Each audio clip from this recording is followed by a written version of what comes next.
a dark, damp cave. A torch was stuck into the stone wall, its flickering light filling the cave with a dim, yellowish glow. The strong stench of blood assaulted the man's sense of smell, and he gradually regained consciousness. He slowly opened his eyes, and the first thing he saw was a group of primitive women surrounding him. These women covered their private parts with rough animal hides, and each of them held a crude stone weapon. Su Yu's gaze slowly moved, landing on the enormous stone cauldron before him. A raging fire burned beneath the cauldron, the air thick with heat, and the women's eyes held a chilling undercurrent. He quickly realized a terrifying thought. They might want to cook him and eat him. A fear that spread from the bottom of his heart instantly enveloped him.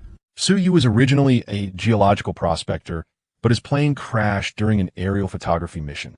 When he regained consciousness, he found himself transported to a primitive tribe 5,000 years ago. Even more absurdly, this primitive tribe consisted only of women.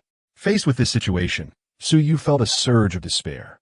Just as he was in despair, a cold and unfamiliar mechanical voice suddenly rang in his ears. The host's living environment has been detected to be extremely harsh. The Navigator exclusive daily reconnaissance system has been activated.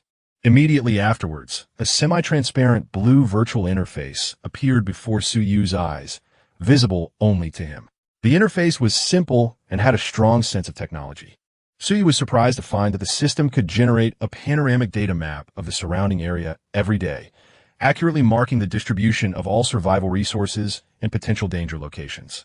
With the advent of this system, the fear and despair that had been building up in his heart were gradually dispelled. He re-examined the primitive women around him, their faces filled with wariness and curiosity, and a bold plan quietly took shape in his mind. Since escape is impossible, Su Yu decides to take the initiative. He plans to leverage the advantages granted by the system to gradually take control of the tribe, conquering them and rising to power in this primitive world. Reconnaissance. Su Yu silently ordered in his mind. Command confirmed. Daily reconnaissance initiated. Scan range. Radius 1,000 meters. Generating 3D data map. The next second, a three-dimensional data map centered on Su Yu and composed of countless blue light dots instantly unfolded in his mind. The data map clearly shows the terrain, landforms, mountains, and rivers. Even more impressive is that the map is marked with colored dots and text annotations. Green dots, safe supplies; blue dots, water sources; yellow dots, common organisms; red dots, dangerous organisms. Su Yu's gaze was quickly drawn to a dense cluster of green lights not far from the cave. Name: black-spotted poisonous mushroom. Information: extremely poisonous. Death occurs within 30 seconds of ingestion. The toxins decompose when heated to 300 degrees Celsius. Small amounts may be consumed, slightly enhancing nerve reaction speed. He gasped. The people in the tribe definitely didn't know this thing was edible. Su Yu continued to scan the data map, and soon he spotted a faint green dot under a rock wall on the west side of the valley. Name: rock salt mine information. Unrefined natural salt or containing impurities, which can be purified through dissolution and filtration. Salt is an essential substance for life activities. Salt. A thought flashed through Su Yu's mind, and he immediately thought of the bland meat broth they usually drank. This tribe didn't have salt at all. His heart suddenly raced, and his blood seemed to boil. Any one of these pieces of information could change his current situation. He suppressed his overwhelming joy and continued examining the map. Soon, his breath caught in his throat again. Near a pool of water about 700 meters from a cave, he saw a huge red dot emitting a strong red light. The annotations on the data chart sent chills down his spine. Name: adult saber-toothed tiger. Status: hungry, frenzied. Danger level: extremely lethal. Host: please stay away immediately. Su Yu instantly understood why Yin Tong and the others had returned empty-handed today, and some of them were even injured. They must have encountered this huge creature. That's his value. He can not only find food they can't find, but he can also help them avoid deadly dangers. This information cannot be kept secret. He must let them know. But here's the problem. How should he say it? The language barrier became the biggest obstacle. He paced anxiously inside the cave, glancing outside. He saw that the women were still demoralized, and even the usually aloof clan leader, Yin Shi, had a frosty expression on her face. Only Yueying, still kindly glancing at him every now and then, her eyes filled with worry. That's it. He'd start with her. He was the only person in this tribe who had ever shown Su Yu any kindness. He took a deep breath and made his decision. He walked to the cave entrance, coughed a few times in the direction of Yue, and successfully attracted her attention. Amidst the bewildered gazes of Yue and the surrounding female warriors, Su Yu first pointed to their empty hands, then to his own stomach, feigning extreme hunger. Then, he turned around abruptly, raised his hand, and pointed with all his might towards the west side of the tribe. That was where the salt mine was located. Yue tilted her head, clearly not fully understanding his sign language. Just as Su Yu was about to gesture again, a cold and sharp gaze, like a tangible blade, suddenly locked onto him. It was Yinshi. She had stood up at some point and was staring intently at Su Yu, her deep eyes filled with scrutiny and suspicion. She approached step by step, her powerful aura making it almost impossible for him to breathe. Yinshi stopped in front of him, looked in the direction he was pointing, and then slowly spoke, her voice calm and firm. "What did you discover?" Su Yu's pupils contracted sharply. What did she just say? No, that's not right. It wasn't a language he could understand. It was still that kind of short, primitive language. But in that instant, through her tone of voice, her lip movements, and her sharp, piercing eyes, he almost instinctively understood what she meant. This woman is frighteningly intelligent. She was able to accurately determine what he had discovered based on his seemingly chaotic and illogical pointing gesture, instead of mistakenly thinking that he was rambling incoherently due to hunger. Cold sweat trickled down Su Yu's forehead again. Facing such a shrewd tribal chief, any pretense or deception could have fatal consequences. Su Yu's heart sank. He'd take the gamble. It was all or nothing. Since he was going to die anyway, he might as well go for the big shot. He forced down his pounding heartbeat and nodded heavily, meeting Yunshi's icy gaze. Immediately afterwards, he began the most difficult performance of his life, a cross-species pantomime. He first stuck out his tongue and made a licking motion, his face showing an expression of enjoyment and satisfaction, as if he had just tasted a delicacy. Then he pointed to the murky soup bubbling in the stone cauldron at the cave entrance, shook his head violently, and showed obvious disgust and an expression that said, "This stuff is completely inedible." Finally, he pointed firmly to the western stone wall again, making a go and take back gesture with his hand. His meaning was clear. There was something in that direction that could make the food taste even better. Inside the cave, the women around were all stunned, clearly unable to understand Su Yu's gesturing wildly actions. The red-haired female warrior, Yin Tong, even curled her lip, her eyes filled with disdain and contempt for the idea that this idiot is starving. Only Yunshi stood motionless, her deep eyes fixed on Su Yu, as if analyzing the meaning behind his every move. An eerie silence fell over the cave, broken only by the soft crackling of the campfire. Time ticked by. Cold sweat beaded on Su Yu's forehead, his heart pounding. The performance was over. Now, it was time to await fate's judgment. Finally, Yinshi moved. She slowly turned around, looked at Yin Tong, who was looking impatient, and gave the order in an unquestionable tone. "Yin Tong, take the people and go with him." Yin Tong froze, as if she couldn't believe her ears. She pointed at Su Yu, then at herself, her face filled with protest. But under the pressure of Yunshi's icy gaze, she finally lowered her head and squeezed out a syllable of submission through gritted teeth. She casually picked 2 female warriors from the hunting party, then walked up to Su Yu and untied the vines binding his feet. The way she looked at Su Yu was like looking at a con man about to be exposed, full of disdain and warning. Su Yu understood that if the place he took them to didn't contain the things he had acted out, this woman, who was like a Tyrannosaurus Rex, would not hesitate for even a second before snapping his neck. But he couldn't worry about that now. He had won the first step. He suppressed the dizziness brought on by hunger and, escorted by 3 women, headed towards the salt mine marked on the system map. Throughout the journey, Yin Tong was extremely impatient, occasionally shoving him and urging him to hurry up. Su Yu gritted his teeth and endured it, really wanting to teach her a lesson about respecting technical talent. But his current physical strength was too poor, so he could only tolerate it for the time being. About 10 minutes later, they arrived at a secluded rock wall on the west side of the valley. This was it. It was a grayish-white rock wall, eroded by rainwater year after year, with a layer of fine crystals adhering to its surface like frost. Su Yu stopped and excitedly pointed to the rock face. Yin Tong and the other 2 female warriors looked in the direction he was pointing, but their expressions were filled with confusion and disdain. To them, wasn't it just a pile of broken rocks? Yin Tong's patience seemed to have reached its limit. She stepped forward, grabbed Su Yu's collar, stared at him with eyes that seemed to spit fire, and let out a suppressed but extremely threatening growl. "Don't rush." Su Yu roared inwardly. The moment to witness a miracle hasn't arrived yet. He struggled to break free from her hand, recklessly lunging towards the rock wall, scraping off some grayish-white crystalline powder with his fingertips. The moment they returned to the cave, all eyes in the entire tribe immediately turned to them. Most people's eyes were filled with undisguised suspicion, even a hint of schadenfreude. Clearly, they were waiting to see Su Yu torn to shreds by the enraged Yin Tong. Chieftain Yunshi remained expressionless as she sat by the campfire, but her slightly narrowed eyes betrayed the quiet scrutiny and contemplation she was undergoing. Yintong was clearly also holding back her anger. Without saying a word, she walked directly to the huge stone cauldron that was bubbling, and in full view of everyone, scooped up a bowl of boiling, murky meat soup. Then, she walked straight up to Su Yu, shoved the ceramic bowl into his hand, her expression cold, and gestured with her chin toward the pile of grayish-white, broken stones he had brought back. The meaning behind his actions and eyes couldn't be clearer. Didn't you say this thing makes food taste better? Fine, you demonstrate. If it doesn't work, this bowl of soup will be your last meal before you're executed.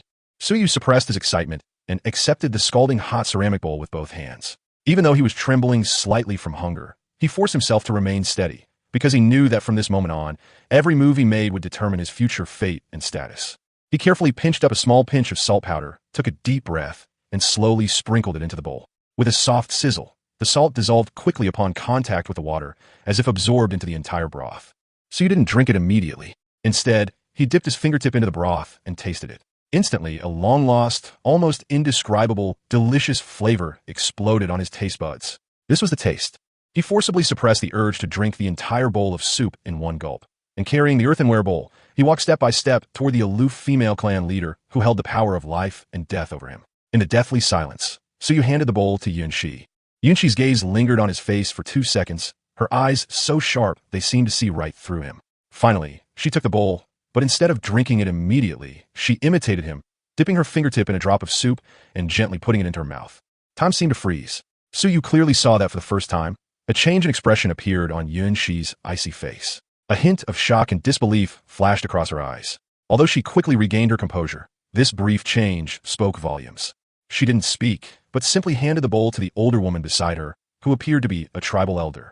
The elder took a sip of the soup, and then seemed to be struck by lightning. His whole body trembled, his hand shook, and he almost dropped the earthenware bowl. Her originally cloudy eyes widened, staring blankly at the bowl, then at Su Yu. Her mouth was agape, wide enough to fit an egg, but she couldn't utter a single word. This scene finally ignited the tribe. Gua! Voila! The crowd instantly stirred, all eyes focused on Su Yu, as if looking at a monster that had suddenly transformed into a miracle. Yintong couldn't hold back any longer. She snatched the bowl from the elder's hand and took a sip herself. The next second, this fiery and fierce female warrior froze on the spot, not even putting down the bowl. She remained in the position of drinking soup for a full 10 seconds before suddenly looking up at Su Yu. For the first time, her eyes revealed genuine shock, a shock so profound it defied all reason. She seemed to stammer something to Yunshi. Then, at Su Yu's signal, everyone was allowed a small amount of salt, which they carefully added to their soup. Inside the cave, a magical spectacle unfolded in an instant.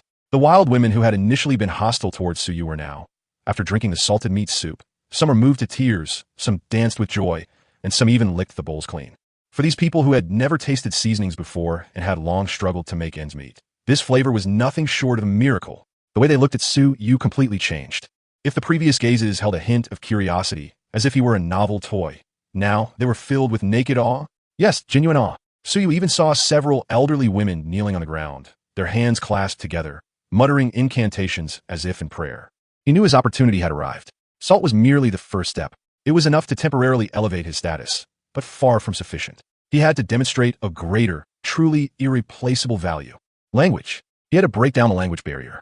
Only through communication could the knowledge hidden in his mind truly become a force to be reckoned with. So he took a deep breath and made an even bolder decision. He walked to the pile of rock salt that served as evidence, and under the reverent gaze of the crowd, he dipped his finger in the salt powder and put it in his mouth. Then he cleared his throat and, with all his might, uttered his first clear syllable since arriving in this world. Salt. The sound wasn't loud, but it resonated like thunder in the cave. The entire audience was stunned.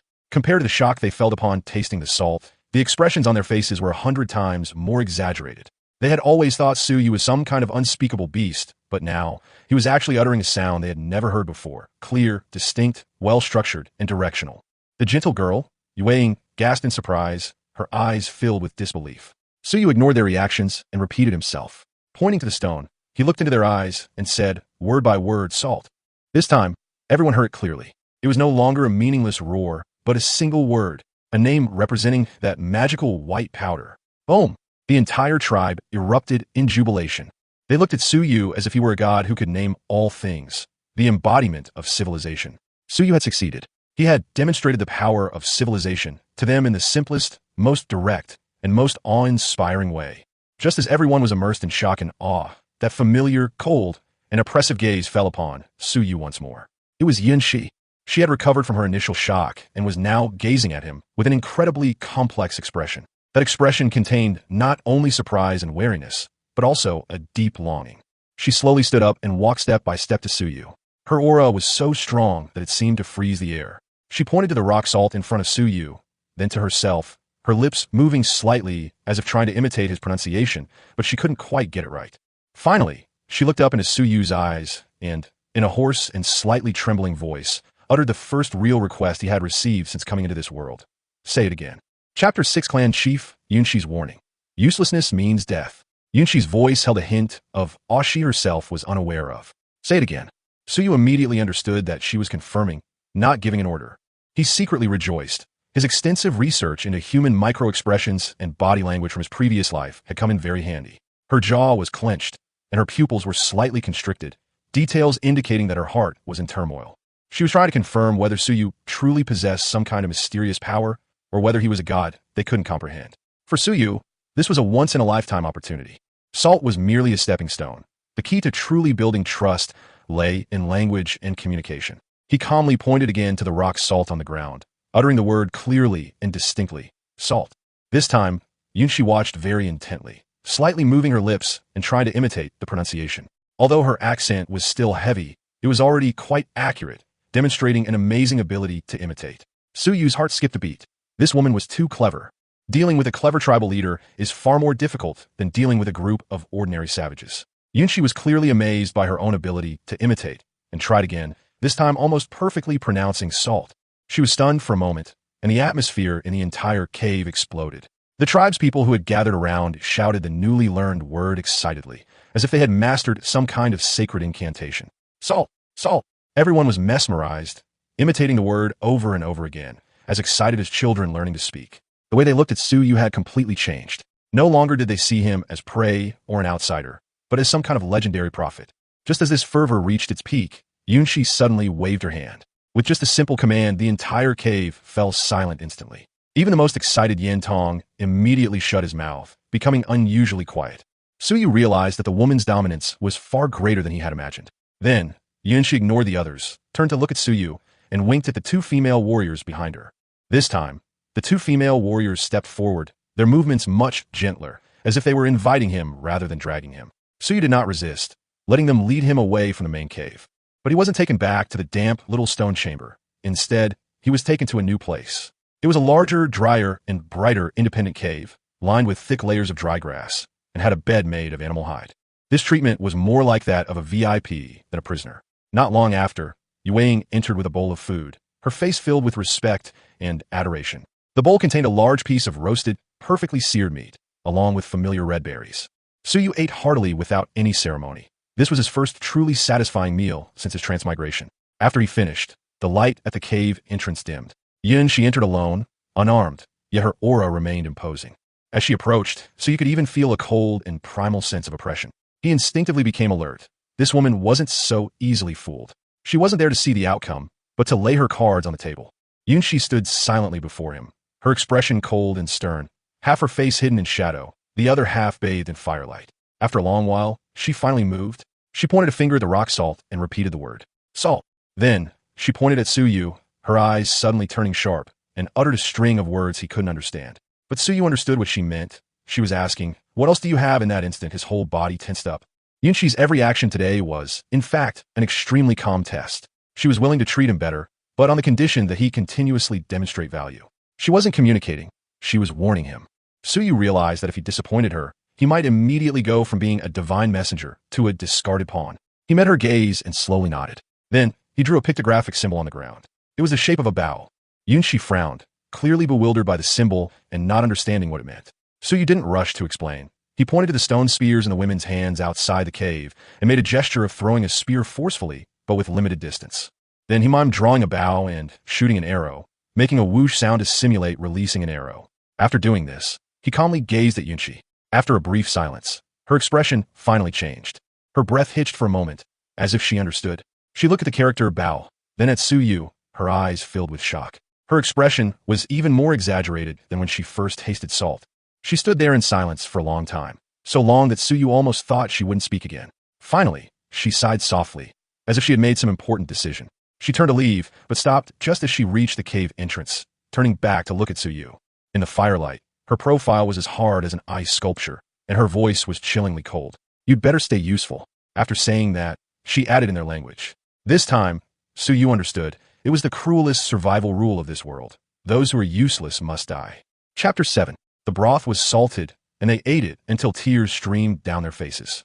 Yunshi turned and left, her figure disappearing into the shadows outside the cave. But her chilling words lingered in the air like a knife. "It's useless. You have to die." Suyu slumped to the ground, his back already soaked in cold sweat. He knew he had won the gamble, but all he had won was the right to live tomorrow. In Yunshi's eyes, he was not a divine messenger, not hope, but more like a newly discovered tool whose purpose was yet to be understood. If it's usable, keep it. If not, discard it. Some might even be cooked and eaten directly. Suyu smiled wryly, stuffing the last piece of meat into his mouth. His hunger subsided temporarily, and he regained some strength, but he didn't sleep well that night. The next morning, a soft gurgling sound woke Suyu. Yue was squatting at the cave entrance, holding a bowl of water in her hands, staring at him with her clear, big eyes, full of curiosity and respect. Seeing him awake, Yue smiled and handed him some water. He took it and drank it, then followed her out of the cave. Outside, the campfire was burning brightly, steam rising from the stone cauldron. The women had already gathered around, unusually quiet. They weren't processing their prey or sharpening their weapons. They all stood there, looking straight at Suyu. He could feel the intensity of their gazes, burning like fire, filled with expectation, curiosity, and even a kind of blind trust.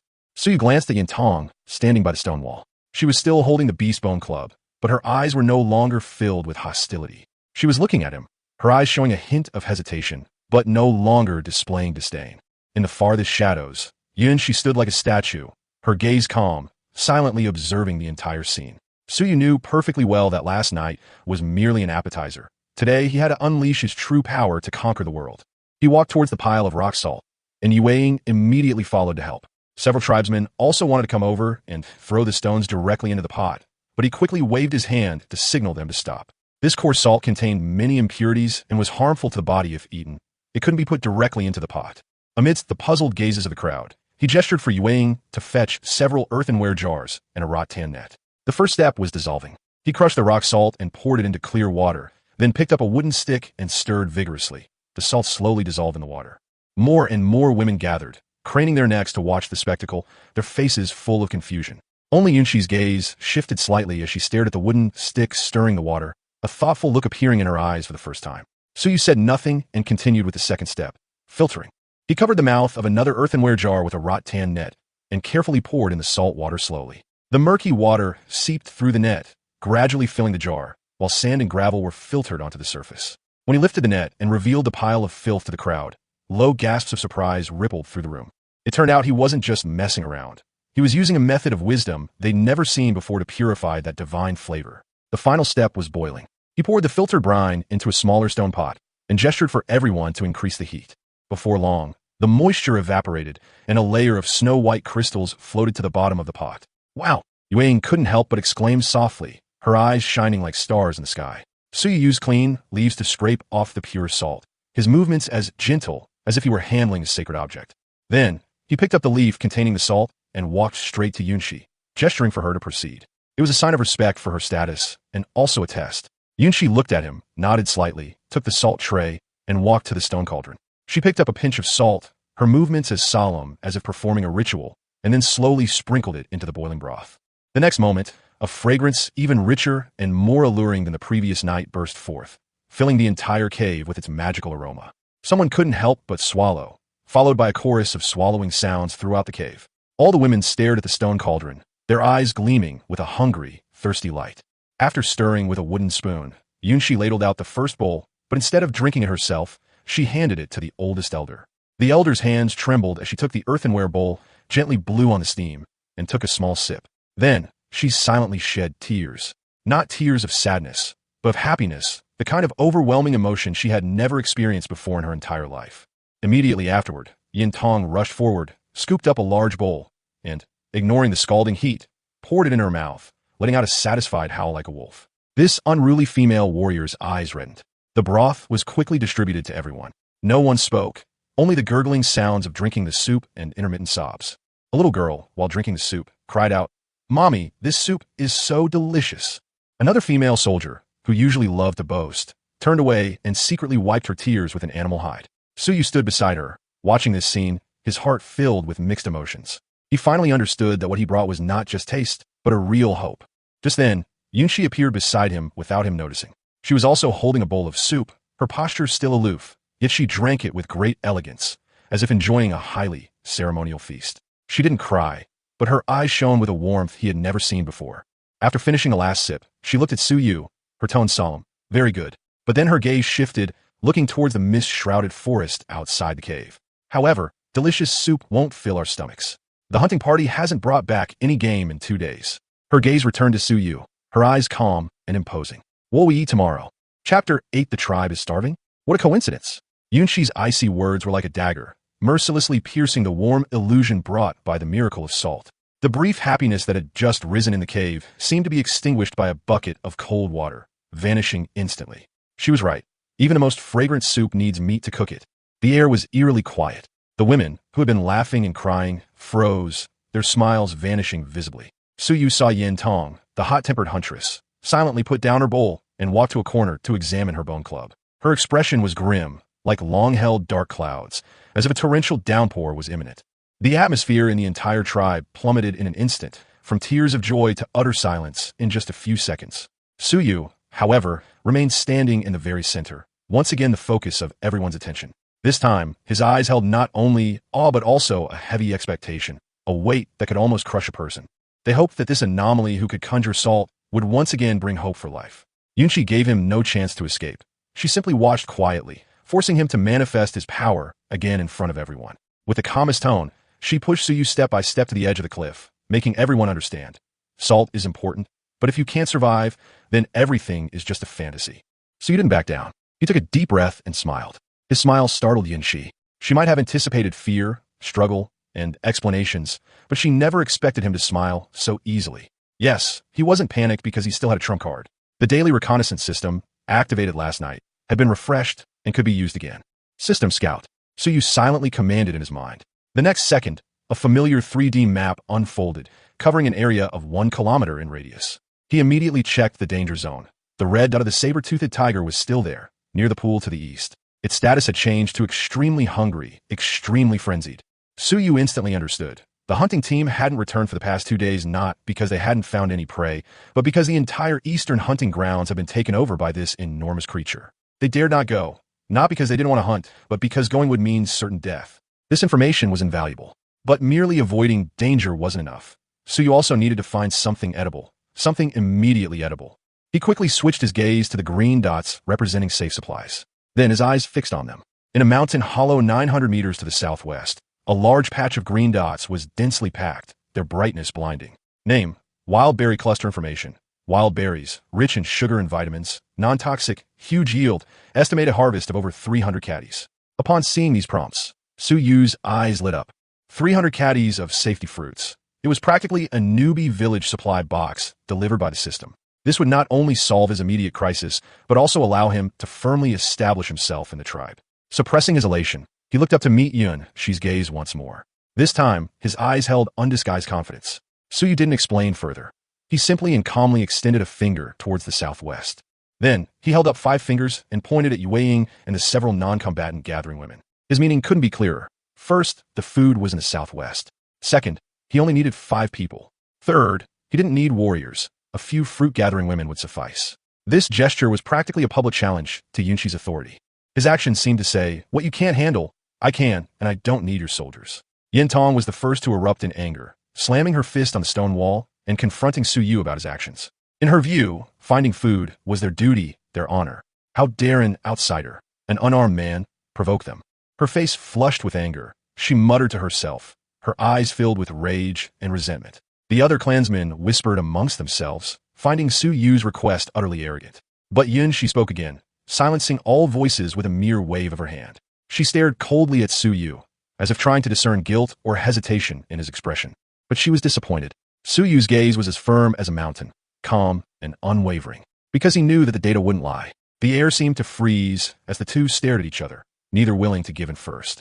This was a clash of wills, a struggle between beliefs. Should she trust the old tribe's experience or gamble on this outsider bringing another miracle? After a long silence, Yunchi finally closed her eyes. When she opened them again, her gaze was resolute. She knew she couldn't afford to lose this gamble. Yueying, choose for more people, she said slowly but firmly. Then, her tone shifted, her gaze piercing Suyu like a sharp icicle. I'll give you one warning. If you bring back some worthless leaves, she didn't finish, but the meaning was crystal clear. The outcome would be obvious. The starving women of the tribe would tear him to pieces without her intervention. Chapter 9 System Scan discovers large areas of non-poisonous berries. Yunchi's last words hung like a knife in Suyu's ear, cold and deadly. She gave him no way out, only one choice, success or be torn apart. Soon, Yueying selected 4 members of the gathering team from the crowd, making a total of 5, including herself. The 4 women were thin and pale, clearly suffering from long-term malnutrition, and their fighting ability was practically zero. Their eyes were filled with fear and hesitation as they looked at Suyu, as if following him into the forest was tantamount to entering a grave. One of the older women even trembled, barely able to stand. She whispered something, her tone pleading, but Yueying shook her head in refusal. She couldn't disobey the clan leader's orders. Yin Tong, standing to the side, leaned against the stone wall, watching coldly, her eyes filled with blatant mockery, as if waiting to see Suyu make a fool of himself. Suyu sneered inwardly. The less you believe me, the more astonished you'll be later. He didn't explain anything, only gestured, let's go, to Yueying, and then headed straight southwest. As soon as they stepped out of the tribe's simple wooden fence, a damp forest scent rushed towards them. The plants were tall, with ferns like umbrellas. Vines were entwined, dew was glistening, and the air was filled with the smell of earth and humus. Occasionally, a few eerie bird calls could be heard in the distance. The women behind him followed cautiously, gripping their stone knives tightly, each step taken with instinctive wariness. This area was unfamiliar to them. To them, it represented the unknown and death. Suyu, however, was different. The three-dimensional map in his mind clearly guided him, showing him where danger lay and where safety was assured. He could even avoid small, venomous snakes lurking in the grass. He walked steadily, his path precise, appearing to them like a forest messenger, with the instincts of a wild beast. Half an hour later, the women began to tire, their breathing rapid, their steps unsteady, and the fear on their faces intensified. Some even began to suspect that Suyu was leading them in circles, preparing to sell them into the lair of wild beasts. Yueying couldn't help but step forward, gently tugging at Suyu's sleeve, her eyes filled with anxiety as she pointed anxiously in the direction they had come from. She was asking, is it too far, should we turn back? Suyu gave her a relaxed smile, then pointed ahead to a mountain hollow hidden by vines, and made an eat and lot gesture. He was telling them, a miracle was just around the corner. Yueying nodded weakly and turned to comfort her nearly collapsing female companions who were gathering. A few minutes later, they pushed aside the last vine and finally reached their destination. Everyone was stunned by what they saw. Even though Suyu had seen it on the map before, seeing it in person still shocked him. In the hollow of the mountain valley, a dense thicket of shrubs spread out, their waist-high branches laden with deep red-purple berries. Sunlight filtered through the treetops, falling on the plump fruit and refracting an alluring sheen. The aroma was so intense, it was almost overwhelming. Just a breath was enough to make one's mouth water. This wasn't just a few scattered berry bushes. It was a vast, red ocean. Wow! A woman behind her dropped her stone knife, her eyes fixed on the orchard, filled with ecstatic joy. Yueying covered her mouth with her hand, her eyes moist, desperately suppressing the gasp that was about to escape her lips. Of course, they had seen berries before, but they had never seen such a magnificent, plump, and safely placed fruit before their eyes. After the initial shock came panic. Gurgle, poison. The older woman grabbed Yueying, who was about to rush forward, her face filled with fear.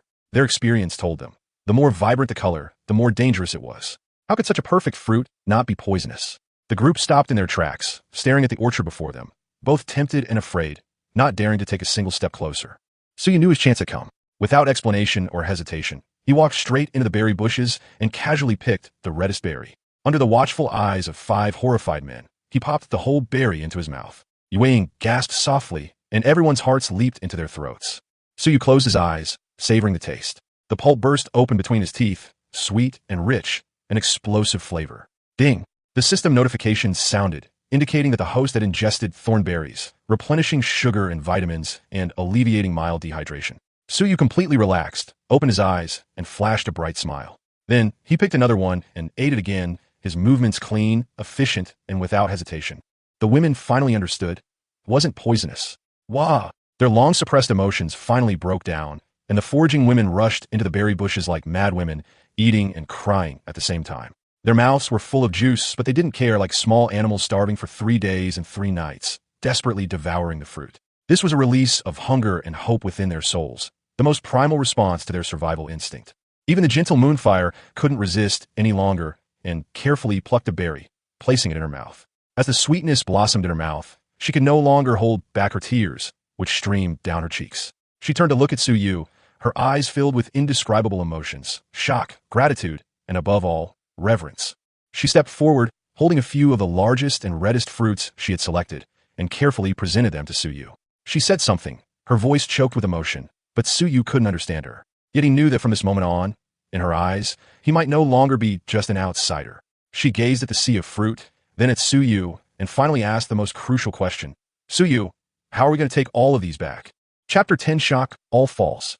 Food piled up like a small mountain. Yue Ying's question was direct and realistic.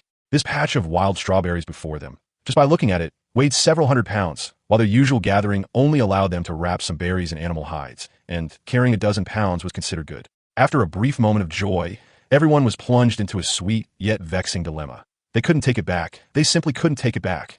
Suyu smiled, ate the berries Yue Ying offered him, and then slowly walked toward a large tree nearby. He pointed to the thick vines, then to the broadleaf plants not far away, and finally gestured as if he were weaving a basket. Yue Ying's eyes lit up, and she instantly understood what he meant. That's right. Vines can not only be used to tie things up, but also to weave baskets. They hadn't even thought of that before. Wow, she exclaimed excitedly, immediately summoning her 4 gathering companions, who were already stuffed, to help. This time, Suyu didn't need to say anything more. His actions and gestures were enough for everyone to understand. Under Yue Ying's coordination, some people cut down vines, while others collected large leaf plants with glossy surfaces. These leaves were smooth and flat, perfect for lining the bottom of the basket to prevent the fruit from being crushed or leaking juice. Suyu, on the other hand, was the core of the entire technical team. He personally demonstrated how to quickly create a simple yet sturdy rattan basket using the most basic cross-weaving technique. In modern times, this is considered a basic survival skill, but to these primitive people, it was nothing short of a miracle. They learned it incredibly quickly, mastering it after watching only once, their movements even more nimble than his. Before long, wicker baskets of various sizes were completed one after another, resembling a creative wonder never before witnessed. Then came the most joyful stage, the harvest. 6 women, carrying wicker baskets, darted through the sea of wild strawberries, their laughter, footsteps, and exclamations echoing through the valley, transforming it into a festive market. They glanced at Suyu every now and then, their eyes no longer filled with respect, but with complete trust and reliance. If before it was a mission, now it was voluntary. Even if he tried to send them away, these women probably wouldn't leave his side for a second.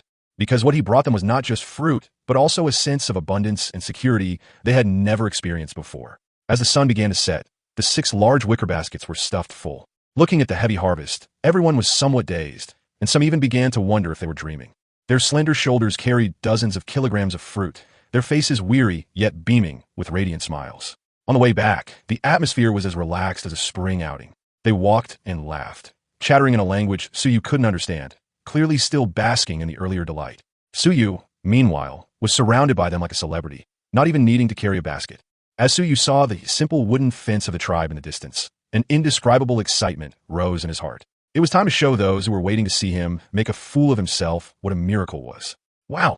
The female warrior on the watchtower was the first to spot their return, her eyes filled with shock and confusion. 6 people, unharmed, dragging 6 baskets laden with fruit, she could hardly believe her eyes. The moment the stone spear fell from her hand, it seemed to awaken the entire tribe. Woo-woo-woo! A sharp, piercing horn echoed through the valley, the tribe's highest-level discovery alarm. People surged out of the cave like a tide, with Yin Tong at the forefront, the one who had been waiting to see Suyu make a fool of himself. Her face was gloomy, her eyes still lingering with the sarcasm and disdain from before. But when she saw the 6 baskets overflowing with berries, her entire face froze. Shock, horror, confusion, and even a hint of shame filled her expression.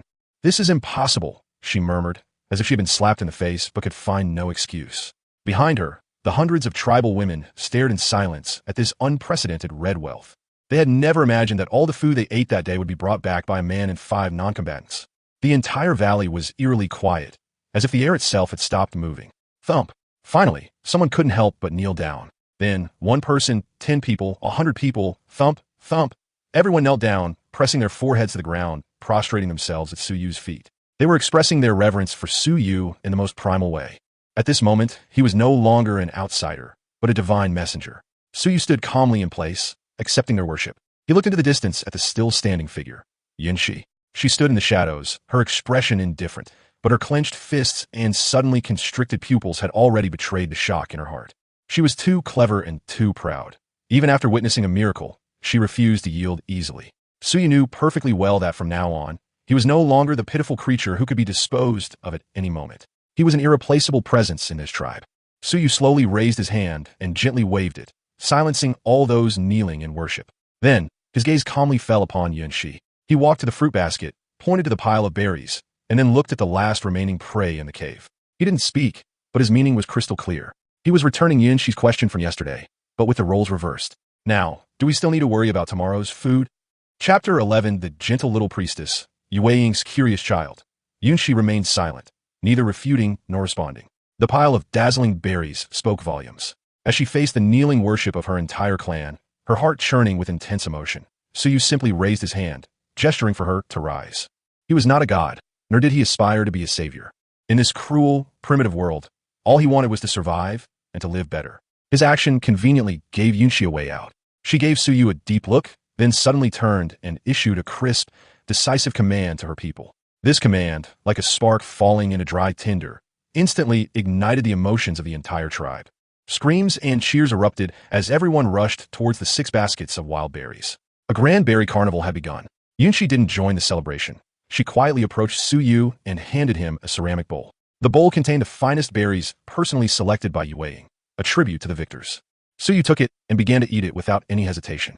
The juice burst in his mouth, a sweet and sour flavor that provided a burst of energy. Compared to the fancy desserts of his previous life, this primitive fruit was much more appealing to his taste buds. Not far away, Yintong did not join in the revelry. Instead, she stood coldly, holding her stone stick and staring at Suyu with a complex expression. There was surprise, resentment, and a hint of barely concealed curiosity. Suyu grinned at her. She recoiled as if her tail had been stepped on, turning her face away abruptly, her ears visibly red. This female warrior had quite a spirited personality. The feast, belonging to the entire tribe, continued until late at night. The women ate to their heart's content, and the children, their faces covered in fruit juice, laughed and chased each other around the fire. The entire tribe was enveloped in a long-lost sense of abundance and security. Suyu didn't stay to join the revelry. He returned alone to his own cave. He needed to calm down and figure out his next move. Fruit and salt only provided sustenance. To truly gain a foothold in this wild land, food alone was far from enough. He needed weapons, strength, and a bow like the one shown on the ground. As he pondered, a familiar figure quietly appeared at the cave entrance. It was Yue Ying. She carried a bowl of water, gently placed it in front of Suyu, and then sat down on the haystack opposite him. She didn't speak, but simply looked at Suyu quietly, her eyes gentle and clear. It was a kind of fervor unlike that of other tribesmen, nor was it pity or awe.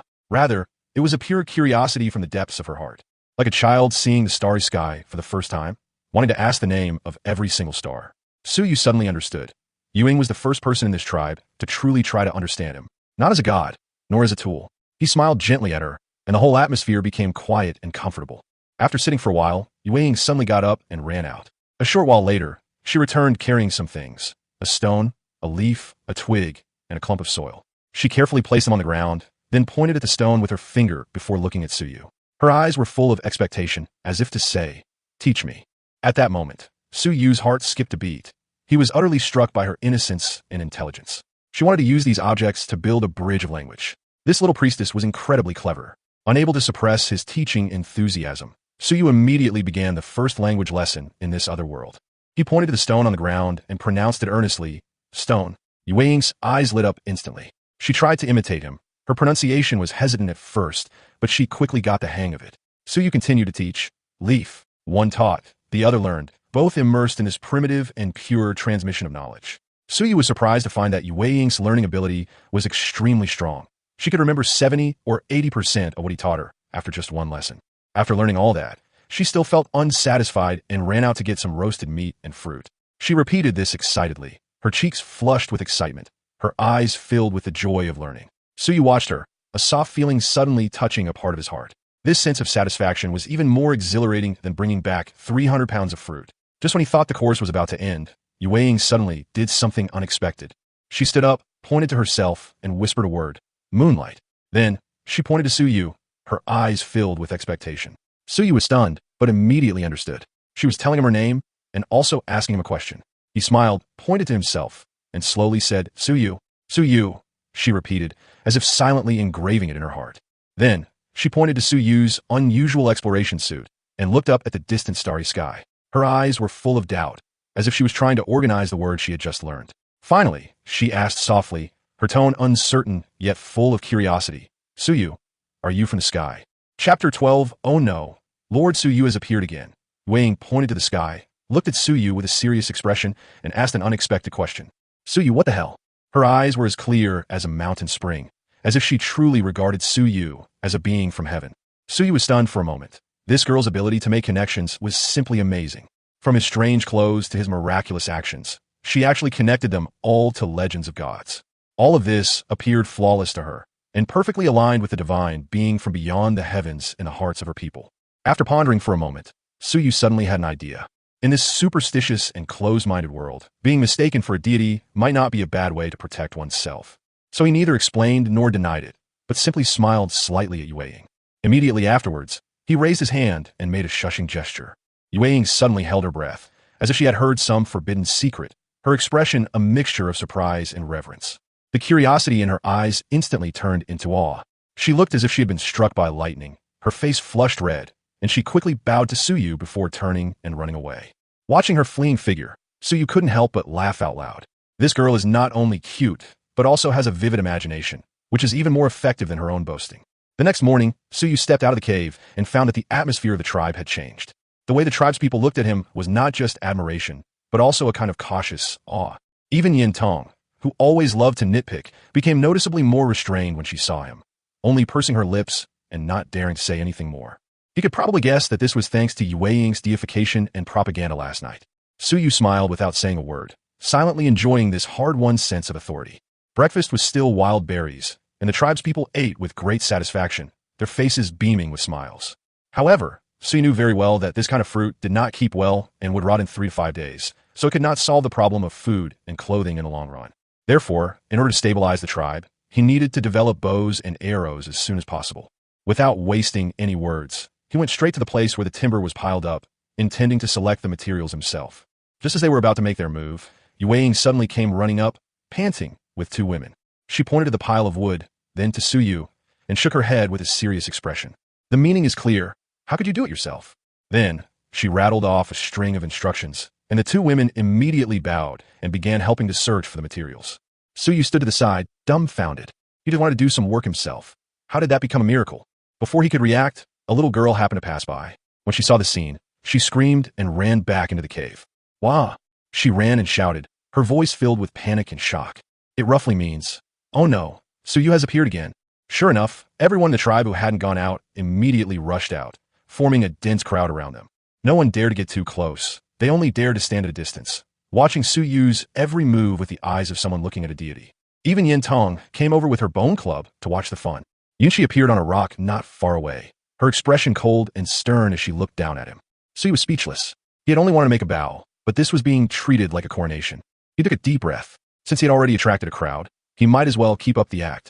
He carefully selected a piece of hardwood, a strand of animal sinew, and a few straight tree branches from those materials. Then he squatted down, picked up a stone, and drew a diagram of the bow and arrow on the ground. The curvature of the bow, the point where the bowstring is fixed, the length of the arrow, and the style of the fletching are all marked. The movements were fluid, and the illustrations were clear. It was as if a craftsman was giving a live demonstration. The tribespeople all held their breath and stared at the picture without moving. Even in Yunqi's unfathomable eyes, a hint of wavering appeared. Finally, Yunqi moved. She leaped down from the rock, came to Suyu's side, squatted down, and reached out to touch the sharp arrow on the picture. She seemed unable to believe that a person could draw such a thing out of thin air. She looked at Suyu, her voice low and hoarse, with a slight tremor in her tone. How much of your wisdom do you have left? Chapter 13. Fiery Female Hunter, Yin Tong. Men, good-looking but useless. When Yunqi said, how much wisdom do you have left? Suyu knew that he had completely entered the core of their attention. The fire in her eyes was no longer a cold, probing glint, but a genuine longing. In her eyes, Suyu was no longer a stranger who had suddenly barged in, but a human treasure trove full of miracles. Suyu didn't respond directly. She just smiled and continued drawing on the ground. First, he drew a house next to the bow, then a cart, and then a boat. After drawing each one, he would look up at Yunqi.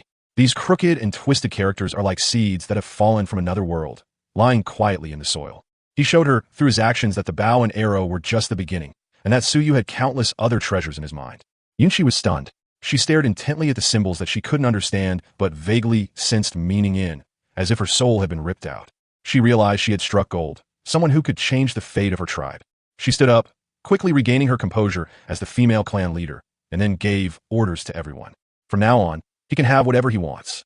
No disobedience is allowed. These words were tantamount to stamping Suyu with divine approval. However, just as everyone bowed their heads to receive their orders, a cold snort broke the silence of the scene. It's Yin Tong. She was not convinced. She came out carrying a bone club, her face showing disdain and provocation. Yin Tong never believed that Suyu's scribbles could change anything. In her eyes, fists were the only truth.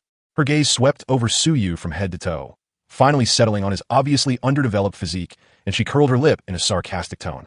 He didn't say it aloud, but his eyes said it all. You're good enough, but not very useful.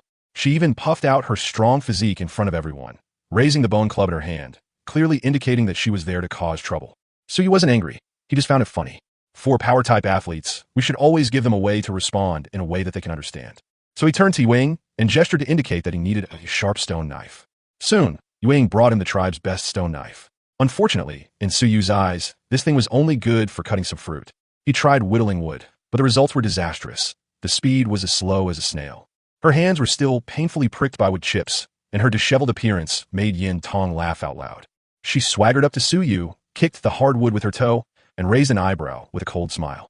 He mumbled a few words, the tone of which was unintelligible, but the sarcasm was obvious to everyone. Suyu looked up at her, his gaze calm. He said nothing, but it was as if he were asking, "Do you have a problem with that?" Yin Tong's anger escalated noticeably, and she slammed her beast bone club heavily on the ground with a dull thud. She pointed at Suyu's blueprints while simultaneously pointing at the tall, strong female hunters in the hunting team, unleashing a barrage of criticism. The implication is simply this: people like Suyu are fighting with their lives on the line, not by drawing a few lines to survive. In the end, she simply challenged Suyu directly. They were gesturing wildly, clearly indicating they wanted a real, serious contest. The air tensed instantly, and the women watching stared intently. On one side is a mysterious foreign messenger, and on the other is the tribe's strongest warrior. No one can guarantee anything in this first clash of wisdom and strength. Yunchi didn't stop him. She also wanted to see just how capable Suyu really was. Suyu looked at the arrogant Yin Tong and did not respond. He stood up, brushed the sawdust off his hands, and turned his gaze to the dangerous forest to the east of the tribe. He knew that was a place that Yin Tong and her team couldn't handle in 2 days. He slowly turned his head, looked at Yin Tong, and held up 3 fingers. Yin Tong was taken aback, not understanding what it meant. Suyu pointed to the blueprints on the ground, then to himself, and finally left only 1 finger pointing to the forest. The action is simple, yet it conveys an extremely clear message. First, Suyu is capable of creating this thing. Secondly, you don't need to help Suyu hunt, so you can do it all by himself. Third, so you can handle the prey that you can't. Yin Tong's face immediately turned a deep liver color. This is a blatant provocation, a public slap in the face. She roared, raised her bone club high, and her whole body exploded with murderous intent. As it was about to hit them, everyone held their breath. At this moment, Yunchi finally spoke. Yin Tong. 2 words, cold and desolate, yet they nailed Yin Tong to the spot like chains. Her face was filled with resentment and anger, but she still stopped what she was doing. She turned her head and shouted something to Yunchi, as if she were making a solemn pledge. Yunchi simply looked at Suyu again, her eyes filled with complex emotions. She could tell that this man wasn't bluffing, but she also wondered if this toy could actually bleed. Good. Suyu, take a look at this toy you drew. Yunchi stared at Suyu and said, word by word, ultimately, will it result in bloodshed? Chapter 14, Deadly Saber-Toothed Tiger. The hunting team almost wiped out. Yunchi's words struck everyone's hearts like a hammer blow. Ultimately, will it result in bloodshed? This is not a question. This is an ultimatum. Yin Tong's fiery eyes were fixed on Suyu, as if she wanted to devour him alive. She didn't say another word, only let out a heavy snort, shouldered her beast-bone club, turned to her hunting party, and let out a battle-ready roar. Uproar. The dozen or so female warriors in the hunting party immediately responded with the same wild roar. Their eyes were filled with hostility and disdain when they looked at Suyu. In their eyes, Suyu, a man who only knew how to talk and draw nonsense, was the most ruthless trampling on their honor as warriors. They will use their actions, their blood, and their prey to prove that in this world, only power is the only thing that can be trusted. Without glancing at Suyu again, Yin Tong led her hunting team, filled with anger and fighting spirit, like a fiery red whirlwind, out of the tribe and disappeared into the mist to the east. Suyu knew where they had gone. They went to challenge the extremely deadly saber-toothed tiger that was lurking by the pool. Foolish but brave. In the valley, only Suyu and a group of women in charge of logistics remained, looking at each other in bewilderment. Yunshi gave Suyu a deep look, said nothing, turned and walked into the shadows of the cave, leaving the stage entirely to Suyu. Ignoring the complex gazes around him, Suyu calmly squatted down and began his first industrial revolution since arriving in this world. Manufacturing bows and arrows is a systematic project. First, there's the bow arm. The hardwood Suyu chose, while tough, was full of irregular curves, so it had to be cut and polished into shape first. However, Suyu soon encountered his first problem with the tool. The tribe's sharpest stone knife was a joke in Suyu's hands. Despite his immense effort, Suyu could only leave a shallow white mark on the hardwood. At this rate, even if Suyu were given a month, let alone a day, he might not be able to make a decent bow. The women around him also noticed Suyu's predicament. They looked at each other, wanting to help but not knowing where to start. Only Yuing noticed Suyu's predicament and ran to get him several sharper stone shards of different materials. But this is still only a temporary solution. Suyu stopped his futile work and fell into deep thought. To do something well, you must first have the right tools. Without the right tools, everything is just empty talk. So you need stone. Suyu pulled Yuing over and drew a simple sketch of a man sharpening a knife on the ground, then pointed to the pitifully dull stone knife in Suyu's hand. Yuing, being incredibly clever, instantly understood Suyu's meaning. She nodded in delight and immediately led the two women towards the place where the tribe stored the stones. Soon, they brought Suyu several pieces of rough-textured sandstone. This is it. Suyu immediately began working. He placed the stone knife on the sandstone, poured water on it, and began patiently grinding it back and forth at a fixed angle. This seemingly simple action is nothing short of a miracle in the eyes of the tribal women. They never imagined that stones could be used to polish other stones. Under their astonished gazes, the originally blunt stone knife gradually began to gleam with a dangerous yet alluring cold light at the blade. When the first truly sharp blade was born in Suyu's hands, the entire tribe was once again in an uproar. The way they looked at Suyu could no longer be described as mere adoration. It was like watching an omnipotent, walking knowledge base. With sharp tools, the work becomes much more efficient. Suyu directed several skillful women to begin meticulously cutting and polishing the hardwood he had selected, according to the blueprints he had drawn. Time slipped away second by second amidst this tense yet novel creative process. However, as the sun gradually set in the west, the atmosphere in the tribe began to become increasingly heavy and oppressive. The hunting party hasn't returned yet. This is very abnormal. As is customary, the hunting party would return before sunset, regardless of whether they had caught anything.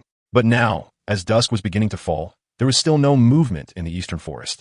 Even the women who were responsible for handling miscellaneous tasks stopped what they were doing, craning their necks, and anxiously looking towards the entrance of the tribe. An atmosphere of unease began to permeate the air. An ominous premonition also welled up in Suyu's heart. On the system map, the huge red dot still lingered by the pool, and around it, no yellow dots representing humans appeared. This suggests that the battle should have ended long ago. But why haven't they come back yet? Could it be? Just when everyone was extremely anxious, a piercing scream, filled with fear and despair, suddenly came from the watchtower. Wow! Everyone's heart sank. At the entrance to the tribe, several blood-covered figures were seen, supporting each other as they staggered in. It's a hunting party. They're back. However, when they went out, there were more than a dozen people, but now, less than half of them have returned. Yintong, Yunshi's figure, shot out from the shadows of the cave like an arrow, and she was the first to rush forward. Suyu immediately dropped what he was doing and rushed over. The scene before my eyes was utterly horrific. The 6 or 7 female soldiers who returned were all seriously injured. Some had deep gashes that exposed bone in their arms, and some had their shoulders pierced through, with blood staining half of their bodies. Yin Tong, who was walking at the very front, was in an even more miserable state. Her fiery red animal skin skirt was now soaked in blood, turning a dark red. One of her arms was twisted at an unsightly angle, clearly broken. 3 deep claw marks marred her abdomen. Though simply bandaged, blood continued to seep from the seams of the animal skin. Her face, which was always full of pride and confidence, now only showed the fear of surviving a disaster and the bewilderment of having her beliefs completely destroyed. When she saw Yunshi rushing towards her, she could no longer hold on. Her legs buckled, and she collapsed to her knees. Yunshi! Her voice was hoarse, as if it had been sanded, and filled with endless pain and regret. Suyu and his team lost. Shilan Shuangyi and the others are all dead. That beast is terrifying. Suyu and his men are no match for it all. She clung to Yunshi's leg, and this fearless woman, for the first time, burst into tears like a helpless child. The entire tribe fell into a deathly silence. All that remained were Yin Tong's desperate cries and the painful groans of the wounded. A dark cloud of despair instantly enveloped the entire valley. Their strongest warriors, their pride, their guardians. Before that unknown beast deep in the forest, they were utterly helpless. Even their escape came at a terrible cost. Almost the entire group was wiped out, just when everyone was overwhelmed by this huge blow and couldn't breathe. Suyu slowly squatted down. Suyu gently picked up a tuft of blood-stained, brownish-yellow fur from the 3 deep claw marks on Yin Tong's abdomen. Then, Suyu stood up and met Yun Shi and Yin Tong's gazes, which were filled with despair and pain. Calmly, he held the tuft of animal hair up to their faces. There was no pity, no fear in Suyu's eyes. There's only one kind of calm, a calm that is cold to the extreme. It seems to be saying, "Now, do you guys still think the toy Suyu drew? Is it useless?" Chapter 15, If you want to live, listen to Suyu. Is it that hard to dig a hole? Suyu's words, or rather, Suyu's gaze, were like a red-hot iron, searing deeply into the hearts of Yin Tong and Yun Shi. Now, do you still think that the toy Suyu drew is useless? The entire valley was deathly silent. All eyes were focused on the tuft of brownish-yellow fur in Suyu's hand, stained with Yin Tong's blood. Yin Tong stopped crying. She stared blankly at the tuft of animal fur, then looked up at Suyu. For the first time, a feeling of fear and wavering appeared in her eyes, which had become dim due to blood loss and despair. Her pride, her beliefs, and her theory of the supremacy of power were shattered in the face of absolute, invincible terror. Suyu, the man she despised as all show and no substance, had foreseen the ending before any of this happened. This is what terrifies her the most. Yunshi's reaction was even more intense than Yintong's. Her face, which was always covered in frost, was drained of color and turned deathly pale. She stared intently at Suyu, her eyes as if she were looking at a devil crawling out of hell. She knew better than anyone what this meant. This means that Suyu can not only find food and create tools, but he can even foresee danger. This ability is completely beyond her comprehension. This is a true miracle. The atmosphere in the valley was oppressive and suffocating. The groans of the wounded, the suppressed sobs of the women, and the thick, pungent smell of blood intertwined to create a desperate lament. Suyu knew that he had to break free from this despair. Moreover, it must be done in the toughest and most domineering way. Moonfire. For the first time, Suyu shouted out someone's name in their language. Although the pronunciation was a bit stiff, everyone present could hear it clearly. Yueying, who was squatting on the ground, cleaning the wounds of the injured with tears streaming down her face, suddenly trembled, raised her head, and looked at Suyu with an incredulous look. Take all the wounded into the cave. Suyu didn't give her time to react. He gave her his first instruction in an unquestionable, commanding tone, accompanied by gestures. Yueying was stunned, but the women around her instinctively sprang into action, hurriedly carrying the seriously injured members of the hunting team into the cave. Everyone else, put down your weapons for Suyu. Suyu's second command was firm and resounding. The women looked at each other, but seeing Suyu's cold, emotionless eyes, they ultimately chose to obey, placing the simple stone spears and axes on the ground. Yin Tong. Suyu slowly walked up to the woman who was still kneeling on the ground, looking down at her. She raised her head, and those once fiery eyes were now only ashen. Do you want revenge? Suyu asked the question with his eyes. Her body trembled violently. A flame of hatred reignited in her ashen eyes. She bit her lip hard and nodded heavily.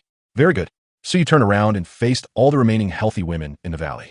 Each of them wore a sorrowful expression, their eyes filled with fear and confusion about the future. Suyu knew that from this moment on, every word he spoke would become the only creed in their minds. Suyu walked to the open space he had been using as a blackboard and picked up a sharp stone. Suyu stopped drawing those bow and arrow blueprints that they couldn't understand. Suyu drew a huge, bottomless pit directly on the ground. Then, Suyu drew countless sharpened wooden stakes pointing upwards at the bottom of the pit. Finally, Suyu drew a fragile cover on top of the pit, disguised with branches and leaves. A most primitive, yet most deadly trap. After finishing the drawing, Suyu threw the stone in his hand heavily onto the ground. If you want to live, if you want to avenge your dead sisters, then listen to Suyu. Suyu's voice wasn't loud, but it was like a heavy hammer, striking everyone's heart hard. From this moment on, everyone, put down everything you're doing. Suyu pointed to the simple yet deadly trap map on the ground, then to the forest to the east of the tribe, a forest that terrified them. In an almost roaring, unquestionable tone, he gave his final order. Go in that direction and dig for Suyu. Dig a pit like this, deep enough, big enough to bury that beast. Is it difficult? Everyone was completely stunned by Suyu's sudden, iron-fisted order. They stared blankly at Suyu, then at the blueprint on the ground that exuded an aura of death, their minds completely blank. Even Yunshi was stunned by the aura that Suyu suddenly unleashed, a completely different aura from before, filled with aggression and a desire for control. Yin Tong was the first to recover from her shock. She looked at the trap on the ground, and a surprising light suddenly burst forth in her dim eyes. She seemed to understand Suyu's intentions instantly. Although she didn't understand what wisdom was, she could see through killing. She could see through traps.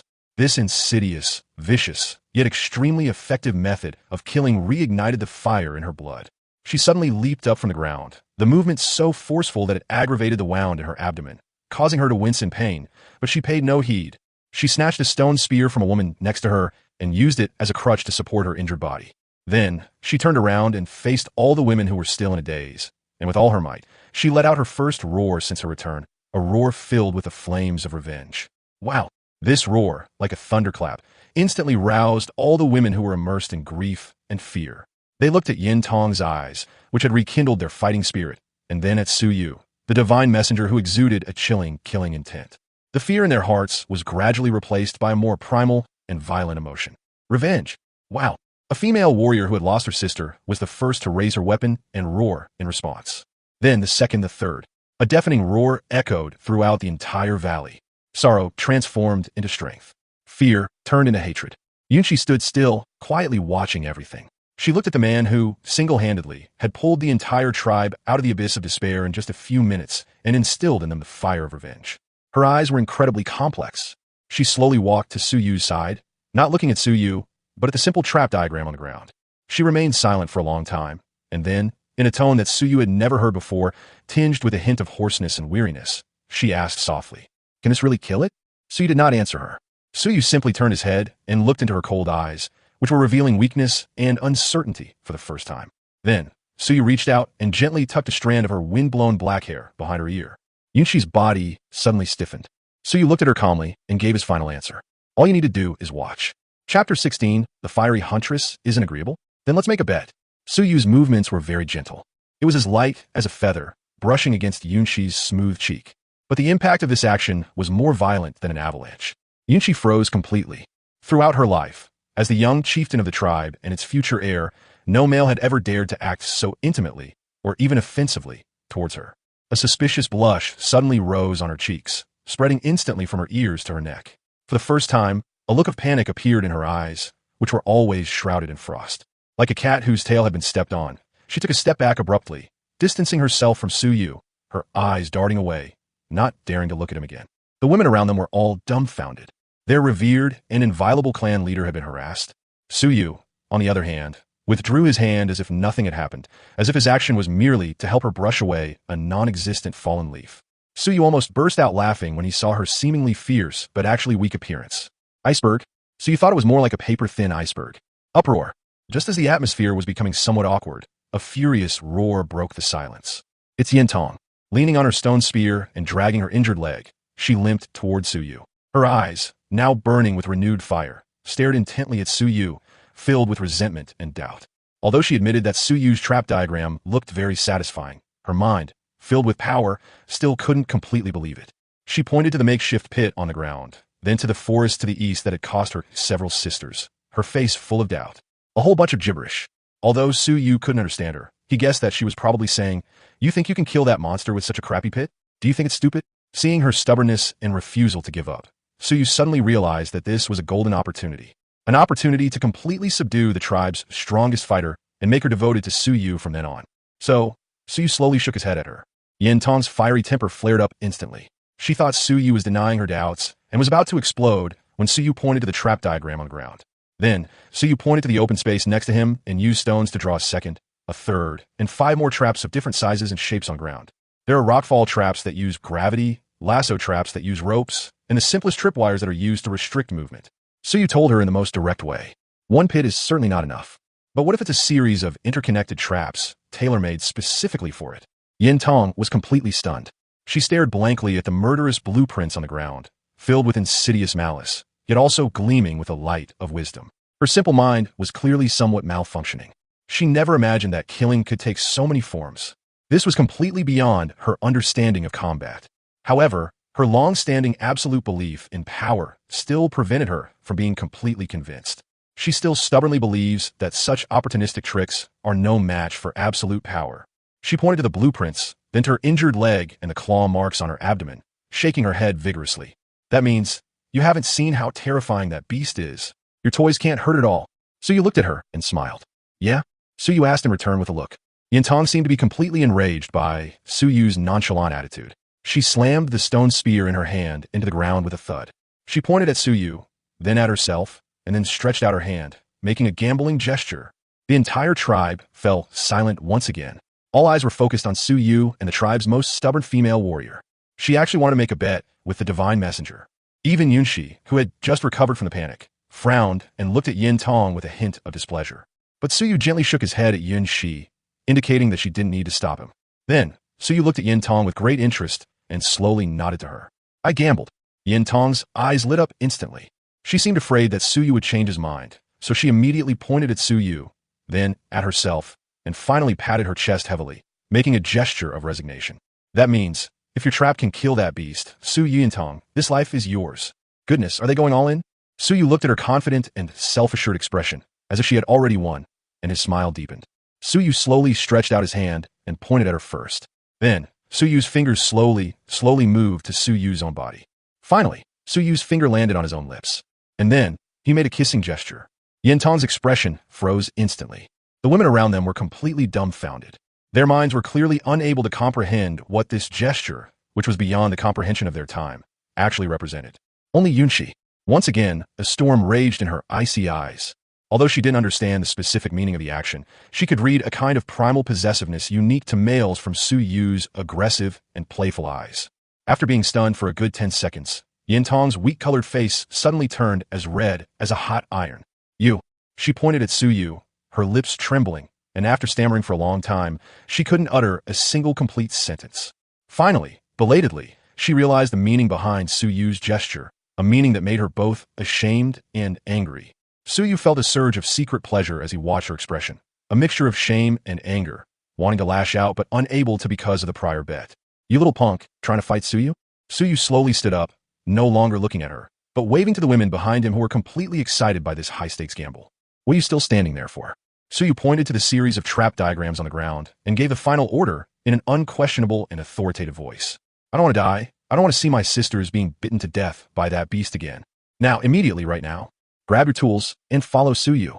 After saying that, Su Yu was the first to pick up a stone shovel for digging and strode towards the forest in the east of the tribe, a forest full of death and opportunity. All that remained was a dashing figure and a group of wild women who had gone completely mad because of Su Yu's bold words and earth-shattering bet, and a fiery female hunter who stood there, her face flushed, feeling ashamed and indignant, yet had no choice but to follow. She stared at Su Yu's not-so-strong back, stomped her foot angrily, and muttered something under her breath through gritted teeth. Then, she followed, limping and leaning on her stone spear. She spoke fiercely to Su Yu's retreating figure in a voice only she could hear. Okay, Su Yu will bet with you. Su Yu wanted to see what kind of skills this man, who only knew how to talk, actually had. However, Su Yu tells you that if you want Su Yintong to admit defeat. She paused, a strange light flashing in her eyes that she herself didn't even realize she had noticed. That depends on whether you have the ability. Chapter 17. Learn it in no time? The power of the trap is beyond imagination. The forest to the east was still shrouded in an unsettling mist. But this time, the women who entered this forest no longer had fear in their eyes, but a resolute fighting spirit ignited by the flames of revenge. Led by Su Yu, the large-scale digging team set off. At the very front of the procession was Su Yu. Behind Su Yu was Yintong, leaning on a stone spear, limping, her face screaming, I'll see how you die. Further back were Yu Ying and all the other able-bodied women in the tribe. Even Yunshi changed out of the animal skin skirt that symbolized her status as clan leader and put on more practical clothing. Holding a sharp stone knife, she silently followed at the back of the group. She said nothing, but her actions made her stance clear. She had placed all her bets on Su Yu. With precise navigation from the daily reconnaissance system, Su Yu and his team skillfully bypassed all potential dangers and headed straight for the pool where the saber-toothed tiger was entrenched. Finally, Su Yu stopped on a path that was only accessible about 300 meters from the pool. This is the place. Su Yu used a stone shovel to draw a huge circle on the ground. The terrain here is flat, the soil is relatively loose, and it's a necessary route for the sword-wielding tiger to go hunting. More importantly, the distance from the tribe is neither too far nor too close, making construction convenient while also allowing enough time for evacuation in case of an emergency. With favorable timing and location, Su Yu now has the advantage. Without wasting any words, Su Yu gave the order to start work with a single, simple syllable accompanied by a digging motion. The women did not hesitate at all. Having witnessed the magic of salt and berries, they had developed an almost blind trust in Su Yu. Moreover, the flames of revenge were now burning within them. Roar! A female warrior who had lost her sister was the first to let out a roar. She raised the simple stone shovel in her hand and, with all her might, plunged it into the ground. Then the second, the third. The women of the entire tribe unleashed astonishing power. They wielded every tool at their disposal: stone shovels, stone axes, even large pieces of animal bones, and frantically dug into the ground. In an instant, soil flew up and dust rose everywhere. The scene was bustling with activity, like a large-scale infrastructure construction site.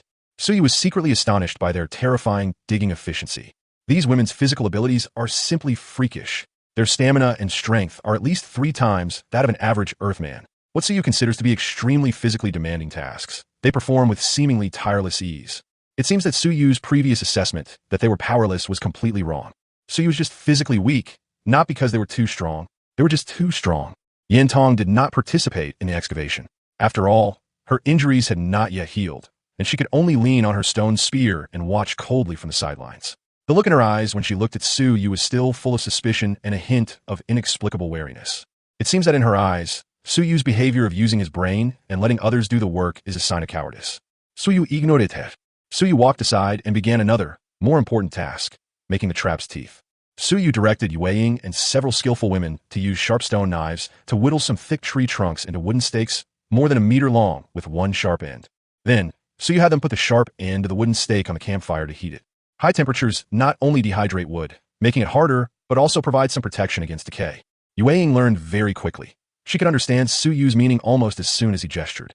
Her gentle eyes always sparkled with curiosity about knowledge and admiration for Suyu. In her view, every action Suyu took contained some kind of divine wisdom that she could not comprehend. Suyu is amazing. She pointed to the slightly charred, extremely sharp wooden stakes and spoke to Suyu in her broken but exceptionally pleasant Chinese. Suyu smiled and patted her head. This girl is practically Suyu's #1 fan and his personal translator. Just as Suyu and his team were carrying out their preparations in an orderly manner, a commotion and exclamations suddenly came from the digging team. Something happened. Suyu's heart tightened, and he immediately ran over. There was a woman sitting on the ground, clutching her ankle in pain. Beside her feet was a sharp-edged stone about the size of a human head that had just been dug out of the ground. Clearly, she was accidentally injured by this rock during the digging process. Although the injury was not serious, he has temporarily lost his ability to work. Yintong limped over, glanced at her, and then impatiently waved her hand, signaling the people next to her to help her to the side to rest. In her opinion, this minor injury was nothing to worry about. However, Suyu frowned. Wrong. This can't go on. Although they were strong, their digging method was completely haphazard and disorganized. This was not only inefficient, but also highly likely to result in accidental injuries. Most importantly, the pits they dug had crooked walls and did not meet Suyu's requirement for a near-vertical steepness. Even if the saber-toothed tiger falls into such a trap, it is very likely that it can climb out on its own. Stop! Suyu's shouted. Everyone was taken aback by Suyu's sudden rebuke. Suyu didn't explain, but jumped directly into the shallow pit that was less than half a meter deep. Suyu urged everyone to go up. Then, Suyu personally demonstrated in front of them. Suyu first used a stone shovel to draw a clear, vertical cutting line on the edge of the pit. Then, Suyu inserted the stone shovel into the soil at a specific angle and, using the lever principle, pried up a large clump of soil completely. Next, the second shovel, the third shovel. Suyu didn't use brute force, but instead used the most scientific, labor-saving, and efficient method to show them what real excavation is all about. Everyone was stunned. For the first time, they discovered that there were so many intricacies involved in digging a hole. For the first time, a hint of emotion appeared in Yintong's eyes, which were always full of doubt. Although she didn't understand the principle of leverage, she understood efficiency and the results. Suyu, using less than half the effort, dug faster than the 3 to 5 people combined. Moreover, the pit walls he dug were smooth, flat, and vertical. This is no longer a difference in strength. This is a case of wisdom defeating brute force, a dimensional reduction attack. After the demonstration, Suyu climbed out of the pit. Suyu didn't say another word. He just looked at them. This time, Suyu didn't need to give any orders. The female warrior who had previously looked down on Suyu's scribbles was the first to follow Suyu's example, jumping into the pit and starting to dig using the method Suyu had taught her. Then the second, the third. When Yintong also dropped the stone spear in her hand, disregarded her injuries, silently picked up a stone shovel, and prepared to jump down, Suyu stopped her. She looked at Suyu with a puzzled expression. Suyu pointed to her injured leg, then to the pile of sharpened wooden stakes next to her. Then, Suyu made a motion of inserting the wooden stake upside down into the bottom of the pit. Yintong instantly understood what Suyu meant. Digging a hole is only the first step, and she, the strongest warrior in the tribe, will be responsible for fitting the deadliest fangs into this death trap. Her breath caught in her throat. She looked at Suyu with an extremely complicated expression. She seemed to want to say something, but in the end, she said nothing. She simply silently picked up the thickest and sharpest wooden stake and walked to the edge of the pit. She turned her head and looked at the women behind her who were looking at Suyu with a completely new and awe-inspiring gaze. And then at Suyu, who stood at the center of it all, like a general in charge of planning and strategizing. For the first time, her simple yet proud heart wavered slightly, without her even realizing it. She bit her lip, but in the end, she couldn't help herself. Facing Suyu's back, she asked him in a muffled voice, with a tone that was both extremely reluctant and slightly curious. "Hello." The hand gesture you drew to kiss Suyu. She seemed a little embarrassed to talk about it, and her cheeks flushed slightly. What does it mean exactly? Chapter 18 Yin Tong was completely dumbfounded. Who exactly are you? What exactly does that kissing gesture you drew of Suyu mean? Yin Tong's voice was muffled and sullen, like a wildcat with its fur standing on end, full of resentment, yet mixed with a damned curiosity that she herself was unaware of. Suyu stopped what he was doing and slowly turned around. Suyu found it amusing to look at her arrogant demeanor, which showed she was clearly curious but was pretending to be just asking a casual question. The women around them also pricked up their ears. Clearly, they were also extremely curious about that mysterious gesture, which was full of masculine aggression. Even Yunshi, who had been silently supervising the work from the sidelines, subconsciously turned her gaze over. Suyu remained silent, ignoring everyone's curious gazes. Suyu simply raised his right hand slowly.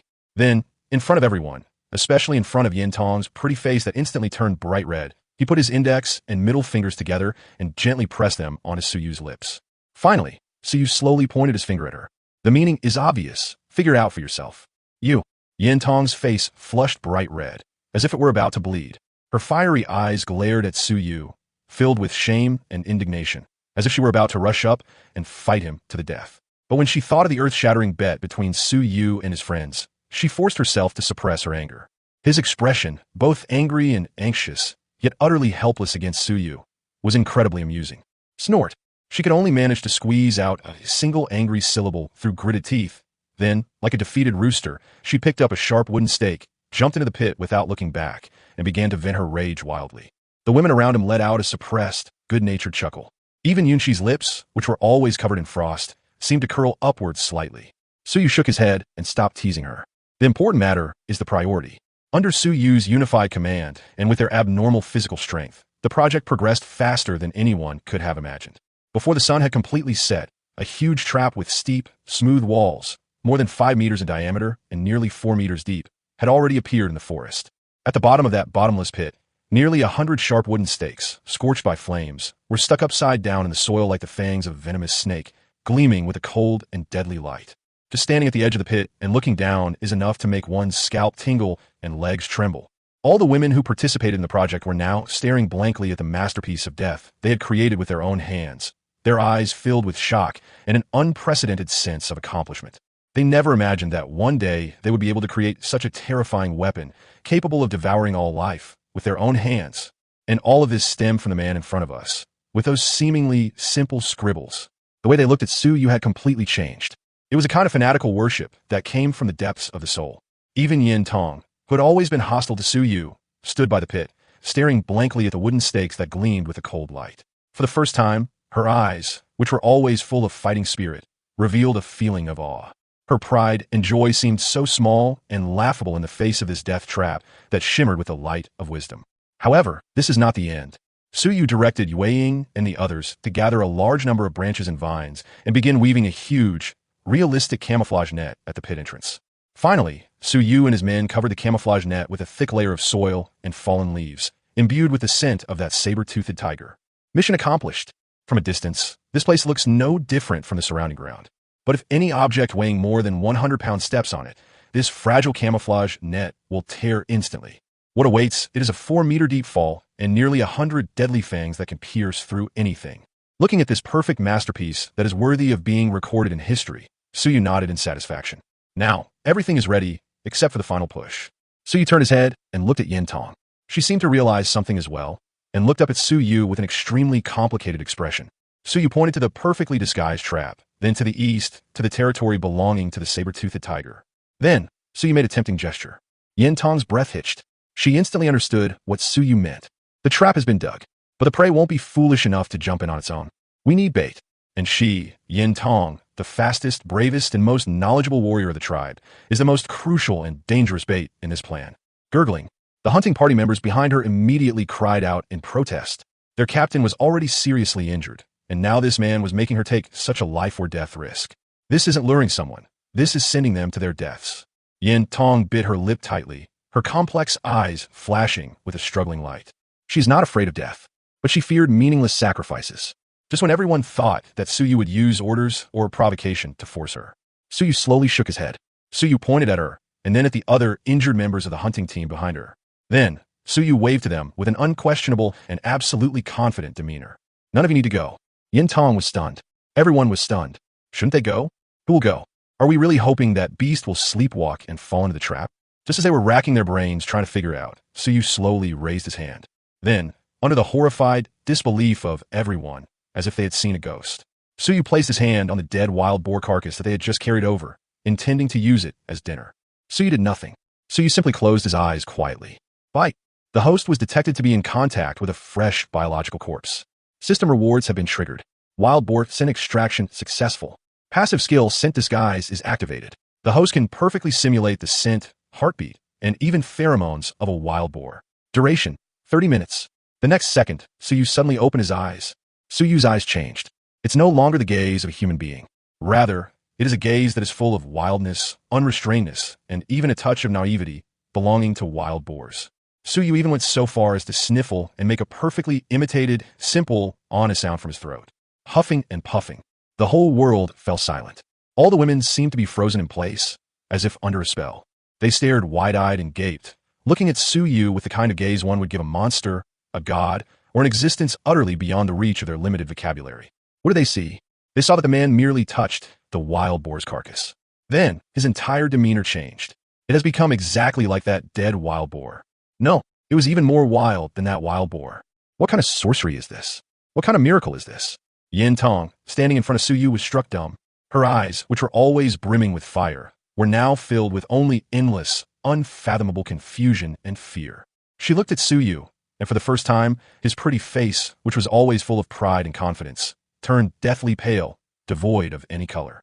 She pointed at Suyu, her lips trembling. Her mind, which had been filled with power, was completely blank from the shock of the scene that had overturned her worldview. She looked at Suyu, the man who could conjure salt out of thin air, foresee danger, draw godlike blueprints, and even transform himself into a wild boar. Her pride and her unwavering belief were utterly crushed at this moment, leaving not even a trace. In a hoarse, trembling voice filled with endless confusion, she asked the most fundamental question that she had always wanted to ask, but had never dared to. You, who exactly are you? Chapter 19, it's just sharpening a stone axe. Chow, or why are you blushing? Who exactly are you? Yin Tong's voice trembled, hoarse, and filled with the fear of having her worldview completely overturned. Suyu did not answer her. Suyu slowly withdrew his adorable wild boar appearance and regained his human gaze. Then, Suyu smiled at her with an inscrutable expression. Sometimes, no explanation is the best explanation. Let them guess and fill in the blanks themselves. The effect will be 1,000,000 times better than Suyu exhausting himself with words. Suyu ignored the group of female savages behind him who were completely petrified and whose brains had been completely destroyed, and walked straight back to the tribe. The trap is complete. The bait is ready. Now what Suyu needs is a real weapon that can be used to reap the fruits of victory. Suyu returned to the empty space that he had used as a temporary studio. The piece of hardwood that Suyu had cut in half still lay there quietly. This time, Suyu did not take action himself. Suyu simply handed the incredibly sharp stone knife, which he had personally sharpened, to a girl standing beside him who had been silently watching him with eyes full of curiosity and a hint of timidity. It's Chower, the artisans in the tribe who were responsible for making tools and clothing. She wasn't as strong and powerful as Yin Tong, nor as clever and agile as Yuing. She always stayed quietly in the corner, like an inconspicuous little grass.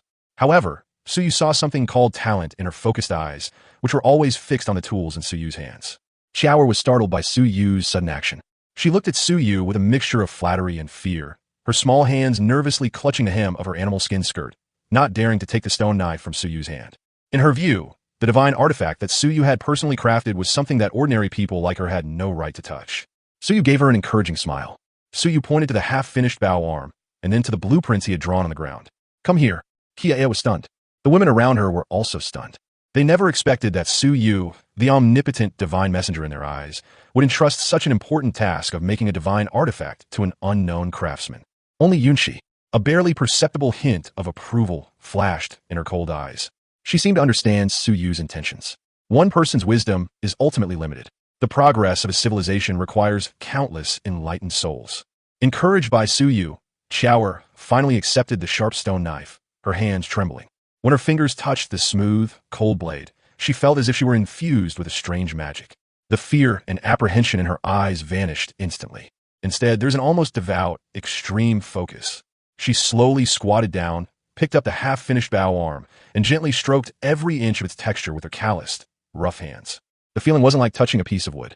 It's like having a silent conversation with an old friend you haven't seen in a long time. Then she moved. The stone knife in her hand seemed to come alive. Swish, swish, swish. Wood chips flew everywhere. She didn't use brute force, but instead followed the grain of the wood itself, making incredibly precise cuts with an extremely clever angle and force. Her movements were fluid and graceful, full of a certain indescribable sense of rhythm. The feeling was like a top-notch sculptor creating a unique work of art. Everyone was stunned. They never imagined that this quiet and unassuming little craftsman in the tribe actually possessed such amazing talent. Even Su Yu was secretly shocked. Su Yu Kurak. Are these primitive people? Her hands-on skills and comprehension are simply outrageous. Su Yu's drawing was just a two-dimensional diagram, but she was able to perfectly transform it into a three-dimensional object with a mechanically sound structure through her own understanding. She even made some minor optimizations to Su Yu's original design, which made the force on the bow arm more even. This is a genius. A reincarnation of Liu Ban, buried in a primitive tribe. Looking at her, so focused on him that she seemed to have forgotten all about him, Su Yu felt a surge of intense, overwhelming joy, as if he had found a treasure. With her, many of Su Yu's ideas will no longer be castles in the air. Pottery, textiles, architecture, and even metallurgy. Su Yu is about to unlock the full potential of this tribe's technology. Just as Su Yu was envisioning a bright future, Chower suddenly stopped what she was doing. She held up the bow arm, which was already taking shape, her brows furrowed slightly, as if she had encountered some problem. Su Yu stepped forward. At each end of the bow arm, a groove needs to be cut to secure the bowstring. This task requires extremely high precision and control, making a stone knife clearly unsuitable. Su Yu took a look and immediately understood.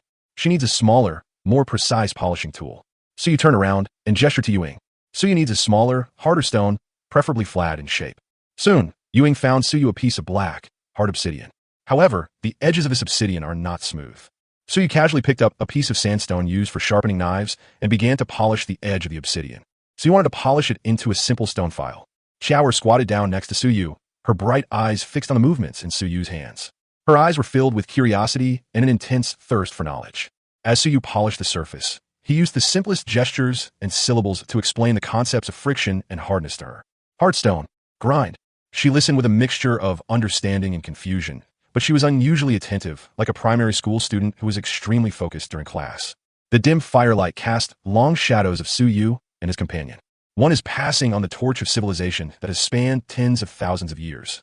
One is drawing upon the wisdom-giving rain that could change the fate of the entire world.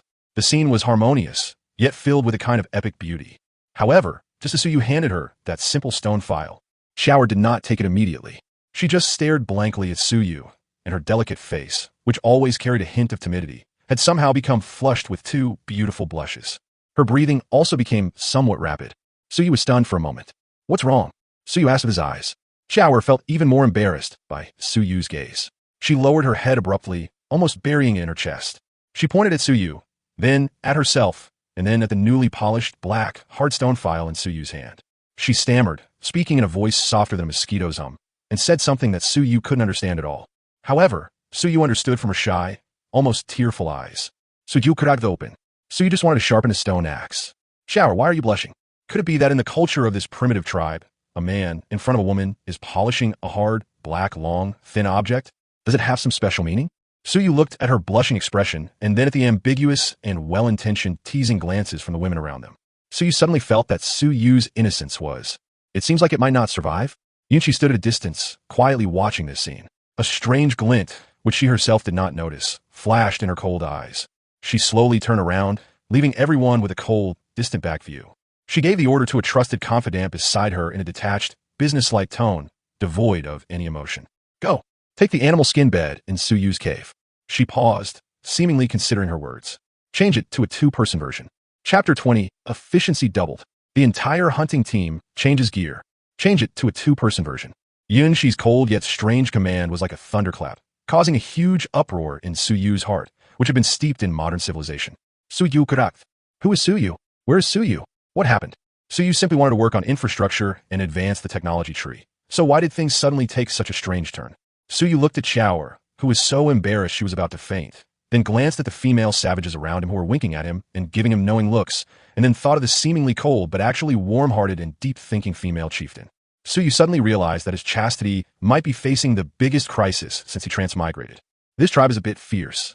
Fortunately, Shower's talent successfully drew everyone's attention back from gossip to the important matter at hand. With the stone file made by Suyu, she was like a tiger with wings. Holding a stone file, she meticulously polished the groove on the bow arm that Suyu had previously been unable to work on. Her focused expression and skillful technique made her seem like a born craftswoman. Seeing her radiant appearance, so engrossed in her own world, Suyu's romantic thoughts were gradually replaced by a grander sense of excitement called a leap in civilization. Suyu was the chief architect of this leap forward. Under Shower's skillful hands, the first true composite longbow began to take shape. But that's not enough. A bow cannot change a war. Suyu needs mass production. Suyu turned around and looked at the women who were still using the most primitive method of making stone tools by smashing and breaking them. Stop, everyone! Suyu stopped them in an unquestionable voice. Then, Suyu taught them the method for sharpening stone knives that he had just invented, without reservation. At first, they were a bit clumsy. But after witnessing the sharpness of the stone knife in Suyu's hand, everyone seemed to have discovered a new continent, bursting with astonishing enthusiasm for learning. In an instant, the sound of sharpening knives echoed everywhere in the tribe's open space. Soon, with the help of Yueying and several women from the gathering team, more than a dozen sharp stone knives, stone axes, and even stone shovels for digging holes were polished. When the female warriors of the hunting party received these new, gleaming weapons from Yin Tong, weapons that could easily slice through tough animal hides, they were all stunned. They stroked the smooth, cold blade, feeling its unprecedented sharpness, their eyes filled with unbelievable shock. Uproar. A female warrior couldn't resist picking up a newly sharpened stone axe and hacking it down hard at a piece of wood as thick as a bowl. Click. A crisp sound. The piece of wood that they usually had a hammer with a blunt instrument for ages to break was cut in two with a single axe. The cut is as smooth as a mirror. Hiss. Gasps of astonishment filled the air. All the members of the hunting party went completely mad. They threw away the heavy stone hammers and clubs that had accompanied them through countless days and nights, and frantically fought for these new weapons that could greatly boost their fighting power. Yin Tong also came over, leaning on his stone spear and limping. She picked up a brand new stone axe and flicked the blade lightly with her finger. Buzz. A soft chirp. For the first time, a look of infatuation appeared in her eyes, which were always filled with fire. As the tribe's strongest warrior, she knew better than anyone what a sharp weapon meant in battle. That means faster cutting speed, stronger armor-piercing ability, more lethal damage. If they had possessed such weapons yesterday, would they have avoided such a crushing defeat against that saber-toothed tiger? Would so many of their sisters have survived? Thinking of this, Yin Tong's eyes suddenly reddened. She raised her head and looked deeply at Suyu with an extremely complex gaze, filled with regret, gratitude, and a hint of admiration that she herself was unaware of. Then, without saying anything, she silently tucked the brand-new stone axe in her waistband. The gesture was so solemn, as if one were receiving a sacred coronation. Looking at the bustling scene before him, Suyu felt a surge of pride. This is nothing. Once I've put together bows and arrows, traps, and even bronze and iron tools, I'll shoot down not just any saber-toothed tiger, but even any pterosaur flying in the sky. However, just as Suyu was immersed in the immense thrill of this technological superiority, a weak, slightly timid voice rang out behind him. It's Shower. She had finished polishing the bow arm without her noticing. At this moment, she was holding the bow arm, which was like a work of art, and carefully presented it to Suyu as if offering the most precious treasure. Suyu. Her voice was very soft, with a slight, almost imperceptible tremor. All right. Suyu took the bow arm. It felt warm and smooth to the touch, with a perfect curve and a moderate weight. Suyu nodded in satisfaction. Next comes the final and most crucial step, winding the wheel. Suyu picked up the tough animal tendon that had been prepared beforehand and firmly fixed both ends of it into the grooves at both ends of the bow arm. Then, Suyu took a deep breath, pressed his left foot against the center of the bow arm, and exerted force with both hands to slowly pull the bow arm into a full moon shape. Buzz! A powerful and wildly beautiful bowstring vibrated, echoing throughout the entire valley. In an instant, the tribe fell silent. All eyes were fixed on the strangely shaped artifact in Suyu's hand, which exuded a deadly aura. Their brains have completely stopped functioning. They didn't understand what the purpose of this toy, made of wood and animal sinew was. Suyu did not explain. Suyu slowly picked up an arrow that had already been sharpened and fitted with a sharp stone arrowhead from the ground. Suyu gently placed the arrows fletching onto the bowstring. Then, Suyu raised his head, his gaze passing over all the blank faces and finally locking onto the huge rock 100 meters away at the entrance of the tribe, which was being used as a training target. Suyu slowly drew back the bowstring. Suyu's gaze became incredibly focused. The whole world seemed to consist only of Suyu, the bow, the arrow, and the distant target. Just as everyone held their breath, wondering what Suyu was going to do. Yin Tong, however, seemed to have a premonition of something. Her fiery eyes suddenly narrowed into the most dangerous pinpoints. She gasped in shock and disbelief as she looked at Suyu. What do you want to do? Suyu did not answer her. Suyu simply grinned at her. Then, under everyone's gazes as if they had seen a ghost, gently, she released Suyu's right hand. Chapter 21 Finally, I have my own place. I don't have to sleep in a dormitory anymore. Whoosh. The bowstring vibrated, producing a clear, melodious, buzzing sound. The arrow, carrying the hopes of the entire tribe, transformed into a black shadow almost invisible to the naked eye, tearing through the air with a sharp whistling sound, instantly traversing a distance of nearly 100 meters. Time seemed to slow down at this moment. So you could see that all the women's pupils contracted sharply in that instant. Yin Tong's pretty face was filled with shock. Yuang instinctively covered her mouth in surprise. And in Yunqi's icy eyes, for the first time, a colossal wave surged forth. Clang! A crisp sound of metal striking metal echoed throughout the entire valley. The next second, sparks flew everywhere from the huge rock 100 meters away that was being used as a target. The incredibly hard stone arrowhead, crafted by Suyu himself, was deeply embedded in the solid rock. The feathers at the tip of the arrow were still buzzing and trembling violently, as if announcing the arrival of a brand new era to this ignorant world. The whole world fell silent. In the valley, you could hear a pin drop. All the women seemed to be frozen in place, as if under a spell. They stared wide-eyed and gaped, looking at Suyu with the same gaze one would give a god, a creator, or someone who had completely overturned their understanding of tens of thousands of years. What did they see? They saw that this man, using a piece of wood and an animal's sinew, had actually thrown a stone 100 meters away. Moreover, it hit the target with pinpoint accuracy. That power, that speed, that precision. Is this something a human being can do? No, this is not human. This is God. Yin Tong, standing in front of Suyu, was struck dumb. She stared blankly at the arrow fletching still trembling slightly on the distant rock, then turned to look at the strangely shaped toy in Suyu's hand, which was full of deadly beauty. Her pride and her unwavering belief were utterly crushed by this arrow, leaving not a trace. Her proud throwing skills were a joke in the face of this cloud-piercing arrow. Glug! No one knows who it was, but the first person's legs buckled and they knelt down. Then the second, the third. In the valley, all the women once again performed their most sublime and devout prostration to Suyu. This time, no one had the slightest doubt.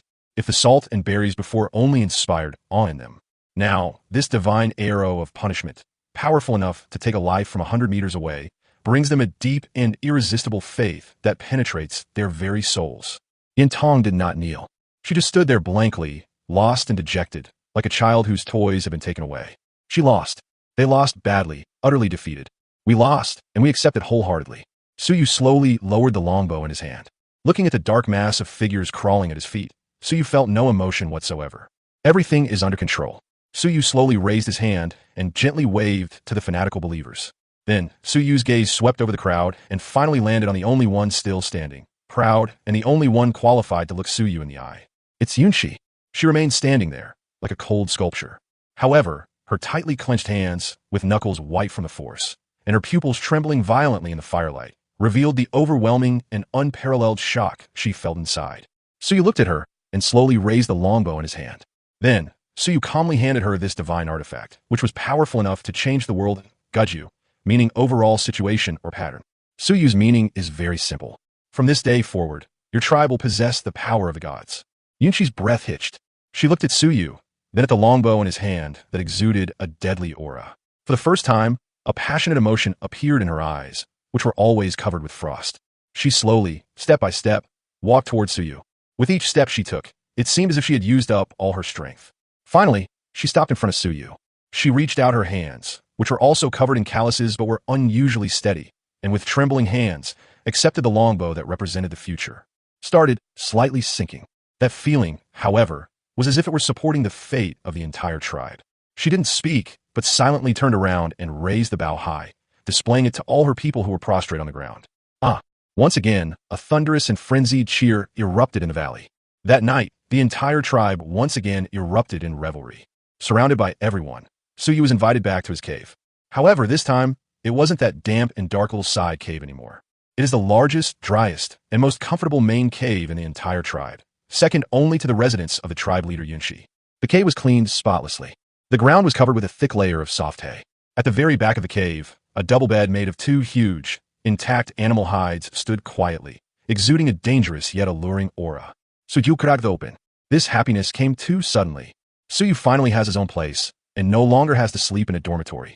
Although this nest seems a bit too big, just as Suyu is gazing at the double bed, lost in thought, a petite figure carrying a steaming bowl of meat soup appeared silently at the entrance of Suyu's cave. It's Chower. She lowered her head, not daring to look at Suyu, and her delicate face still had two charming blushes. She gently placed the broth on the stone table in front of Suyu, and then did not leave. She simply and silently began to tidy up Suyu's huge double bed. She laid it out very carefully and meticulously, smoothing out every wrinkle in the animal hide.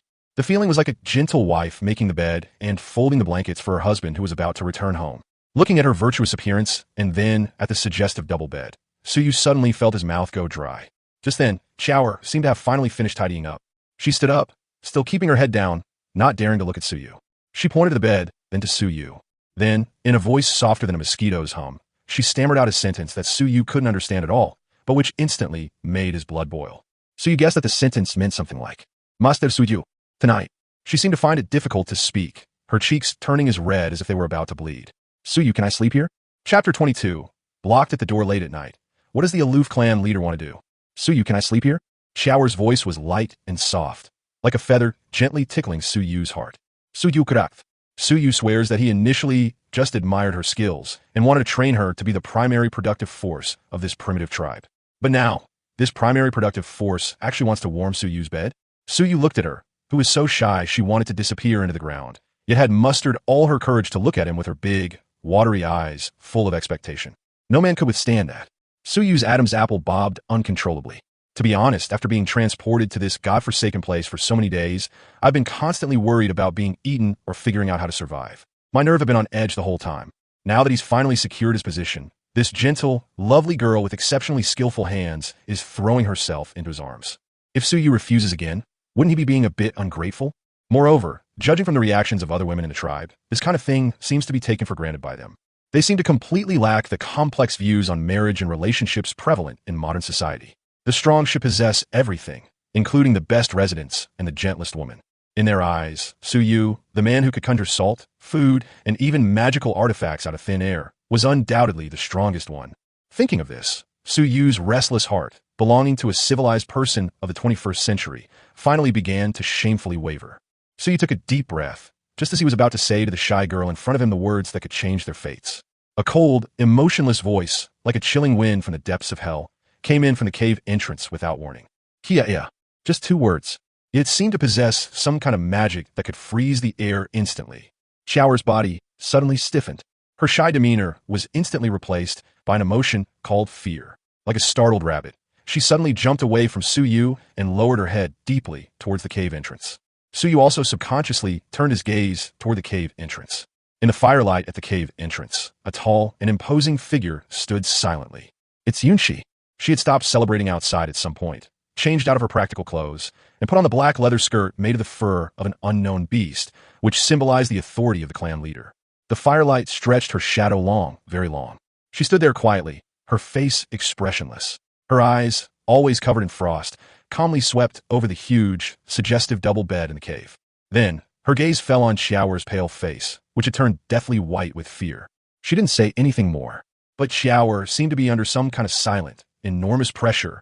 She bowed deeply to Yunshi once more, then turned her head and looked at Suyu with a gaze full of apology and a hint of reluctance. Finally, like a child who had done something wrong, she lowered her head and quickly ran away from Yunshi. Inside the cave, in an instant, only Suyu and she remained, and a deathly silence. Suyu Kurakth. In Suyu's mind, a million grass mud horses were galloping through his mind. No, big sister. What do you mean by this? You were the one who had the bed changed to a double bed, and now that the girl has come to you willingly, you've come out and scare her away? This is a double standard. Suyu looked at her icy, unchanging expression and inwardly grumbled. Yunshi, on the other hand, acted as if nothing had happened and slowly walked into Suyu's cave. She didn't look at Suyu, but instead began to examine Suyu's new home. She first glanced at the meat soup that Suyu had left over, then at the double bed that Xiaoer had neatly arranged. Finally, her gaze fell on the longbow in the corner, crafted by Suyu himself and exuding a deadly aura. She walked slowly over, stretched out her slender yet strong hands, and gently stroked the smooth bow arm and the resilient bowstring. The feeling was like caressing one's lover. This, she finally spoke. The voice was still cold, but it carried a complex emotion that Suyu had never heard before. Will we really be able to kill that beast tomorrow? She asked the exact same question as before. But this time, her tone was no longer one of questioning and scrutiny. Rather, it was a heavy burden that placed the fate of the entire tribe on Suyu's shoulders. As Suyu gazed at her somewhat fragile, yet aloof figure in the firelight, the tender feelings he had harbored gradually dissipated. Suyu saw in the understooth. She's not here to cause trouble.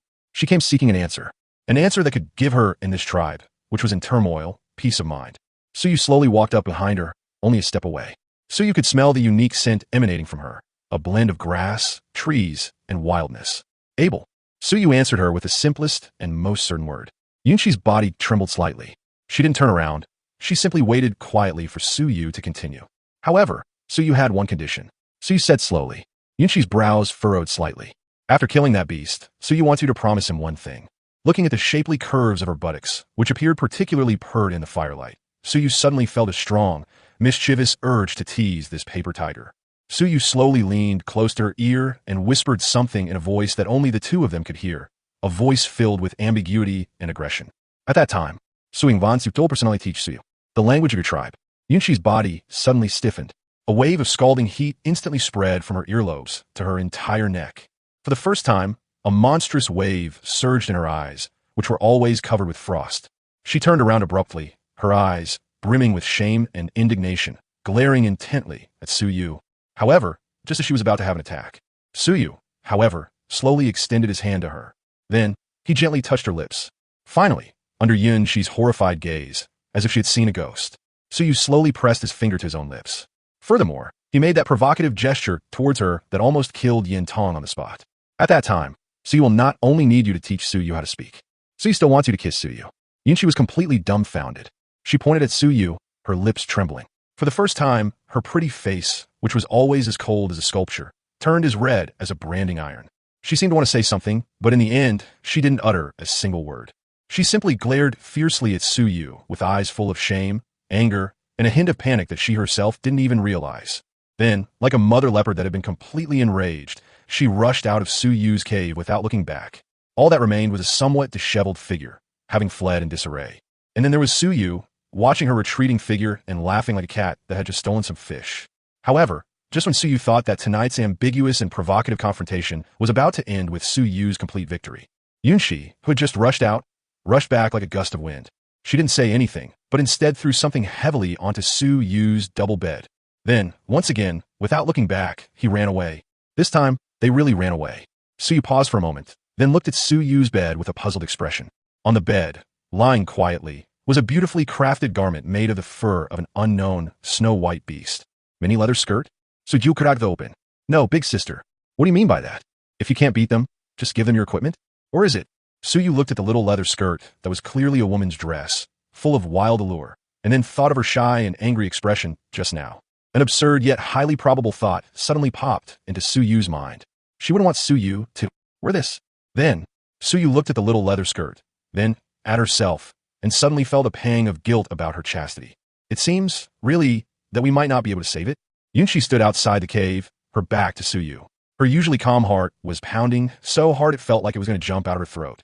She listened to the gasps of shock and disbelief coming from the cave, and her pretty face, which was always as cold as a sculpture, turned as red as the sunset. She bit her lip hard and cursed viciously in a voice only she could hear. Shaman man. She paused, seemingly recalling the aggressive kiss from before, and her cheeks burned even hotter. But, want Suyu to kiss you. Her voice gradually faded, becoming as soft as a mosquito's hum. That depends on what you do tomorrow. Will they ever be able to come back? Chapter 23, want to stay? Then show us your true skills. Yunqi ran away. They ran even more miserably than when the hunting party was chased by saber-toothed tigers last time. Suyu, holding the smooth, white leather skirt that still carried a faint scent of her body, stood at the cave entrance, watching her disappear into the night, and smiled like a cat that had stolen some cream. Iceberg? Suyu thought it was more like a volcano that could melt at any moment. But jokes aside, Suyu knew in his heart that tomorrow would be the most crucial battle since he came to this world. If he wins, Suyu will not only win Yintong's first kiss and Yunshi's personal instruction, but he will also solidify his absolute, godlike status in the tribe. Lost, Suyu looked down at the little leather skirt that exuded a wild allure, and suddenly felt that losing might actually be quite exciting. Pooh! Suyu shook his head violently, banishing the dangerous thought from his mind. Suyu, a dignified man of 7 feet tall. How can I endure such humiliation? Suyu did not sleep well that night. Half of it was due to the tension of tomorrow's big battle, and the other half was because of that damned double bed and that equally damned little leather skirt. The next morning before dawn, the entire tribe was already shrouded in a tense and somber atmosphere. All the women consciously ceased their daily gathering and labor. Holding their newly sharpened weapons, they stood silently in the open space of the tribe, waiting. They were waiting for Suyu. Wait for Suyu to lead them to challenge the king of the forest, who brought death and fear. However, the first thing Suyu did after leaving the cave surprised everyone.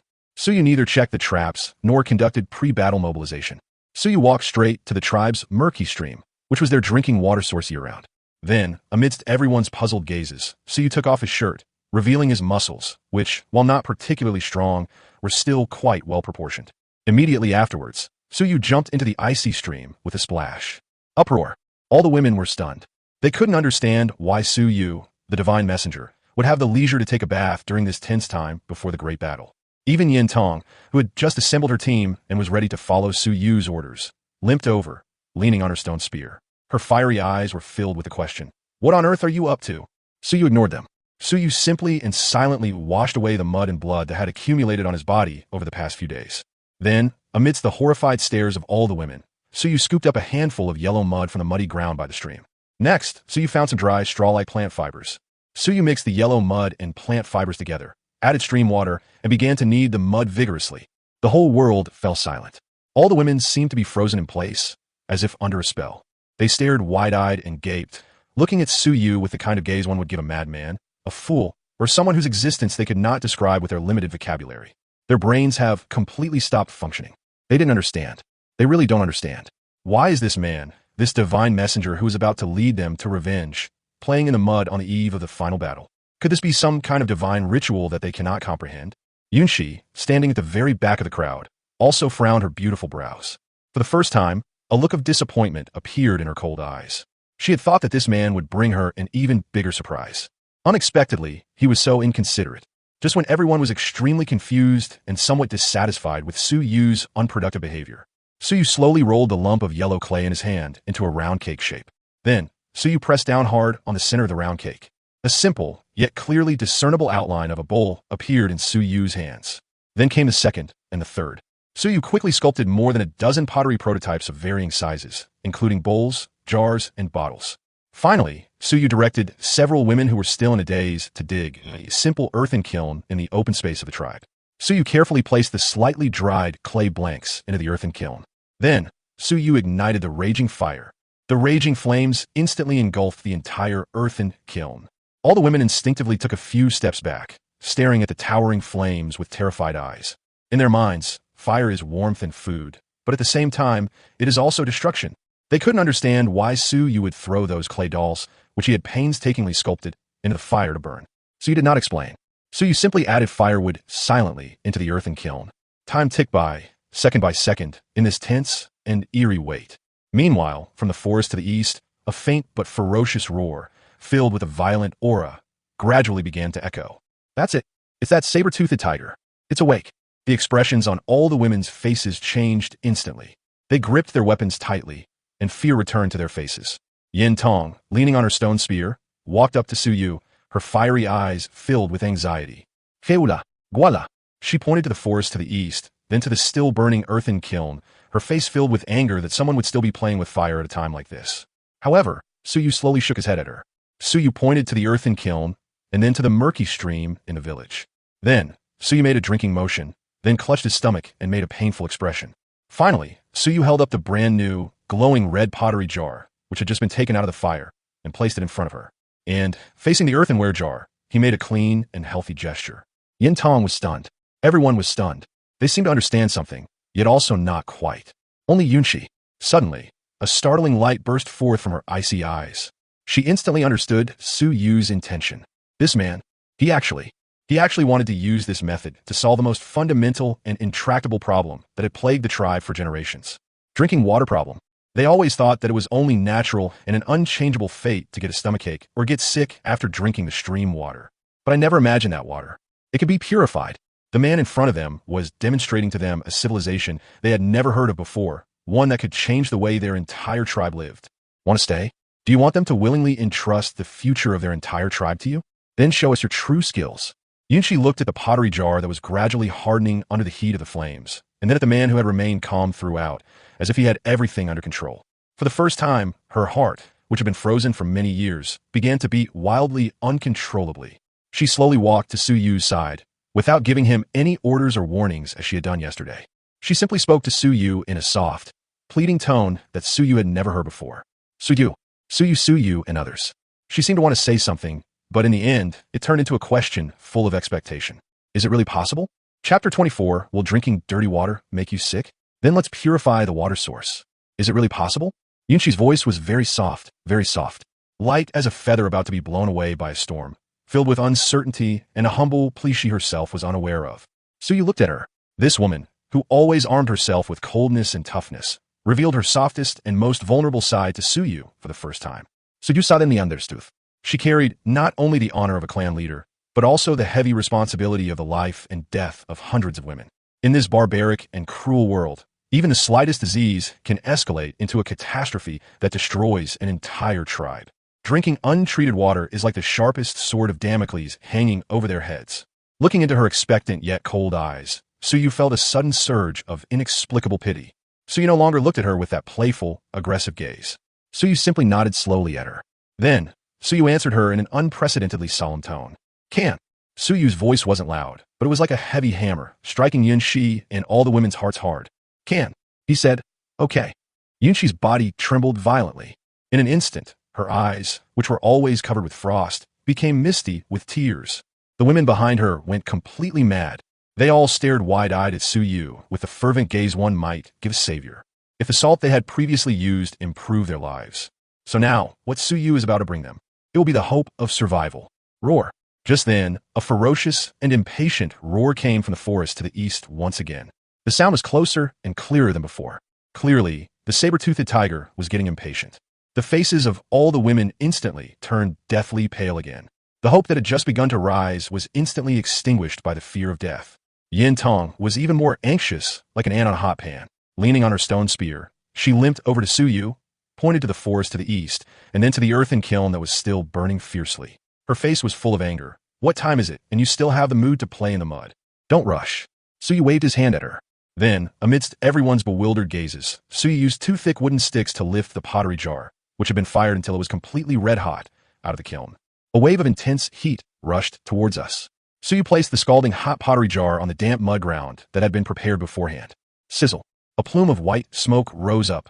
As it cooled rapidly, the surface of the earthenware jar emitted a series of soft crackling sounds. But it didn't break. Instead, under the scorching heat, it exhibits a hard texture with a hint of metallic luster. Everyone was stunned. They stared blankly at the artifact, so different from the rough stone tools they usually used, and full of streamlined beauty, their eyes filled with unbelievable shock. Mud can actually be burned into stone? Su Yu ignored their shock. Su Yu waited until the pottery jar cooled down a bit. Su Yu picked it up and walked to the murky stream. Su Yu first used a clean piece of animal hide to cover the mouth of the jar, making a simple filter. Then, Su Yu scooped up half a jar of murky stream water. Finally, Su Yu placed the earthenware jar, now filled with dirty water, back over the campfire. Now comes the moment to witness a miracle. Under the scorching heat of the fire, the water in the earthenware pot soon began to bubble and bubble. Streams of white steam rose from the mouth of the can. Su Yu did not explain what high-temperature sterilization or physical filtration meant. Su Yu simply added firewood to the campfire silently. After the water in the earthenware pot has completely boiled, Su Yu took it off the campfire. A pure, unblemished fragrance of hot water instantly filled the entire valley. All the women subconsciously swallowed. Su Yu poured the boiled water into a clean ceramic bowl. Then, under everyone's gaze, Su Yu, carrying the bowl of still steaming divine water, walked step by step to Yunshishi. Sujuriman Saident.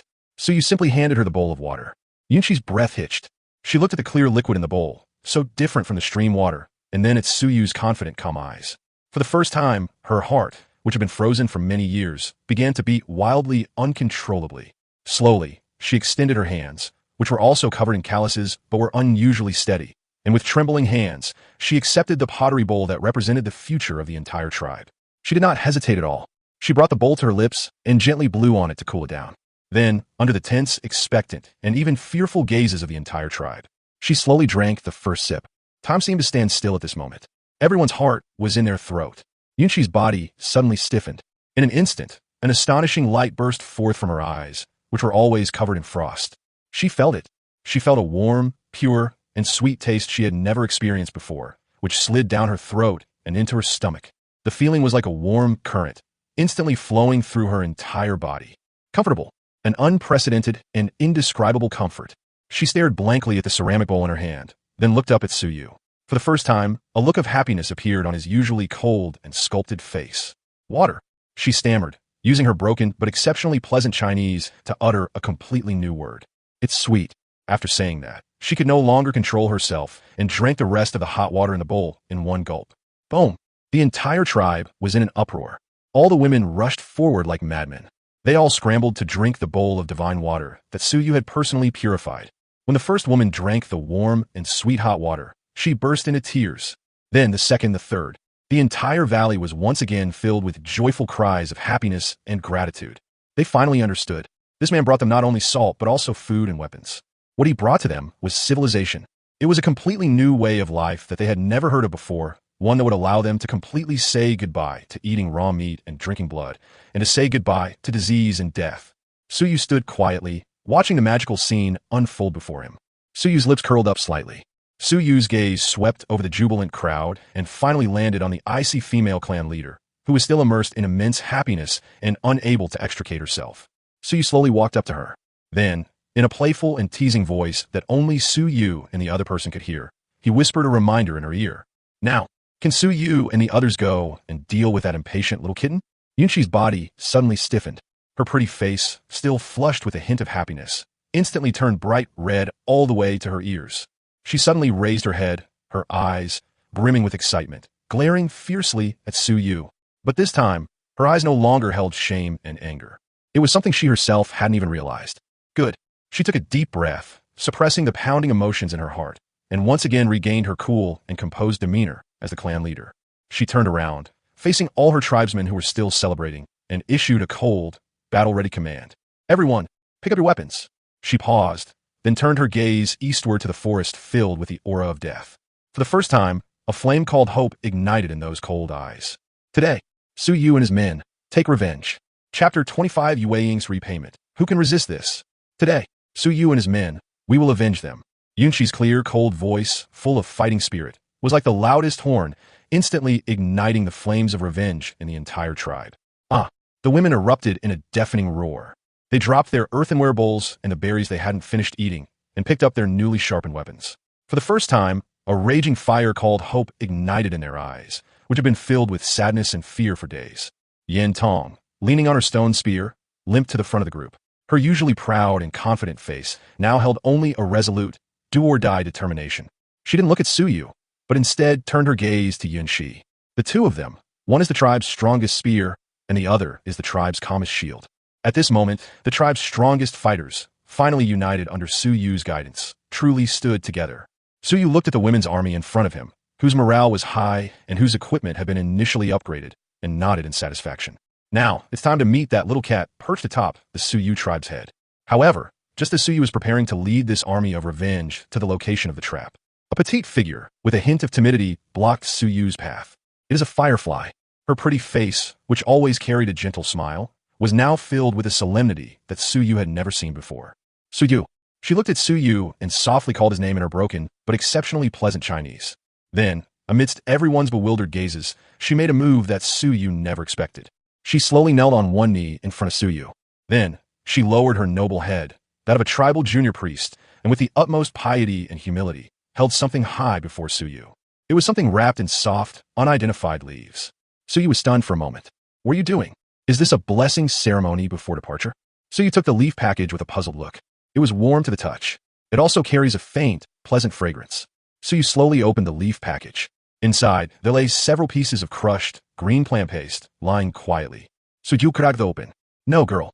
What kind of time is this to show Su Yu this? However, Yue Ying raised her head, and in her crystal-clear eyes, there was a bright light that Su Yu couldn't understand.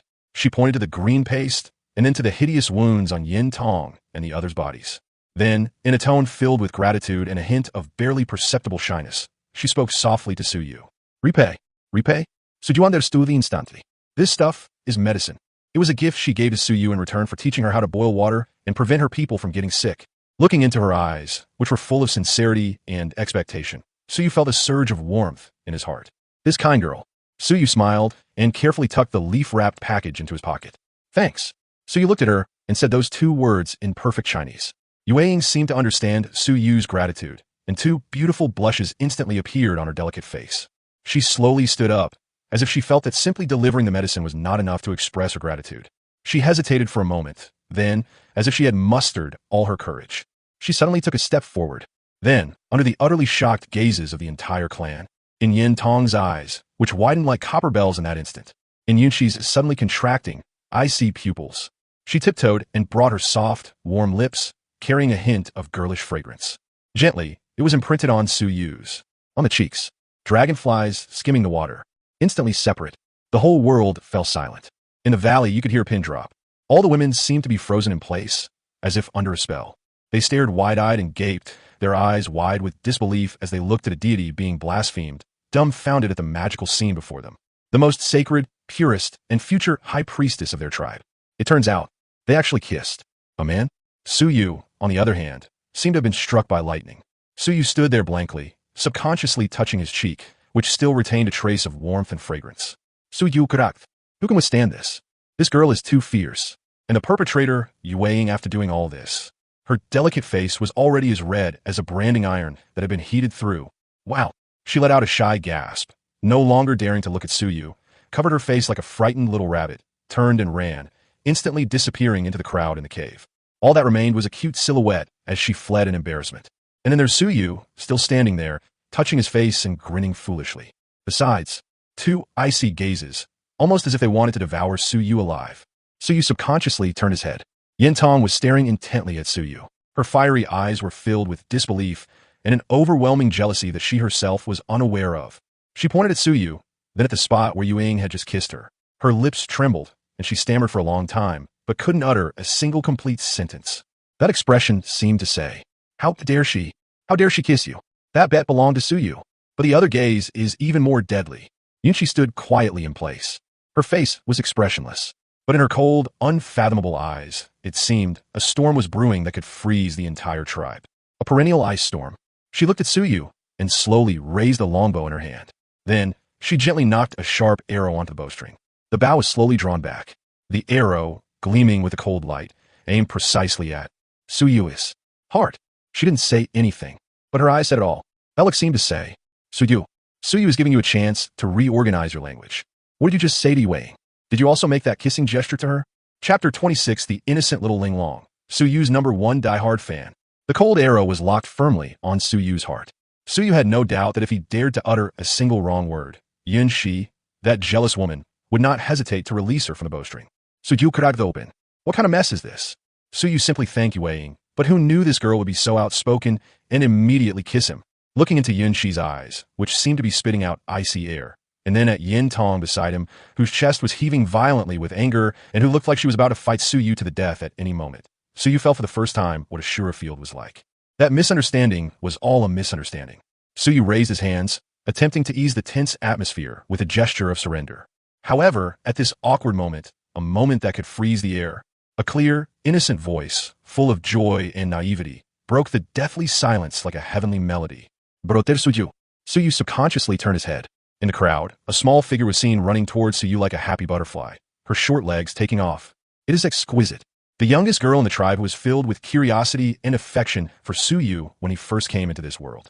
She wasn't as cold as Yun Shi, as fiery as Yin Tong, or as gentle as Yue Ying. She possessed a pure and innocent charm, untouched by the world. At this moment, her cute little face, still with a bit of baby fat, was filled with undisguised admiration for Su Yu. She was like a little sun, instantly dispelling the dark cloud of jealousy that had been hanging over Su Yu's head.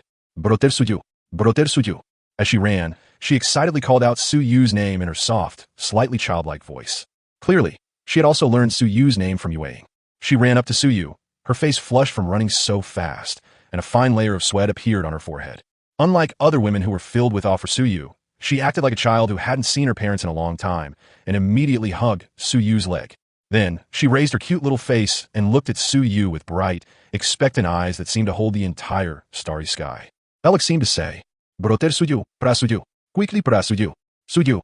Suyu looked at the human-shaped pendant hanging on his leg, then at the two active volcanoes that were about to erupt, and suddenly felt that the style of the scene seemed to have gone astray again.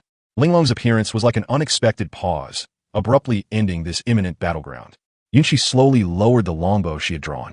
A hint of helplessness flashed in her cold eyes. Yintong also snorted heavily. Although she still looked unhappy, her overwhelming jealousy had dissipated considerably. Clearly, they couldn't bring themselves to be angry with this little sister who was loved by everyone in the tribe. Suyu breathed a sigh of relief, feeling as if he had just walked through the gates of hell. Suyu reached out and, like a kind old father, patted Linglong's fluffy little head. "Exquisite, wonderful." Suyu praised her in Chinese. Although she couldn't understand, she could feel the kindness and doting in Suyu's tone. She immediately smiled, like a blooming sunflower. Then, as if presenting a treasure, she pulled something out of the small animal skin pouch at her waist. It was a wreath made of unknown, colorful wildflowers. She stood on tiptoe, using all her strength, and placed the dew-kissed flower wreath, full of girlish sentiments, on Suyu's head. On the neck, the world fell silent once again. Suyu looked down at himself. His upper body was bare, and his muscle lines were fairly well proportioned. He was wearing a pair of tattered exploration pants. In his hand, he held a composite longbow that had just shocked the entire audience and exuded a deadly aura. And Suyu's neck, but it was adorned with a delicate floral wreath, exuding a charming, pastoral vibe.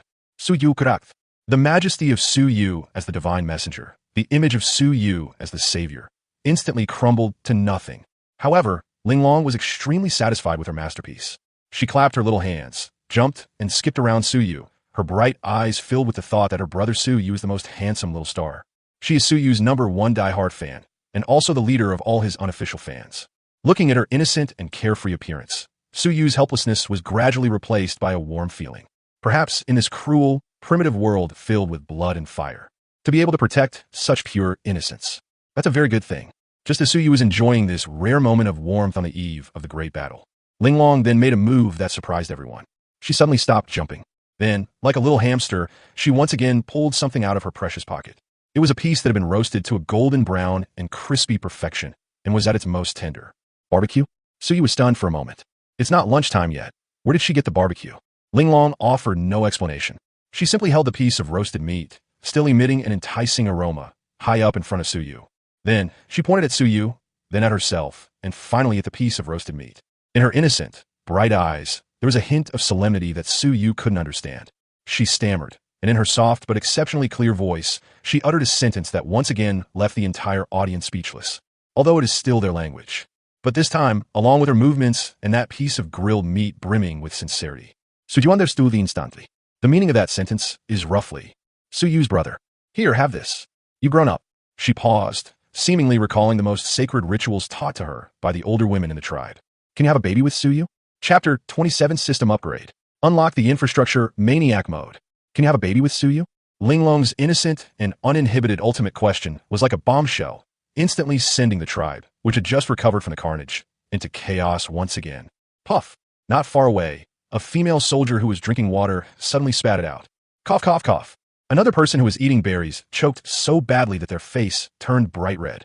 Yin Tong, like a cat whose tail had been stepped on, suddenly jumped up from the ground. She pointed at Linglong, then at Suyu, and her pretty face, which had just lost its blush, turned red again, all the way to her ears. Wow, Linglong, what nonsense are you spouting? She pulled Linglong away from Suyu and glared at him fiercely with a look of both shame and anger. Alex seemed to say, You beast, what have you been teaching such a young child? Suyu Kurakth. Suyu squares. Suyu is truly more wronged than Do-e.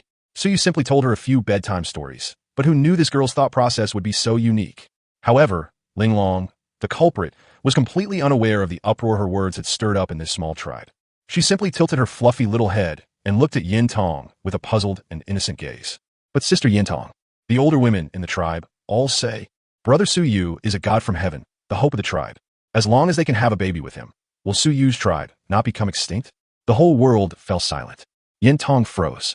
All the women watching the spectacle were petrified. Even Yunshi, who had been standing at a distance, observing coldly, had a storm raging in her icy eyes.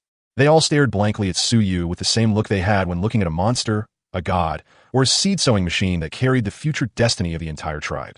Su Yu Kurak. Su Yu swears. Su Yu really just wants to lead them, do some infrastructure work, advance in technology, and live a good life. How did I end up being assigned such a grand task as procreation? Looking at the group of savage women before him, their eyes practically spitting out green light, Su Yu suddenly felt a lump in his throat. It feels a bit chilly? Cough cough.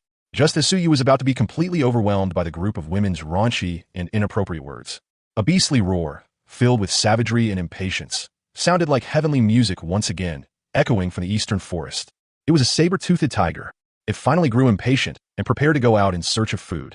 That roar was like a bucket of ice water, instantly extinguishing all the romantic and gossipy atmosphere in the tribe. The expressions on all the women's faces changed instantly. They gripped their weapons tightly, and their faces once again showed tension and a murderous look. Yunshi was the first to react. She turned around abruptly, and in her cold eyes, there was no longer any trace of feminine affection, only the iron-blooded calmness of a clan leader. She looked at Su Yu and gave the order in an unquestionable, businesslike tone. Su Yu, set off. Su Yu breathed a sigh of relief, feeling as if he had just escaped from a wolf's den only to be about to fall into a tiger's mouth again. Su Yu nodded heavily at her. It's time. It's time to show these women what true wisdom is. However, just as Su Yu was preparing to lead this army of revenge to the location of the trap, that cold, long-absent system notification sound suddenly rang out again in Su Yu's mind without warning. Bite.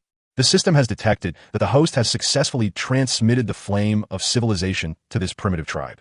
The host has succeeded in gaining the fervent worship of over 90 tribe members. The level of tribal civilization has advanced from the very early Stone Age to the early Stone Age. Meets system upgrade requirements. The Navigator's exclusive daily reconnaissance system is being upgraded. 10-30-70-100. Upgrade successful. Su Yu was stunned. This can still be upgraded? Before Su Yu could react, a brand new line of text, shimmering with golden light, instantly appeared on Su Yu's virtual interface. Congratulations, host. The system has successfully unlocked a new module. Infrastructure Building Maniac Mode. Module Function. The system will provide the host with three-dimensional structural blueprints of all basic buildings and tools within its cognitive scope. Currently unlockable blueprints: basic wooden house, improved fence, enhanced watchtower, basic stone workshop. Note: unlocking blueprints requires civilization points. Civilization points can be obtained by upgrading the tribe's civilization level, imparting knowledge, inventing tools, and increasing the population. The host has successfully invented groundbreaking items such as the composite longbow, pottery, and traps.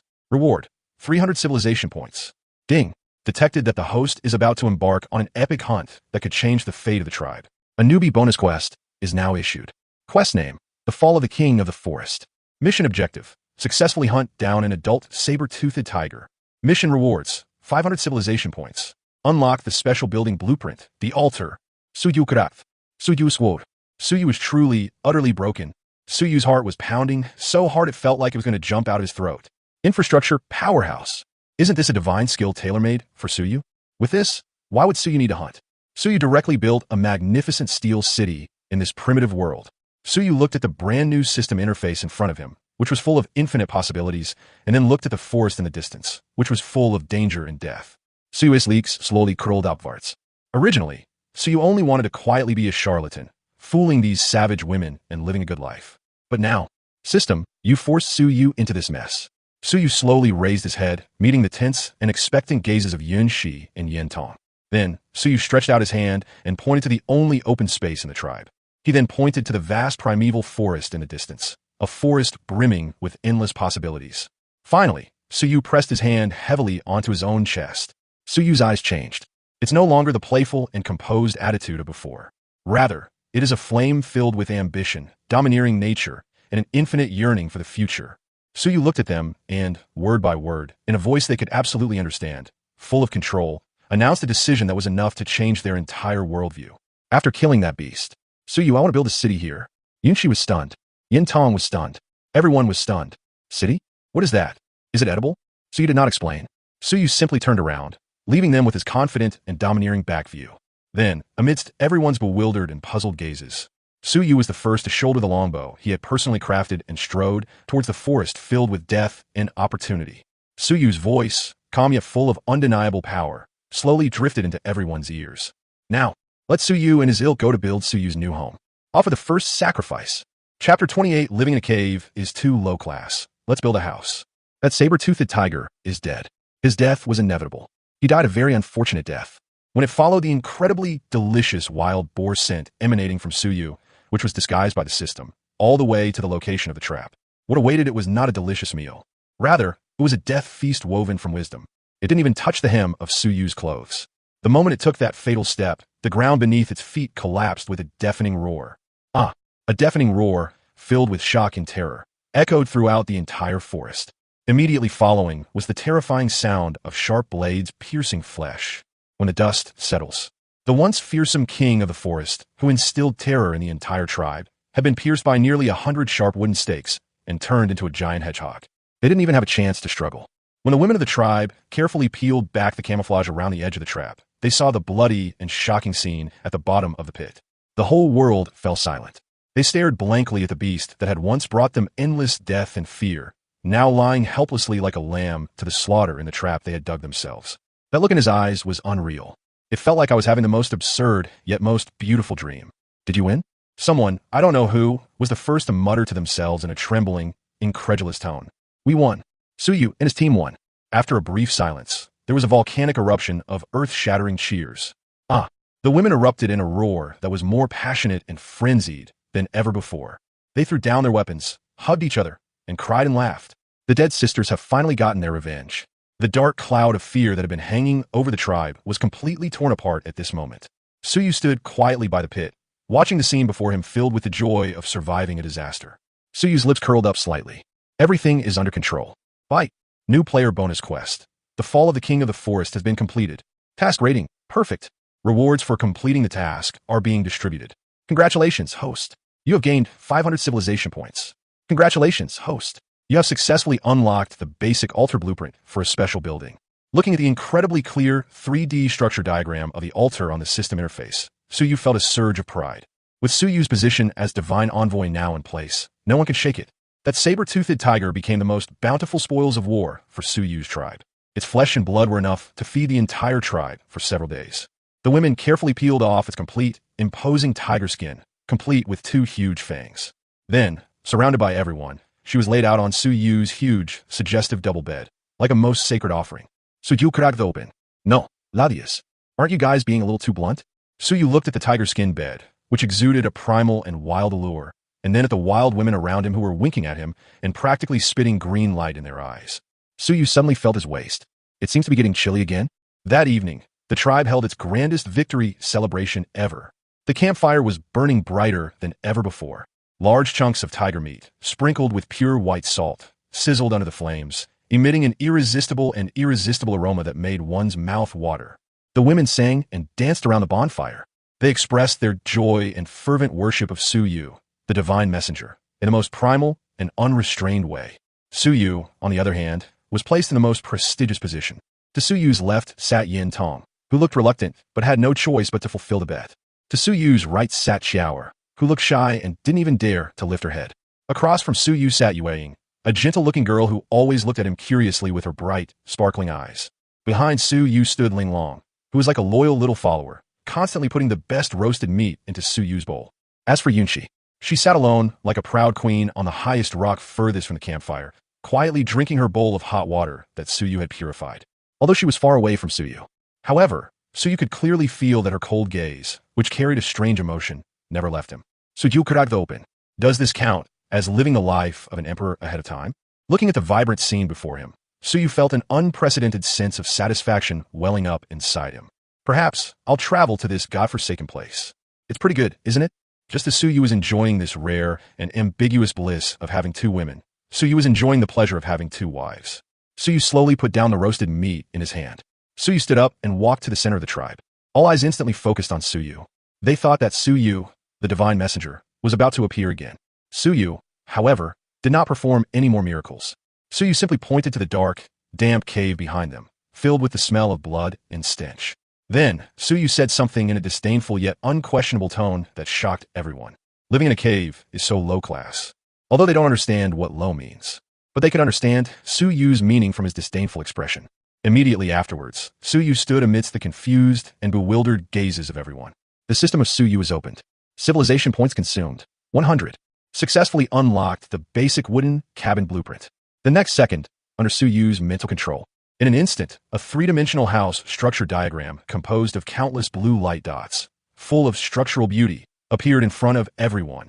It was a house built from thick logs, with a triangular roof, windows, and doors. The whole world fell silent. All the women froze in place, as if they had been frozen in place. They stared wide-eyed and gaped, looking at the scene before them with the eyes of gods creating the world, dumbfounded by what seemed like a scene straight out of science fiction. Their brains have completely stopped functioning. They don't understand. They really don't understand. Why is this man always able to conjure up these miracles that they have never heard of or seen before? Suyu stood quietly in front of the futuristic architectural blueprint. Suyu's lips curled up slightly. Suyu's gaze swept past all the stunned faces and finally landed on the icy female clan leader, who had remained calm throughout, but whose cold eyes were now churning with turbulent waves. Suyu slowly stretched out his hand and pointed to the blueprint that was full of hope and a sense of the future. He then pointed to them, to the dark, damp cave where countless generations had lived. Finally, Suyu looked at them and, word by word, announced a decision that was enough to drive them completely mad. Starting today, Suyu and his companions are no longer staying in the cave. Suyu paused for a moment, then spoke slowly in a voice full of control. Suyu and his men build houses. Chapter 29, The Genius Shower, can perfectly replicate a blueprint with just one glance. Suyu and his men build houses. Suyu's voice was like a boulder thrown into a calm lake, stirring up a storm in the hearts of all the women. House. What is that? They stared blankly at the three-dimensional model, suspended in mid-air, composed of countless blue light dots and full of structural beauty. For the first time, their brains, filled with primitive survival laws, were completely formatted by something called civilization. So, besides dark and damp caves, people can also live in these square buildings with doors and windows that look incredibly sturdy and warm. This realization was like a ray of light, instantly illuminating their ignorant worldview. Wow. Someone, I don't know who, was the first to utter an exclamation that couldn't be suppressed and was full of longing. Then the second, the third. The entire valley was filled with a fervent anticipation of a better future. The way they looked at Suyu had completely changed. It was no longer the awe one felt for the messenger of God, nor the worship one felt for the Savior. It is a belief in a creator God. Only Suyu can lead them out of this primitive and barbaric era. Only Suyu can lead them to live in a warm and bright house and a good life that they never dared to dream of. Suyu looked at the group of wild women in front of him, who had been completely brainwashed by him, and nodded in satisfaction. Very good. Public support is valuable. However, while the blueprint is good, turning it from virtual to reality is a huge undertaking. First, there's the material. So you need a large quantity of hard, uniformly sized timber. And looking at the entire tribe, only one person is capable of doing this job. Suyu's gaze slowly fell on the petite figure in the crowd who had remained silent throughout, her bright eyes fixed on the three-dimensional blueprint in the air as if her soul had been sucked into it. It's Shower.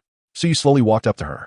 She seemed completely unaware of Suyu's arrival, still tilting her delicate face upwards, staring blankly at the miracle that, to her, was filled with endless mystery. Her eyes held none of the fervor and adoration of other women. Yes, it is an almost obsessive, extreme desire for structure and creation. Looking at her tech geek appearance, Suyu became even more certain of his judgment. She is the only key for Suyu to unlock this infrastructure revolution. Suyu reached out his hand and gently waved it in front of her eyes. Shower seemed to wake from a dream, letting out a low cry filled with panic. When she realized that the person in front of her was Suyu, her delicate face flushed red to the roots of her ears again. She seemed to recall last night, that night filled with ambiguity and shyness. Mayday Susuyu. She lowered her head, not daring to look at Suyu, and nervously gripped the hem of her animal skin skirt again. Suyu smiled and stopped teasing her. Suyu pointed to the three-dimensional blueprint in the air and then to the vast primeval forest outside the tribe.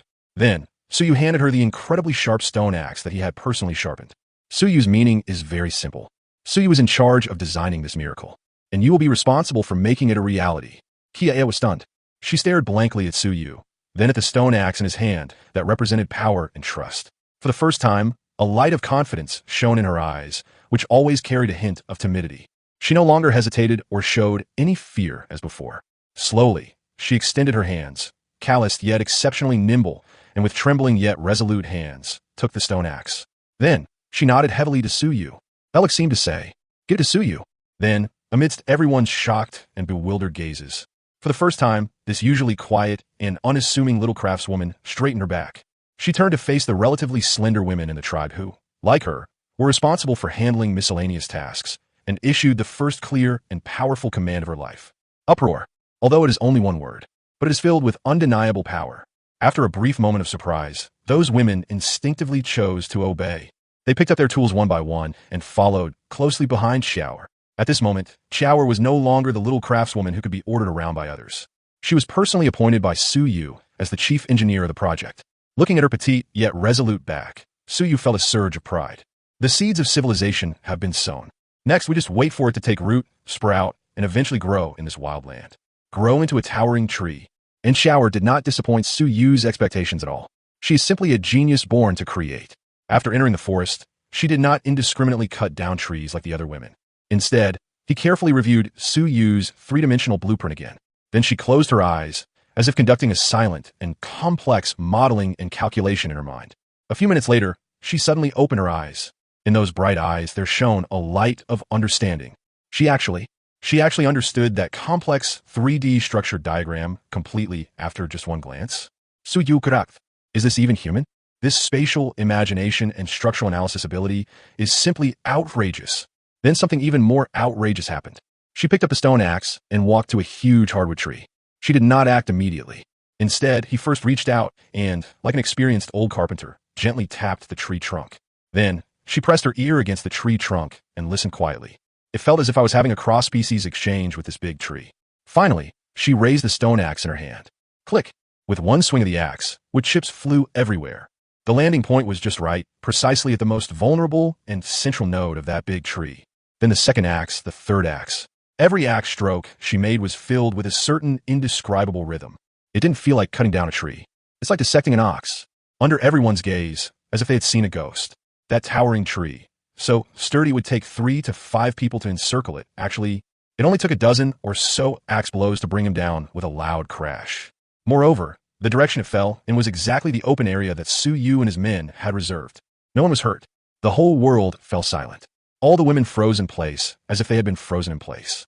They stared wide-eyed and gaped, their eyes wide with disbelief as they looked at a monster, a prodigy, someone like Su Yu, something completely beyond their limited vocabulary to describe, as a petite figure carrying a stone axe, panting heavily, yet his small face brimming with excitement. Their brains have completely stopped functioning. They don't understand. They really don't understand. This quiet, unassuming little craftsman in the tribe. When? Become. So. Already? Looking at the magical scene before him, Su Yu felt an overwhelming sense of joy that went beyond mere elation. Su Yu has struck gold. And Xiaoer, after doing all this, she showed no pride or complacency whatsoever. She simply turned around, like a primary school student waiting for praise from her teacher, and looked at Su Yu timidly with bright, expectant eyes. She pointed to the big tree she had perfectly knocked down, and then pointed to Su Yu. Then, in a soft tone filled with uncertainty and a hint of ingratiation, she asked a question. Mayday Su Yu. Su Yu, is this okay? Chapter 30. Everyone mobilized, working tirelessly for their new home. Chapter 30. Everyone mobilized, working tirelessly for their new home. Su Yu, is this okay? Xiaoer's voice was timid, like a kitten waiting for its owner's praise. May I? Su Yu looked at her, then at the towering tree that she had perfectly felled in an almost artistic way. Su Yu's lips curled into a wild smile. It's more than just possible. It's absolutely perfect. Su Yu walked up to her, and amidst everyone's envious and jealous gazes, he generously reached out and ruffled her fluffy little head like a loving old father. Kia, you are a genius. Su Yu gave her the highest affirmation in the simplest and most direct way. Xiaoer's body trembled violently. She raised her head, and for the first time, a dazzling light of confidence burst forth in her eyes, which always carried a hint of timidity. 2 beautiful blushes instantly appeared on her delicate face. That's not shyness. It's not the joy of being recognized, but the immense happiness that comes from that recognition. She nodded heavily. Her voice, though still not loud, was filled with an unprecedented firmness. The power of role models is boundless. With Xiaoer, a technical genius, setting a shining example, the other women in the tribe completely abandoned their pitiful pride and reserve, surrounding Su Yu like eager chicks waiting to be fed. Although they don't have Xiaoer's abnormal talent, they are strong. Under Su Yu's unified planning and Xiaoer's precise command, a massive infrastructure project, full of primitive charm, officially kicked off. The entire tribe mobilized. All the able-bodied women were divided into 3 groups. Group 1, the logging group. Xiaoer personally led the team to cut down all the timber of all sizes needed for Su Yu and his men to build a wooden house. With their newly sharpened stone axes and superhuman physical abilities, their efficiency was absurdly high. Towering trees fell like dominoes in their hands. The second group is the transportation group. The team was led by Yin Tong, who was disabled. Although her injuries had not healed and she could not perform high-intensity logging work, her indomitable spirit and the prestige she had accumulated in the hunting team made her the best candidate for the position. Leaning on her stone spear, she limped back and forth through the forest, directing the women in her distinctive loud voice to carry the heavy logs back to the tribe's open space using the most primitive method of carrying them on their shoulders and pulling them by hand. Although her gaze towards Suyu was still filled with displeasure and a hint of inexplicable resentment. But when it comes to work, she works harder than anyone else. The third group is the logistics support group, led by Wei and Ling Long. The team was responsible for providing Suyu and other frontline workers with ample food and clean drinking water. The entire forest echoed with their shouts of heave-ho and their energetic laughter. On everyone's face was a radiance of hope that Suyu had never seen before in this tribe. They no longer live numbly and struggle for the sake of food for the next day. They are fighting for shared, tangible, and beautiful future. Suyu, on the other hand, strolled back and forth among them like a leisurely overseer, his hands behind his back. Occasionally, he would offer technical guidance to the logging team. Hey, you're holding the axe upside down. Occasionally, correct the transportation team's incorrect posture. I've said it so many times. Use skill, not brute force. Of course, more often than not, Suyu would go to the logistics team to inspect their work. These berries are nice and sweet. Ling Long, pour another bowl of water for Brother Suyu. Suyu Karag open. This kind of decadent life, where everything is done for you. 2. That was awesome. Yunchi followed silently behind Suyu like a shadow. She didn't speak or participate in any work. She simply watched quietly, watching that brand new tribe, under the leadership of her man, a tribe she imagined herself to be leading, explode astonishing cohesion and creativity. Seeing those sisters who used to argue fiercely over a little food, now working together and sweating for common goal, is truly moving. Looking at those familiar faces, their spirits brimming with hope for the future. For the first time, her heart, which had been frozen for many years as the clan leader, was completely melted by a warm current called emotion. She looked at that leisurely man who seemed to have done everything, even though he hadn't done anything. A flicker of something she herself didn't even notice flashed in those cold eyes. Gentle. Time flew by amidst this energetic and hopeful, bustling labor. As the sun was about to set, all the timber needed for Suyu and his team to build their first wooden house is ready. Looking at the open space of the village, there were piles of logs of uniform size, exuding a fresh woody fragrance. All the women collapsed to the ground, exhausted, but their faces radiated an unprecedented and immense sense of satisfaction and accomplishment. With their own hands, they laid the first solid foundation for their new home. Suyu then slowly walked to the top of the pile of wood. As Suyu looked down at the sunset, he saw beautiful faces below, faces that were full of weariness yet shone with hope. Suyu's heart was filled with boundless pride. Suyu slowly pointed to the new home that was about to rise from the ground. Then, Suyu turned around and gave them a smile full of confidence and encouragement. Suyu pointed to the timber, then to the futuristic architectural blueprint in the air that was still shimmering with blue light. Finally, Suyu looked at them and, word by word, announced a piece of good news that was enough to drive them into a frenzy once again, in a tone full of temptation and unquestionable authority. Well done. Everyone get an extra meal tonight. Suyu paused, then spoke slowly in a voice full of control. Tomorrow, Suyu's new home. Capped. Chapter 31. The wooden house was completed, and they cried with excitement again. Tomorrow, the roof of Suyu's new home will be completed. Suyu's words were like a spark thrown into a powder keg, instantly igniting the entire scene. The women erupted in cheers that were more enthusiastic and frenzied than ever before. They threw down their tools, hugged each other, and jumped and danced. New home. They will finally have a home. No longer a dark and damp cave, but a warm, bright, real home built by their own hands. This realization, like the strongest liquor, instantly rushed to their heads. Exhausted? It doesn't exist. Stimulated by the extra food and their new home, these female savages seemed to have been injected with adrenaline, and once again unleashed astonishing fighting power. Even Yin Tong threw away her crutch and limped to join the ranks of those processing the wood. And Suyu, once again, became the hands-off manager who had everything done for him. There was nothing they could do. After all, Suyu was the chief designer. Mental work can be very tiring. The next day, before dawn, the entire tribe was in complete turmoil. All the women, as if they had been injected with chicken blood, gathered early in the open space of the tribe. There was no sign of fatigue on their faces, only a kind of fervent excitement, almost like that of a pilgrim, because today they will witness a miracle that will be recorded in the annals of their tribe. Under Suyu's unified planning and Xiao's precise command, a house construction project full of primitive charm officially began. The first step is to lay the foundation. The women used the most primitive method, carrying and pulling on their shoulders to lay the heavy stone slabs on the open space reserved by Su Yu and his group. The second step is to erect the beams and columns. Under Qiao's incredibly precise calculations and commands, the four thickest logs, which served as load-bearing pillars, were firmly placed at the four corners of the foundation. Next, there are the walls, the beams, and everyone was like a tireless, precise machine running frantically. Their faces were filled with a kind of creative radiance that Su Yu had never seen in this tribe before. They are no longer simply living numbly in order to survive. They are making history. Su Yu, on the other hand, strolled around the construction site like a leisurely client, his hands behind his back. Occasionally, I will offer some important guidance. Hey, that pillar is crooked. I've said it so many times, it has to be vertical. Vertical, do you understand? Of course, more often than not, Su Yu would go to the logistics team to express his appreciation to the hard-working employees. Moonfire, these berries are nice. Get some more for Su Yu. Linglong, come quick, give brother Su Yu a back massage. Su Yu cracked open. This corrupt lifestyle. Really, it makes people degenerate. Yunxi, like a shadow, silently followed behind Su Yu. She didn't speak or participate in any work. She simply watched quietly. She watched as the beginnings of a home were gradually built from ordinary pieces of wood, under the direction of her man, whom she imagined herself to be directing. Looking at those sisters who once only knew how to hunt with brute force, now they're sweating and shining with the light of wisdom for a common goal.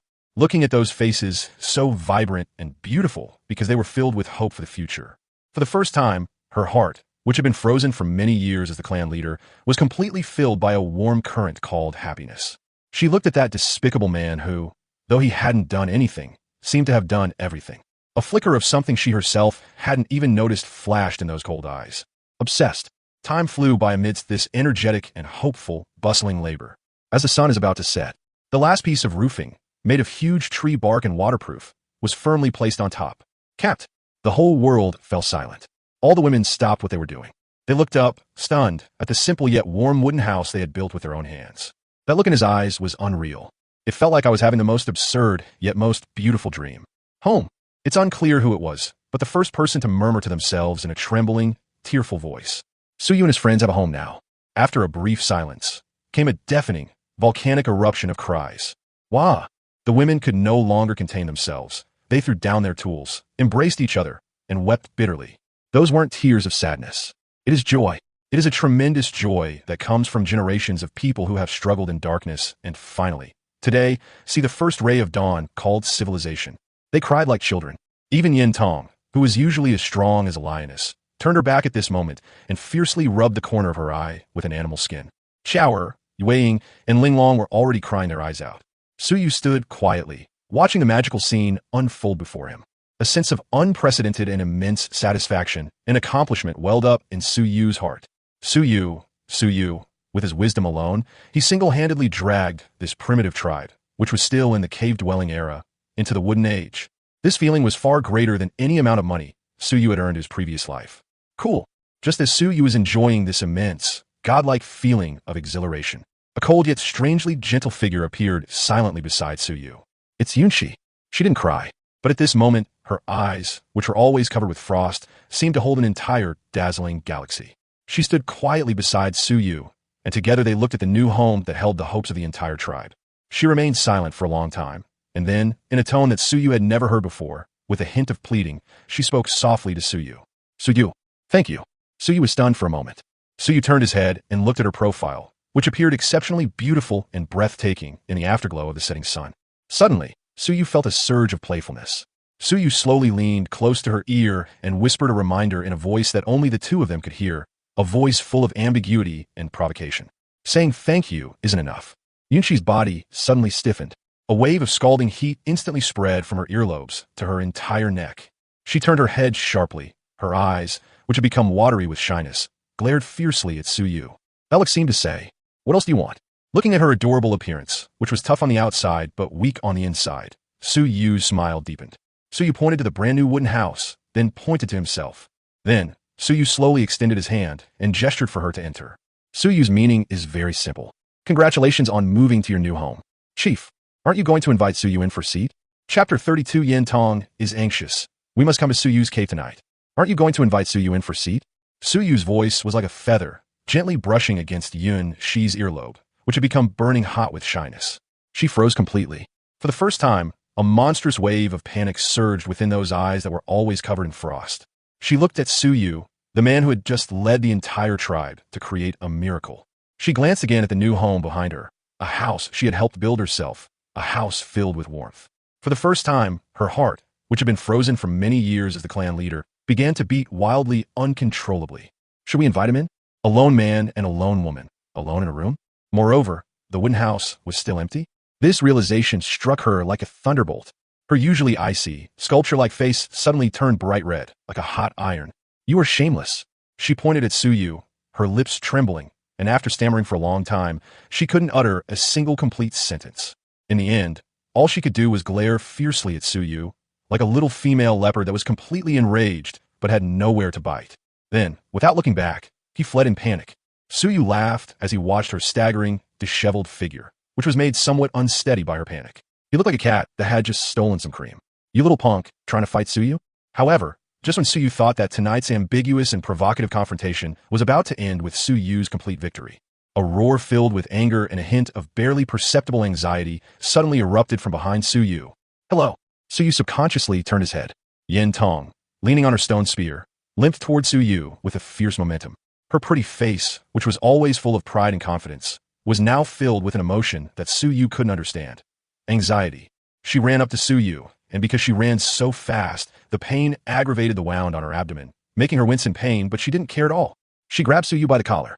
Then, under the horrified gazes of everyone, as if they had seen a ghost, she pulled Su Yu hard into her incredibly elastic and athletic arms.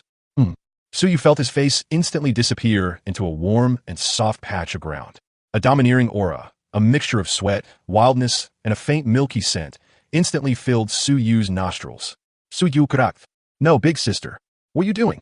In broad daylight, under the clear sky. You're being a pervert. Hey, Mun. Yen Tong's domineering and unquestionable voice boomed above Su Yu's head. She didn't give Su Yu any chance to struggle at all, but stared at him with her fiery eyes.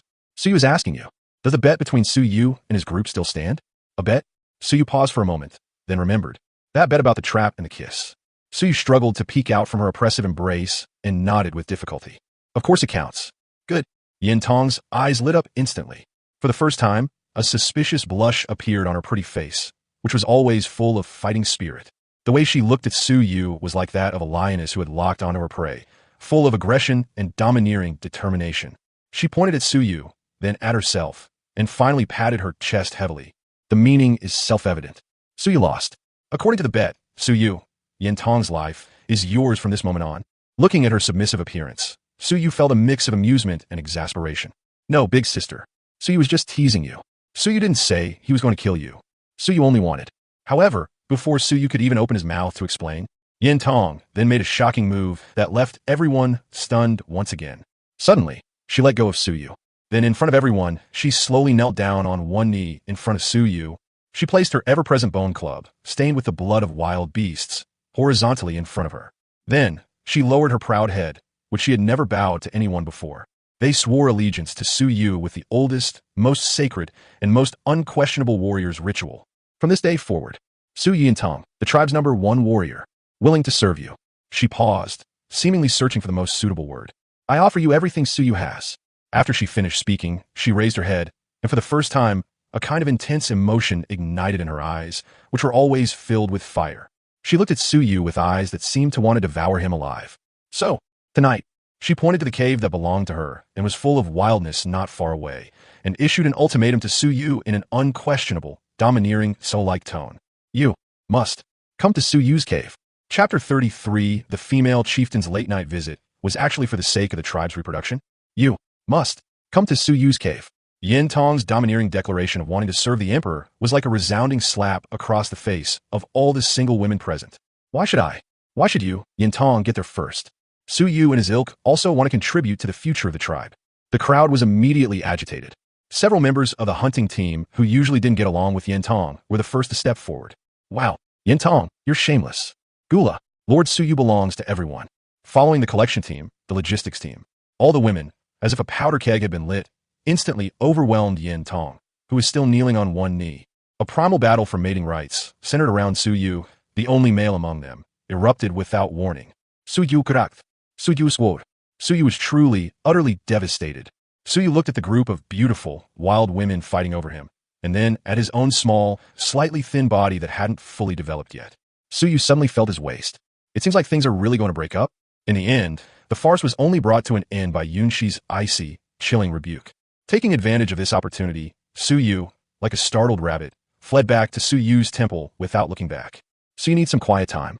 Suyu lay on the tiger-skin bed, which exuded a wild allure, smelling the faint scent of a young girl lingering in the air and listening to the gradually subsiding, raucous arguments outside the cave. Suyu's heart remained unsettled for a long time. To be honest, as a young, energetic, and normal modern man, faced with such a sensual scene, brimming with primal allure, it would be a lie to say that one wouldn't be tempted at all. But reason told Suyu, now is not the time.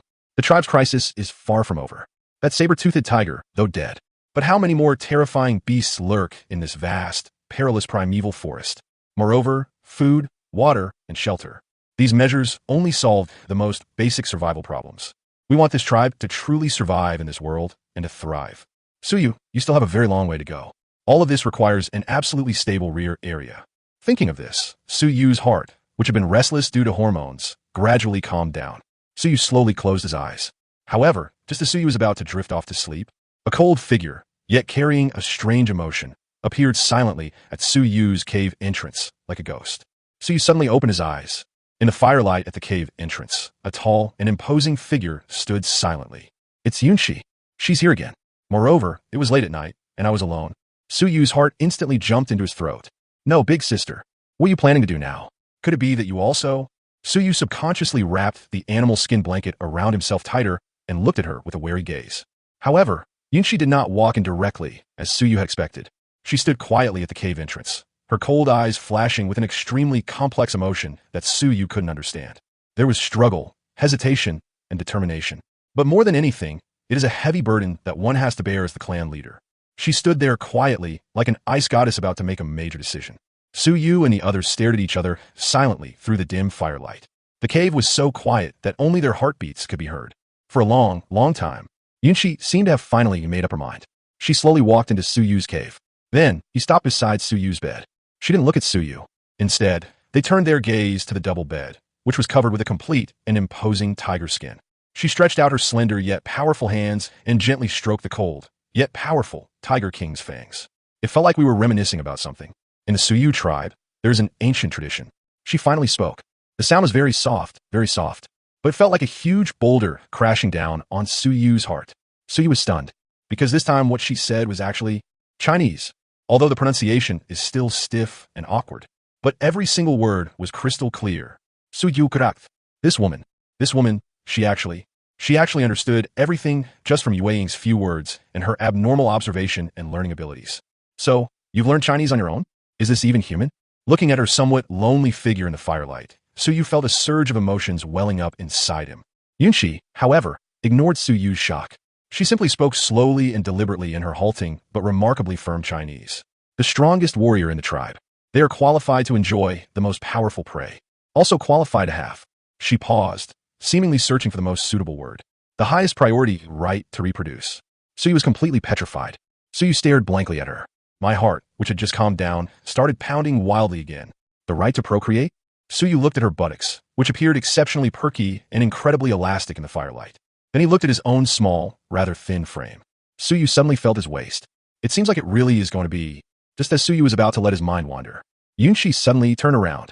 There was no longer any struggle or hesitation in her cold eyes. Some actions were simply necessary for the tribal chief, driven by the need to ensure the future of the entire tribe. Suyu. She looked at Suyu and, in an unquestionable and businesslike tone, delivered her final judgment on him.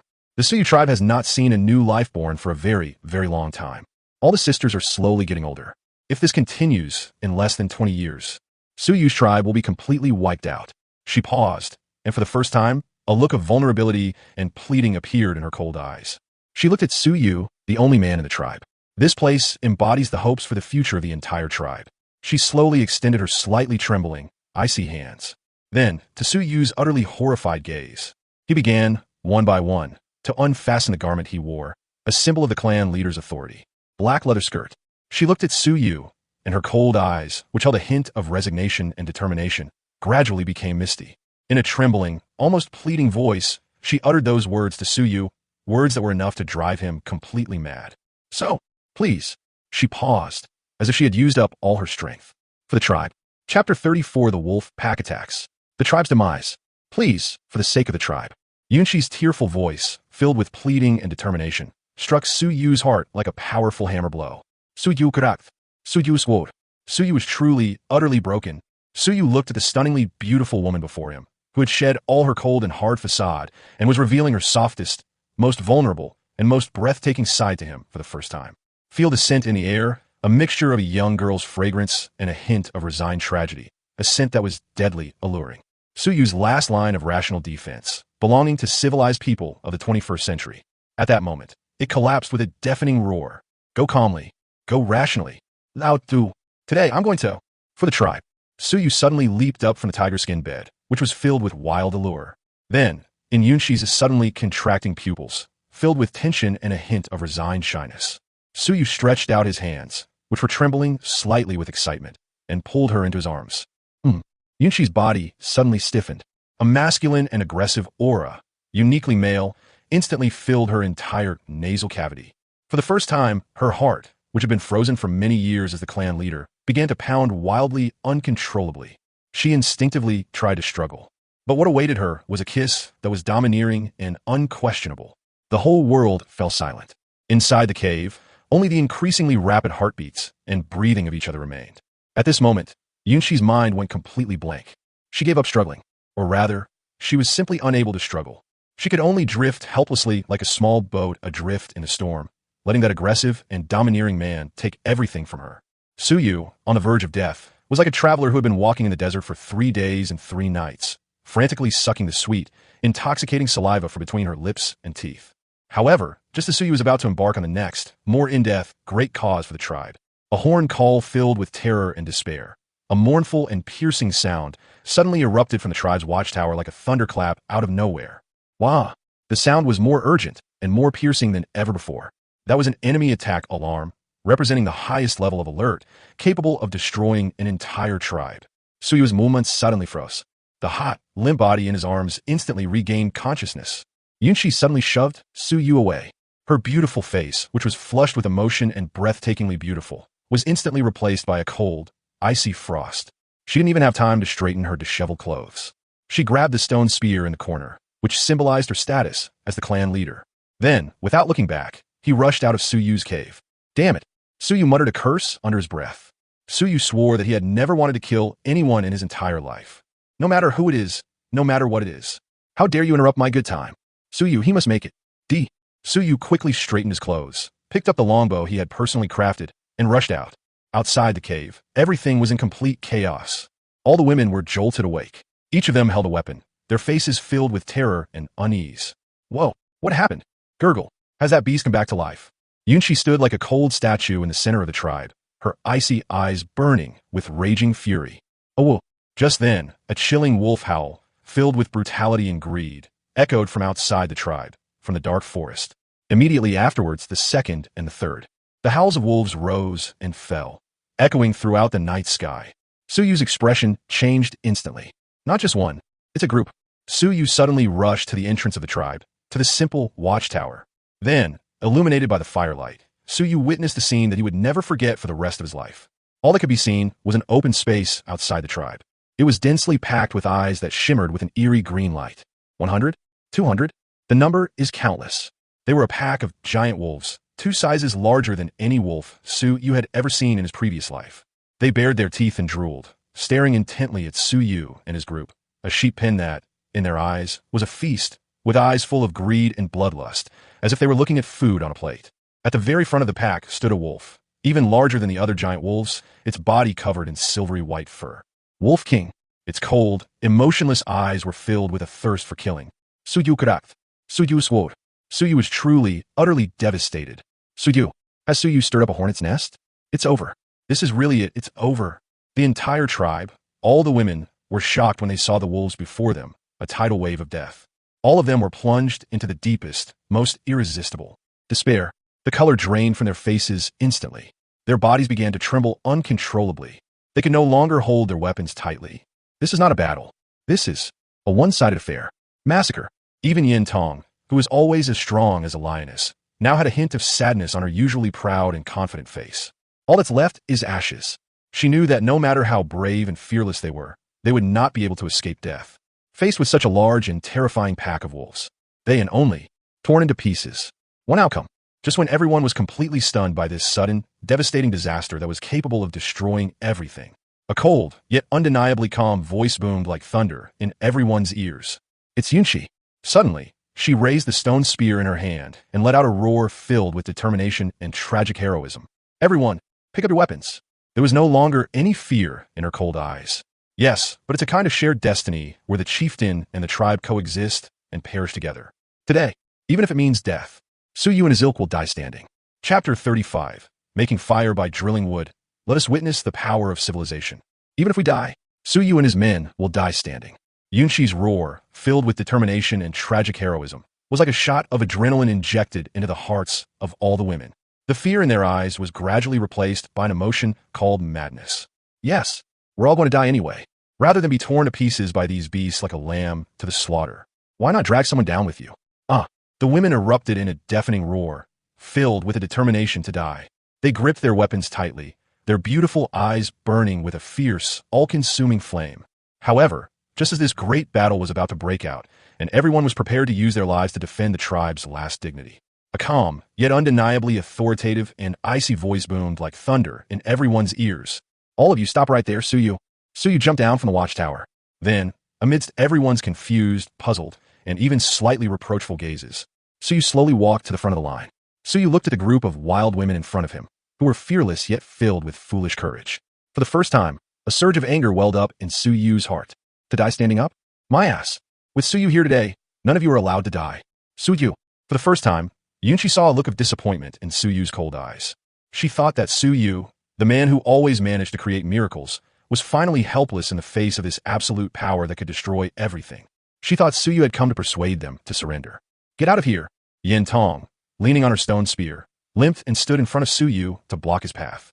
Her fiery eyes were filled with disdain. This is the destiny of warriors like Suyu.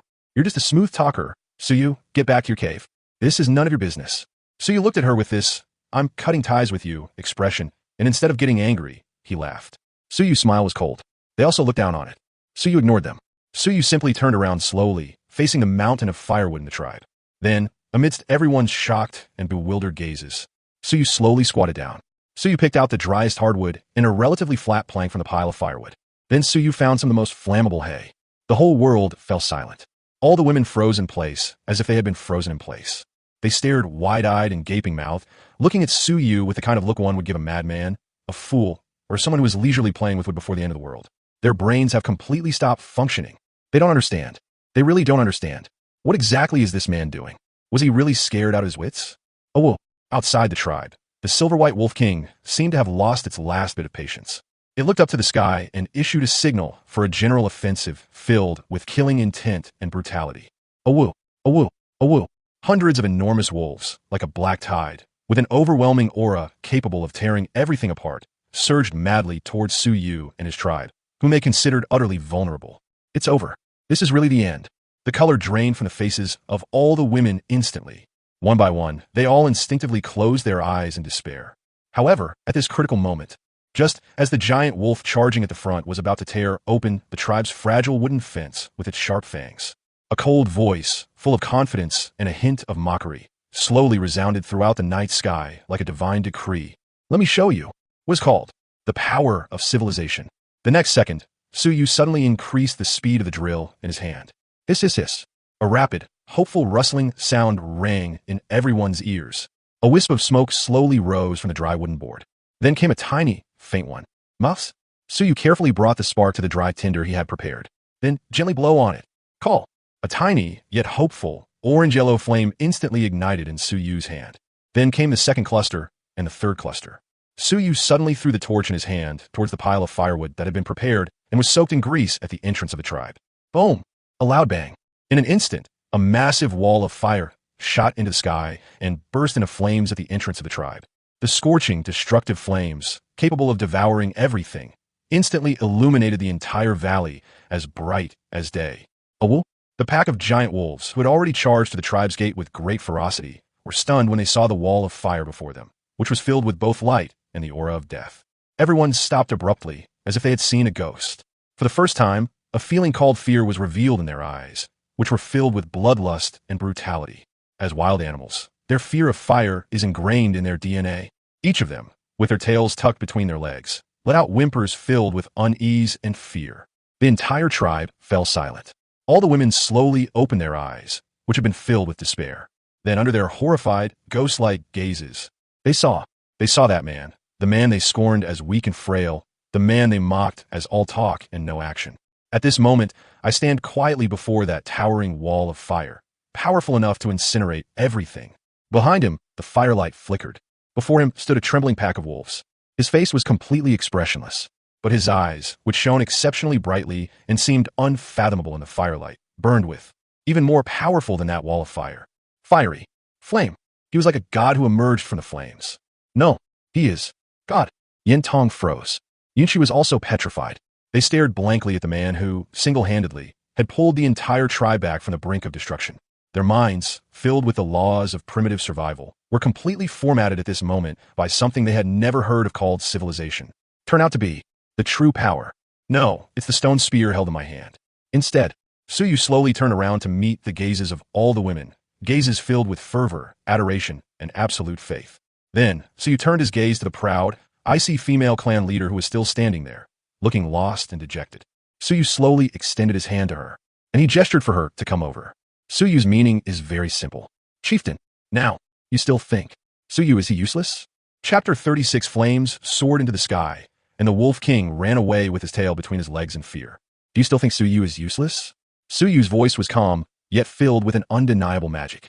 Yunchi stared blankly at Suyu, at the man standing before the towering wall of fire. Her brain, which was filled with the primitive laws of survival, was completely formatted at this moment by something she had never heard of before, called civilization.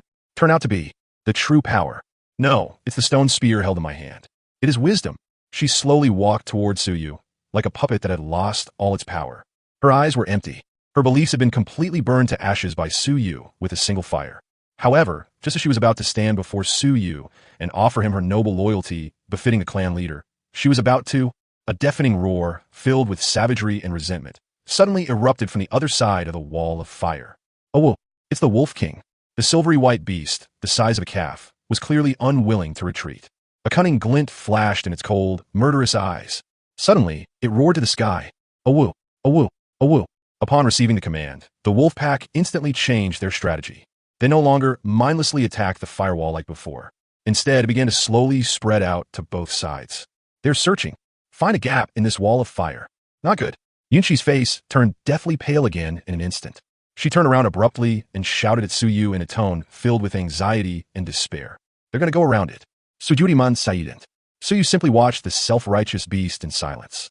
Then, Suyu smiled. His laughter was cold. They also looked down on it. Trying to circumvent? Did you ask Suyu? Suyu slowly turned around and drew the sharpest arrow from the quiver that had been prepared behind him. Then, in front of everyone, Suyu did something astonishing that left them petrified once again. Suyu slowly inserted the arrowhead into the raging wall of fire in front of him. Sizzle. A soft sound. The arrow, made of oil and hay from an unknown wild animal, was instantly ignited. A cluster of orange-red flames, brimming with an aura of destruction, roared and burned fiercely at the tip of the arrow. The whole world fell silent. All the women froze in place, as if they had been frozen in place. They stared wide-eyed and mouths agape, as if they were looking at a god creating the sun, at the burning arrow in Suyu's hand. Their brains have completely stopped functioning. They don't understand. They really don't understand. Why is it that this man always manages to produce magical artifacts that they have never heard of or seen before when they are at their most desperate? Suyu then slowly raised the longbow in his hand. Suyu gently knocked the divine punishment arrow, which was burning with raging flames, onto the bowstring. Then, Suyu raised his head, his gaze passing over all the stunned faces before finally settling on the area outside the tribe, where the wolf pack was still arrogantly directing its attempt to encircle Suyu and his companions.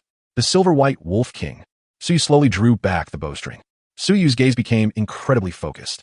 The whole world seemed to consist only of Suyu's bow and fire, and that beast was about to be judged by Suyu.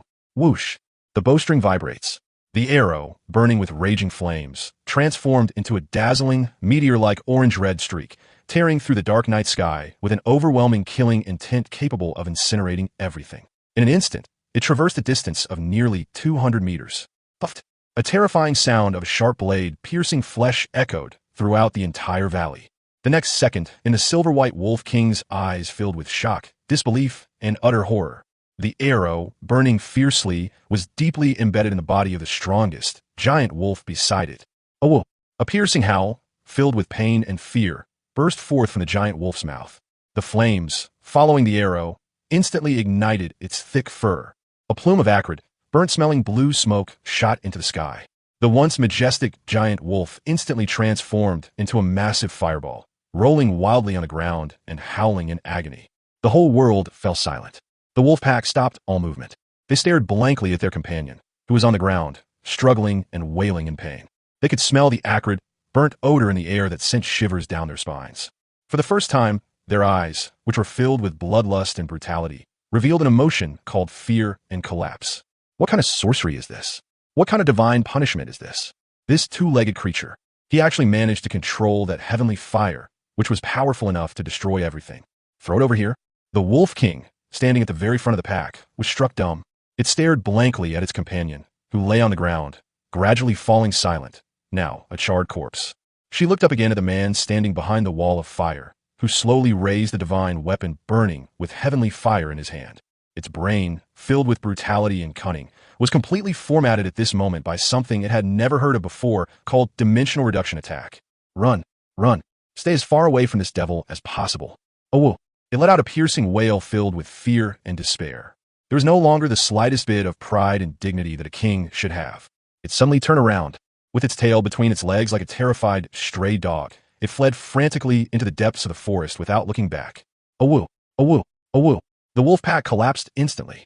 One by one, they followed their terrified king, running for their lives and disappearing into the pitch-black night. When they arrived, their imposing presence blotted out the sky. They went there in disarray, having lost their armor and weapons. All that remained were the sizzling, acrid corpses still lying on the ground, and a group of people, completely stunned by the surreal scene before them. Wild woman. And then, someone slowly lowered the longbow, a slight smile playing on their lips. Suyu. Suyu slowly turned around, meeting the gazes of all the women, filled with fervor, adoration, and absolute faith. Then Suyu turned his gaze to the proud, icy female clan leader who was still standing there, looking lost and dejected. Suyu slowly extended his hand to her, and he gestured for her to come over. Suyu's meaning is very simple. Chieftain, now. Suyu and the others can continue. Just now? Was something good interrupted? Chapter 37. The truth is out. Suyu is your saint. Can Suyu and the others continue what was happening that was interrupted earlier? Suyu's voice, like the whisper of a devil, clearly reached Yun Shi's ears. Her pretty face, which had just regained a bit of color, suddenly turned bright red all the way to her ears. She looked at Suyu, the man who had just single-handedly saved the entire tribe. She glanced at herself again. Her neckline, slightly open due to her earlier panic, revealed a large expanse of her snow-white skin. For the first time, her heart, which had been frozen for many years as the clan leader, began to beat wildly, uncontrollably.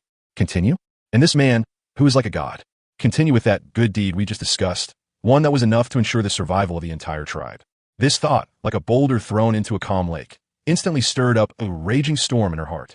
At that moment, her mind went completely blank. Suyu then slowly walked towards her. With each step Suyu took, her always powerful and athletic body would uncontrollably take a step back. Finally, she retreated to the wall of the wooden house that Suyu and his family had built by hand, a symbol of their home. There was no way to retreat. Suyu slowly reached out and placed his hand on the wall next to her ear. She was completely trapped between Suyu and the wall. A wall slam, brimming with aggression and hormones. Suyu could clearly feel her hot breath, which had become scalding due to nervousness and shyness.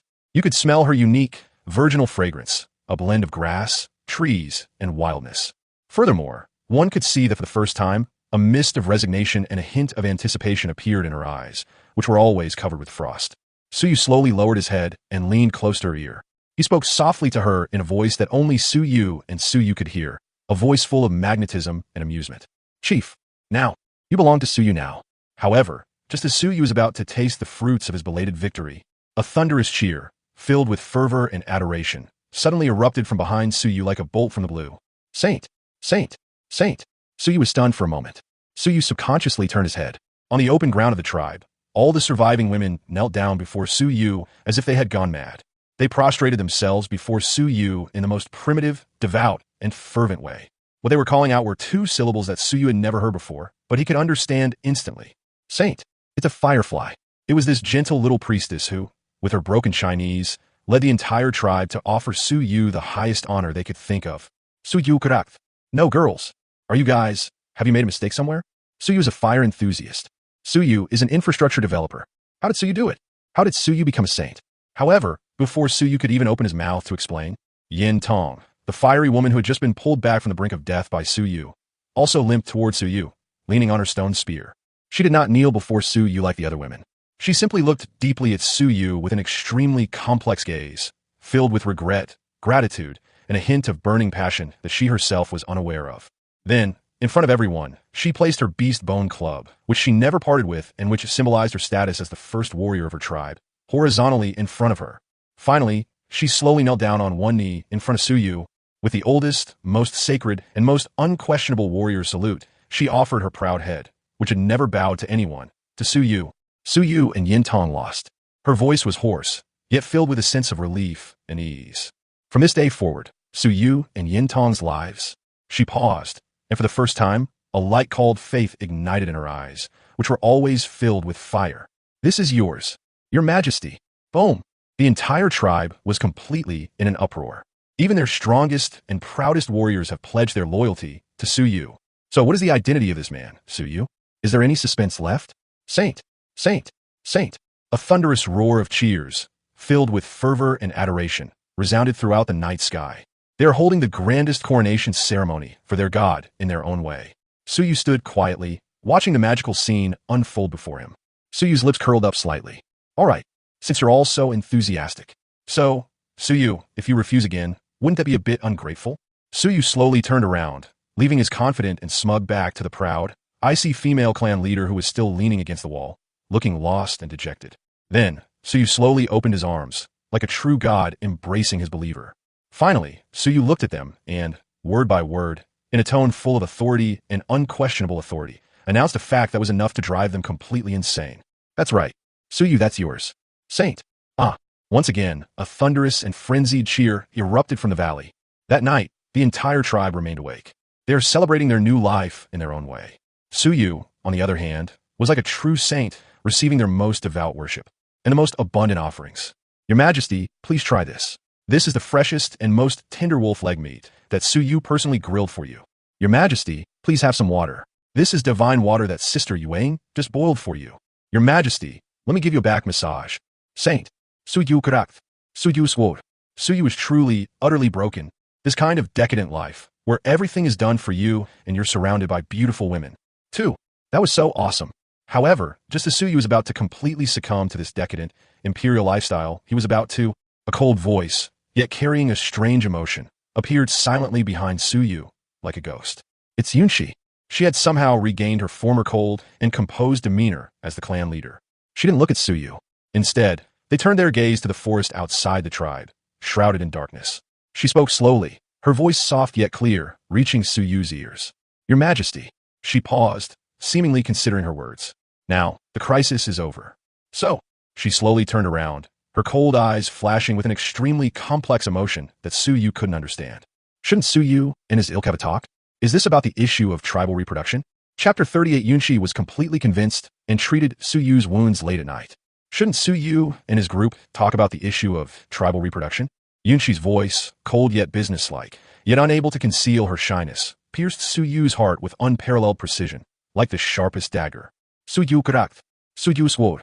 Suyu is truly, utterly devastated. No, big sister. Suyu and his people have only just survived the crisis of their clan's annihilation. Couldn't Suyu and his ilk have taken a break, focused on production and economic development, before considering such a high-level issue of harmony of life? Suyu looked at her serious expression, as if she were talking to him about work, and then at her small hands, which were clenched tightly with white knuckles due to nervousness. Suyu suddenly felt that this woman, she's kind of cute. Suyu smiled, but didn't answer her deadly question. Suyu slowly rose from the throne, surrounded by beautiful women. Then, amidst everyone's bewildered gazes, Suyu limped towards Suyu's temple. Suyu. Yunshi was the first to notice that something was wrong with Suyu. A flicker of tension flashed in her icy eyes. She rushed to Suyu in one stride and caught his body as he was about to collapse. Are you injured? Her voice trembled slightly, without her even realizing it. Sujuriman Saident. Suyu simply lifted up his exploration suit, which had been torn in the previous battle. On Suyu's calf, there was a deep, gruesome wound that revealed the bone, from which blood was constantly seeping out. That was when Suyu accidentally got cut by a sharp rock when he jumped off the watchtower. The situation was urgent at the time, so Suyu didn't pay any attention. Now that all the crises have been resolved, the excruciating pain only came belatedly. The whole world fell silent.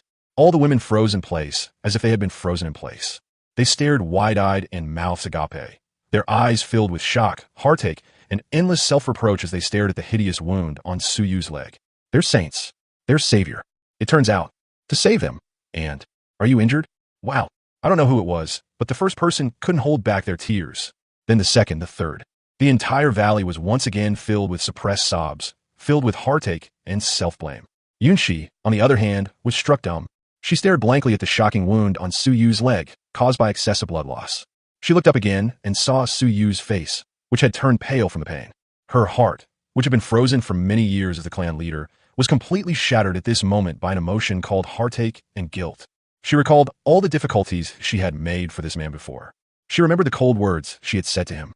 She even remembered that she had just used the ridiculous reason of tribal reproduction to pressure him. But he never once defended himself. He simply endured everything silently. Then, in their most desperate moment, he descended before them like a true god. With his not-so-strong shoulders, he held up a sky called hope for them. Suyu. Yunshi's lips trembled as she tried to say something. But in the end, he couldn't utter a single word. She simply helped Suyu up and escorted him back to his temple. Then, in front of everyone, she did something shocking that left the entire audience stunned once again. Slowly, she lowered her proud head, the head of the clan leader, to Suyu, a head she had never bowed to before anyone. She offered Suyu her belated tribute using the oldest, most sacred, and most unquestionable tribal ritual. Her voice was hoarse, yet full of something unprecedented. Gentle. After saying that, she didn't hesitate for a moment longer. Suddenly, she tore off the little leather skirt she was wearing, made of the fur of an unknown, snow-white beast, which symbolized her status as the young clan leader. Then, to Suyu's utterly horrified gaze, she carefully wrapped the soft cloth, still warm from her body and faintly fragrant with the scent of a virgin, around Suyu's still bleeding wound. In that instant, Suyu felt an indescribable, warm, and soft sensation coming from his calf. That feeling was like being enveloped by the warmest, softest cloud. Suyu karath. Suyu swore. Suyu was truly, utterly devastated. No, big sister. What are you doing? Although Suyu is very grateful to you for bandaging his wound. But, could you first expose your incredibly elastic, rounded panties, completely bare from your torn leather skirt, revealing only a tiny, unrecognizable pair of woven panties made of unknown vines? Please cover it up. Who can withstand this? Yunshi, however, was completely unaware of this. Or rather, she simply didn't care about any of that. She simply and silently bandaged Suyu's wound.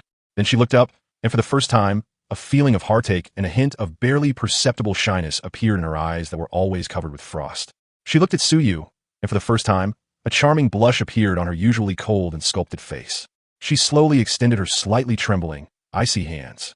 Then, under Suyu's horrified gaze, gently, she stroked Suyu's cheek. She looked into Suyu's eyes, which shone brightly and seemed unfathomable in the firelight, and saw an extremely complex emotion that Suyu couldn't understand. She slowly leaned close to Suyu's ear and whispered to him in a gentle voice filled with apology and a hint of resignation, a voice only the two of them could hear. Tonight, you should get some rest. She paused, as if she had used up all her strength. Suyu will come again tomorrow, looking for you. Chapter 39, The Ancient Secrets of a Tribe. Could there really be gods? Suyu will come see you again tomorrow. Yunshi's promise, brimming with boundless imagination, lingered in Suyu's ears like the gentlest lullaby. Suyu watched a retreating figure, which looked somewhat disheveled and flustered due to shyness and nervousness. She looked down at the bandage on her leg, still warm from her body and faintly fragrant with the scent of a virgin. Suyu's lips curled up slightly. This woman, Suyu is definitely going to get what he wants. That night, Suyu slept more soundly than ever before.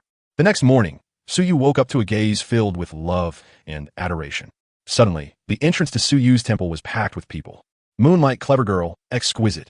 All the women in the tribe guarded Suyu's cave entrance with the same care they would give a giant panda. They were all holding various kinds of offerings in their hands. It has the freshest berries, the tenderest roast meat, and the clearest divine water. Suyu karath. No, Ladius. Suyu only suffered minor injuries. The way you're making it sound like Suyu is about to pass away. Your Majesty, you have awakened. Yueying was the first to notice Suyu's movements. Her pretty face, which always wore a gentle smile, was now filled with an overwhelming heartache. She carefully carried a bowl of steaming meat soup to Su Yu's bedside, preparing to feed him herself like a gentle wife. Su Yu swears that he really only scratched his leg. Su Yu's hand isn't broken yet. However, before Su Yu could even refuse, another figure, radiating maternal warmth, shoved Yueying away. She is the oldest stone grandmother in the tribe. Her wrinkled face was now filled with an almost fanatical, almost delirious excitement. She walked up to Su Yu carrying an unidentified, black earthenware jar. Then, amidst everyone's bewildered gazes, she slowly knelt down in front of Su Yu. They performed a full prostration to Su Yu using the oldest, most devout, and most unquestionable tribal ritual. By the gods. Her voice was hoarse yet full of something unprecedented. Excited. God? Su Yu was stunned for a moment. Su Yu subconsciously turned his gaze to the black pottery jar at her hand. On the surface of the pottery jar, a mural full of magical colors was depicted with the most primitive and rough brushstrokes.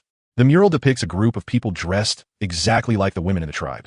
They are prostrating themselves on the ground, worshipping the sky, and above them, in the sky, suddenly, a huge painting was drawn, engulfed in raging flames. A round lump of iron? And next to that lump of iron, there stood a little person. The little figure was wearing the exact same tattered exploration suit as Su Yu. Strange clothes. He was also holding in his hand a composite longbow, exactly like the one Su Yu had used last night. Amazing. Su Yu was completely petrified. Su Yu stared blankly at the mural, which was both incongruous and somewhat familiar. Then he looked at the old woman in front of him, who was bowing deeply to Su Yu. Su Yu's brain, which was filled with modern science, was completely formatted at this moment by something Su Yu had never heard of before, called mythology brought to reality. Could it be? Could this tribe really be? Really, what does it have to do with the gods? And Su Yu, this unlucky guy who inexplicably transmigrated to this godforsaken place. Could it really be? Your Majesty. Granny Shi's excited and enthusiastic voice pulled Su Yu back from his shock once again. She pointed to the little figure on the pottery jar, dressed in strange clothes and holding a magical weapon. He then pointed at Su Yu. For the first time, a feeling of affirmation was revealed in those cloudy eyes that were filled with a light called faith. She spoke to Su Yu haltingly in the oldest language of their tribe, a language that Su Yu could barely understand. You're finally back. You're back. Su Yu was stunned. Su Yu subconsciously turned his gaze back to the eerie mural. Su Yu suddenly noticed something beneath that huge, raging iron lump. It was also engraved with a line of crooked characters that Su Yu couldn't understand at all. Zamboi? No, that's not a symbol. That is. Su Yu's brain, which was somewhat dizzy due to excessive blood loss, suddenly trembled at this moment. Su Yu slowly extended his slightly trembling, cold hands. Then, amidst everyone's bewildered gazes, gently stroking that line, its edges smoothed by time. Character, although it is already blurry and unclear, but Su Yu could still clearly recognize. Those were two, ones that Su Yu knew all too well from his previous life. Chinese character. Apocalypse? Boom. At that moment, Su Yu's brain completely exploded. Su Yu stared blankly at the two Chinese characters that looked like something out of science fiction. Then I looked at the tribe in front of me, which was full of primitive atmosphere. An absurd, yet highly probable, thought instantly popped into Su Yu's mind. This tribe, this is a mysterious tribe inhabited only by women. Could it be? Could it be that their ancestors? That is, just as Su Yu was about to touch upon the truth that was enough to overturn his entire worldview. A cold voice, yet carrying a strange emotion, appeared silently behind Su Yu like a ghost. It's Yunshi. She had somehow reverted to her former cold and composed patriarchal self. She didn't look at Su Yu. Instead, they turned their gaze to the mysterious black pottery jar in Granny Shi's hand. She spoke slowly, her voice soft yet clear, reaching Su Yu's ears. Grandma Stone. She paused, seemingly considering her words. The Holy One is tired. What's wrong? She slowly turned around, her cold eyes flashing with an extremely complex emotion that Su Yu couldn't understand. Wait for him. He'll recover. We'll see. Chapter 40, A Ranged Artifact. The birth of the first hunting bow. Let's wait until he's healed before discussing it further. Yunshi's cold yet undeniably authoritative voice instantly separated Su Yu from the black pottery jar that held the earth-shattering secret, like an invisible barrier. Granny Shi paused for a moment, seemingly somewhat unwilling. However, upon seeing Yunshi's cold, emotionless eyes, she ultimately chose to obey. She bowed deeply to Su Yu once more before leaving, clutching the black pottery jar and glancing back several times. Su Yu then gave Yunshi a deep look. This woman, she definitely knows something. She was deliberately hiding something from Su Yu. However, Su Yu did not ask any further questions, because Su Yu knew that the time was not yet right. In this world, where the cruelest law of the jungle still prevails, only absolute strength is the sole key to uncovering the truth. And now what Su Yu needs to do is equip this tribe and Su Yu's future harem with the sharpest fangs. Kia. Su Yu ignored the women around him who were still showing concern for him. Su Yu directly issued his first saintly command to the shy, genius craftsman in the crowd who didn't even dare to lift his head. Bring over the bow arms and arrows that Su Yu and the others made yesterday. Su Yu's voice wasn't loud, but it was filled with an undeniable authority. Xiaoer's body trembled violently. She looked up, a hint of flattered excitement flashing in her bright eyes. Yes, your majesty. For the first time, she responded to Su Yu in broken Chinese. Then, like a happy little rabbit that had received a royal decree, she turned around and ran very fast, carrying over all the semi-finished products that Su Yu and the others had made yesterday. Su Yu's action instantly shifted everyone's attention from their concern for Su Yu's injuries to their fervent anticipation for the imminent birth of the divine artifact. All the women instinctively held their breath. They all stared wide-eyed at the wooden stick in Su Yu's hand with the kind of gaze one would give a god who was creating thunder. Even Yin Tong, who had just been glaring at Su Yu out of jealousy, was now leaning on her stone spear and limping to the front of the crowd. Her fiery eyes were filled with an extremely complex emotion, a mixture of curiosity, anticipation, and a hint of admiration that she herself was unaware of. She wanted to see it with her own eyes. What magic does this toy, which Su Yu's praised to the skies, actually possess? Su Yu ignored their shock. Su Yu simply began his creation work quietly. Knocking the arrow and drawing the bow were all familiar tasks for Su Yu. But this time, Su Yu didn't play by himself like he did yesterday. Su Yu slowly turned around and aimed the longbow, drawn to its fullest extent and brimming with power and wild beauty, at the bow. Yin Tong. Wow. Yin Tong was startled by Su Yu's sudden action. Instinctively, she wanted to raise the stone spear in her hand to block. But what awaited her was not that sharp arrow. Instead, it was Su Yu's gaze, filled with amusement and a hint of provocation. Su Yu slowly shook his head at her. Then, Su Yu handed her the longbow. Su Yu's meaning is very simple. Come here. Yin Tong was stunned. Everyone was stunned. They never expected that Su Yu, this saint, would entrust such an important artifact to a mortal who had just questioned him. Yin Tong stared blankly at Su Yu, then at the longbow in Su Yu's hand that exuded a deadly aura. At this moment, her brain, which was filled with power, completely shut down. Su Yu, Su Yu.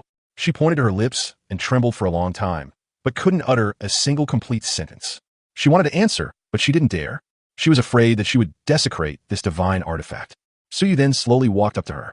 Then, under the horrified gazes of everyone, as if they had seen a ghost, Su Yu reached out and snatched away her beast bone club, which she never parted with and which was stained with the blood of wild beasts.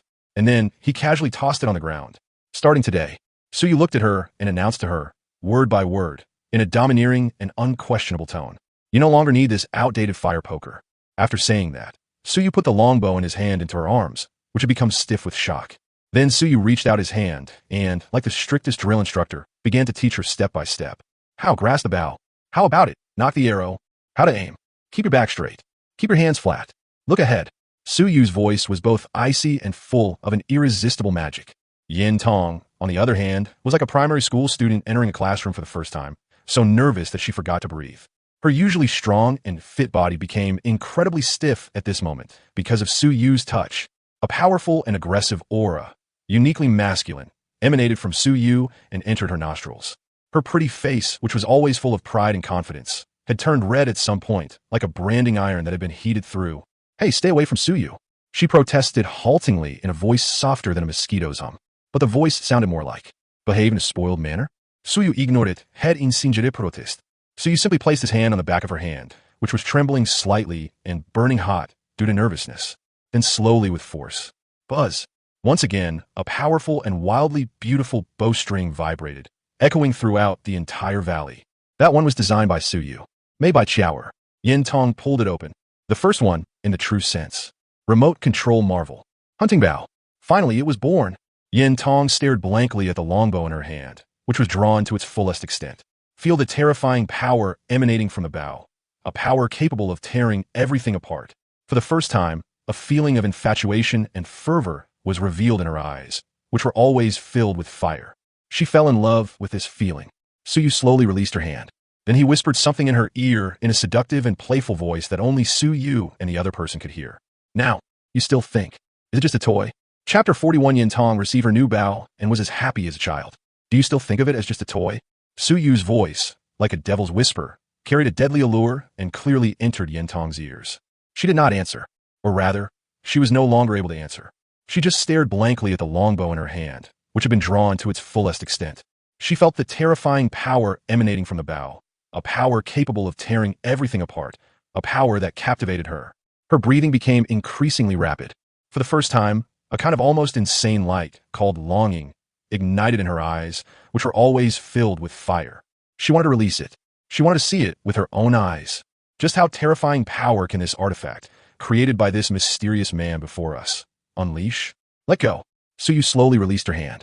Then, in a calm yet unquestionable tone, he gave her the final instruction. Yin Tong's body trembled violently.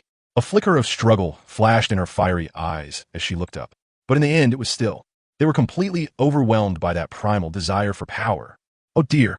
She suddenly let out a cry full of wildness and power. Then, under the tense, expectant, and even fearful gazes of everyone, she released her right hand. Buzz!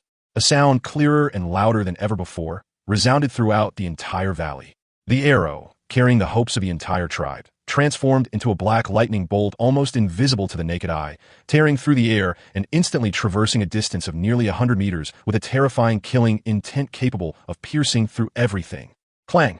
A sound even clearer and louder than the arrow Suyu had shot earlier, the sound of metal clashing against metal, once again resounded throughout the entire valley. The next second, on that huge rock 100 meters away that was being used as a target, sparks flew everywhere. That arrow, crafted from obsidian and incredibly hard, actually, it was even deeper than the arrow Suyu had shot, embedding itself into the hard rock. The entire arrow shaft was almost completely embedded in the ground. All that remained was a section of the arrow's fletching, still buzzing and trembling violently. The whole world fell silent. In the valley, you could hear a pin drop. All the women seemed to be frozen in place, as if they had been frozen in place by a spell. Their eyes widened and mouths gaped open, staring blankly at the figure. A monster, a prodigy, someone who had completely overturned their understanding of tens of thousands of years. Still in the drawn bow stance, his entire body radiated an aura of power and breathtaking intensity. Hot girl! Their brains are completely unable to function. They don't understand. They really don't understand. In the tribe, this is the strongest female warrior. When? Become. So, is this scary? Yin Tong, as if all her strength had been drained, slowly put down the longbow in her hand. She stared blankly at her hands, which were trembling slightly from exertion. He looked up again at the distance, at the arrow fletching still trembling slightly on that rock. At this moment, her brain, which was filled with power, was completely formatted by something she had never heard of before, called technology that changes destiny. Turn out to be the true power. No, it's brute force that you're born with. Instead, she slowly turned around and looked at Suyu with an extremely complex gaze, filled with regret, gratitude, and a hint of infatuation that she herself was unaware of. She looked at the man who had bestowed upon her divine power. She didn't say anything, but her eyes said it all. Suyu then slowly walked up to her. Then, amidst everyone's gazes, filled with envy, jealousy, and a hint of taking it for granted, Suyu reached out and gently rubbed her fiery red, fluffy head like a kind elder. Now, you still think, is it just a toy? Suyu's voice, though not loud, was like the sharpest knife, piercing her proud heart that had never bowed to anyone. Yin Tong's body trembled violently. Her pretty face, which was always full of pride and confidence, turned bright red all the way to her ears at that moment. She wanted to argue back, but found herself unable to utter a single word. She wanted to be angry, but found that she didn't even have the slightest bit of energy to be angry. In the end, she could only lower her proud head, which had never bowed to anyone, like a wildcat that had been completely tamed. Then, in a muffled voice, even softer than a mosquito's hum, he squeezed out 2 words. No. After saying that, she didn't dare to look at Suyu again. Clutching the longbow, which was more precious than her own life, she turned and ran like a child who had received a beloved toy. As he ran, he let out a burst of joyful, slightly silly laughter. Hee hee hee. Laughter. Where was the majesty of the tribe's #1 warrior? It's just like the landlord's silly daughter. Suyu looked at her adorable back view, which was full of unexpected charm, and laughed like a cat that had stolen some fish. You little punk, trying to fight Suyu? However, just as Suyu was enjoying the immense sense of accomplishment from taming the wild beast, a cold voice, yet carrying a strange emotion, appeared silently behind Suyu like a ghost. It's Yunshi. She had somehow reverted to her former cold and composed patriarchal self. She didn't look at Suyu.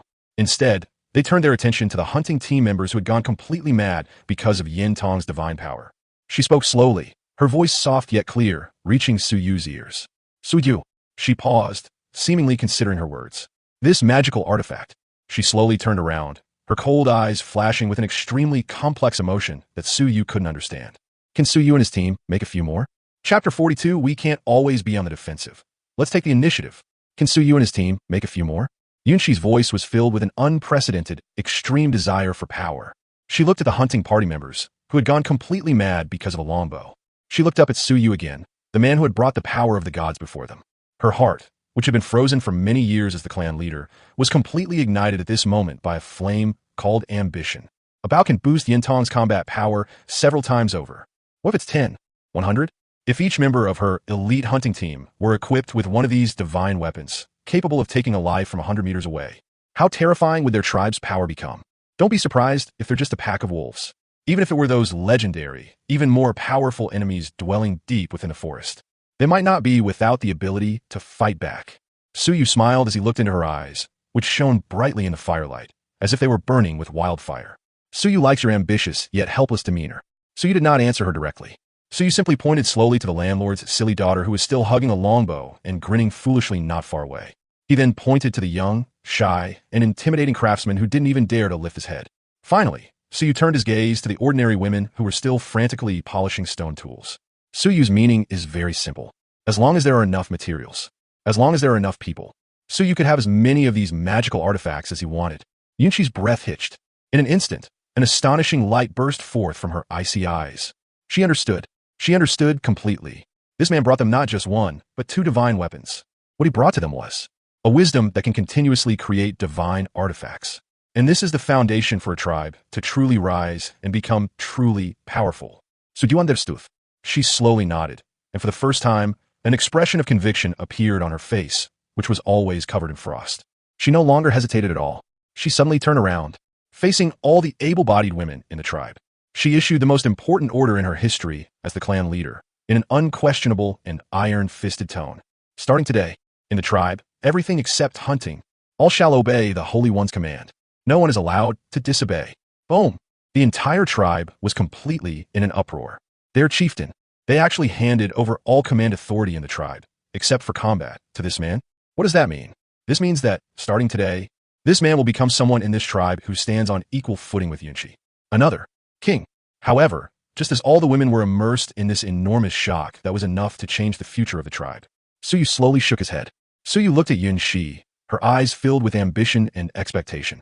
Calmly, he uttered a sentence that instantly froze everyone's smiles on their faces. Not yet. Yunxi was stunned. Everyone was stunned. They all looked at Su Yu with eyes full of incomprehension and confusion. Why? Why not? Su Yu did not explain. Su Yu slowly raised his head and cast his gaze toward the forest outside the tribe, shrouded in darkness. Su Yu's eyes became incredibly deep. It was also incredibly cold. Have you all forgotten? Su Yu's voice wasn't loud, but it was like the sharpest knife piercing into everyone's heart. Those beasts who killed your sisters. There wasn't just one. The whole world fell silent. The pitiful joy that had just risen due to victory was instantly replaced by a deeper cloud called fear. Yes, how could they forget? Over there, the Wolf King was terrified. That pack of wolves vanished into the darkness.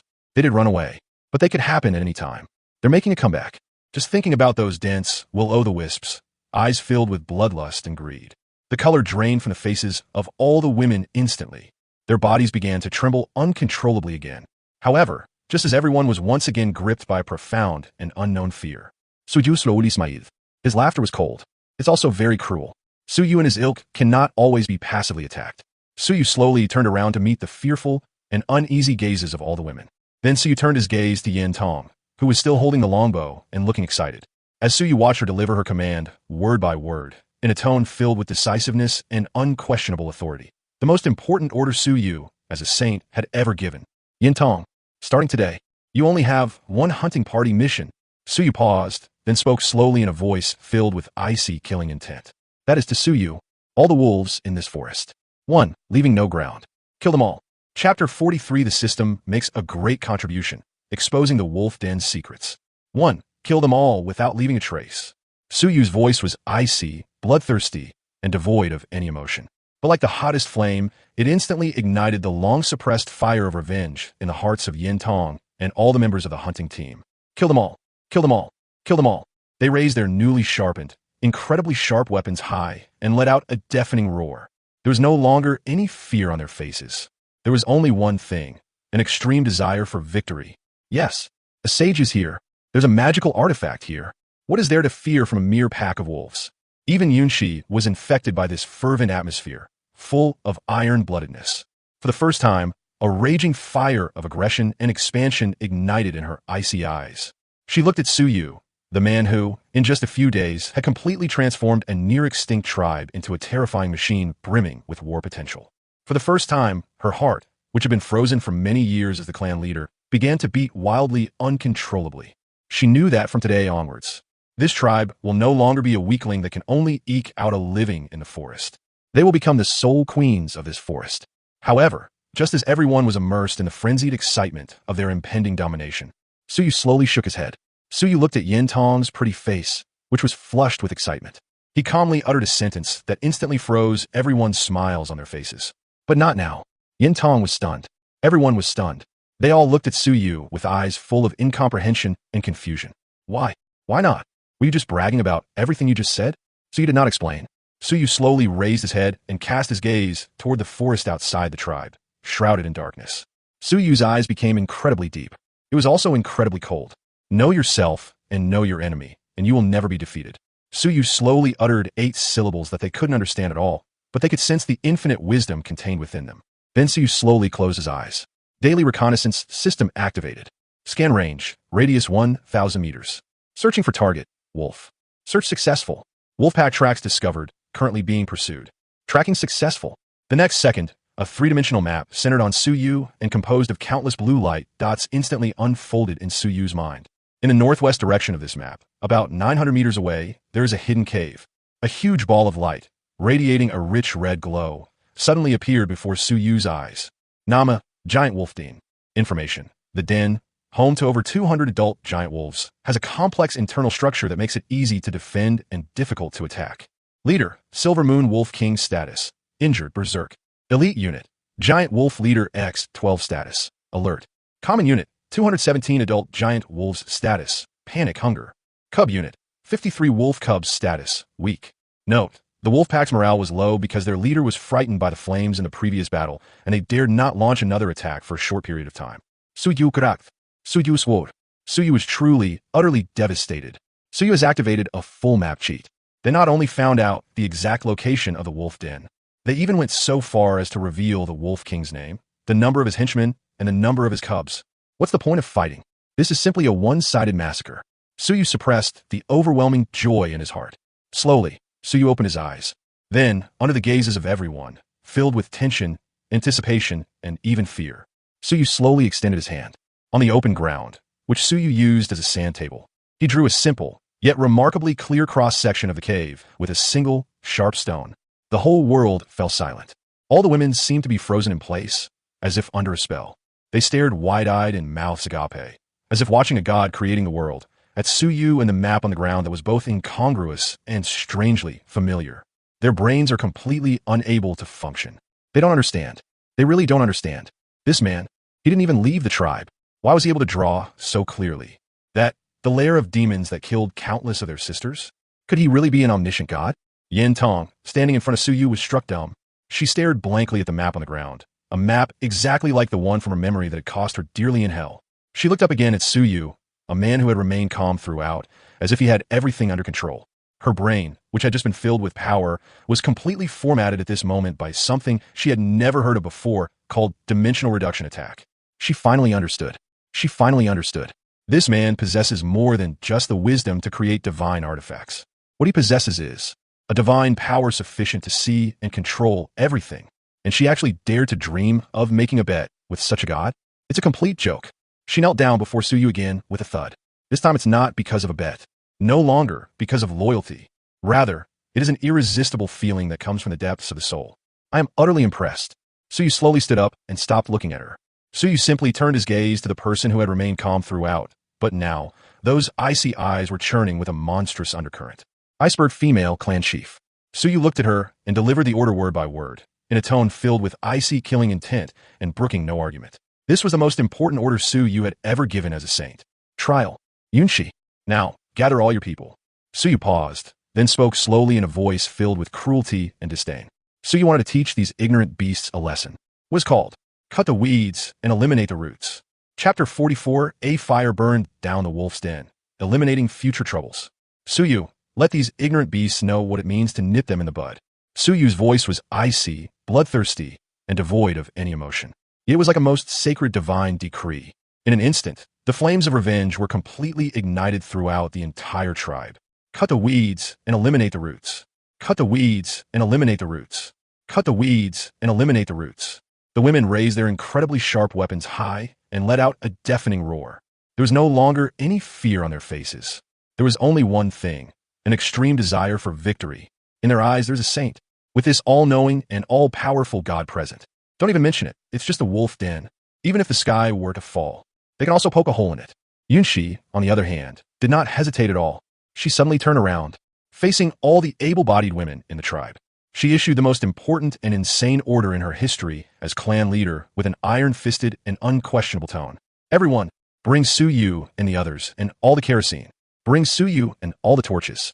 She paused and turned her gaze to the northwest of the tribe, to that forest filled with the aura of death. For the first time, a raging fire of cruelty ignited in those icy eyes. Today, Suyu and his sisters want to get revenge on those beasts who killed them. Experience what it's like to be burned alive by flames. Once again, a thunderous, frenzied cheer, filled with the thrill of revenge, erupted in the valley. Soon, a revenge army of nearly 100 fully armed women was assembled. In their hands were no longer simple stone spears and stone axes. Instead, it was a longbow personally crafted by Suyu, capable of taking a life from 100 meters away. Their bodies were no longer covered in tattered animal skins. Instead, it was a lightweight yet durable leather armor that Xiaoer had worked through the night to make. Their faces no longer held numbness and despair. Rather, it's the ultimate desire for victory. And yes, the fanatical faith in Suyu, this saint. Suyu stood quietly at the very front of the line. To Suyu's left was Yun Shi, who looked shy but tried to appear calm. To Suyu's right was Yin Tong, whose face was filled with fanaticism and who wished she could rush up right now and tear the Wolf King to pieces. Behind Suyu were Yueying Xiaoer and Linglong, and the entire tribe, all their hope. Suyu looked at the iron-blooded army before him, which he had personally built. Suyu's heart was filled with boundless pride. Suyu slowly raised the longbow in his hand. Then, under the gazes of everyone, filled with fervor and adoration, gently swing forward. Set off. At a single command, the mighty army of revenge surged out of the tribe like a black torrent and disappeared into the mist-shrouded forest. Under the precise navigation of the daily reconnaissance system, Suyu and his team skillfully avoided all potential dangers. Soon, the enemy was at the city gates. They appeared before the den, where hundreds of giant wolves were entrenched. It was an extremely hidden, enormous cave. The entrance to the cave is less than 10 meters wide. But inside, there's a completely different world. A foul wind, filled with the stench of blood and filth, wafted continuously from the depths of the cave. Interspersed among them were low growls that sent chills down one's spine. Clearly, those beasts inside haven't realized. Death has arrived. Suyu gestured for the women behind him to be quiet. Then Suyu slowly turned around and turned his gaze to the one who was already excited and impatient. Yin Tong, who is eagerly awaiting. Suyu pointed to the cave entrance and then to the longbow in her hand, which exuded a deadly aura. Suyu's meaning is very simple. The show is about to begin. Yin Tong's eyes lit up instantly. A cruel smile appeared on her pretty face, which was always full of fighting spirit. She slowly raised the longbow in her hand. Then, under the expectant and excited gazes of everyone, she gently placed a rocket, which had been prepared beforehand and had a piece of hay soaked in oil tied to its tip, onto the bowstring. Then came the second and third. Soon, more than a dozen other archers with superhuman strength, just like her, followed suit. They will be the prelude to this war that will scorch the heavens. Suyu slowly raised Suyu's skin. Then, under the tense, breathless gaze of everyone, it fell heavily. Put, swoosh, swoosh, swoosh. A sharp, deathly whistling sound ripped through the air, instantly shattering the silence of the forest. A dozen or so arrows, burning with raging flames, transformed into dazzling, meteor-like orange-red streaks of light, carrying an overwhelming killing intent capable of incinerating everything, and shot with unparalleled precision into the dark, bottomless cave. A wolf howl, filled with confusion and unease, instantly echoed from the depths of the cave. Then came the second and third sounds. One scream after another, filled with terror and pain, echoed throughout the night sky. Clearly, the beasts inside had been completely engulfed by the sudden heavenly fire. However, this is just the beginning. Kerosene, give it to Suyu and throw it away. Suyu issued another cold, emotionless order. The women, who were already prepared, used all their strength to smash the earthenware jars filled with kerosene into the cave that was already in complete chaos. Bang, bang, bang. A dull cracking sound rang out. Immediately afterwards, boom, a deafening roar. A tongue of fire, even larger and more terrifying than the one at the tribe's gate, instantly shot out from the narrow opening. The scorching, destructive flames, capable of devouring everything, instantly transformed the entire cave into a massive hell on earth. Awoo, awoo. A series of shrill screams, filled with pain and despair, echoed continuously from the sea of fire. That sound sent chills down the spines of every woman who heard it. But there was not a trace of pity on their faces. Yes, it's just the ultimate thrill of getting revenge. Suyu stood quietly, watching the spectacular scene of the burning sky that he had personally orchestrated. Suyu's lips curled up slightly. Suyu's eyes were as cold as frost. This is what happens when you provoke Suyu. However, just when everyone thought this one-sided massacre was about to end with a complete victory for Suyu and his men, a deafening roar, filled with savagery and endless madness, suddenly erupted from the sea of fire. Oh, it's the Wolf King. It's that silvery white, cunning beast. It's still alive. The next second, under everyone's horrified and dismayed gazes, as if they had seen a ghost, a gigantic figure engulfed in raging flames leaped out of the sea of fire.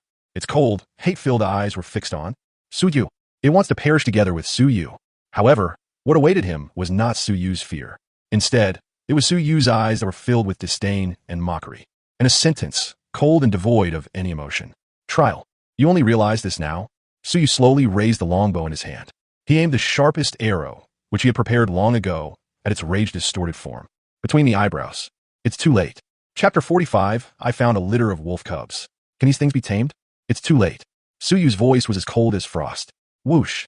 The bowstring vibrated. The arrow, carrying Suyu's boundless rage, transformed into a black lightning bolt invisible to the naked eye, tearing through the air and carrying an overwhelming killing intent capable of piercing through everything, instantly bridging the distance between life and death. Puffed! A terrifying sound of a sharp blade piercing flesh echoed throughout the entire valley. For the first time, a feeling of fear and disbelief appeared in the eyes of that arrogant silver moon wolf king, whose body was engulfed in raging flames. It slowly lowered its proud head, which had never bowed to anyone.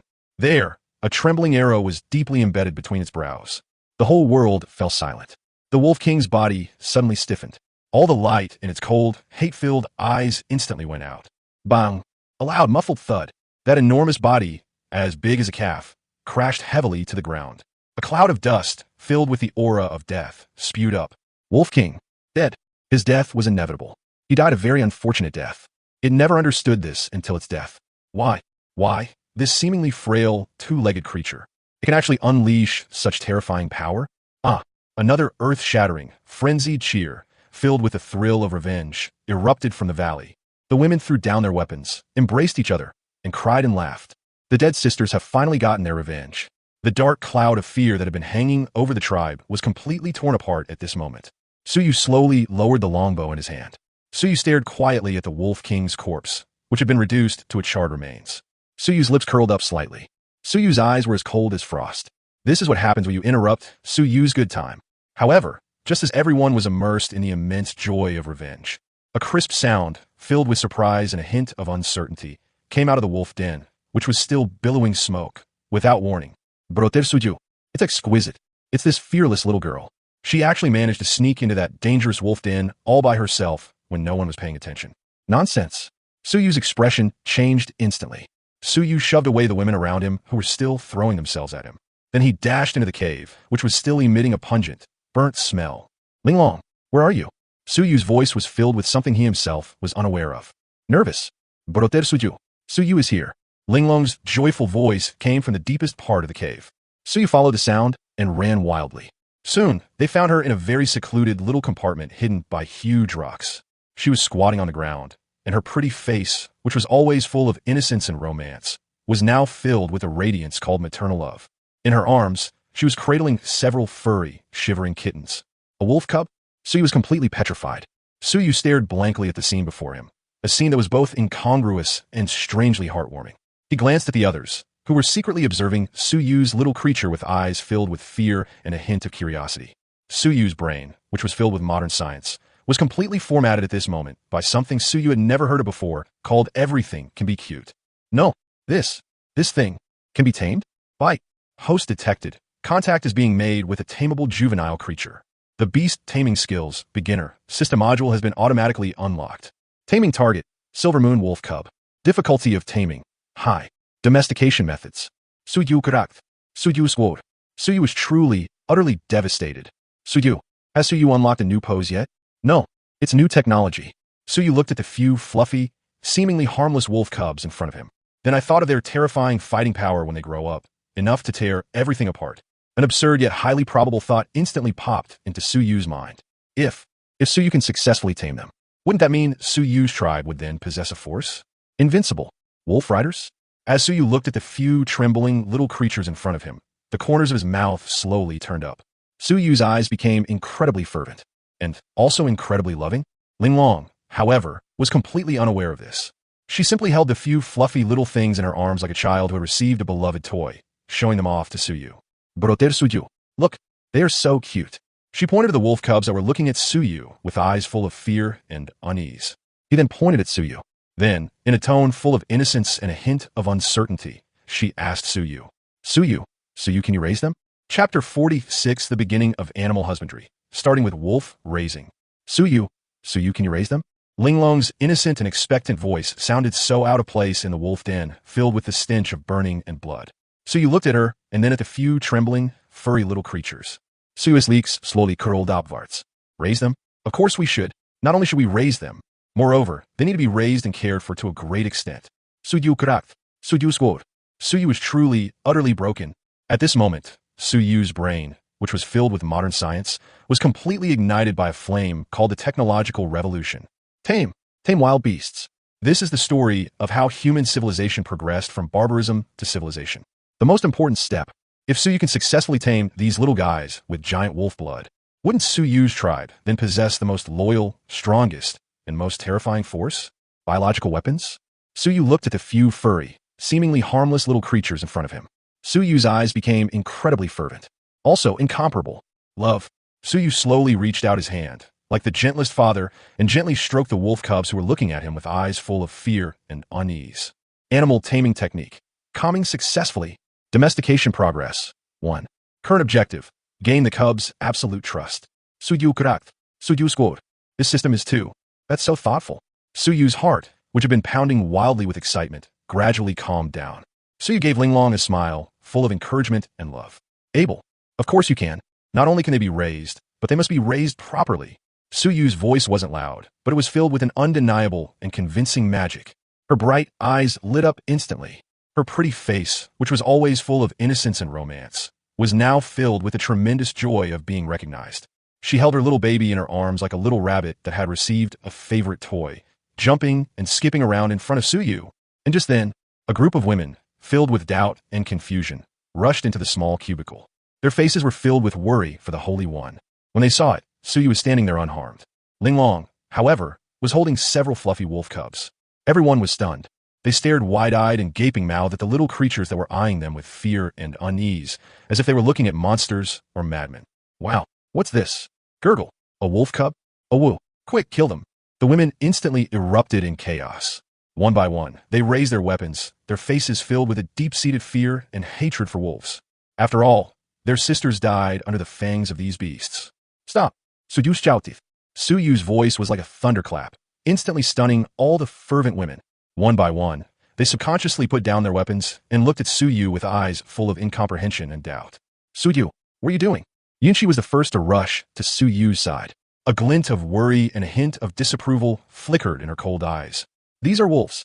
They will eat Suyu and his friends when they grow up. Suyu did not answer her. Suyu simply walked slowly to her. Then Suyu reached out and gently pressed down her trembling hand, which was shaking with excitement, like the strictest instructor.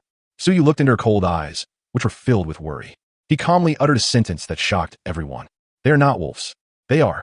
Suyu paused for a moment, then spoke slowly in a tone that was both alluring and undeniable. Suyu and his ilk, you dogs. Boom. The entire tribe was in an uproar. A dog? What is that? Is it edible? Suyu did not explain. Suyu simply turned around slowly, facing all the women who were still in a state of shock. Then Suyu pointed to those few, furry little creatures. He then pointed to the mountains of wolf meat piled up around Su Yu and his men. Finally, Su Yu watched them as he announced a decision, word by word, in a tone full of ambition and control, a decision that was enough to drive them completely mad. Starting today, Su Yu and his men not only want to hunt, Su Yu and his ilk still. Su Yu paused for a moment, then spoke slowly in a voice filled with boundless anticipation for the future. Tame them. Tame any wild beast that can be used by Su Yu and his men. Because Su Yu suddenly raised his head. Those unfathomable eyes, shining exceptionally bright in the firelight, burned with flames even hotter than that wall of fire. This is true civilization. Chapter 47 Moonfire's Worries. A terrible winter is coming. This is true civilization. Su Yu's voice boomed like thunder in the cramped wolf den. It also struck hard into the hearts of all the women present. They were completely petrified. They stared blankly at Su Yu, a man whose entire being radiated a light they couldn't comprehend, a light of wisdom and ambition. Their minds, filled with the primitive laws of survival, were completely formatted at this moment by something they had never heard of before, called the future. Taming wild animals? Is this really something they can do? However, when their gazes fell upon Su Yu's calm eyes, which were filled with confidence and unquestionable conviction, their pitiful doubts vanished instantly. Yes, what else is this man unable to do? He can conjure salt out of thin air. He can conjure food out of thin air. He can conjure magical artifacts out of thin air.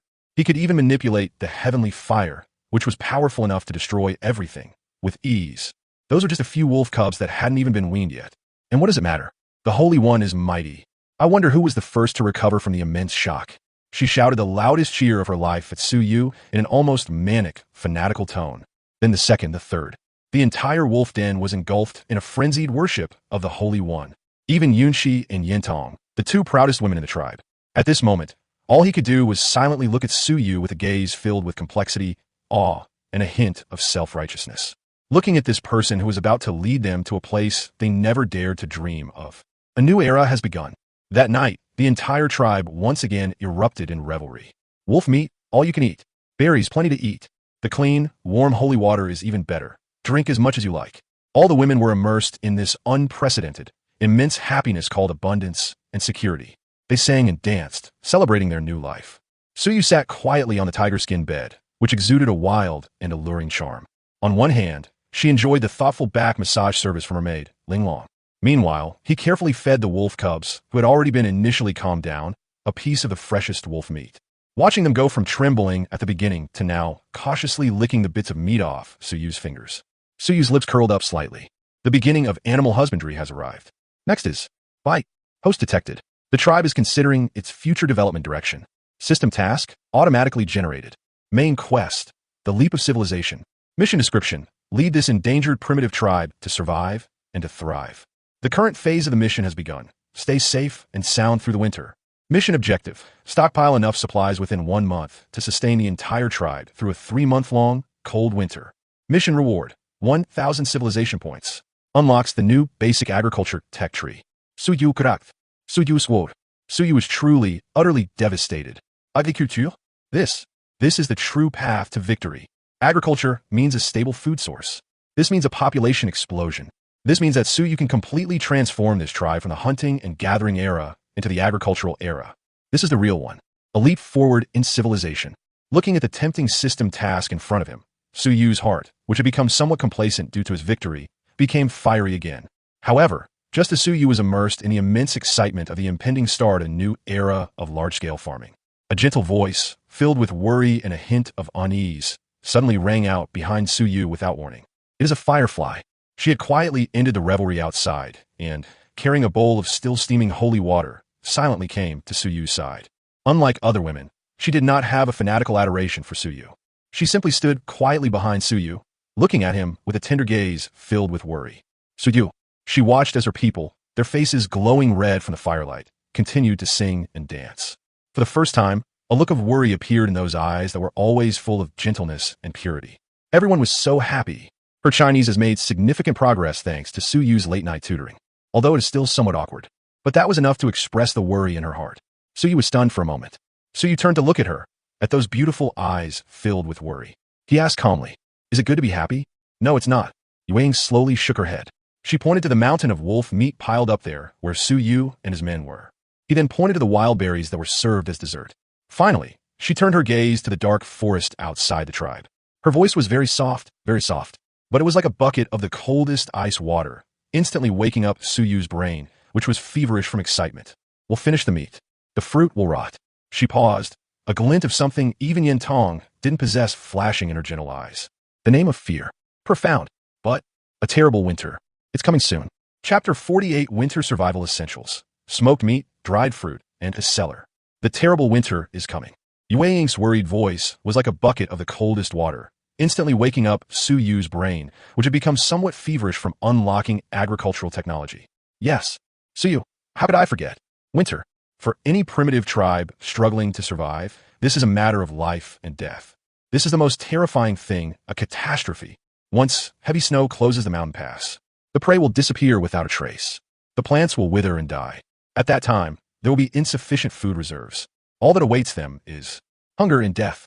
Suyu slowly raised his head and turned his gaze to the women who were still singing and dancing around the campfire. Their faces still radiated the joy of surviving a disaster.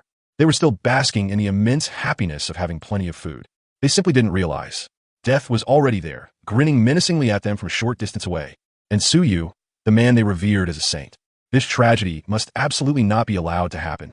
Suyu looked at Yueying, at her beautiful eyes filled with worry. Slowly, she smiled. Don't be afraid.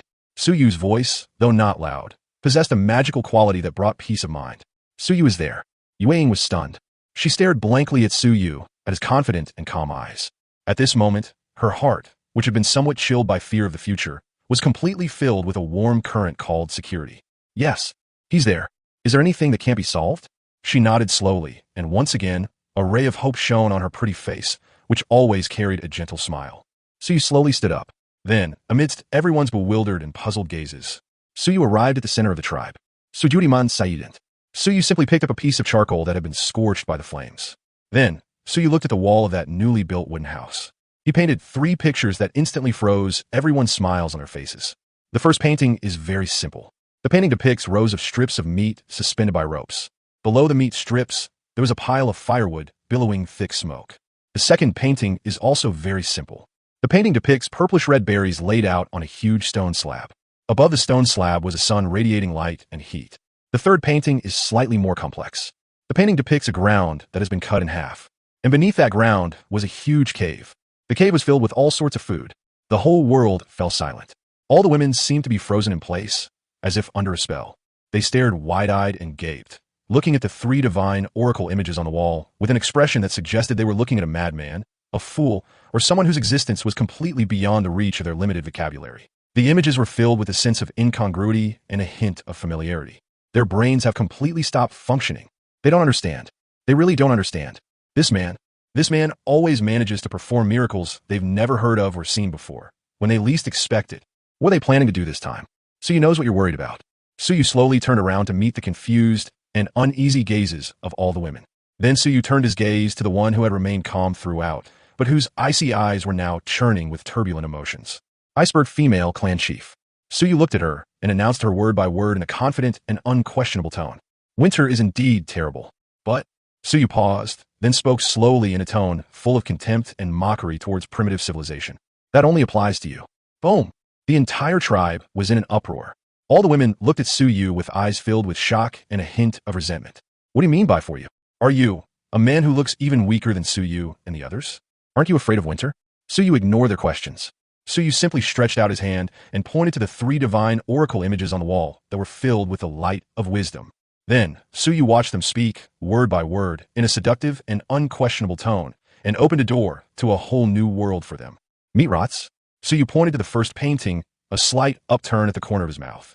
Let's turn it into smoked meat that can be preserved all winter. Will the fruit rot? Suyu's smile deepened as he pointed to the second painting. Then let's dry it into sweet and sour dried fruit. There's nowhere to put the food.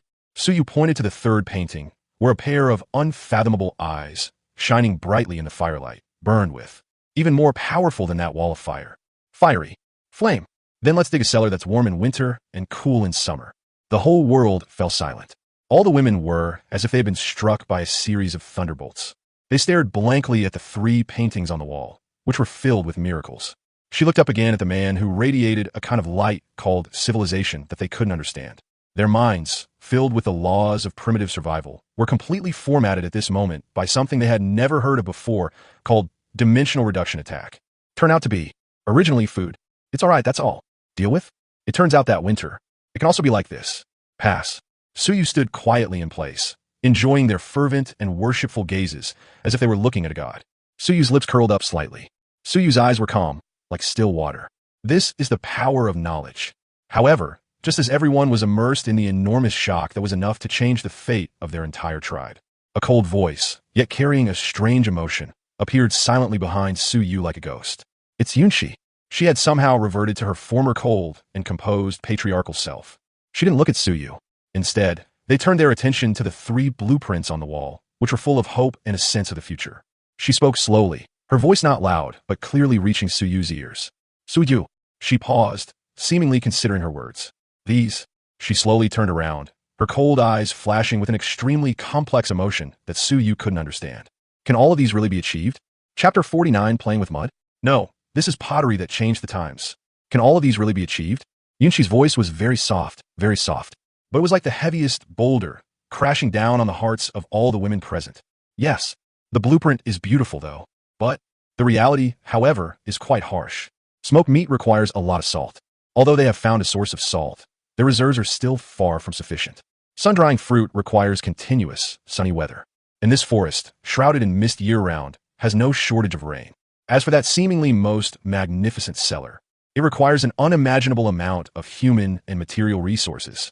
The fervor that had just risen on everyone's faces due to hope gradually cooled down. They were once again plunged into confusion and unease about reality. However, just as everyone was once again plunged into uncertainty about the future, Suyu slowly smiled. He laughed very easily. They also looked down on it.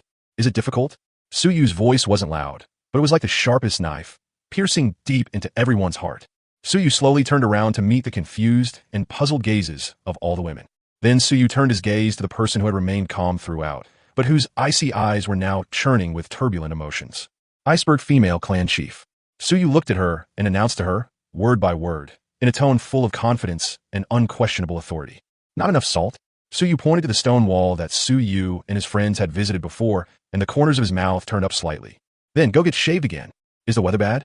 Suyu pointed to the pile of bonfires that were still burning brightly, and his smile deepened. Then roast it with fire.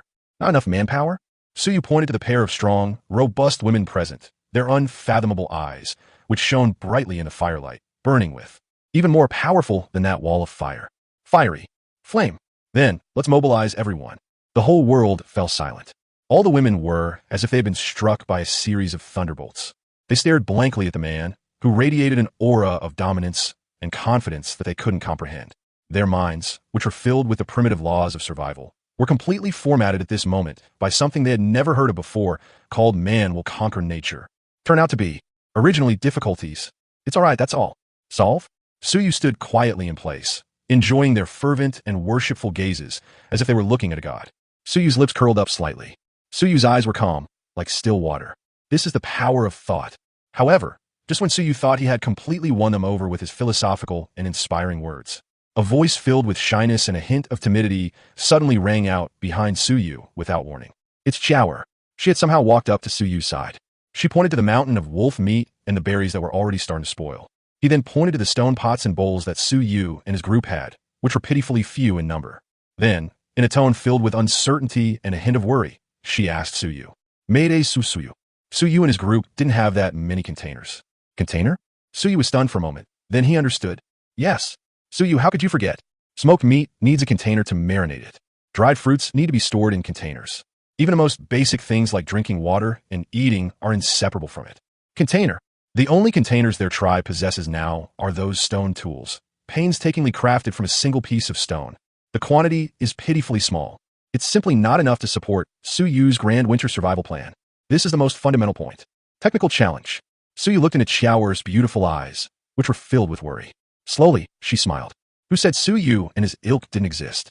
Suyu's voice wasn't loud, but it was filled with a kind of reassuring magic. Kiae was stunned. Everyone was stunned. They all looked at Suyu with eyes full of confusion and bewilderment. No. So where is it? Suyu did not explain. Suyu simply pointed slowly to the most inconspicuous spot at their feet. Yellow mud. The whole world fell silent. All the women seemed to be frozen in place, as if under a spell. They stared wide-eyed and gaped, looking at Suyu and the clumps of mud on the ground with eyes that seemed to look at a madman, an idiot, or someone whose existence they could not describe with their limited vocabulary. Their brains have completely stopped functioning. They don't understand. They really don't understand. This man always manages to perform miracles they've never heard of or seen before, when they least expect it. What are they planning to do this time? Could it be that he intends to use this mud to hold food? Are you kidding me? This thing, once it gets wet, has it dissolved? Suyu stood quietly in place, enjoying their gazes, which were filled with doubt and incomprehension, as if they were looking at a god. Suyu's lips curled up slightly. Suyu's eyes were calm, like still water. Suyu knew that he would next open a door for them, to a completely new civilization. Door. Suyu slowly squatted down, amidst the shocked and bewildered gazes of everyone present. Suyu scooped up a handful of wet, yellow mud. Then Suyu looked at them and announced to them, word by word, in a tone full of temptation and unquestionable authority. Today, Suyu, I'll teach you. Suyu paused for a moment, and then slowly spoke in a tone full of contempt and mockery towards primitive civilization. How can one turn stone into gold? It's not about turning soil into gold. Chapter 50. The first pottery jar is born. Chower is overjoyed. Suyu will teach you how to turn dirt into gold. Suyu's voice boomed through the valley like a divine oracle from the creator god. It also struck hard into the hearts of all the women present. They were completely petrified. They stared blankly at Suyu, a man who radiated a kind of incomprehensible, charlatan-like aura. Their minds, which were filled with the laws of primitive survival, were completely formatted at this moment by something they had never heard of before, called metaphysics. Turn soil into gold? What is that? Is it edible? Suyu did not explain.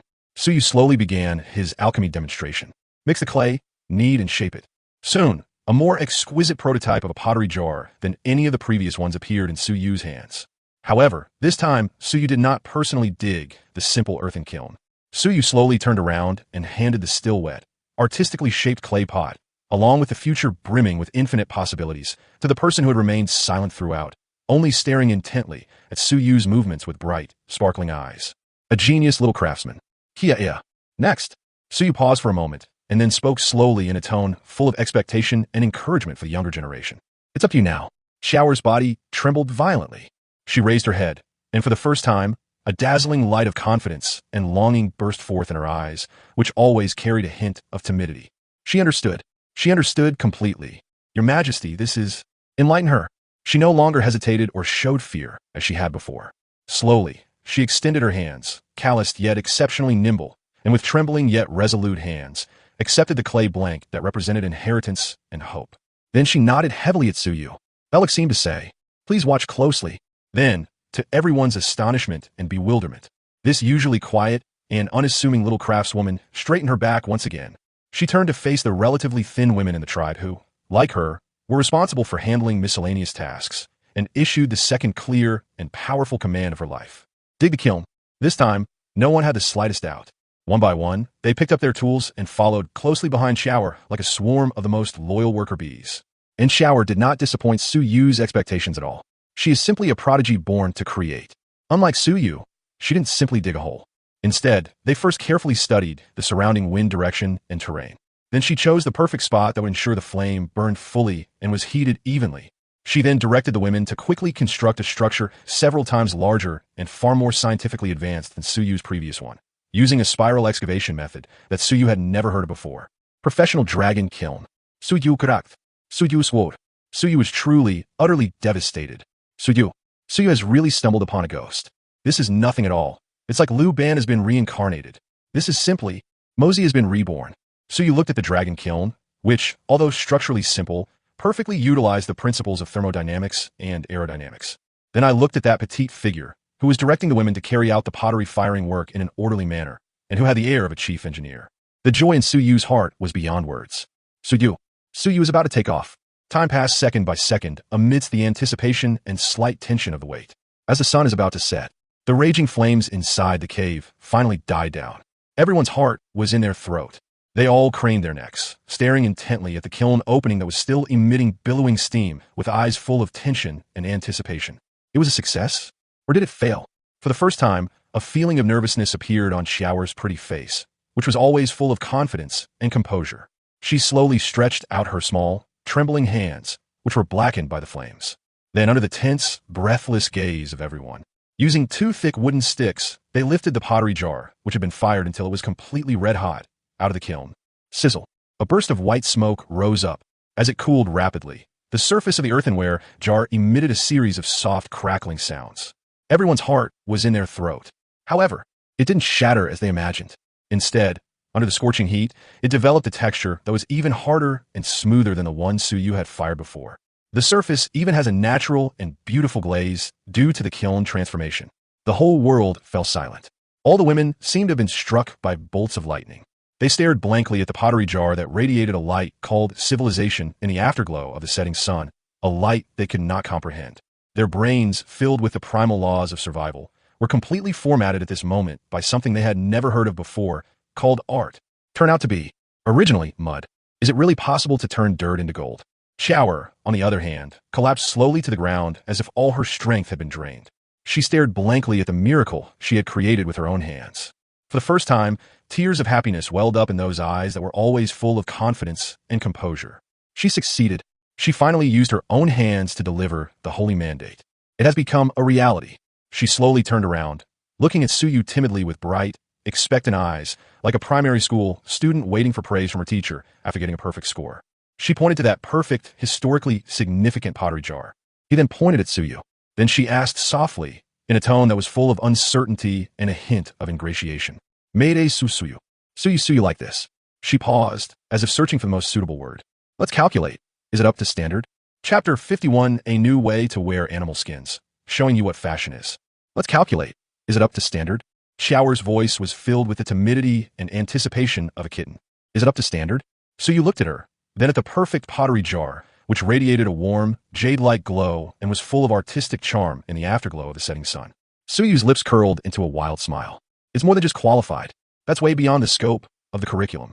Suyu walked up to her, and amidst everyone's envious, jealous, and hateful gazes, he once again generously reached out and, like a loving old father, rubbed her little head, which had become somewhat stiff from nervousness. Kia, you are the greatest genius Suyu has ever seen. Suyu gave her the highest praise in the most sincere and direct way.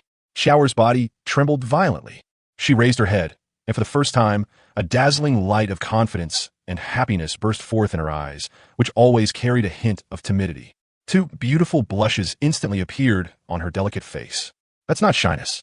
It is the immense joy of being recognized by oneself, and the person one admires most. She nodded emphatically. Her voice, though still not loud, was filled with an unprecedented firmness. Shower's success was like a boulder thrown into a calm lake, instantly stirring up a storm in the hearts of all the women. They've completely gone mad. They roared like they'd been injected with adrenaline and charged toward the patch of yellow mud they treasured. Mix mud. Need. Dig the kiln. Firing pottery. A massive, primitive campaign. No, a campaign to produce pottery was officially launched. The entire tribe was engulfed in an unprecedented frenzy called creation. Suyu stood quietly, enjoying the immense sense of accomplishment of personally leading a tribe from ignorance to civilization. Suyu's lips curled up slightly. Suyu's eyes were calm as still water. The first piece of clothing for winter. Container. Nailed it. Next is. Suyu's gaze slowly fell on the beautiful women who were covered in sweat from their labor, and their clothes, so simple, barely covering their vital parts. Animal hide. Suyu could open. No, this is too much. That's indecent. Although Suyu appreciated the scenery, which was full of primitive and wild beauty. But winter is coming. Based on the few pieces of rag they were wearing, no, it's broken skin. How could it possibly withstand the freezing cold that could freeze everything? No, as the sage of this tribe, Suyu has the obligation and responsibility to improve their aesthetic standards and quality of life. Suyu slowly walked to the tribe's warehouse where animal hides were stored. A stench filled with the smell of blood and foul odor wafted towards us. Suyu fronith. The warehouse was filled with all sorts of animal hides, still stained with blood. Their methods of processing animal hides were extremely simple and crude. It involves using a stone to scrape off the fat and bits of meat. Then, simply let it air dry. The resulting animal hides are stiff, rough, and have a foul odor that cannot be washed off. Wearing them is not only uncomfortable, but they can also easily chafe the skin. The most important thing is, it doesn't keep you warm. Looking at the mountain of treasures in front of him, Suyu already had a brand new plan in mind. Suyu slowly turned around and gave his second saintly command to the women behind him who were filled with curiosity and confusion. Go, take all of Suyu's salt, and all of it grease. Bring all of these to Suyu. Salt? Grease? All the women were stunned. They all looked at Suyu with eyes full of incomprehension and confusion. Saint, he's going to. Salted pork? Suyu did not explain. Suyu quietly began his fashion design work. The first step is cleaning. Suyu directed the women to throw all the bloody animal hides into the stream. Use the cleanest stream water to wash away all the blood and impurities. The second step is tanning. This is the most crucial step. Suyu instructed them to soak the cleaned animal hides in a magical water that he had prepared using a large amount of salt, animal brains, and fat. Salt can dehydrate and prevent decay. The lecithin in oils and brain can soften leather fibers, making animal hides soft yet tough. This is considered the most basic chemical knowledge in modern times. But in the eyes of these primitive people, no less than yet another, turning stone into gold. Miracle. When the first piece of animal hide, which had been soaked for hours, was pulled out of the magical water, all the women were stunned. They stared blankly at the new fabric, which seemed to have been reborn, becoming soft, resilient, and exuding a faint fragrance. Their brains, which had just been formatted by pottery, were completely overturned once again by something they had never heard of before, called black technology. Turned out to be, originally, animal hides. It's all right, that's all. Deal with? Suyu stood quietly in place, enjoying their fervent and worshipful gazes, as if they were looking at a god. Suyu's lips curled up slightly. Suyu's eyes were calm, like still water. Next is, witness miracles. Time. Suyu slowly picked up a handful of the sharpest bone needles. This is a new tool that Xiaoer made using the polishing techniques Suyu taught her. Then, under the expectant and excited gazes of everyone, Suyu arranged the soft, snow-white animal hide according to the design drawing in his mind, which was full of modern aesthetics. Stitch by stitch, they started sewing. Soon, a simple and elegant design was created, perfectly highlighting the female figure. The strapless miniskirt set appeared in Suyu's hands. The whole world fell silent. All the women were as if they had been struck by a series of thunderbolts. They stared blankly at the strange outfit in Suyu's hand, which exuded an aura of sexiness and trendiness that they couldn't understand. Their minds, filled with the laws of primitive survival, were completely formatted at this moment by something they had never heard of before called fashion. Turned out to be, originally, the clothes. It can also be like this. Where? Suyu slowly turned around and handed the Victoria's Secret debut outfit, enough to set a trend for the entire primitive era, to the man who had remained calm throughout, but whose icy eyes were now churning with turbulent emotions. Iceberg female clan chief. Suyu looked at her and announced her word by word in a seductive and unquestionable tone. Yunshi, Kulme. Suyu paused, then spoke slowly in a tone full of scrutiny and critical eye for human models. Put it on. Let them see. Was called True Beauty. Chapter 52 Yunshi's request. Saint, please teach Suyu fighting techniques. Put it on. Let them see what true beauty is. Suyu's voice was filled with an unquestionable, domineering air befitting a fashion godfather. Yunshi was completely petrified. She stared blankly at the outlandish outfit in Suyu's hand, an outfit whose style was excessively revealing. She looked down at the black leather skirt she was wearing, which, while symbolizing power, was utterly devoid of any aesthetic appeal. Her heart, which had been frozen for many years as the clan leader, was shattered at this moment by something she had never heard of before, called the love of beauty. She wanted to refuse, but she couldn't refuse, because she could clearly feel the hundreds of gazes behind her filled with envy, jealousy, and a hint of schadenfreude. She knew that if she didn't wear it today, then her authority as clan leader will be completely gone. Finally, she bit her lip hard. He squeezed out 2 words through his teeth. You wait. After saying that, she snatched the sinful, snow-white leather skirt from Suyu's hand. Then, like a little female leopard that had been completely enraged, she rushed into the brand-new wooden house without looking back. All that remained was a somewhat disheveled figure, visibly ashamed and indignant, and a group of people whose gossip has been completely ignited by the upcoming tribal fashion debut. Wild woman, and a man watching her retreating figure, laughing like a cat that had stolen some cream.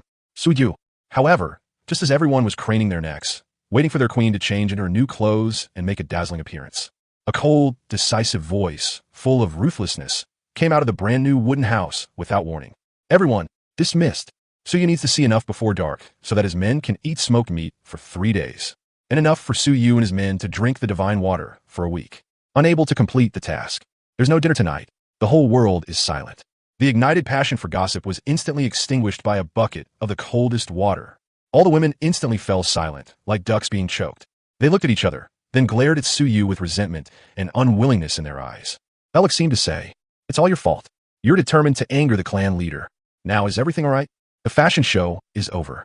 And more overtime. Suyu correct. No, Ladius. This has absolutely nothing to do with Suyu. It's her own fault. She's too shy to come out. However, he was faced with hundreds of murderous gazes. So you could only silently shrink his neck. A wise man doesn't eat the food he's already eaten. He'll suffer the loss in the end. Soon, the tribe was once again engulfed in a flurry of activity as people worked. Suyu, on the other hand, sat listlessly on the tiger-skin bed, which exuded a wild allure, like a lonely, ostracized person.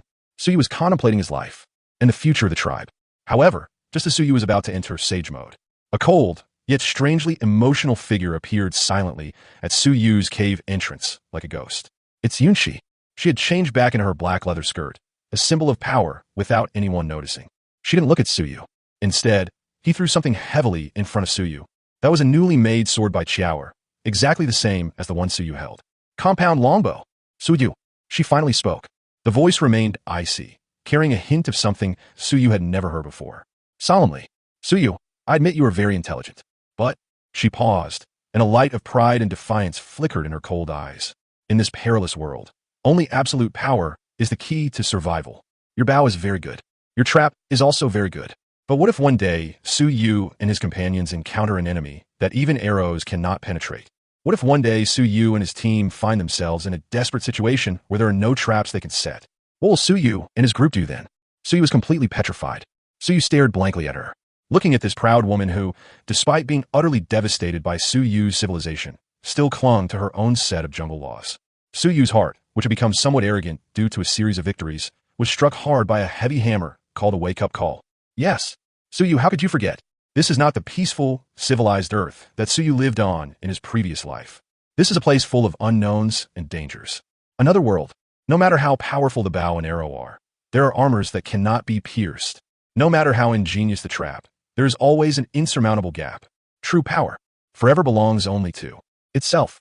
Suyu looked at Yunshi, at her eyes filled with determination and a hint of expectation. Slowly, she smiled. So what? Suyu looked at her and asked her, word by word, in a tone full of amusement and provocation. Chief, what do you want from Suyu? Yunshi's body suddenly stiffened.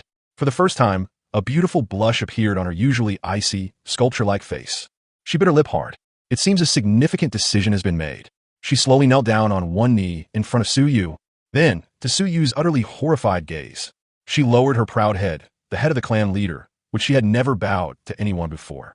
She offered Suyu her belated tribute, using the oldest, most sacred, and most unquestionable tribal ritual. Ask, Your Majesty, Suyu, the patriarch of the Yunshi tribe, I urge you. She paused, as if she had used up all her strength.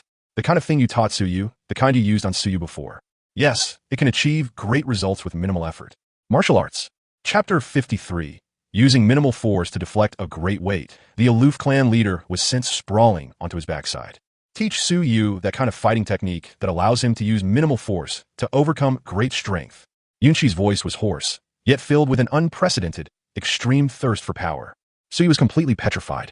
Suyu stared blankly at her, looking at this seemingly innocent woman who was just a moment ago shouting and threatening to kill Suyu. I realized she was actually a cold, aloof queen. At this moment, however, she was like the most devout student, kneeling on one knee and offering her proud head, which had never bowed to anyone, to Suyu. Suyu Karak. Suyu squad. Suyu was truly, utterly devastated. Suyu, is Suyu going to open a martial arts school? Suyu looked into her beautiful eyes, which were filled with determination and a hint of anticipation. Slowly, she smiled. Want to learn? Suyu looked at her and asked her in a playful and teasing tone, word by word. Can. But, Suyu paused for a moment, then spoke slowly in a tone that was full of anticipation and hints about the tuition fees. What are the benefits for Suyu? Yunshi's body suddenly stiffened. For the first time, a beautiful blush appeared on her usually icy, sculpture-like face. She bit her lip hard. It seems they've made a significant decision. She slowly raised her head, and her cold eyes, which held a hint of resignation and determination, gradually became misty. She looked at Suyu, the only man in the tribe. This place embodies the hope for the future of the entire tribe. She slowly extended her slightly trembling, icy hands. Then, to Suyu's utterly horrified gaze, once again, he began, one by one, to unfasten the garment he wore that symbolized the authority of the clan leader. Black leather skirt. Suyu instinct swore. Then, he rushed forward in one stride. With one swift movement, he pinned down her small hand, which was making a dangerous move. No, big sister. You're here again? Suyu looked at her with an air of righteous indignation, as if she understood everything and that it was just her body, which she was willing to give herself to. I felt a mix of amusement and exasperation. This woman's thought process. How exactly does it grow? Is this the ultimate solution to all problems in their minds? So, taking off your clothes? Yunshi was completely bewildered by Su Yu's sudden action. She stared blankly into Su Yu's cold eyes, a hint of confusion flashing across her face. Could it be? Is he dissatisfied? Or is it? Does he despise Su Yu? The thought of this caused her proud heart, as the clan leader, to ache uncontrollably. Her eyes instantly welled up with tears. Su Yu looked at her tearful, aggrieved appearance and felt a pang of sadness, speechless. Sister, aren't you being a bit too dramatic? Su Yu took a deep breath and forcefully restrained her restless little hands, which were still trying to untie her leather skirt. Then Su Yu looked into her beautiful eyes, which were filled with grievance and confusion. He spoke to her, each word uttered with a tone filled with helplessness and disdain for primitive people. The benefits Su Yu mentioned. That's not it. That's not it. Yunshi was stunned. Which one is it? Su Yu did not answer her. Su Yu simply slowly extended a finger and pointed to the spot where Su Yu was still faintly aching. Lips. Then, in Yunshi's suddenly contracting pupils, filled with disbelief, Su Yu slowly leaned close to her ear and whispered something in a voice that only the two of them could hear, a voice filled with ambiguity and aggression. What Su Yu wanted was the one you owed Su Yu before. Quiche. Boom.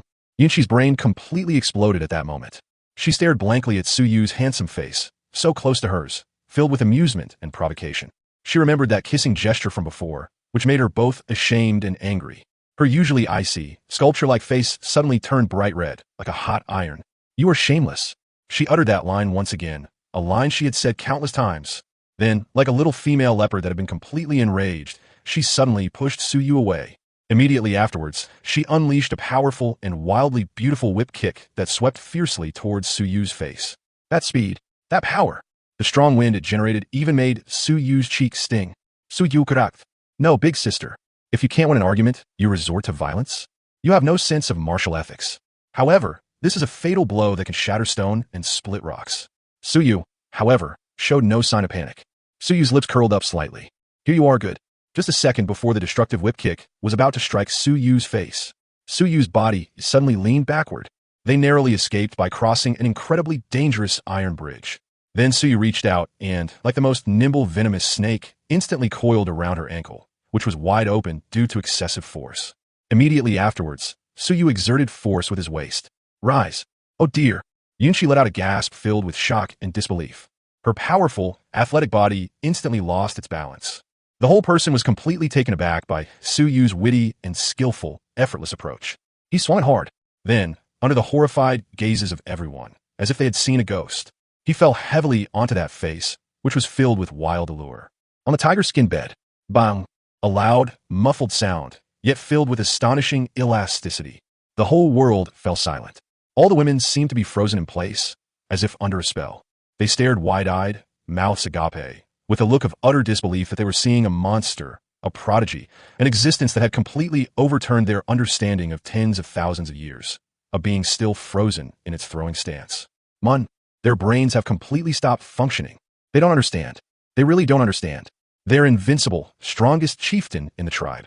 It turns out, surprisingly, this seemingly frail man, one squatting on their butt, he knocked him down?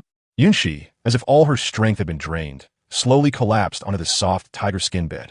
She stared blankly at the ceiling, and for the first time, her eyes, which were always full of pride and confidence, revealed an emotion called bewilderment and collapse.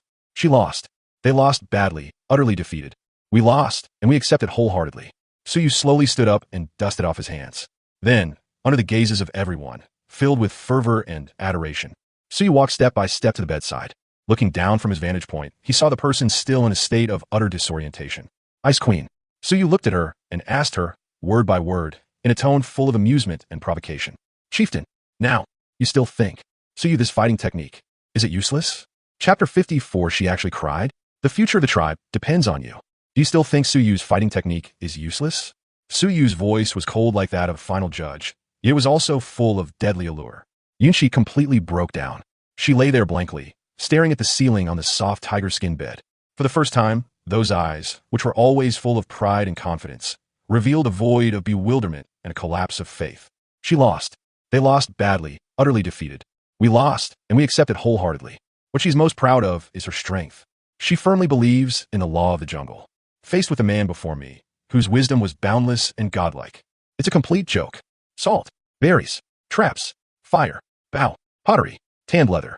Martial arts. This man is like an all-knowing and all-powerful god. In just a few days, he pulled this tribe back from the brink of extinction. And all she did, her tribal chief, was create trouble for him with her laughable brute force. Utterly useless. The thought of this caused her proud heart, as the clan leader, to ache uncontrollably. An unprecedented feeling of grievance and helplessness instantly welled up in her heart. Then, under the horrified gazes of everyone, as if they had seen a ghost, this Ice Queen has never shed a single tear since birth. It turns out, surprisingly, with a whoosh sound, I burst into tears. Wah! She cried like a child, like a helpless child whose toys have been taken away. The whole world fell silent. Suyu was completely petrified. Suyu stared blankly at her, looking at this Ice Queen who was shouting and killing Suyu just a second ago. At this moment, however, she lay on Suyu's bed, crying her eyes out like a wronged wife. Suyu karact. Suyu sword. Suyu was truly, utterly broken. No, big sister. Suyu, all you did was trip and fall on your butt. Are you sure you really need to go this far? Suyu looked at her pitiful appearance, crying uncontrollably, and felt speechless. Also a burst of heartache. Suyu slowly sat down on the edge of the bed. Then, amidst everyone's envious, jealous, and slightly taken-for-granted gazes, Suyu reached out and, like the gentlest husband, gently embraced her trembling, burning hot body in his arms. Okay, stop crying. Suyu's voice was very soft, but it was like the warmest current that instantly flowed through her limbs and bones. Yunshi's body suddenly stiffened. A uniquely masculine aura, full of both strength and a touch of gentleness, instantly filled her entire nasal cavity. For the first time, her heart, which had been frozen for many years as the clan leader, began to beat wildly, uncontrollably. She instinctively tried to struggle. But what awaited her was not an aggressive, domineering possessiveness. Instead, it was one filled with comfort and pity. Embrace. She gave up struggling. Or rather, she was simply unable to struggle. She could only bury her head deep into that chest, which was not broad but exceptionally warm, like a small boat that had found shelter in a storm. Then, she cried even harder. Sujuriman Saident. Suyu simply held her quietly. He let her hot, aggrieved tears soak Suyu's clothes. For a long, long time, she finally stopped crying. She slowly lifted her head from Suyu's embrace. For the first time, a feeling of dependence and a hint of affection was revealed in those eyes, which were red and swollen from crying. She looked at Suyu, who had shattered all her pride. Yet he gave her a warm harbor she had never known before. For the first time, a touching, heartfelt smile appeared on her usually sculpted, icy face. A smile. Suyu. Her voice was hoarse, yet filled with an unprecedented quality. Gentle. Suyu, Yemi embraced. Suyu smiled as he looked at her breathtaking, pear blossom-like appearance after the rain. Oh. Suyu looked at her and asked her word by word in a playful and teasing tone. Where did you get convinced? Yunshi's face flushed red again, all the way to her ears. She glared fiercely at Suyu with her big, watery eyes. Bellick seemed to say, "You're bullying Suyu again." But this time, her eyes no longer held shame and anger. It was something she herself hadn't even realized. Charm and style. Looking at her charming and alluring appearance, Suyu felt a surge of passion in his heart. Suyu slowly lowered his head and whispered in her ear in a voice that only the two of them could hear, a voice filled with ambiguity and aggression. Since you've given up, then shouldn't Suyu and his ilk?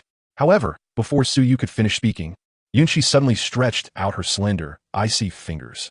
Gently, she pressed her lips to Suyu's. Sure. She looked into Suyu's watery eyes, where an extremely complex emotion flickered that Suyu couldn't understand. Suyu, not yet. No? Suyu was stunned for a moment. Suyu subconsciously glanced at her neckline, which was slightly open due to the fight earlier, and that faintly visible. Profound.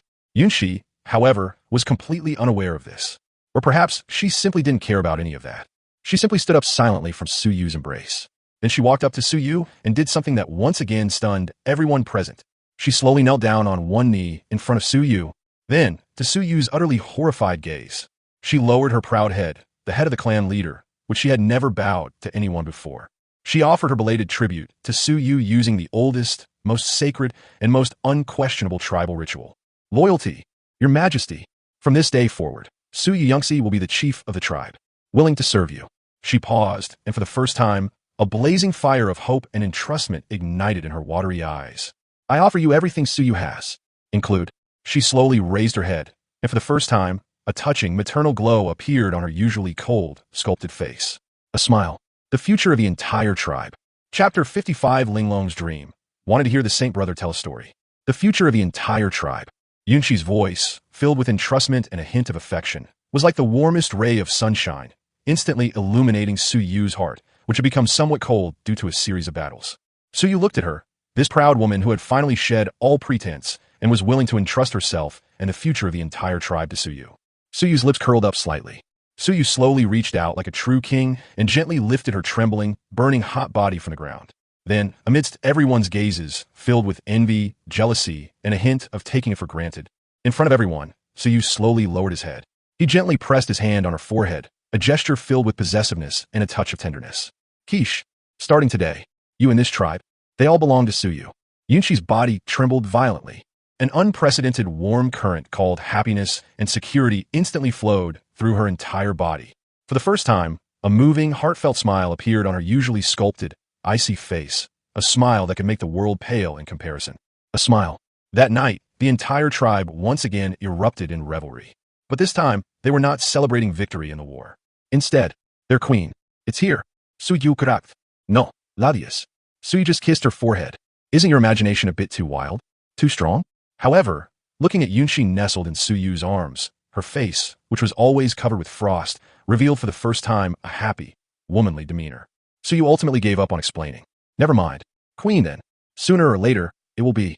However, just as Su Yu was enjoying this emperor-like life with women on both sides, a clear, innocent voice, tinged with a hint of grievance, suddenly rang out behind Su Yu without warning. Su Yu's brother. Su Yu subconsciously turned his head. Ling Long, Su Yu's #1 diehard fan, was pouting her cute little lips and looking at Su Yu with a resentful and dissatisfied expression. Alex seemed to say, Brother Su Yu, you're being unfair. You only hugged Sister Yunqi. You didn't even hug Su Yu. Su Yu. Su Yu looked at the little girl who was still jealous of vying for his favor. He glanced again at the Ice Queen in his arms, who was so shy she was practically burying her head in Su Yu's chest. A wave of emotion washed over me, leaving me both amused and exasperated. Su Yu slowly released Yunqi. Then amidst everyone's kind and doting gazes, Su Yu slowly opened his arms to Ling Long. Come over. Her bright eyes lit up instantly. On her pretty face, which was always full of innocence and romance, a bright smile of victory once again bloomed. Like a happy butterfly, she flew into Su Yu's arms once again. Broter Su Yu. Broter Su Yu. She hugged Su Yu's neck and rubbed her fluffy, cute little head against Su Yu's chest. It looked like a little kitten snuggling up to its owner. Okay. Su Yu patted her small back and spoke to her in a tone full of helplessness and doting.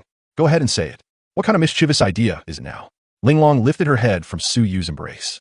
Her bright, sparkling eyes, which seemed to hold the entire starry sky, shimmered with an extremely complex emotion that Su Yu couldn't understand. There is curiosity, longing, and anticipation. But more than that is a kind of, yes, the unknown world. Eager, she looked at Su Yu, whom she considered an omniscient and omnipotent god.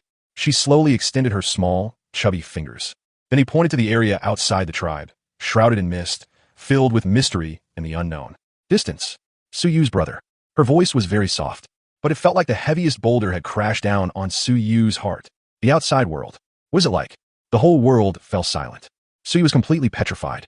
Su Yu stared blankly at her, looking at this little girl, Ming, who is still just a child. For the first time, those eyes, which should have been innocent and naive, revealed a longing for dreams and distant horizons. Radiance. Su Yu's heart, which had gradually become somewhat lax due to his comfortable life, was struck hard by a heavy hammer called responsibility at this moment. Yes. Su Yu, how could you forget? Su Yu whispered me. Yes, the stars and the sea. Su Yu, how could you possibly let yourself sink into this small, gentle village of daughters? Su Yu looked at Ling Long's bright, expectant eyes. Slowly, she smiled. Want to know? Su Yu looked at her and asked her in a seductive and slightly mysterious tone, word by word. Uh-huh. Ling Long nodded heavily, like a chick pecking at rice. That. Su Yu paused for a moment, and then spoke slowly in a voice filled with boundless anticipation for the future. Starting today, every night before going to bed, everyone came to find Su Yu. Su Yu will tell you. One, a very, very long one. Story. Chapter 56, The Blizzard is Coming. Without Su Yu, everyone would freeze to death. Su Yu, let me tell you a very, very long story. Su Yu's promise was like a pebble thrown into a calm lake, creating ripples of hope in the hearts of Ling Long and all the children in the tribe. From that day on, Su Yu's temple became the liveliest place in the entire tribe. Every time night falls, a group of furry, curious little heads would appear at Su Yu's cave entrance on time. Su Yu, on the other hand, would sit like the most benevolent kindergarten principal on that tiger skin bed, which was full of wild allure. I told them a story from a distant other world. Myth. Su Yu told them the story of Journey to the West. When they heard that the fearless and mischievous monkey could transform in 72 different forms, they were overjoyed. Their eyes widened and their mouths gaped open, their bright eyes filled with an extreme thirst for power. Suyu told them the story of the white snake. When they heard that poignant love story that transcended race and life and death, they were all crying uncontrollably, their faces streaked with tears. Suyu told them the story of romance of the three kingdoms. When they heard those epic war stories, full of wisdom and strategy, they were deeply moved. They all clenched their little fists, wishing they could rush to the battlefield right now and make a name for themselves. Meanwhile, Yunxi, Yintong, Wang, and Xiaoer would sit quietly in the most inconspicuous corner, like a group of the most loyal auditors. He listened silently with a gaze filled with fascination and a hint of adoration. Listening to this, it's as if the man holds the whole world within him. It paints a picture for them of a world they could never even dream of, a world they dare not imagine. A grand blueprint. Time flew by in this storytelling session, filled with warmth and a touch of ambiguity. The tribe's winter preparations are also in full swing. Smoked meat hung throughout the cave. The dried fruit was piled up, forming a small mountain. And the huge cellar, designed by Suyu himself and kept warm in winter and cool in summer, was successfully completed thanks to the joint efforts of all the women. The entire tribe was immersed in an unprecedented, immense happiness called abundance and security. They no longer had to worry about their food for the next day. They even began to look forward to it.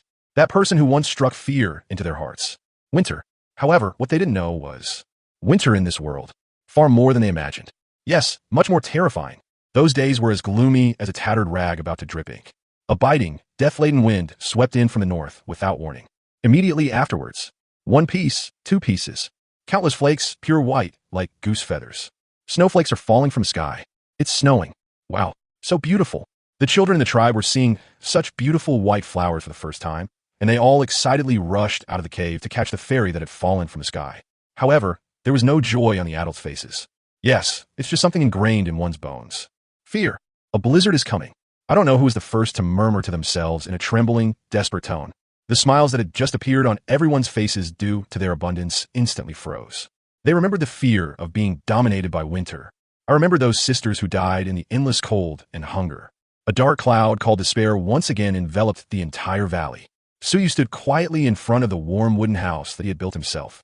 Suyu reached out and caught a cold, hexagonal snowflake. Suyu's lips curled up slightly.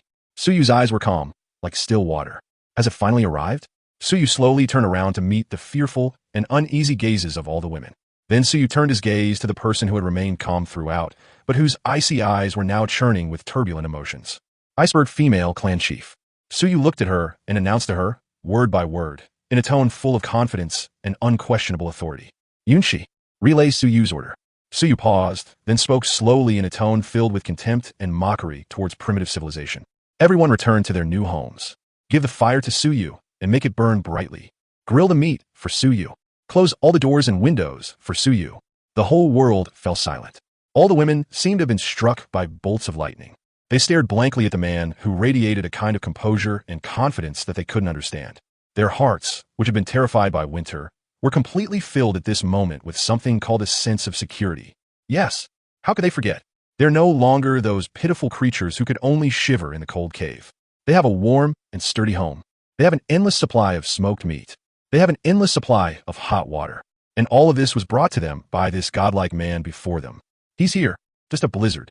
What is there to fear? Once again, a thunderous cheer erupted from the valley, filled with fervent jubilation for the Holy One. Suyu stood quietly, watching the women whose hopes had been rekindled. Suyu's lips curled up slightly. Suyu's eyes were calm as still water. Suyu slowly reached out and embraced Linglong, who was shivering from the cold and whose face was flushed. Then, amidst everyone's envious, jealous, and slightly taken-for-granted gazes, Suyu, carrying her, was the first to enter the warmest, most spacious house that belonged to him. Temple. Suyu looked at the little girl in his arms, who was still curiously looking at the white flowers outside the window. I looked out the door again at the increasingly heavy snow and wind. Suyu felt completely calm. This winter, without Suyu, you all have to freeze to death. However, just as Suyu was enjoying this savior-like, immense sense of accomplishment, a cold voice, yet carrying a strange emotion, appeared silently behind Suyu like a ghost. It's Yunxi. She had followed us in without us even noticing. She didn't look at Suyu. Instead, he turned his gaze to the white expanse outside the window. She spoke slowly, her voice soft yet clear, reaching Suyu's ears. Suyu. She paused, seemingly considering her words. Winter is here. The hunting has also stopped. Suyu and others. She slowly turned around, and in her cold eyes flickered an extremely complex emotion that Su-yu couldn't understand. Shouldn't we do something else? Chapter 57. Outside, it was a world of ice and snow. Inside, it was warm and cozy. Shouldn't Su-yu and his ilk do something else? Yunshi's voice, cold yet carrying an unprecedented initiative, was like a pebble thrown into a calm lake, instantly creating ripples of tender emotion in Su-yu's heart, which had just become somewhat heavy due to the approaching blizzard. Should we do something else? Su-yu looked into her eyes, which shone brightly and seemed unfathomable in the firelight, and saw an extremely complex emotion that Su-yu could not understand. There was anticipation, nervousness, and shyness. But more than that is a kind of, as the chieftain, he had no choice but to sacrifice himself for the future of the tribe. Absolutely. Su-yu correct. No, big sister. You this? Isn't a bit too much? Wow, that's incredibly dedicated. Su-yu looked at her with an expression that said, come on. Su-yu is ready to do anything for the tribe. A righteous and awe-inspiring look. I felt a mix of amusement and exasperation.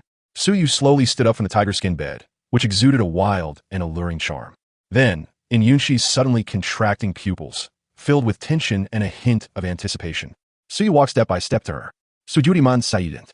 Su-yu simply watched her quietly. Look at her eyelashes, trembling slightly with nervousness. Looking at her cheeks, flushed with a charming blush from shyness. Looking at her lips, which were unconsciously pursed tightly because of Su-yu's aggressive gaze. Then Su-yu slowly extended his hand. Yunshi's body suddenly stiffened. She instinctively closed her big, watery eyes. It looked like a lamb waiting to be picked by its owner. However, the expected storm did not materialize. She was greeted by someone filled with tenderness and a touch of doting affection. A gentle head pat. What are you thinking about? Su-yu's voice was very soft, but like the warmest current, it instantly flowed through her limbs and bones. Yunshi was stunned. She slowly opened her large, watery eyes, which were filled with confusion. She stared blankly at Su-yu, looking at this man who was so aggressive just a second ago. At this moment, however, he looked at her with a gaze full of helplessness and doting, like the gentlest of older brothers. It's snowing outside. Su-yu pointed out the window to the vast, white world filled with the aura of death.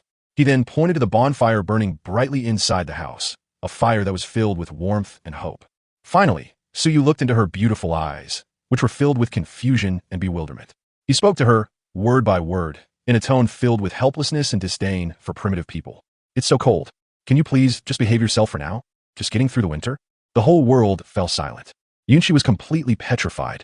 She stared blankly at Su-yu, looking at this man who had clearly driven her to the brink of despair.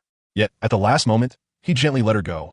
Her heart, which had been frozen for many years as the clan leader, was shattered at this moment by something she had never heard of before, called tenderness.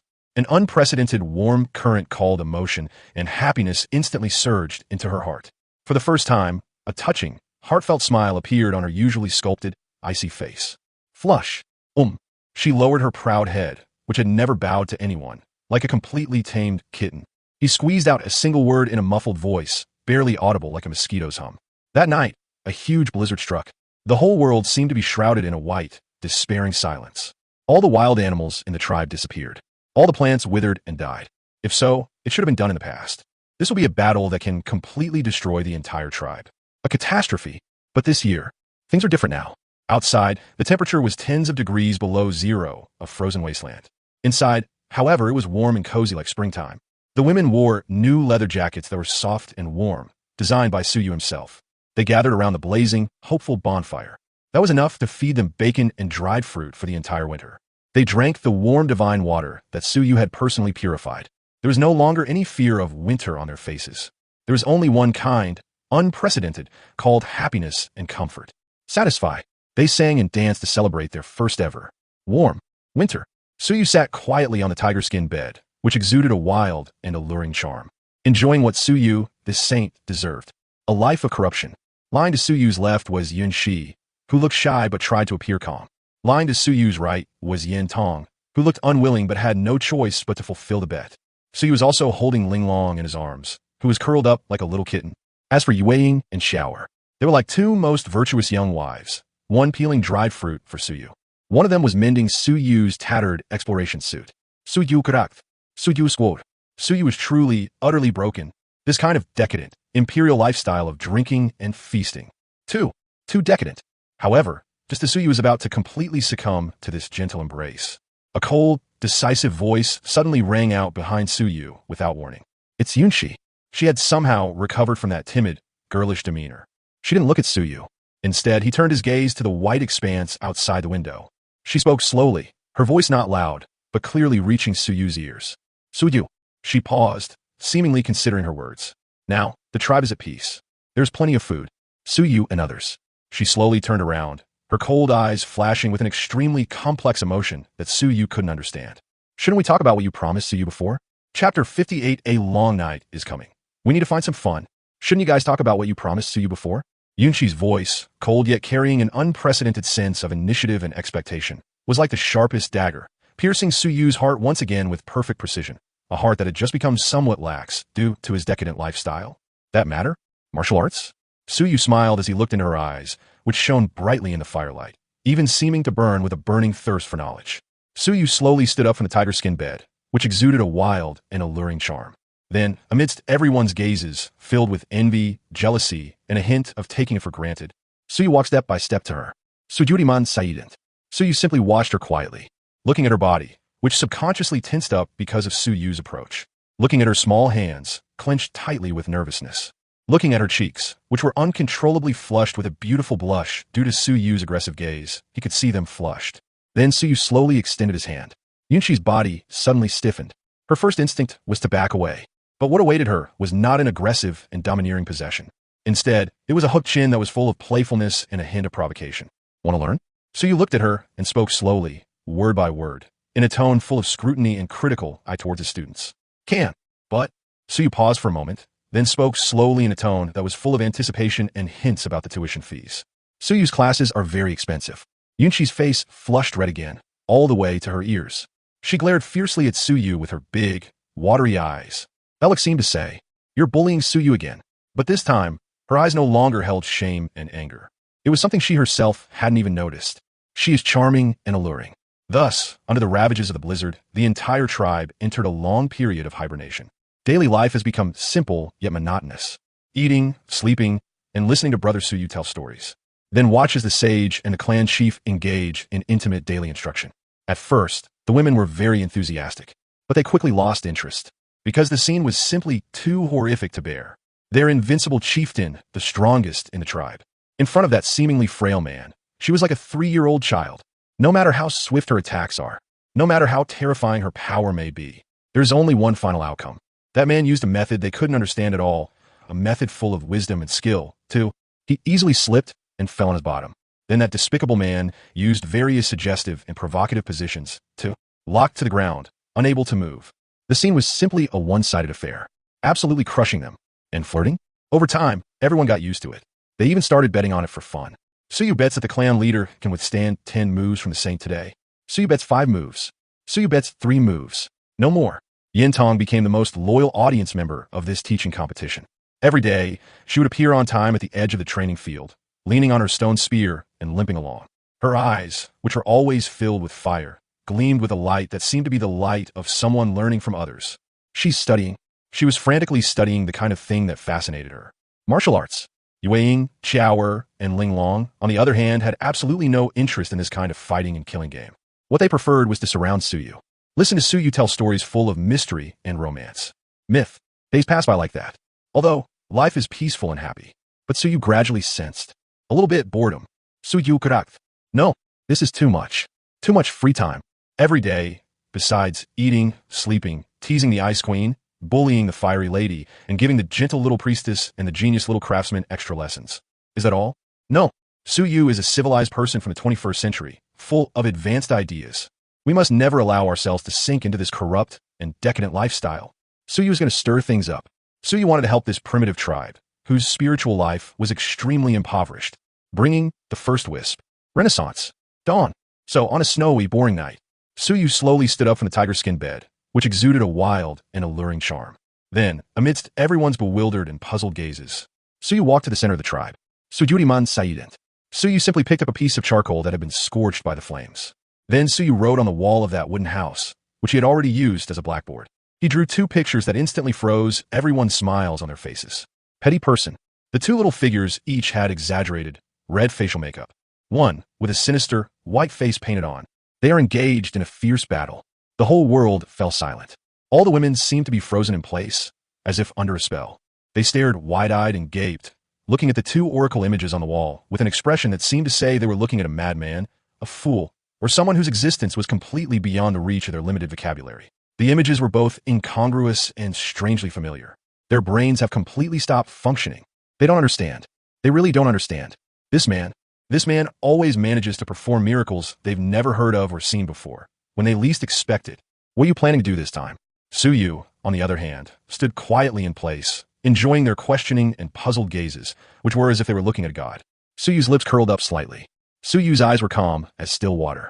Suyu knew that next, he would open a door for them to brand new entertainment. Door. Suyu slowly turned around to meet the confused and uneasy gazes of all the women. Then Suyu turned his gaze to the person who had remained calm throughout, but whose icy eyes were now churning with turbulent emotions. Iceberg female clan chief. Suyu looked at her and announced her word by word in a seductive and unquestionable tone. Yunshi, Gulme. Suyu paused for a moment, and then spoke slowly in a tone full of scrutiny and critical eye for the actors. Tonight, Suyu and his friends. We're not fighting anymore.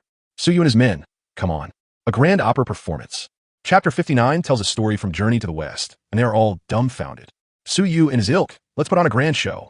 Suyu's voice was like a bomb thrown into a calm lake, instantly creating a huge upheaval in the hearts of all the women. A grand opera performance? What is that? Is it edible? They stared blankly at the two little figures with exaggerated faces painted on the wall, then looked at Suyu, a man exuding an aura of idleness. Their brains, filled with the laws of primal survival, once again went blank. However, before they could even process their immense confusion, Suyu has begun his first lesson in the Renaissance. Suyu wasn't really asking them to sing. He was just joking. If they sang with their tone-deaf voices, it might trigger a second wolf attack. Suyu simply cleared his throat. Then, in a tone full of mystery and a touch of antiquity, he told them an ancient myth from the Far East. A long, long time ago, in the east of the world lies a vast continent called Dongxing Shenzhou. On the mainland, there is a fairy mountain called Flower and Fruit Mountain. At the mountain top, there is a celestial stone that gathers the essence of heaven and earth. One day, the magic stone cracked open. A stone monkey sprang out from inside. The whole world fell silent. All the women seemed to be frozen in place, as if under a spell. They stared wide-eyed and gaped, listening blankly to Suyu's incoherent opening remarks with the look of someone looking at a madman, an idiot, or someone whose existence they could not describe with their limited vocabulary. Can a monkey jump out of a rock? Has the Holy One been frozen senseless? Even Yunshi frowned, her beautiful brows furrowed, and her cold eyes were filled with doubt. What on earth are you up to now? Suyu ignored their questions. Suyu simply used his magnetic voice to transport them into a fantastical, mythological world. Suyu told them how the stone monkey became an apprentice and learned the 72 transformations, and how he could somersault 108,000 li in one go.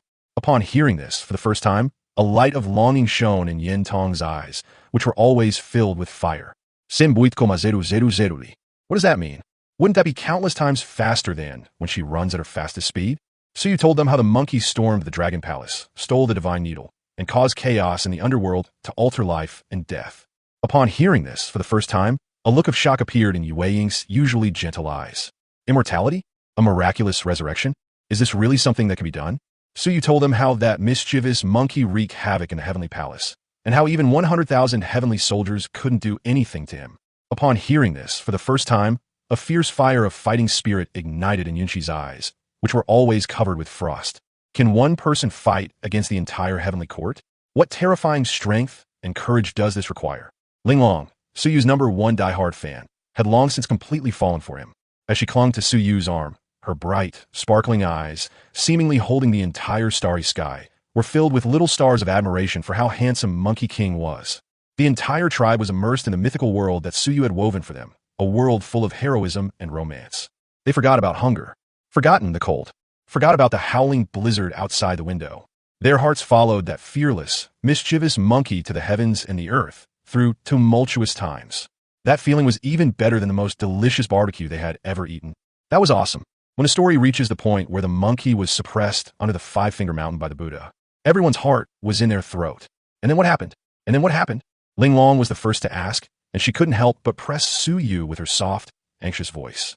The others stared intently at Suyu with eyes full of anticipation and tension.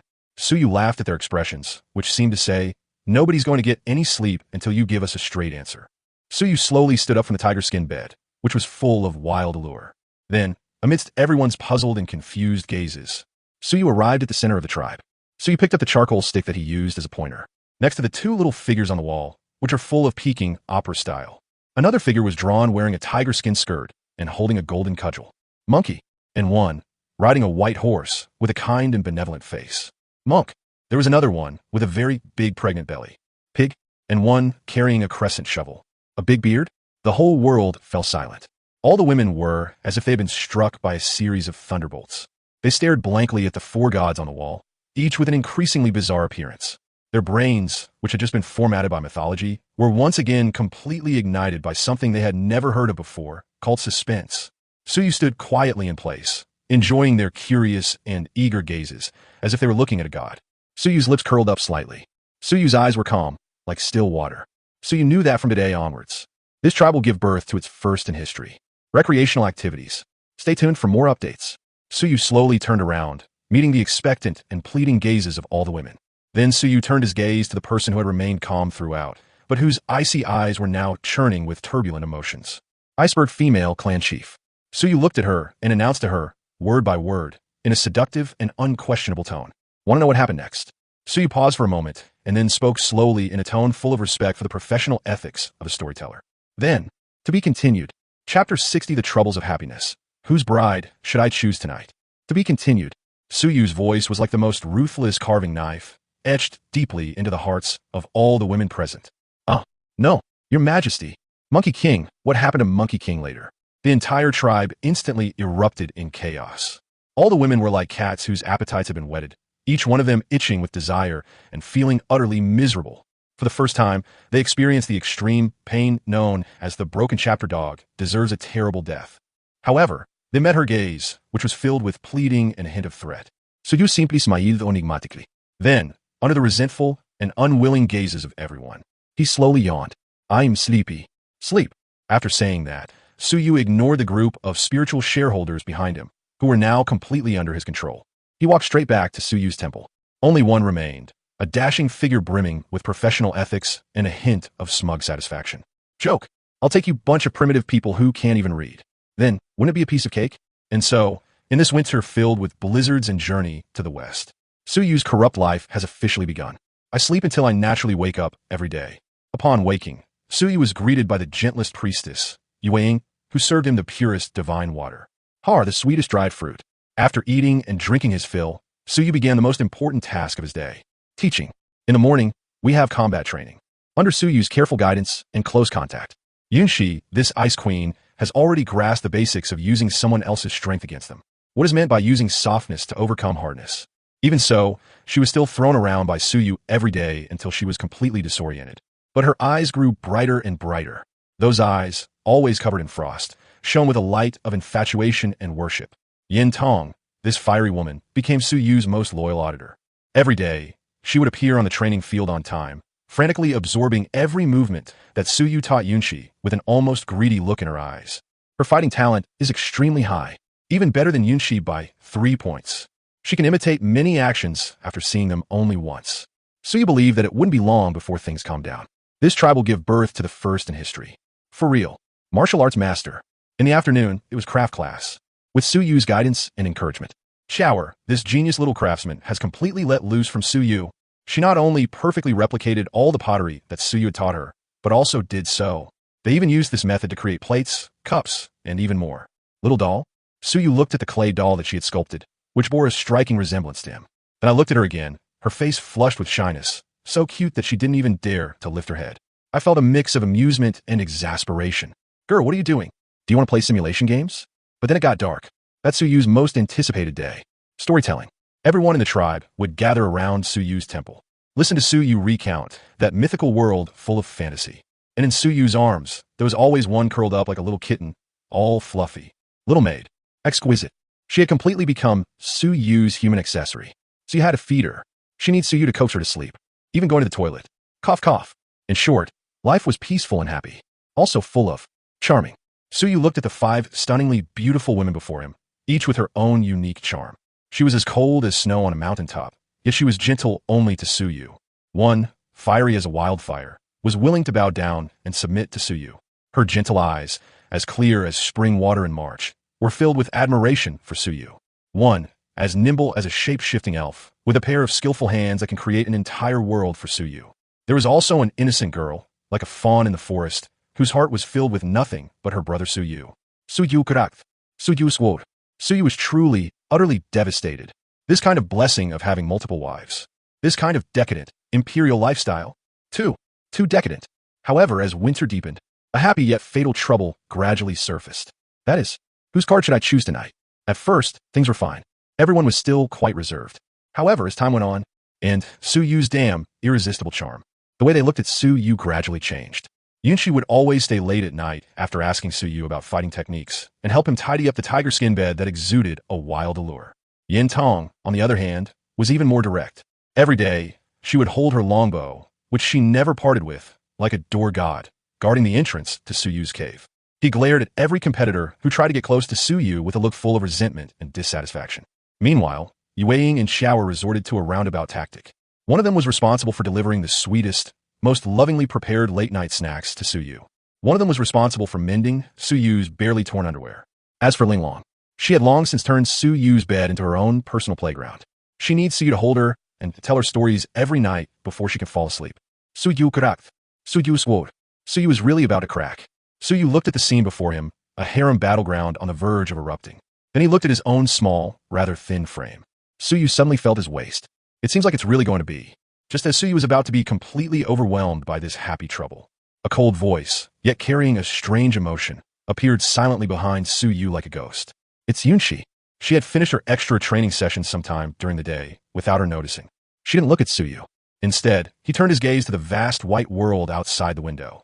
She spoke slowly, her voice not loud, but clearly reaching Suyu's ears. Suyu. She paused, seemingly considering her words. The snow will stop tomorrow. Suyu and others. She slowly turned around, her cold eyes flashing with an extremely complex emotion that Suyu couldn't understand. Shouldn't we go out for a walk? Chapter 61, The Iceberg Melts. Yunshi is only gentle to Suyu. Shouldn't Suyu and his ilk go out for a walk? Yunshi's voice, cold yet carrying an unprecedented sense of initiative and anticipation, was like the warmest spring breeze, instantly dispelling the heaviness in Suyu's heart caused by the trouble of choosing a card. Want to go for a walk? Suyu looked into her eyes, which shone brightly and seemed unfathomably deep in the firelight, and saw an extremely complex emotion that Suyu could not understand. There was anticipation, nervousness, and shyness. But more than anything, it was a longing to be alone with Suyu. Suyu Kurak, not the eldest sister. Are you trying to arrange a meeting with Suyu? Suyu looked at her, who was clearly looking forward to it, but was pretending to be serious, as if Suyu was talking to her about work. I felt a mix of amusement and exasperation. This two-faced little devil. Suyu slowly stood up from the tiger skin bed, which exuded a wild and alluring charm. Then, amidst everyone's envious, jealous, and slightly taken-for-granted gazes, Suyu walked step by step to her. Sujuriman Saidant. Suyu simply watched her quietly, looking at her body, which subconsciously tensed up because of Suyu's approach. Looking at her small hands, which were clenched tightly with nervousness. Looking at her cheeks, which were uncontrollably flushed with a beautiful blush from Suyu's aggressive gaze. Then, Suyu slowly extended his hand. Yunshi's body suddenly stiffened. Her first instinct was to back away. But this time, she wasn't greeted with a playful and provocative wall slam. Instead, it was filled with tenderness and a touch of doting affection. Holding hands. Let's go. Suyu's voice was very soft. It was like the warmest current, instantly flowing through her limbs and bones. Yunshi was stunned. She slowly lowered her head to look at the large, warm hand that Suyu was holding tightly. She looked up again at Suyu's face, which appeared exceptionally handsome and full of gentle smiles in the firelight. Her heart, which had been frozen for many years as the clan leader, was completely melted at this moment by something she had never heard of before, called happiness. An unprecedented warm current called sweetness and peace of mind instantly surged into her heart. For the first time, a moving, heartfelt smile appeared on her usually sculpted, icy face, a smile that could make the world pale in comparison. A smile. She was like a completely tamed kitten, lowering her proud head that had never bowed to anyone before. He squeezed out a single word in a muffled voice, barely audible like a mosquito's hum. At that moment, the whole world seemed to lose its color. All that remained was her, that smile as she turned back. A myriad of charms. Behind him, a heart shattered into pieces. Click sound. Suyu and his companion walked hand in hand out of the temple, which was filled with ambiguity and a hint of tension, like an ordinary young couple. I walked into that area, which had been battered by the blizzard. A world of ice and snow. The snow has stopped. The whole world was covered by a thick, white blanket of snow. Sunlight squeezed through the thick clouds and shone on the snow-covered earth. It reflected a dazzling yet sacred light. So beautiful. Looking at the beautiful snow scene before her, which resembled a fairy tale world, Yunshi's eyes, which were always covered in frost, revealed for the first time a look of infatuation and amazement. She never imagined it. That winter that brought them endless death and fear. It turns out, surprisingly, it also has such a beautiful side. Suyu stood quietly beside her, gazing at her profile, which appeared exceptionally beautiful and breathtaking in the sunlight. Suyu's lips curled up slightly. Suyu's eyes were calm as still water. Suyu knew that from this moment on. This iceberg has frozen her for 20 years. Finally, all for Suyu alone. It melted. Suyu and his companion strolled hand in hand across the thick, soft snow. A long trail of deep and shallow footprints was left behind. She was no longer the aloof, cold queen. Instead, she was a little woman full of curiosity and a touch of dependence. She would point excitedly at the tree branches frozen into ice sculptures, just like a child. Ask Suyu what it is. She would gently brush the snowflakes that had fallen on Suyu's shoulders, just like the gentlest wife. She would even imitate Suyu by making a snowball and then attacking him in a tone that was both provocative and slightly coquettish. Suyu krakt. Suyu sword. Suyu was truly, utterly broken. This woman, who is usually as aloof as a perpetual iceberg, when she starts to act cute, she actually, surprisingly, that's how it is. Is this going to kill me? Suyu felt a surge of heat in his heart as he looked at her adorable appearance, which was full of unexpected charm. Suyu slowly reached out and pulled her into his arms. Then, amidst her gasp, Suyu slowly lowered his head and whispered in her ear in a voice that only the two of them could hear, a voice filled with ambiguity and aggression. Yunshi, do you know? You, as you're now, very dangerous? Yunshi's body suddenly stiffened. A wave of scalding heat instantly spread from her earlobe to her entire neck. She glared fiercely at Suyu with her big, watery eyes. That look seemed to say, "You're bullying Suyu again."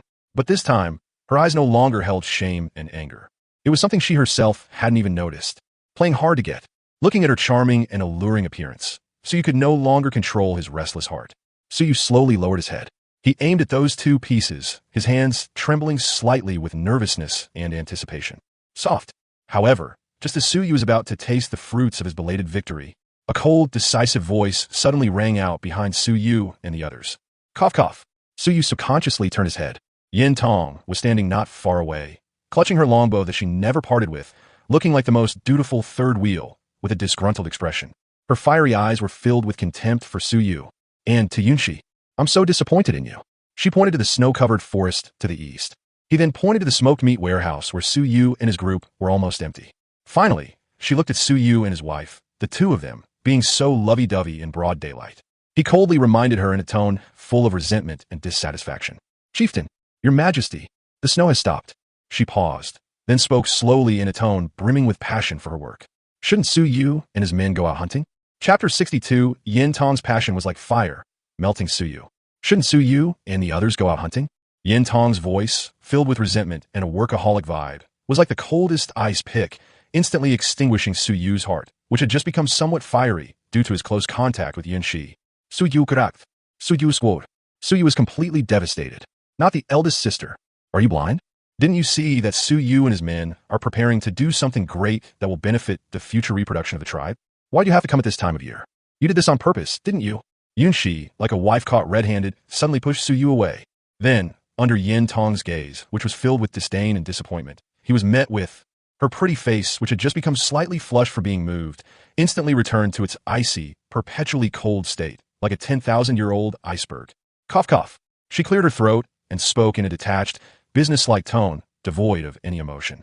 Yin Tong is right. The tribe's smoked meat is running low. It's time to add something fresh. After saying that, she didn't dare to look at Suyu again. Like a startled rabbit, it turned its head and hurried towards the tribe without looking back. All that remained was a somewhat embarrassed and awkward figure, haunted by shyness and guilt. And Suyu, who was standing there looking completely bewildered, and on that pretty face, which was always full of pride and confidence, a triumphant smile of victory appeared for the first time. Suyu looked at her huffing and snorting, and felt speechless at her trying to outdo him. "Sister, are you serious?" However, before Suyu could even open his mouth to complain, Yin Tong, however, was like a victorious tigress, carrying her longbow that she never parted with, and swaggered up to Suyu. She didn't say anything. She simply looked Suyu up and down with an extremely aggressive and possessive gaze. That look was as if it were surveying its own territory and spoils. Then, to Suyu's utterly horrified gaze, she slowly extended her long, slender, yet powerful hand, full of explosive energy. He grabbed Suyu's waist in one go. Suyu felt a wild and domineering, scorching aura instantly envelop his entire body. It felt like being ignited by the hottest flame. "Hey, Mun." Yin Tong's domineering and slightly smug voice boomed in Suyu's ears. She didn't give Suyu any chance to struggle at all. However, she stared intently at Suyu with her fiery eyes. "Don't think Suyu doesn't know what you were trying to do to Yin, she just now." Her voice was filled with an intense, unyielding tone. "Jealousy. Suyu tells you. The bet between Suyu and his group isn't over yet. Before you fulfill your promise." She paused, a suspicious blush appearing on her pretty face that was always full of fighting spirit. "You can forget about touching another woman." Suyu karakt. Suyu swore. Suyu was completely devastated. "Not the eldest sister. Aren't you being a bit too nosy?" However, before Suyu could even voice his protest, Yin Tong, however, acted like a protective lioness and suddenly exerted force. She simply hoisted Suyu on her back. On the shoulder, Suyu instinctively swore. Then, under the horrified gazes of everyone, as if they had seen a ghost, Suyu was thus subjected to her in an extremely shameful position. They carried it away. Yin Tong put Suyu down. Suyu struggled desperately. But Suyu's pitiful strength was a joke in the face of her abnormal physical abilities. She strode briskly into the depths of the forest, as if carrying a rebellious prey on her back. Meanwhile, she gave Suyu's but a heavy slap with her domineering and slightly smug big hand. Snap! A crisp, clear sound. "Behave yourself." Her laughter, full of wildness and a hint of indulgence, echoed in Suyu's ears. "Today I'll show you," was called real speed and passion. Suyu spent the entire day in an extremely exciting state, full of speed and passion. For the first time, Suyu experienced what it meant to be lightning fast. Yin Tong, this fiery woman, is simply a born parkour master. She carried Suyu, a burden weighing over 100 pounds, and ran through the thick, knee-deep snow, even faster than the world champion from her previous life. She can easily dodge all the traps hidden under the snow. Just like the most agile cheetah, she could climb those snow-covered cliffs with the ease of a most agile ape. She can even leap and dart between towering trees. The feeling was just like filming. Tarzan. Suyu, like a kidnapped bandit's wife, could only cling tightly to her neck, letting out bursts of sounds filled with terror and a hint of excitement. Scream. And whenever Suyu and his men spotted their prey, she would suddenly lift Suyu off her shoulders like the coolest cowboy in the West. Then, she looked at Suyu with eyes full of trust and a hint of dependence. Suyu would then act like a highly professional arms dealer, handing her the longbow that had been prepared long ago. Then, it is a one-sided affair. Massacre. Whoosh. Puffed. One arrow, and it's dead. Clean and efficient. A whole day has passed. Suyu and his men returned with a full load. Yin Tong, on the other hand, was like a child who had received a beloved toy, hugging the blood-stained longbow and laughing like a child. Fool! Her wild and slightly triumphant laughter echoed throughout the silent, snow-covered forest. Suyu quietly followed behind her, watching her adorable back view, which was full of unexpected charm. Suyu's lips curled up slightly. Suyu's eyes were calm as still water. This woman is as passionate and unrestrained as fire. It seemed kind of cute. However, just as Suyu was enjoying this warm and exciting world for two, filled with speed and passion, Yin Tong suddenly stopped in her tracks. She slowly turned around, and for the first time, a feeling of intense passion and a hint of shyness ignited in her eyes, which were always filled with fire. For the first time, a beautiful blush appeared on Suyu's pretty face, which was always full of pride and confidence. She slowly walked towards Suyu. Then, to Suyu's utterly horrified gaze, she slammed Suyu hard against a huge, ancient tree. Immediately afterwards, she slowly lowered her proud head, which had never bowed to anyone before. He aimed at Suyu's lips, which were trembling slightly with nervousness and anticipation. The fiery look in Suyu's eyes was filled with an undeniable, domineering CEO-like declaration. "Suyu, you're not going anywhere today." She paused, then spoke slowly in a voice full of wildness and a hint of pride. "You belong to Suyu now." Chapter 63, The Worship of Moonfire, the Omnipotent Saint. "You belong to Suyu now." Yin Tong's domineering yet slightly smug declaration was like a blazing flame that instantly ignited Suyu's heart, which had just become somewhat cold due to the high-speed chase. Suyu looked at her, at those red lips, so close to his, so alluring and wild. Smelling the domineering aura emanating from her, a mixture of sweat, wildness, and a hint of virginal fragrance. Suyu's heart was the last line of rational defense for civilized people in the 21st century. At this moment, it collapsed again with a deafening roar. Go away from your composure. Go rationally. Lao Tu. Today, I will act on behalf of heaven to uphold justice. I'll take this from you. Little goblin. Suyu suddenly flipped over. In Yin Tong's eyes, which suddenly contracted, filled with shock and disbelief. Suyu, taking the initiative. He grabbed her and slammed her hard against that huge ancient tree. Then, amidst her gasp, Suyu slowly lowered his head, aiming it at those two lips that trembled slightly with nervousness and anticipation. Soft. However, just as Suyu was about to taste the fruits of his belated victory, a clear, crisp sound, filled with surprise and a hint of admiration, rang out behind Suyu and the others without warning, like heavenly music. Your Majesty, Sister Yintong, so you were here all along. Suyu subconsciously turned his head. Just then, Yuang, carrying a small wicker basket, came running towards Suyu and the others like a happy butterfly. Behind her followed several other members of the collection team, all looking equally excited. The whole world fell silent. Suyu and Yintong were frozen in place like two sculptures that had been frozen in place by a spell. Suyu slowly lowered his head and looked at the hot-tempered woman whose clothes were disheveled, whom he had pinned to the tree. He looked up again at the one who was curiously observing Suyu and the others with eyes full of innocence and naivety. A gentle little priestess. Suyu Karath. Suyu swore. Suyu was truly, utterly broken. No, Ladius. You two planned this all along, didn't you? Why does it always appear just when Suyu is about to accomplish something good? You guys did this on purpose, didn't you? Yintong, on the other hand, acted like a wife caught red-handed and shoved Suyu away. Then, under Yueying's gaze, filled with curiosity and confusion, her pretty face, which had just become slightly flushed from being moved, instantly returned to its proud, yet slightly guilty expression. Cough cough. She cleared her throat and spoke in a detached, businesslike tone, devoid of any emotion. The sage is teaching Suyu a new fighting technique. After saying that, she didn't dare to look at Suyu again. Like a startled rabbit, it walked quickly toward the tribe without looking back. All that remained was a somewhat embarrassed and awkward figure, haunted by shyness and guilt, and someone standing there, completely bewildered. Suyu. And on that pretty face, carrying a wicker basket, a thoughtful, meaningful look appeared for the first time on her usually gentle, smiling face. A smile? Suyu looked at her knowing expression and felt speechless. Sister, do you really understand? However, before Suyu could even open his mouth to explain, Yueying, however, acted as if nothing had happened and presented the small wicker basket in her hand to Suyu as if it were a treasure. Your Majesty, look. In her eyes, which were always filled with gentleness and purity, there shone a light called the thirst for knowledge. Suyu subconsciously lowered his head. Inside the wicker basket lay several plants that Suyu had never seen before, emitting a faint, pleasant fragrance. Plant? This is?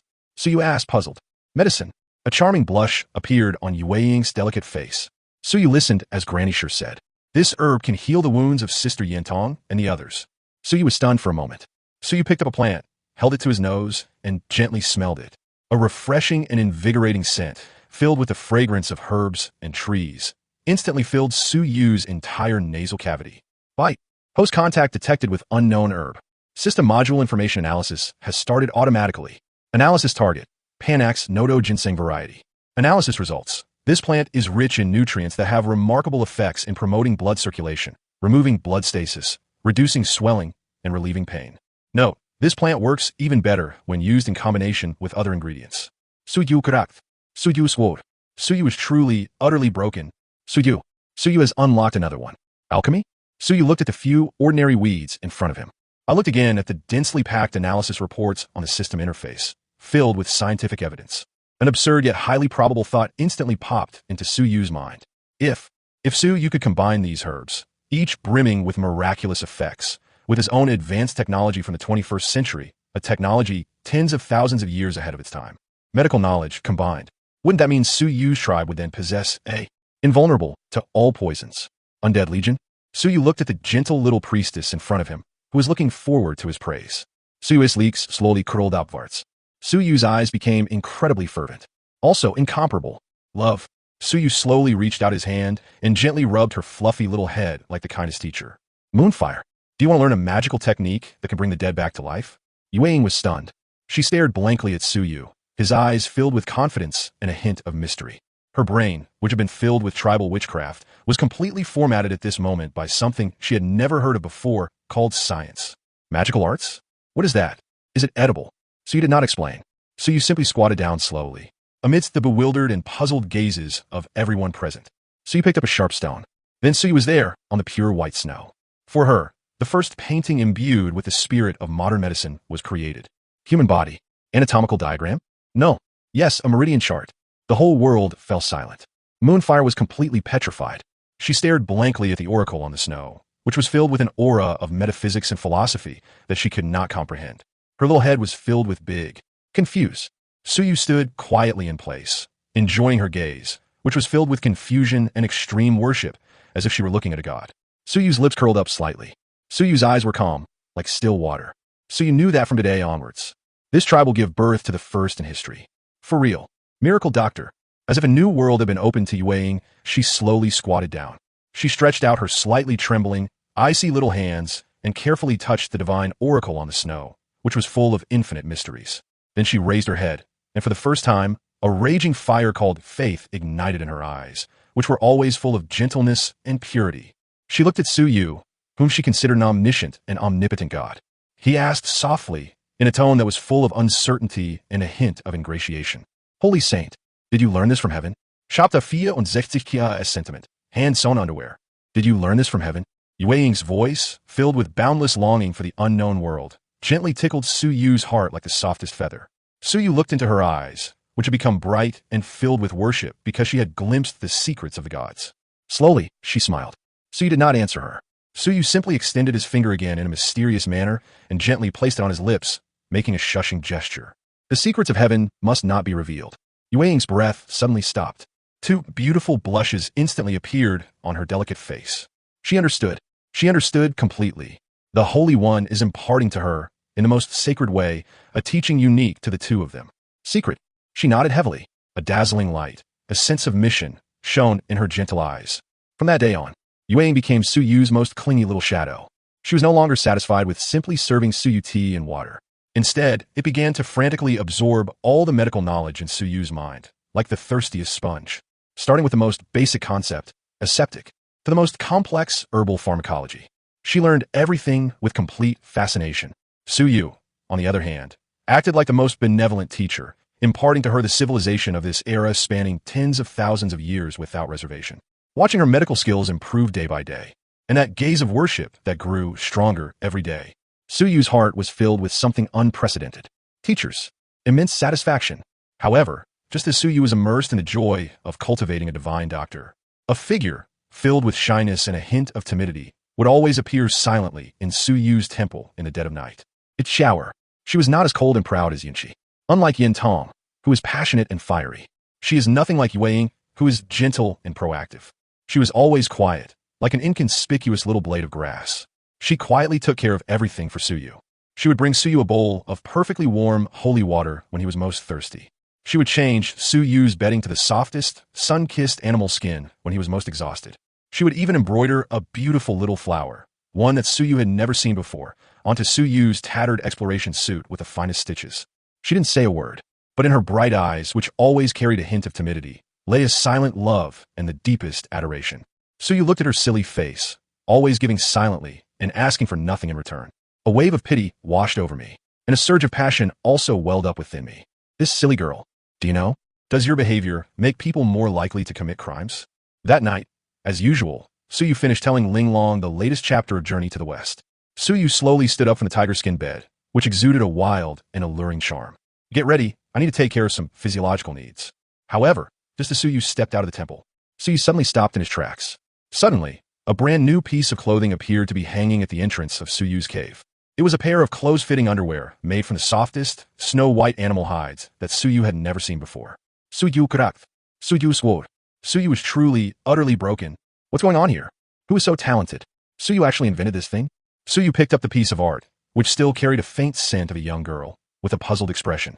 The craftsmanship was exquisite. The stitching is incredibly fine. They even used unknown, soft feathers to make a. Is it treated with extra warmth and thickness? Suyu was completely petrified. Suyu stared blankly at the magical artifact in his hand, a device brimming with human-centered design. Then I thought about that one in the tribe, the only one with such incredible skills. A genius little craftsman. Suyu's heart, which had gradually become somewhat lax due to his comfortable life, was completely ignited at this moment by an emotion called emotion and a trace of evil fire. This silly girl. This is playing with fire. Suyu slowly turned around, casting his gaze upon the girl who was still pretending to be diligently clearing the dishes, but her bright red, almost dripping ears had completely betrayed her. A petite figure. Suyu walked towards her step by step. Shower's body suddenly stiffened. She seemed to realize that danger was approaching. She wanted to run away, but it was too late. Suyu pulled her from behind and embraced her soft, delicate body, which was full of girlish fragrance, into his arms. Oh dear! Shower let out a gasp filled with panic and a hint of shyness. Her exquisite and shapely body instantly became completely stiff. Mayday Susuyu. She stammered, protesting in a voice softer than a mosquito's hum. But the voice sounded more like playing hard to get. Sujuriman Saident.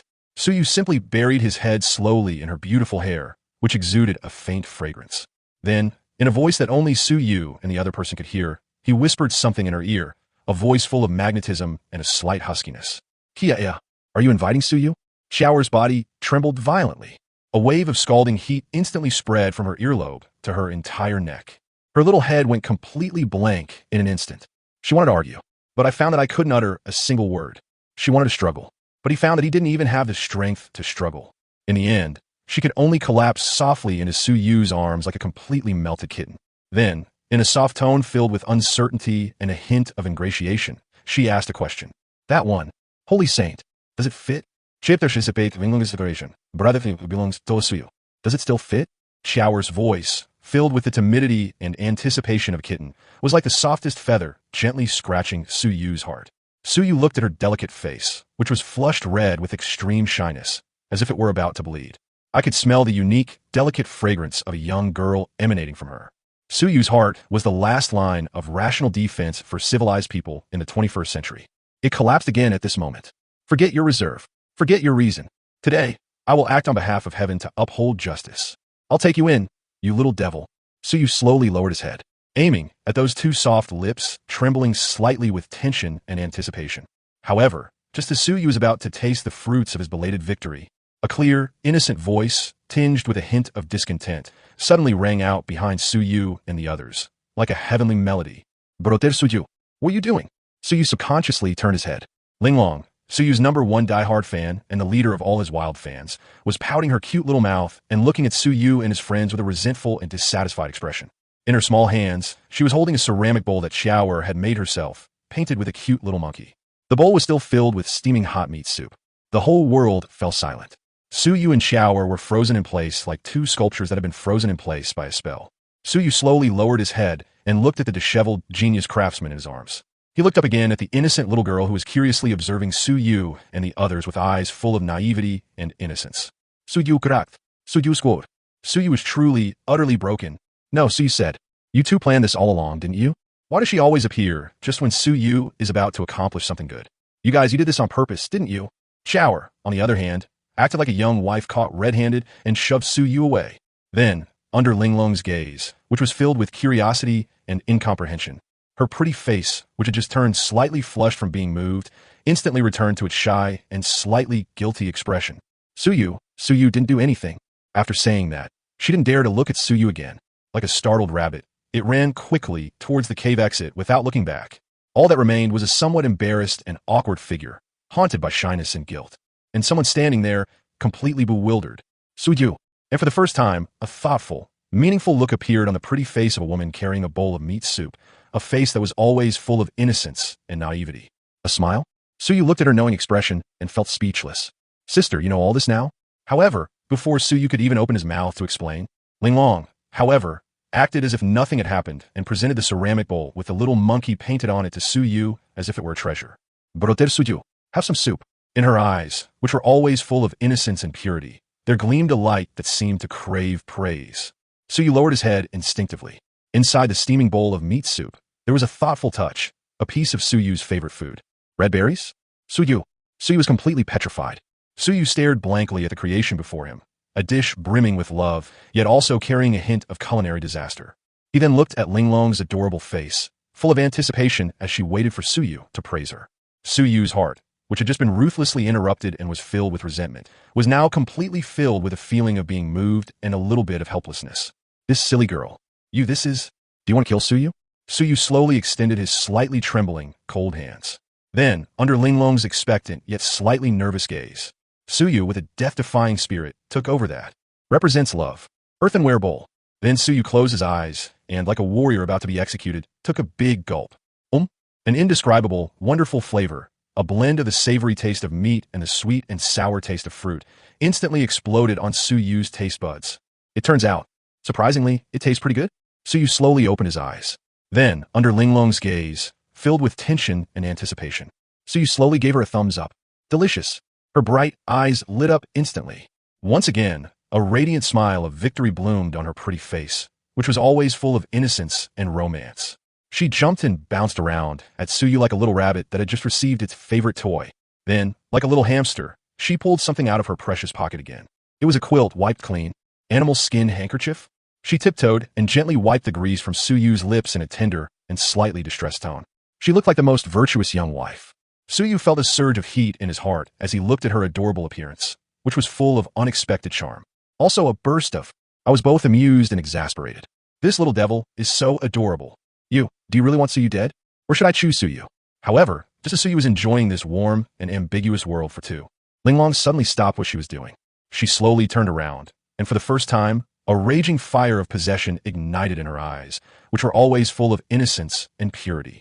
She looked at the competitors outside the cave, who were secretly observing Suyu and his group with eyes full of envy and jealousy. Yunxi, Yintong, Yueying, and Xiaoer were all present and accounted for. Then, like a kitten guarding its food, she suddenly opened her arms wide. They stood in front of Suyu, and she uttered to them the loudest, most authoritarian voice of her life. Announcement. Don't look. Suyu's brother. She paused, then spoke slowly in a voice filled with pride and a hint of smugness. It belongs to Suyu. Chapter 66, Snow Camouflage. Winter hunting can be this easy? It belongs to Suyu. Linglong's domineering declaration, brimming with sovereignty, exploded like a thunderclap in the otherwise harmonious harem. Yunxi froze. Yintong froze. Yueying and Xiaoer were both petrified. They all stared blankly at Suyu, who was standing in front of them like a protective mother hen, with outstretched arms, as if looking at a monster, a demon, or someone who had completely overturned their understanding of tens of thousands of years. Innocent little girl. Their brains are completely unable to function. They don't understand. They really don't understand. This seemingly harmless and innocent little girl. When did you become so scheming? Suyu stood quietly in place, enjoying this grand palace drama that he himself had directed. Suyu's lips curled up slightly. Suyu's eyes were calm as still water. Oh, woman. She's just as adorable, no matter the era. Ultimately, this farce, rife with tension, was quelled by Suyu's forceful suppression. The tribe officially entered its long winter hunting season. Although Suyu and his men had ample reserves of smoked meat and dried fruit. But simply living off one's savings is not a sustainable solution. Not to mention, Suyu looked at the wolf cubs, who were crying for food and whose appetites were growing bigger every day. A sense of helplessness welled up inside me. Even the landlords didn't have any surplus grain. So, on the second day after the blizzard stopped, a fully armed winter hunting team, personally led by Suyu, has been officially established. It's very simple. There are only 3 people. Suyu, Yunxi, and Yintong. One is the commander-in-chief who has full map control. One is a calm and composed deputy and bodyguard. Another one is the tribe's strongest ace ADC, equipped with a divine artifact. This combination is simply a game-changer. However, when Suyu and his 2 companions were all ready to go out and fry fish, Yintong, this simple-minded battle maniac, raised a question full of primal wisdom. Hey, Mun. She pointed to the animal skin clothing worn by Suyu and the others, which were of different colors and stood out conspicuously against the white snow. He then pointed to the other prey in the distance, also dressed in dark fur. Those fiery eyes were filled with a kind of disdain that seemed to say, "Are you stupid? Dressed like that, going out hunting? Are you afraid that those beasts won't see Suyu and his group? Suyu Kurath, not the eldest sister. So you finally learned to use your brain?"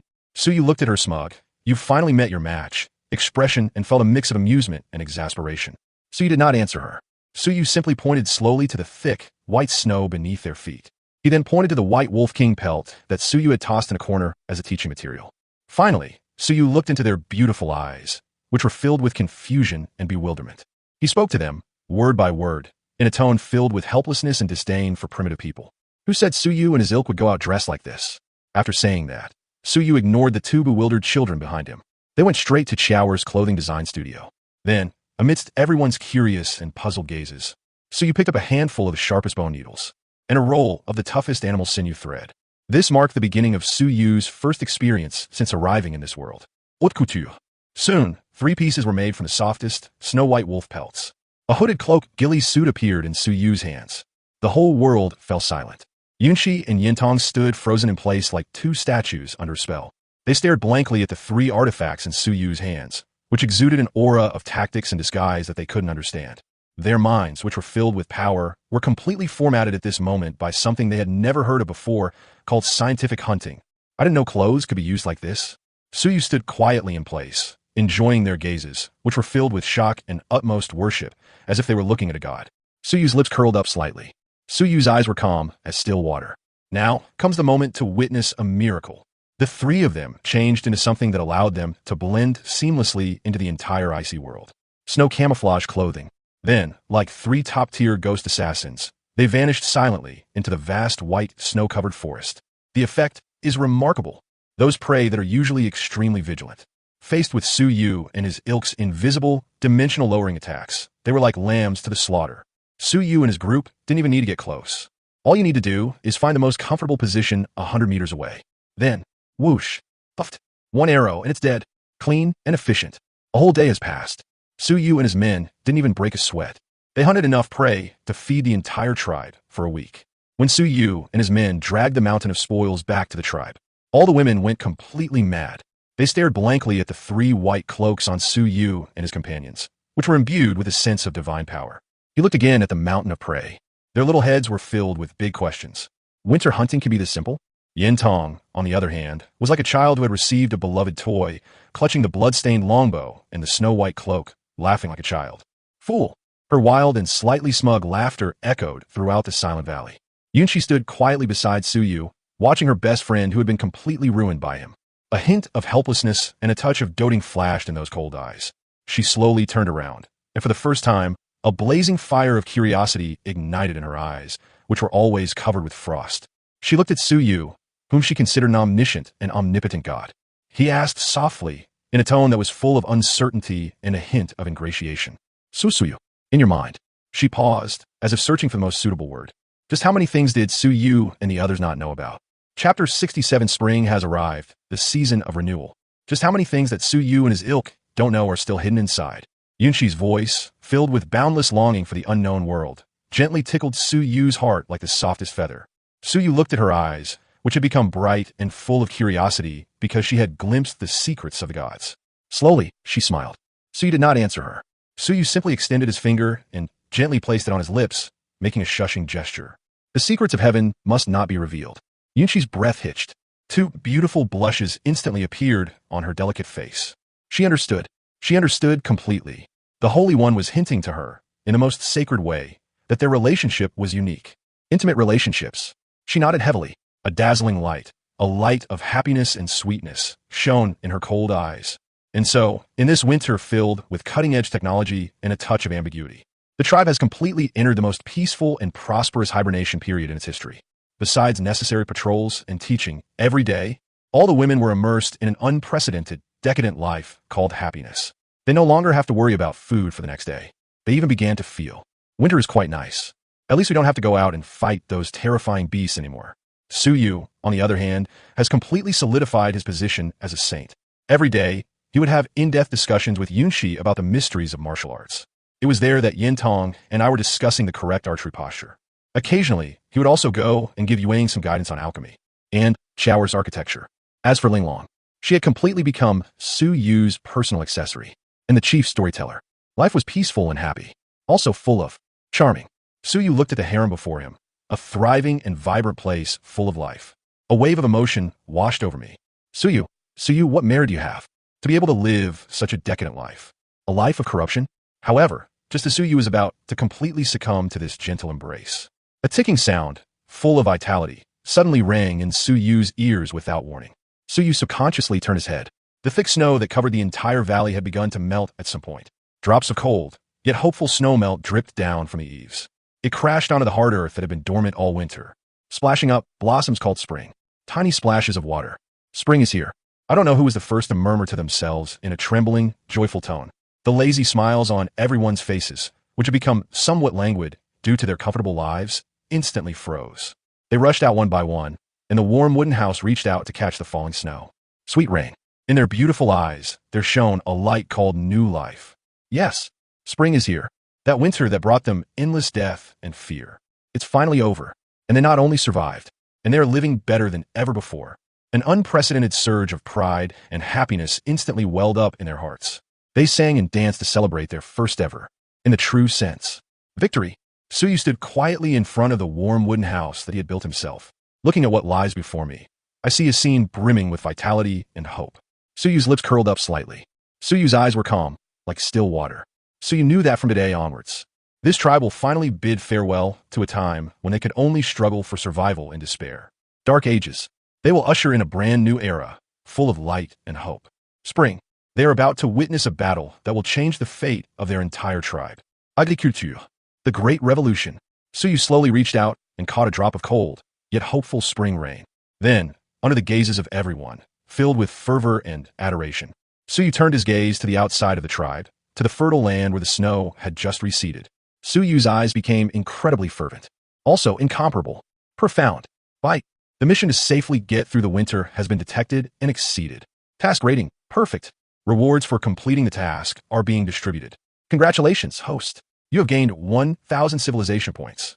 Congratulations, host. You have successfully unlocked the new tech tree, agriculture beginner level. Currently unlockable crops, cold-resistant potatoes, fast-growing corn. Suyu Karak. Suyu swore. Suyu is truly, utterly devastated. Suyu is going to. Have they become landlords? Suyu looked at the tempting golden fertilizer on the system interface. Then I looked at the flock of hungry lambs in front of me. Suyu's lips curled into a wild smile. Suyu slowly turned around to meet the expectant yet slightly confused gazes of all the women. Then Suyu turned his gaze to the one who had remained calm throughout, but whose icy eyes were now churning with turbulent emotions. Iceberg female clan chief. Suyu looked at her and announced her word by word in a seductive and unquestionable tone. Yunshi, do you want your tribe to be able to eat white flour buns every day from now on? Yunshi was stunned. Everyone was stunned. White flour steamed buns. What is that? Is it edible? Suyu did not explain. Suyu simply stretched out his hand in front of them, onto that fertile land full of hope. The painting captured a scene they had never seen before, brimming with the spirit of harvest. The character, can, field. Then Suyu looked at them and slowly spoke, word by word, in a tone full of contempt and mockery towards primitive civilization. Starting today, hunting is no longer the only option for Suyu and his companions. Because Suyu suddenly raised his head. Those eyes, bright and unfathomable under the spring rain, burned with flames even hotter than that wall of fire. Suyu will lead you to cultivate a brand new future together. Chapter 68, the system upgrades again, unlocking the Shinnon bloodline. Suyu will lead you to cultivate a brand new future together. Suyu's voice boomed through the valley like the first thunderclap of spring, and it struck the hearts of all the women present with a resounding blow. They were completely petrified. They stared blankly at Suyu, a man radiating a light they couldn't comprehend, a light they called a prophet and a god. Their minds, which had been filled with hunting and gathering, were completely formatted at this moment by something they had never heard of before, called agricultural civilization. Cultivating the future? Food. Is it only obtainable from forests? Instead, they could be like stones and wood made by their own hands. Created? This realization was like a ray of light, instantly illuminating their ignorant worldview. Wow. I don't know who was the first to utter that exclamation, filled with suppressed longing. Immediately afterwards, the second and the third. The entire valley was filled with a fervent anticipation of a better future. The way they looked at Suyu had completely changed. That is no longer the case. The reverence for the messenger of God is no longer the same as the worship of the Savior. It is a way of viewing the Creator God. Belief. Only Suyu can lead them out of this primitive and barbaric era. Only Suyu can lead them to a life where they can eat white flour buns every day. What a blissful life. Suyu looked at the group of wild women in front of him, who had been completely brainwashed by him, and nodded in satisfaction. Very good. Their thoughts were unified. Next is, roll up your sleeves and get to work. However, just as Suyu was preparing to unleash his full potential and usher in his grand era of large-scale farming, a voice, filled with shyness and a hint of timidity, suddenly rang out behind Suyu without warning. It's Shower. She had somehow already walked up to Suyu's side. She pointed to the muddy land where the snow had just receded. He then pointed to the simple digging tools that Suyu and his companions had made from stones and animal bones. Then, in a tone filled with uncertainty and a hint of worry, she asked Suyu. Mayday Suyu. Suyu and his men had no tools. Tool? Suyu was stunned for a moment. Then he understood. Yes. Suyu, how could you forget? Farming is not child's play. Clearing land, plowing, sowing, and irrigating. I can't do without any of them, and I need the right one. Farm tools. The only farming tools their tribe currently possesses are those used for digging traps. Stone shovel? Are you kidding me? Using that thing to clear land? This is going to be exhausting. Suyu looked into Xiaoer's beautiful eyes, which were filled with worry. Slowly, she smiled. Who said Suyu and his ilk didn't have any? Suyu's voice wasn't loud, but it was filled with a kind of reassuring magic. Kia was stunned. Everyone was stunned. They all looked at Su Yu with eyes full of confusion and bewilderment. No. So where is it? Su Yu did not explain. Su Yu simply stretched out his hand in front of them, onto that fertile land full of hope. They drew a picture of something they had never seen before, one brimming with the spirit of the Industrial Revolution, Quan Li, and one similarly brimming with the light of wisdom. Water wheel. The whole world fell silent. All the women seemed to have been struck by bolts of lightning. They stared blankly at the two oracles on the ground, which possessed a kind of mechanical and structural beauty that they could not comprehend. Their little heads were filled with big, confused. Su Yu, on the other hand, stood quietly in place, enjoying their questioning and puzzled gazes, which were as if they were looking at a god. Su Yu's lips curled up slightly. Su Yu's eyes were calm, like still water. Su Yu knew that he would next open a door for them, to new productivity. Door. However, just as Su Yu was about to explain to them the greatness of these two divine artifacts, that cold, long-absent system notification sound suddenly rang out again in Su Yu's mind. Bite. Host detected successfully, ushering in the prelude to the agricultural era. The tribe civilization level has been greatly improved. Meets system upgrade requirements. The navigator's exclusive daily reconnaissance system is undergoing its second upgrade. 10-30-70-100. Upgrade successful. Su Yu was stunned. It's been upgraded again? This is way too frequent. Before Su Yu could react, brand new text, shimmering with dazzling golden light, instantly appeared on Su Yu's virtual interface. Congratulations, host. The system has successfully unlocked a new talent. Shinon bloodline, beginner level. Talent effect. The host's body will develop an innate affinity for all plants. Passive effect 1, herbal knowledge. The host will automatically recognize the basic information of all plants they come into contact with. Passive effect 2, life catalysis. The host's blood will have a slight promoting effect on the growth of all plants. Note, this talent can be upgraded. Su Yu Karakth. Su Yu Squad. Su Yu is truly, utterly broken. Su Yu. Su Yu is going to. He became an immortal?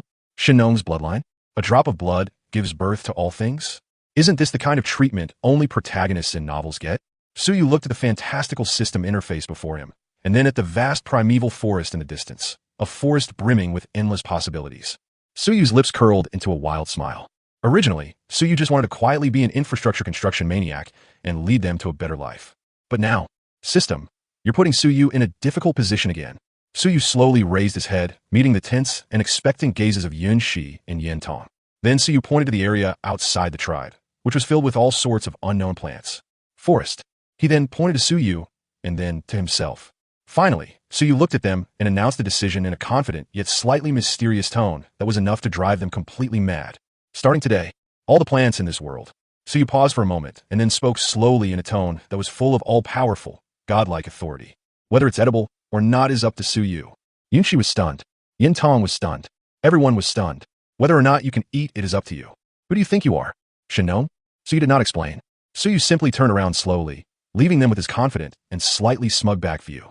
Then, amidst everyone's bewildered and puzzled gazes, Su Yu was the first to shoulder a stone shovel used for clearing land and strode towards the forest full of unknowns and opportunities. Su Yu's voice was calm, yet filled with an undeniable power, slowly drifting into everyone's ears.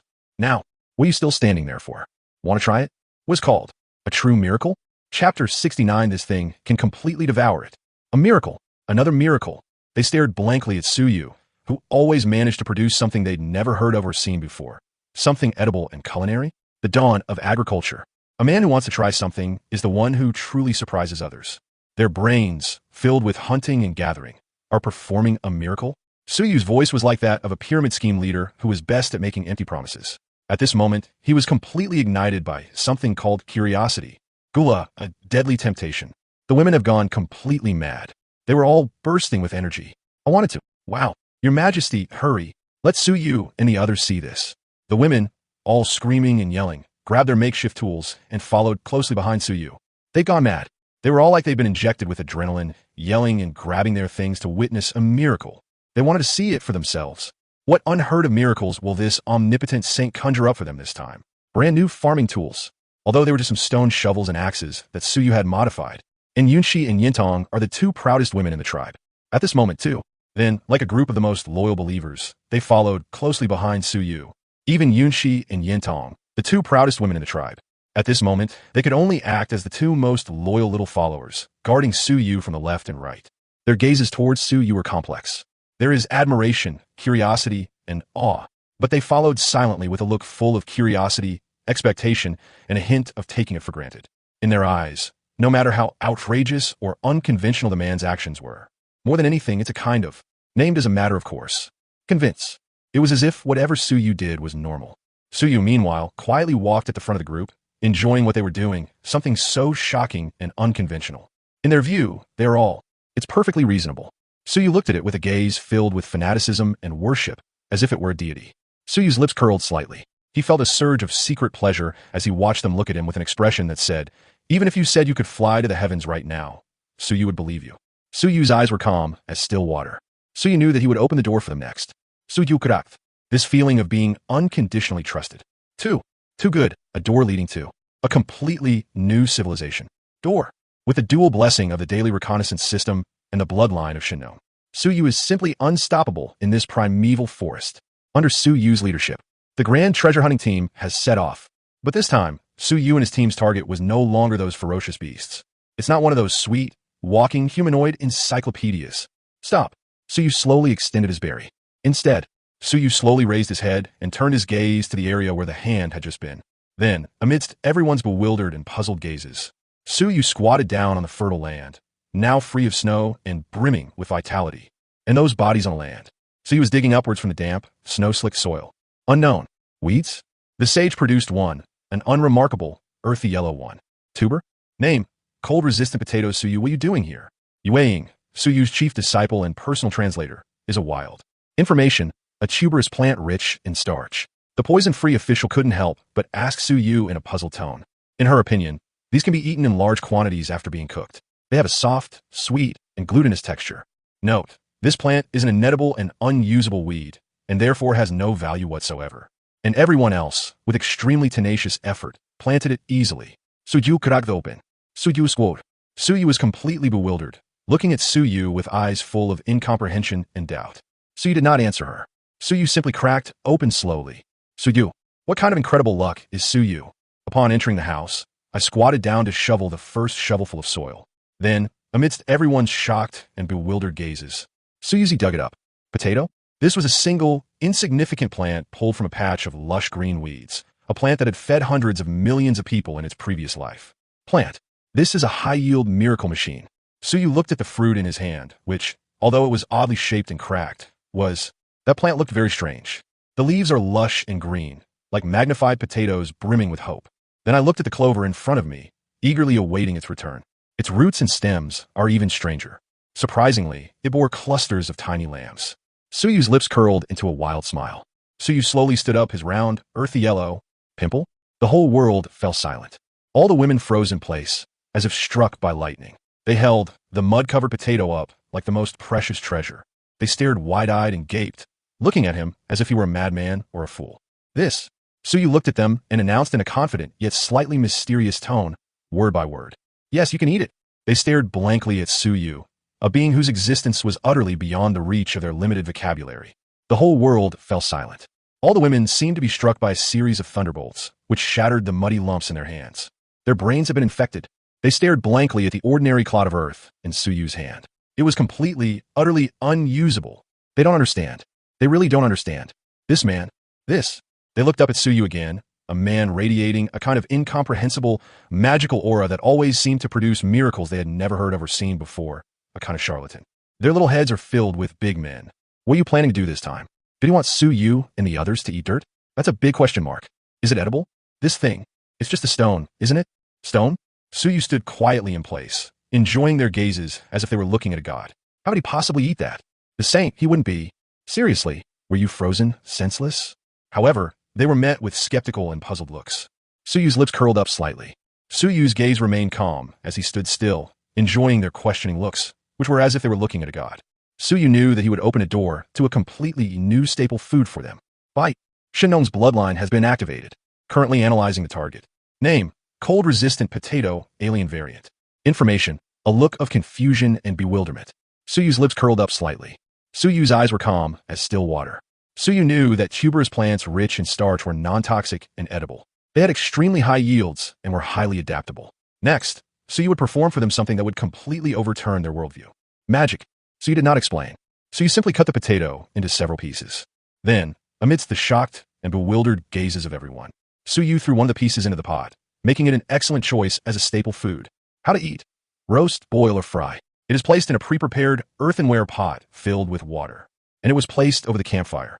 Planting method. Propagated by tubers. Prefers loose soil. Growing period is 2 months. Sujuri.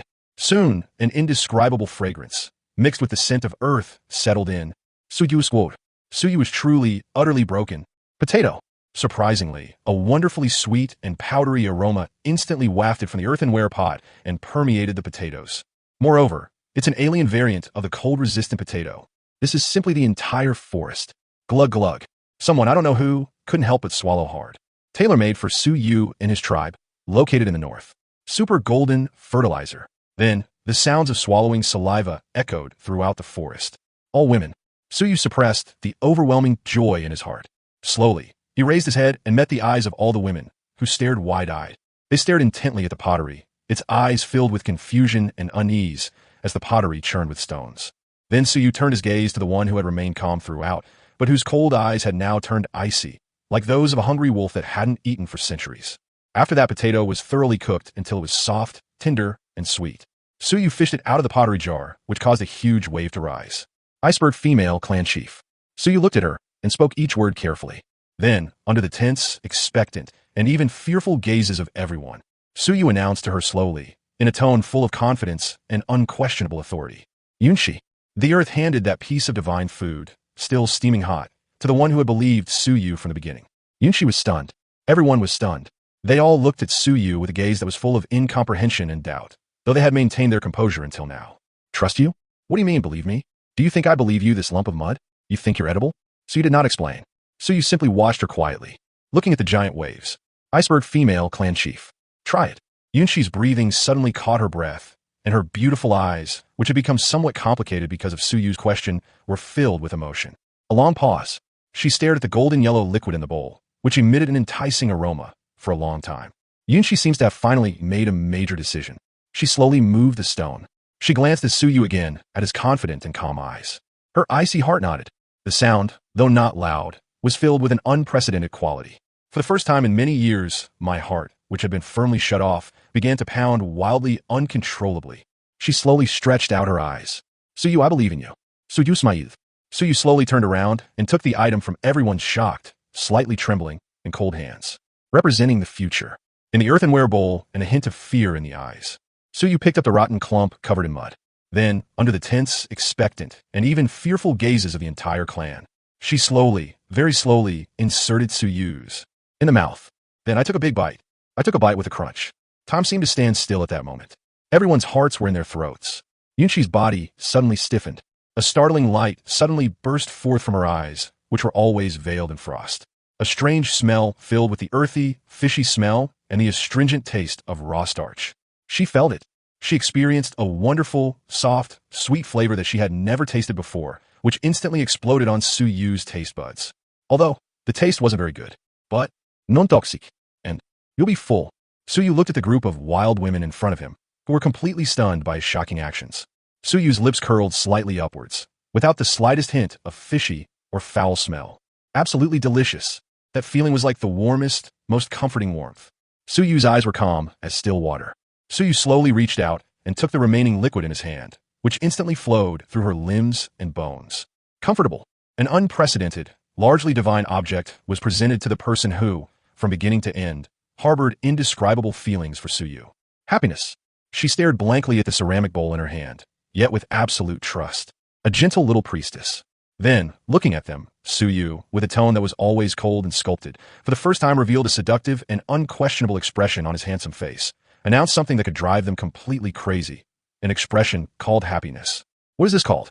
She stammered out the truth. This thing. Not only that, it's edible. Su Yu paused, then slowly spoke in a voice filled with boundless anticipation for the future, using a completely new word in her halting yet exceptionally pleasant Chinese. It can still be planted. Chapter 70. Reclaiming Wasteland and Planting Seeds of Hope. It can still be planted. Su Yu's voice boomed through the valley like a divine pronouncement from the Creator God, and it struck the hearts of all the women present with a resounding blow. They were completely petrified. They stared blankly at Su Yu, a man who radiated a kind of incomprehensible, charlatan-like aura. Their minds, filled with hunting and gathering, were completely formatted at this moment by something they had never heard of before, called agricultural civilization. This thing, surprisingly, it can still be done. Like a tree, can it be planted? Doesn't that mean they will no longer have to risk their lives to hunt in the forest? They can raise food like wolves, keeping it in your own home? This realization was like a ray of light, instantly illuminating their ignorant worldview. Wow. I don't know who was the first to utter an exclamation filled with suppressed longing. Immediately afterwards, the second and the third. The entire valley was filled with a fervent anticipation of a better future. The way they looked at Su Yu had completely changed. It was no longer the awe one felt for the messenger of God, nor the worship one felt for the Savior. It is a way of viewing the Creator God. Belief. Only Su Yu can lead them out of this barbaric, primitive era. Only Su Yu can lead them to a life where they can eat this potato every day. What a blissful life. Su Yu looked at the group of wild women in front of him, who had been completely brainwashed by him, and nodded in satisfaction. Very good. The enthusiasm for production has been generated. Next is, roll up your sleeves and get to work. Everyone. Su Yu slowly turned around to face all the women who were still in a state of excitement. Then Su Yu pointed to the fertile land outside the tribe, where the snow had just receded. He delivered Su Yu's most important command, the most important one in the history of the saint, to them, word by word, in a tone brimming with confidence, and leaving no room for doubt. A reclamation order. Starting today. Here. Su Yu paused for a moment, and then spoke slowly in a voice full of longing for the future. That's right, Su Yu's fields. Field? What is that? Is it edible? Su Yu did not explain.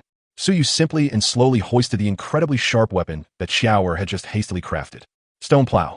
Then, amidst everyone's bewildered and puzzled gazes, Su Yu was the first to plunge the gleaming, cold-sharp plowshare deep into the slumbering earth that had been dormant for tens of thousands of years. Virgin land.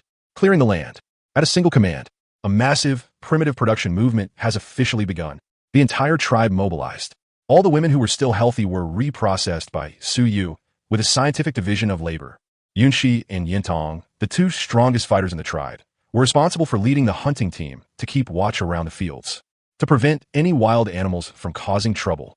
Meanwhile, Yueying led the gathering team to bring back all the wild potatoes that Su Yu and his group found in the forest without any damage. As for Xiaoer, she was appointed by Su Yu as Chief Engineer of Agricultural Implements. They were responsible for providing Su Yu and his team with a continuous stream of cutting-edge technologies, new agricultural tools. All the remaining women threw themselves into this unprecedented event, in the midst of a great undertaking of land reclamation.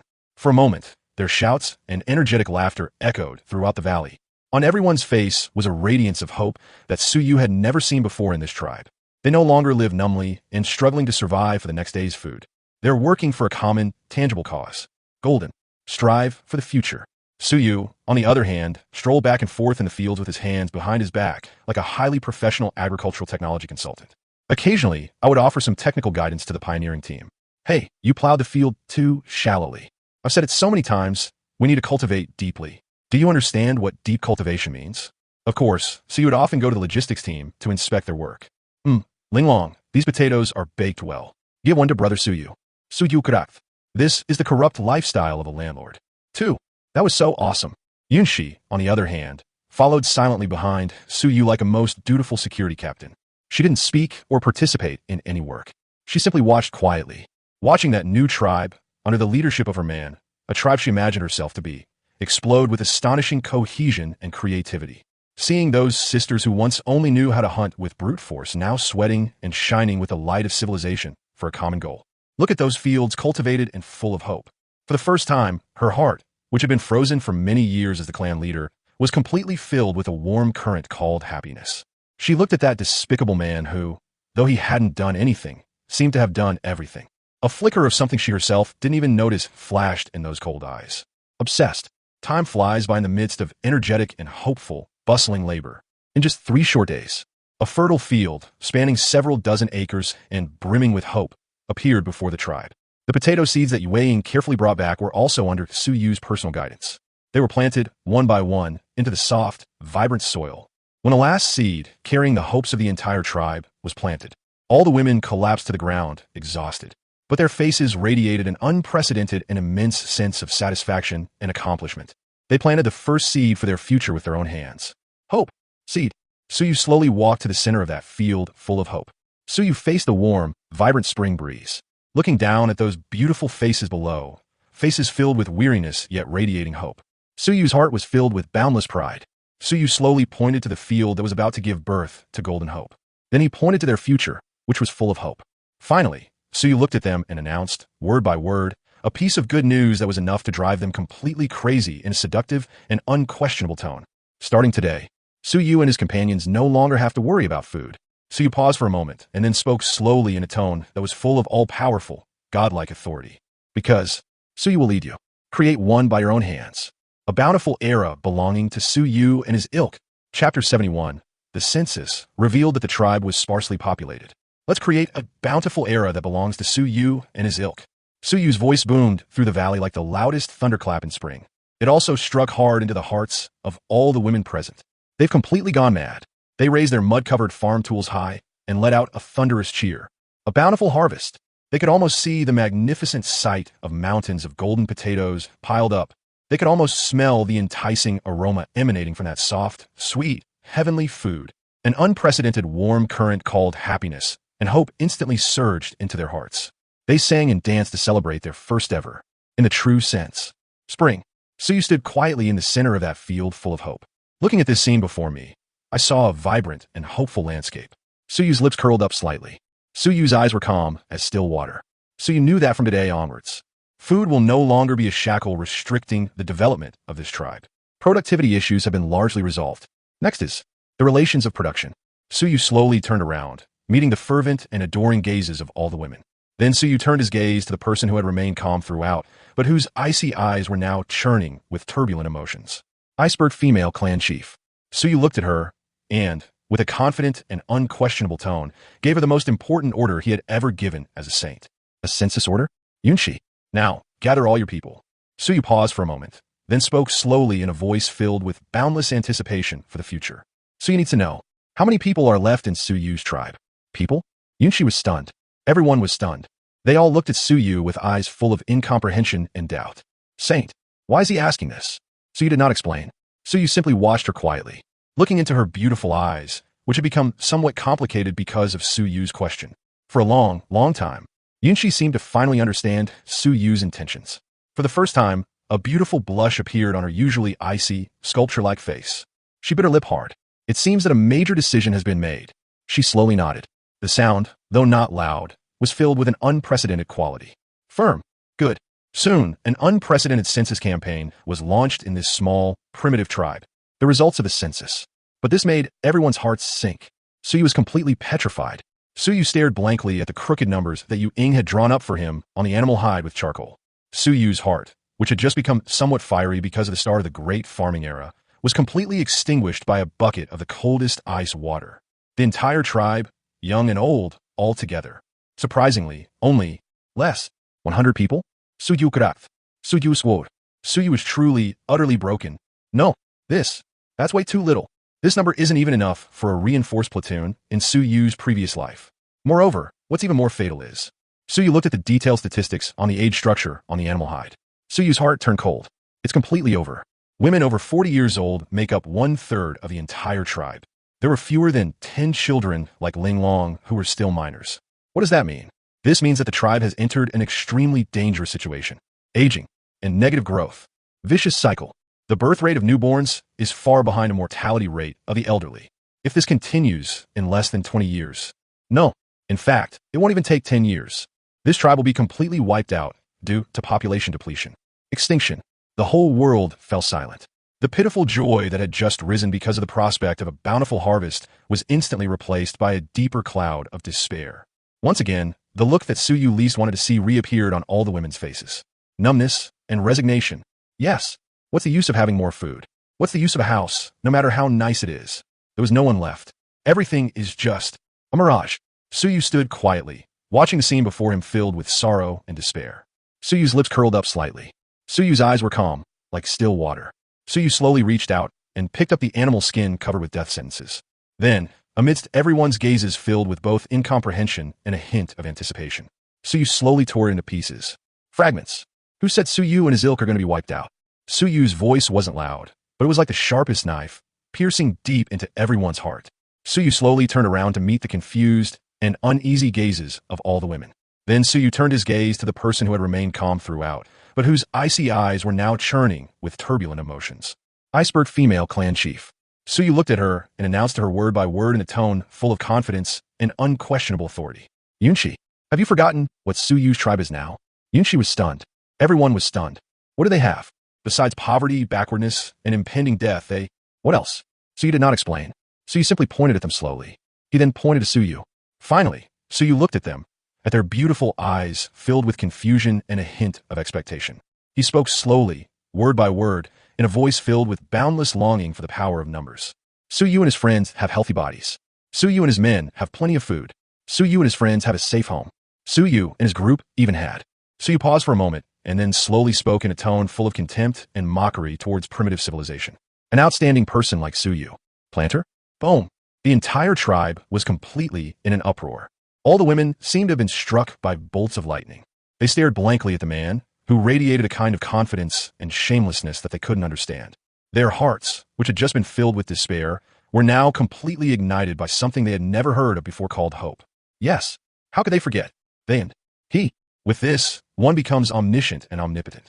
Your Majesty, he's here. A mere population crisis. What is there to fear?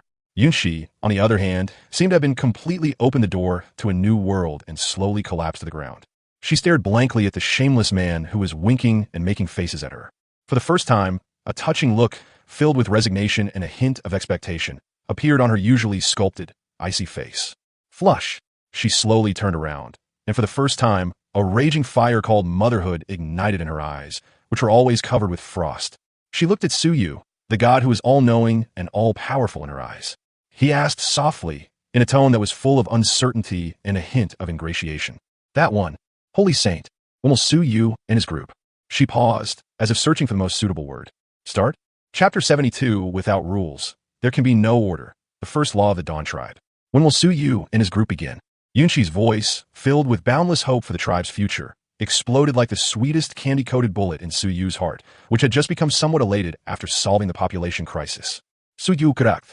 Suyu scored. Suyu was truly, utterly broken. No, big sister. You this. Isn't a bit too much? Too impatient? Suyu looked at her with an air of righteous indignation, as if she were ready to sacrifice herself for the tribe at any time. He glanced again at the group around him, whose eyes were practically spitting green light, as they also eyed Suyu covetously. Reserves. Suyu suddenly felt his waist. It seems to be getting chilly again. Cough, cough. Suyu cleared his throat, forcibly bringing the topic, which was full of romance and danger, back on track. There's no rush. Suyu's voice wasn't loud, but it was like a bucket of the coldest ice water, instantly extinguishing half of the nascent desire for procreation in all the women's hearts. Huh? Why? Your Majesty, do you look down on Suyu and the others? The women were absolutely in an uproar. They all looked at Suyu with eyes full of resentment and dissatisfaction. Bellic seemed to say, you've already taken your pants off, and this is what you show Suyu? Suyu. Suyu looked at the group of simple, primitive women in front of him, whose thinking was still stuck in the primitive society. A thought struck me, and I was speechless. Also a burst of, the task is arduous and the road ahead is long. Suyu slowly turned around to meet the confused and puzzled gazes of all the women. Then Suyu turned his gaze to the person who had remained calm throughout, but whose icy eyes were now churning with turbulent emotions. Iceberg female clan chief. Suyu looked at her and spoke to them word by word, in a tone full of helplessness and disdain for primitive civilization. Have you ever thought about this? Who will raise the child after it's born? Now that the food has been grown, how do we distribute it? Once the house is built, who will live in it? Suyu and his group are a tribe. One whole. No, they're just a bunch of wild beasts who only know how to eat and sleep. The whole world fell silent. All the women seemed to have been struck by bolts of lightning. They stared blankly at the man who radiated a light they couldn't comprehend, a light called civilization and order. Their minds, which were filled with primitive survival rules, were completely formatted at this moment by something they had never heard of before, called social structure. Turned out to be, originally, a tribe. Still, someone here needed? Being particular? Suyu stood quietly in place, enjoying their gazes, which were filled with confusion and extreme worship, as if they were looking at a god. Suyu's lips curled up slightly. Suyu's eyes were calm, like still water. Suyu knew that next, he would open a door for them to a completely new social form. Door. Suyu slowly reached out his hand onto the fertile, hopeful land in front of them. The painting depicted a version of them they've never seen before, one filled with rules and order. Square and circle diagram. The outer circle and inner square symbolize that without rules, nothing can be accomplished. Then Suyu looked at them and, word by word, announced to them the first, unclear text, possibly a specific action or rule, in the history of this tribe. Yes, the only one. The fundamental law. The first law of the Dawn tribe. Article 1. Everyone in the tribe, regardless of age or strength. They are all equal.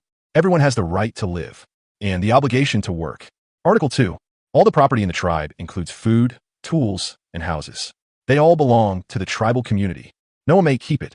Violators. Suyu paused, then spoke slowly in a voice filled with icy killing intent. Expel them. Article 3. All matters in the tribe are decided by the tribal council. The clan leader and the saint have the final veto power.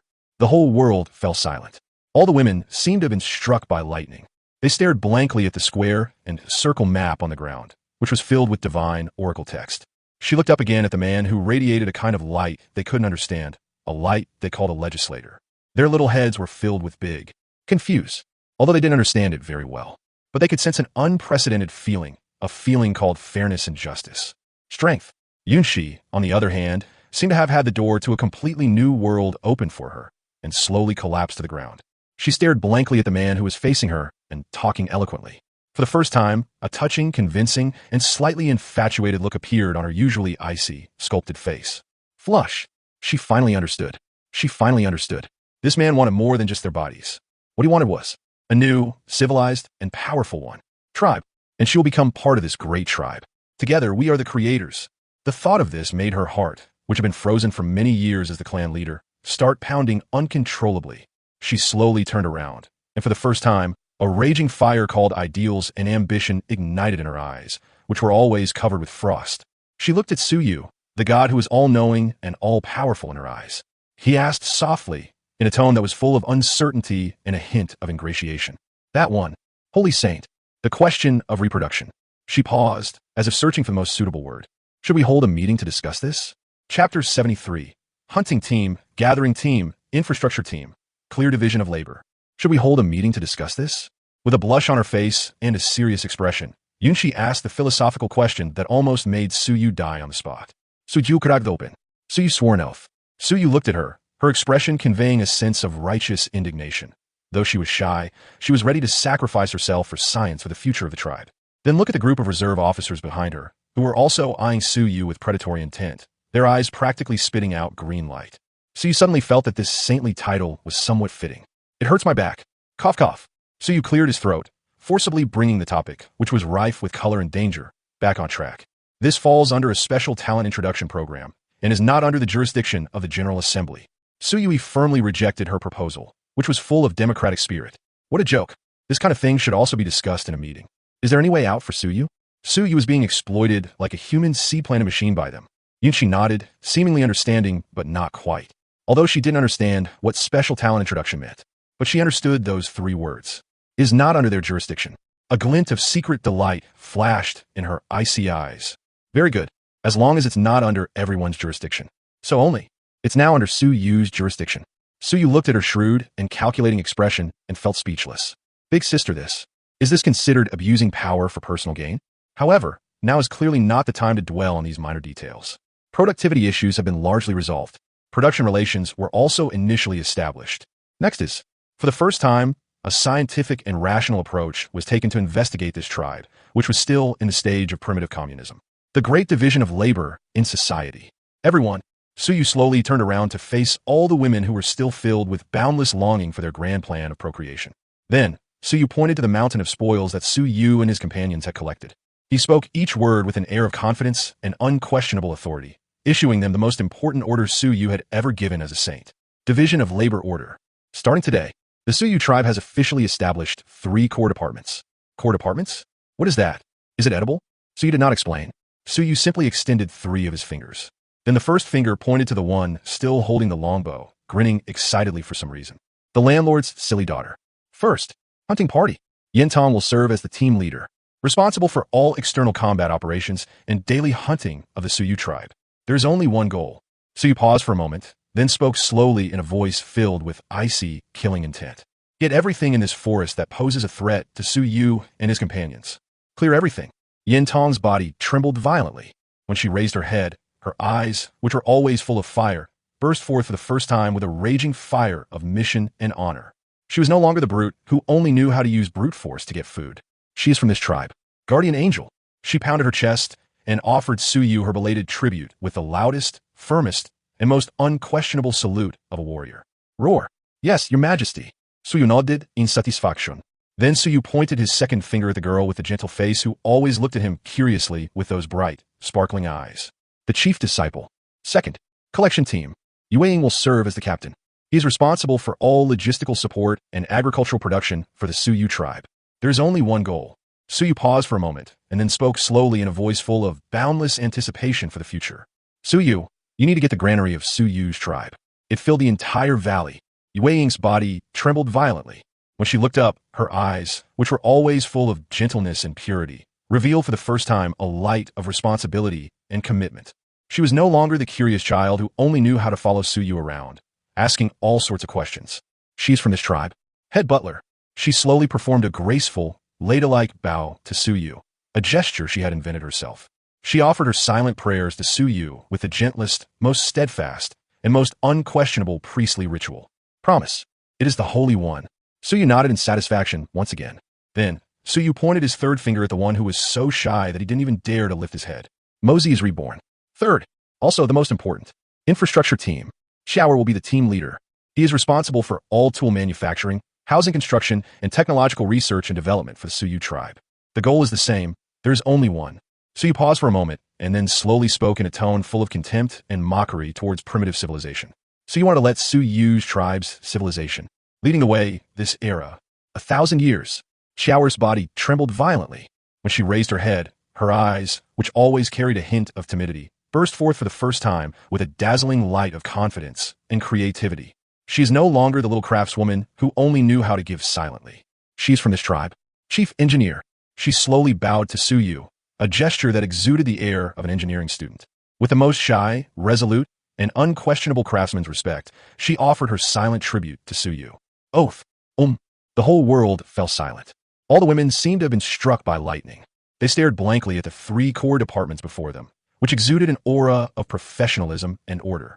She looked up again at the man who radiated a kind of light they couldn't understand, a light called management and sociology. Their minds, which were filled with primitive communism, were completely formatted at this moment by something they had never heard of before called modern management. Turned out to be, originally, a tribe. It can also be like this. Play. Suyu stood quietly, enjoying their gazes, which were filled with confusion and utmost worship, as if they were looking at a god. Suyu's lips curled up slightly. Suyu's eyes were calm as still water. Suyu knew that from today onwards. Only then did this tribe truly embark on a new path. Development. Fast lane. Yunshi, on the other hand, seemed to have been completely opened the door to a new world and slowly collapsed to the ground. She stared blankly at the man who was talking eloquently to her. For the first time, a touching, convincing, and slightly infatuated look appeared on her usually icy, sculpted face. Flush. She finally understood. She finally understood. This man wanted more than just their bodies. What he wants is a new, civilized, and powerful one. Empire. And she will become part of this great empire. Queen. Thinking of this, her heart, which had been frozen for many years as the clan leader, began to pound uncontrollably. She slowly turned around, and for the first time, a raging fire called ambition and aspiration ignited in her eyes, which were always covered with frost. She looked at Suyu, whom she considered an omniscient and omnipotent god. He asked softly, in a tone that was full of uncertainty and a hint of ingratiation. That one. Holy saint. Where's Suyu? She paused, as if searching for the most suitable word. Suyu, what are you doing? Chapter 74 Suyu's tribe is called Dawn. Suyu, what are you doing? Yunshi's voice, cold yet carrying an unprecedented sense of confusion and a hint of ingratiation, gently scratched at Suyu's heart like a kitten that couldn't find its way home. Suyu looked at her, who was still the nominal supreme ruler of the tribe, but now seemed like an intern who was afraid of being fired by the new boss. That little face, full of unease and anticipation. A sudden chuckle escaped my lips. Also a burst of fiery. Suyu slowly walked up to her. Then, amidst everyone's envious, jealous, and slightly taken-for-granted gazes, Suyu slowly extended his hand in front of everyone. He grabbed her small, cold hand, which was trembling slightly from nervousness, and held it tightly in Suyu's palm. Yunshi's body trembled violently. A warm aura, full of masculinity and a touch of domineering, instantly enveloped her entire body. For the first time, her heart, which had been frozen for many years, began to beat wildly, uncontrollably. She instinctively tried to struggle. But what awaited her was not an aggressive, domineering possessiveness. Instead, it was one filled with tenderness and a touch of doting affection. Eyes. You? Suyu looked at her and spoke slowly, word by word, in a tone that was full of the self-righteousness one would have for someone they knew. You, of course. Suyu paused for a moment, then spoke slowly in a voice filled with boundless anticipation for the future. Suyu's queen. He, the supreme ruler of this great tribe. Boom! The entire tribe was in an uproar. All the women seemed to have been struck by bolts of lightning. They stared blankly at the man and woman, hand in hand, looking like a true divine couple in the firelight. Their minds, which were filled with primitive communism, were completely formatted at this moment by something they had never heard of before called power transfer and dog food. It turns out that the Holy One, he actually returned that supreme power to Chieftain? No, wrong. This is. Granted. They looked at Yunshi's pretty face, which was flushed with immense happiness and emotion. She glanced again at the man who had remained calm throughout, as if he had only done a trivial little thing. They finally understood. Starting today, this tribe will have two. King. One is the Holy King who leads them toward the light. One is the Queen who protects them on their path to power. And they will become the most loyal in this great kingdom. My people. Holy King. Queen. Holy King. Queen. A thunderous roar of cheers, filled with fervor and adoration, resounded throughout the night sky. They were holding the grandest celebration for their king and queen in their own way. The coronation ceremony. Yunshi, on the other hand, seemed to be completely stunned by this sudden and immense happiness. She stared blankly at the back of the figure that was tightly protecting her, a back that wasn't particularly broad, but was exceptionally warm. For the first time, tears of happiness and infatuation welled up in her eyes, which were always covered with frost. She has finally been found. She found someone she could let down her guard and rely on with peace of mind. Harbor. Suyu stood quietly in place, enjoying their fervent and worshipful gazes as if they were looking at a god. Suyu's lips curled up slightly. Suyu's eyes were calm as still water. Suyu knew that from today onwards. The people of this tribe. Only then did it truly belong to Suyu. Suyu slowly raised his and Yunshi's tightly clasped hands. Then, under the expectant and excited gazes of everyone, Suyu turned his gaze to the eastern horizon, where the first rays of dawn were about to break. Suyu's voice wasn't loud, but it was like the sharpest knife, piercing deep into everyone's heart. Starting today, Suyu and his people are no longer that nameless, savage tribe that ekes out a living in the darkness. Suyu paused for a moment, and then spoke slowly in a voice full of boundless anticipation for the future. Suyu and his ilk will have a brand new, resounding name. A completely new name? Everyone's breath caught in their throat. They all stared intently at Suyu, with eyes full of tension and anticipation. They are waiting. They await for their god to bestow upon them. Newborn. Suyu slowly turned around, meeting the expectant yet slightly confused gazes of all the women. Then Suyu turned his gaze to the woman nestled in his arms. For the first time, a touching blush, full of happiness and anticipation, appeared on her usually sculpted, cold face. Ice Queen. Suyu looked at her and spoke to her in a gentle yet slightly questioning tone, word by word. Yunshi, do you like the first rays of sunlight in the morning? Yunshi was stunned. Everyone was stunned. They all looked at Suyu with eyes full of incomprehension and doubt. Sunlight? What is that? Is it edible? Suyu did not explain. Suyu simply watched her quietly, looking into her beautiful eyes, which had become somewhat complicated because of Suyu's question. For a long, long time, Yunshi seemed to finally understand Suyu's intentions. She slowly nodded. The sound, though not loud, was filled with an unprecedented, firm, I like Suyu. Suyu Smaïd. Suyu slowly turned around, amidst the shocked and expectant gazes of everyone present. Suyu pointed the warm, hopeful first rays of dawn towards their hopeful world. Future. Then Suyu looked at them and spoke slowly, word by word, in a tone that was full of all-powerful, godlike authority. So, starting today, Suyu is tribe. Just call. Dawn. Chapter 75, damn it. A plague has broken out in the tribe. Let's call it dawn. Suyu's voice was like a divine oracle piercing through the endless night. In an instant, it ignited the boundless dreams for the future in every woman's heart. Dawn. What a beautiful name. What a hopeful name. They are no longer a group of savages struggling to survive in the darkness. They are the people of the Dawn tribe. It is protected by the saint, God's chosen people. Dawn. Dawn. Dawn. A thunderous roar of cheers, filled with fervor and pride, echoed throughout the entire valley. They are celebrating their new life in their own way. Yunshi, on the other hand, seemed to be completely stunned by this sudden and immense happiness. She stared blankly at the man who held the future of her and the entire tribe firmly in his hands. For the first time, tears of infatuation and eternity welled up in her eyes, which were always covered in frost. She knew that from today onwards, she and this tribe will forever be associated with this man's name. They are connected. She will be his queen, and he will be their one and only god. And so it happened in a thriving and vibrant atmosphere. The Dawn tribe has officially entered its most stable and fastest period in history. Fast track to development. Under Yin Tong's leadership and with the help of new weapons, the hunting team was practically unstoppable. Every day, they bring back mountains of prey. Led by Yueying, the harvesting team also managed that field full of hope in an orderly manner. One by one, the vibrant green potato sprouts, full of life, have already broken through the soil. Under the leadership of the prodigy Chower, the infrastructure team has brought their infrastructure building prowess to its fullest potential. One after another, brand new, modern wooden houses have sprung up. Even the few hungry wolf cubs, under the meticulous care of Ling Long, their dedicated wet nurse, gradually shed their wildness and became more independent. Does it look like a husky? The entire tribe was immersed in an unprecedented, immense joy called happiness and hope. Everyone's face was beaming with genuine, radiant smiles. Suyu has thus firmly established himself as the hands-off manager. Every day, he and Yunshi would have in-depth discussions about the future development direction of the tribe. It's about giving Yueying, Chower, and Ling Long some private lessons, imparting some knowledge from the divine realm. Cutting-edge technology.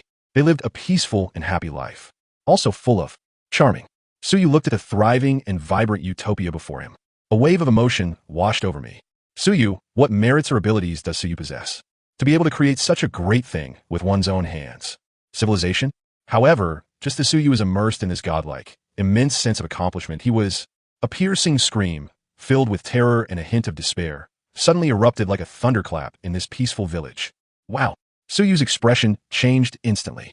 Suyu dashed out of Suyu's temple in one stride. In the center of the tribe, all the women were in complete chaos. They all stared intently at the figure that had fallen to the ground, its form filled with fear and unease. As for Yueying, she seemed to have all her strength drained away and slowly collapsed to the ground. Her pretty face, which always wore a gentle smile, was now filled with a look that Suyu had never seen before. Despair. Suyu. She saw Suyu as if he were her last lifeline and scrambled towards him. She grabbed Suyu's leg and hugged him tightly. For the first time, tears of despair welled up in her eyes, which were always full of gentleness and purity. She pointed to the female warrior on the ground, whose face had turned purple, who was foaming at the mouth, and whose body was convulsing violently. She cried out to Suyu in a trembling voice filled with endless fear and a trace of self-reproach. She's dying. Suyu was completely petrified. Suyu stared blankly at the female warrior on the ground, who was on the verge of death. He glanced again at the group of women around him, who were completely stunned by this sudden turn of events. Suyu's heart, which had just become somewhat complacent due to his comfortable life, was completely extinguished at this moment by a bucket of the coldest ice water. Plague. Yes, it's a plague. In this primitive tribe with no medical care and no antibiotics. A seemingly ordinary disease. That would be enough to escalate into a conflict that could completely destroy the entire tribe. A catastrophe. Damn it. Suyu muttered a curse under his breath. Suyu swore that he had never been like this before in his entire life. Anger. And powerless. Fight. The tribe has been detected to be in the midst of a plague crisis.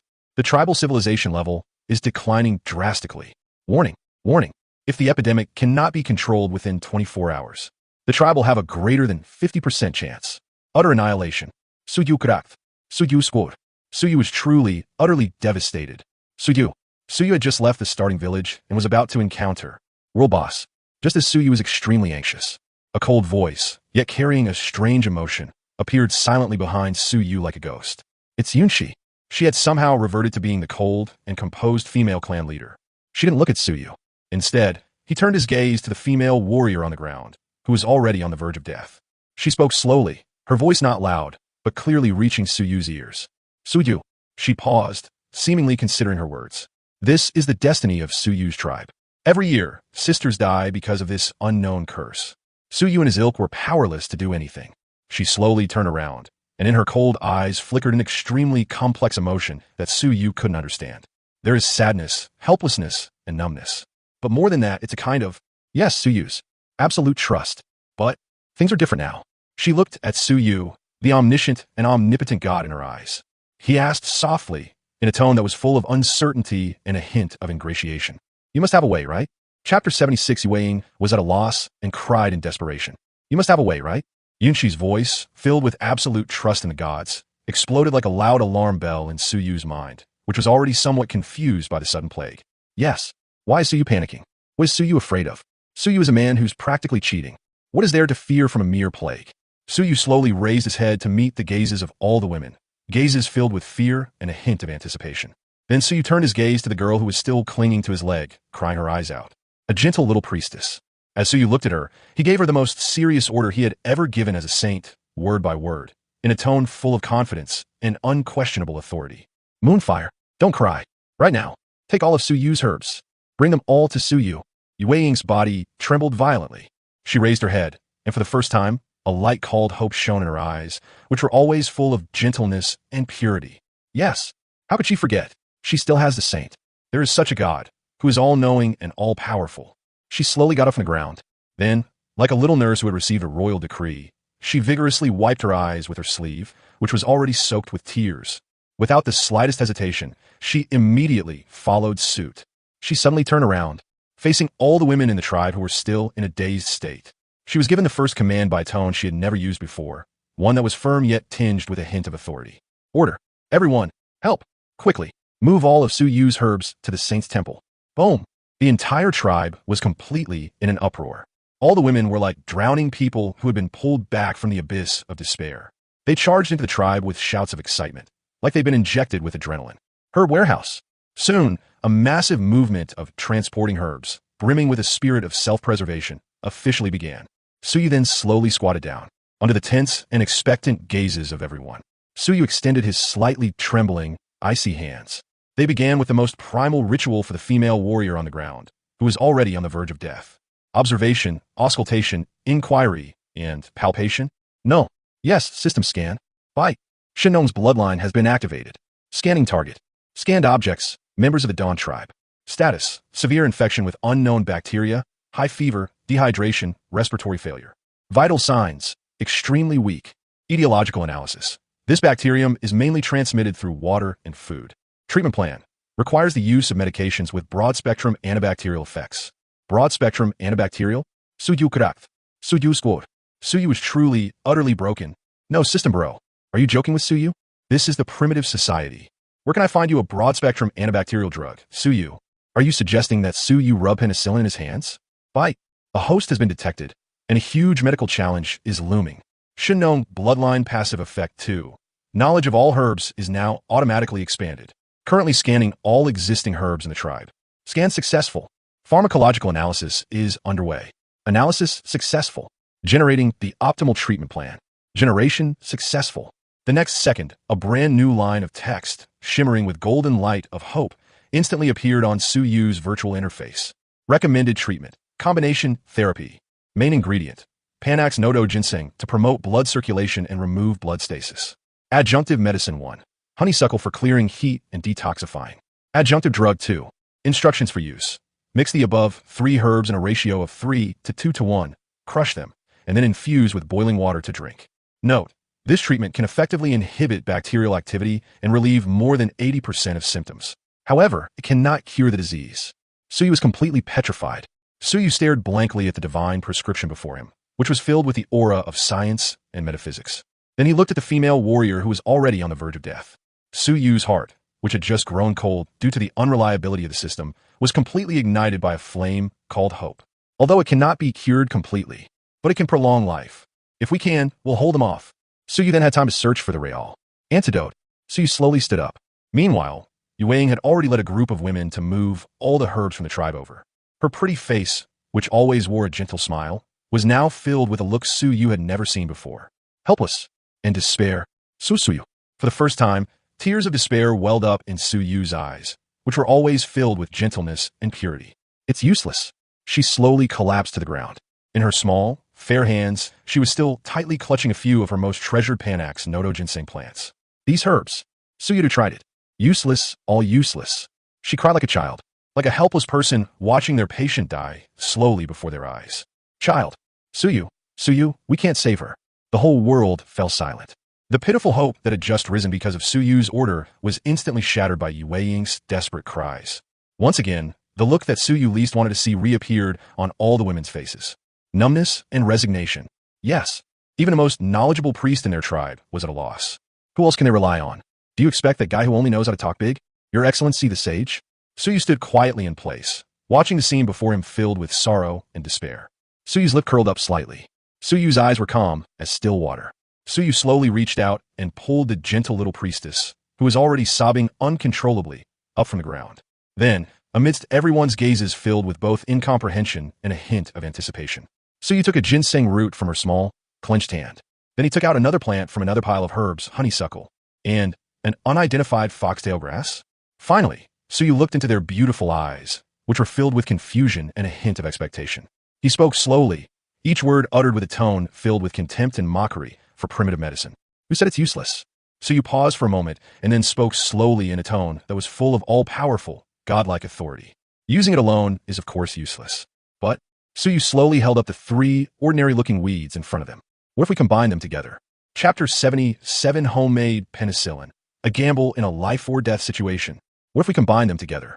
Suyu's voice boomed through the valley like the most insane alchemist, and it struck the hearts of all the women present with a resounding blow. They were completely petrified. They stared blankly at the 3 ordinary weeds in Suyu's hand.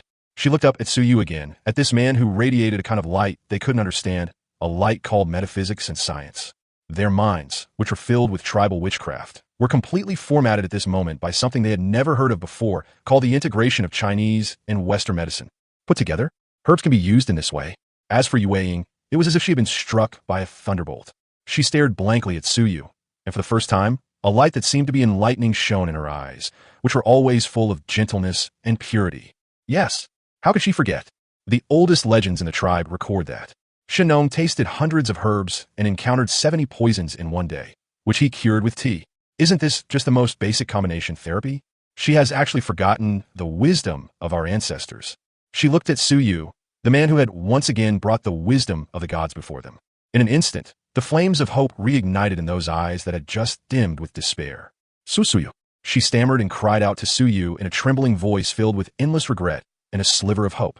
Suyu was wrong. Suyu will go now. However, before she could finish speaking, Suyu slowly shook his head. Suyu looked into her beautiful eyes, which were filled with regret and self-reproach. He calmly uttered a sentence that made everyone's hearts leap into their throats once again. It's too late. Yue Ying was stunned. Everyone was stunned. They all looked at Suyu with eyes full of incomprehension and doubt. Is it too late? Why? Suyu did not explain. Suyu simply pointed slowly to the female warrior on the ground who was about to die. For the first time, a solemn emotion was revealed in those unfathomable eyes that shone brightly in the firelight. She couldn't wait any longer. Suyu's voice wasn't loud, but it was like the sharpest knife, piercing deep into everyone's heart. Yes, how could they forget? Even if herbs are useful, it also takes time for it to cook and take effect. And the sister on the ground. There's no time left. The pitiful hope that had just begun to rise was instantly replaced by a deeper cloud called death. Once again, the despair that Suyu least wanted to see reappeared on all the women's faces. Suyu stood quietly, watching the scene before him, a scene filled with sorrow and despair. Suyu's lips curled up slightly. Suyu's eyes were calm, like still water. Suyu slowly reached out and pulled the gentle little priestess, who was on the verge of collapse, up from the ground. Then, amidst everyone's gazes filled with both incomprehension and a hint of anticipation, Suyu pointed to the dark and damp cellar in the tribe, and those rotten oranges in the cellar that have grown a layer of greenish mold due to improper storage. The whole world fell silent. All the women seemed to be frozen in place, as if under a spell. They stared wide-eyed and gaping-mouthed at Suyu and that pile of rotten, moldy garbage with eyes that seemed to look at a madman, an idiot, or someone whose existence was beyond the description of their limited vocabulary. Their brains have completely stopped functioning. They don't understand. They really don't understand. This man always manages to perform miracles they've never heard of or seen before, when they least expect it. What are they planning to do this time? Did he want to let his sister, who is already on the verge of death, eating moldy oranges? This isn't about saving lives. This is murder. Suyu, on the other hand, stood quietly in place, enjoying their questioning and puzzled gazes, which were as if they were looking at God. Suyu's lips curled up slightly. Suyu's eyes were calm, like still water. Suyu knew that what he was about to do was something that would completely shatter their worldview. A medical miracle. Suyu did not explain. Suyu simply walked slowly to the pile of rotten oranges. Then, under the gazes of everyone, filled with shock and a hint of fear, Suyu carefully scraped a bit of greenish-blue flesh from the surface of an orange. Mold. Immediately afterwards, Suyu placed the mold, which was filled with the aura of death, on a clean leaf. Finally, Suyu carried the miraculous medicine that carried the hopes of the entire tribe step by step to the female warrior who was about to die. Suyu, what are you doing? Yunchi was the first to react. She grabbed Suyu's wrist in one swift motion, and for the first time, a look of fear and disbelief appeared in her cold eyes. Are you crazy? Do you want to kill her? Suyu did not answer her. Suyu simply watched her quietly, looking into her beautiful eyes, which were distorted by fear and worry. He spoke slowly, each word uttered with a tone filled with pity and mockery for ignorance. Let go.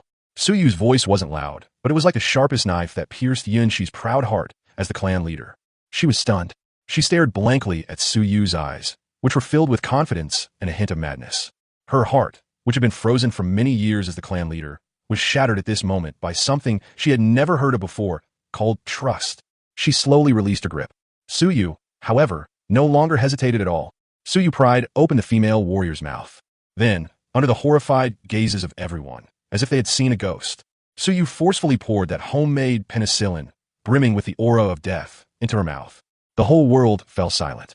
All the women seemed to have been struck by lightning. They stared blankly at their sister, who had already been given poison.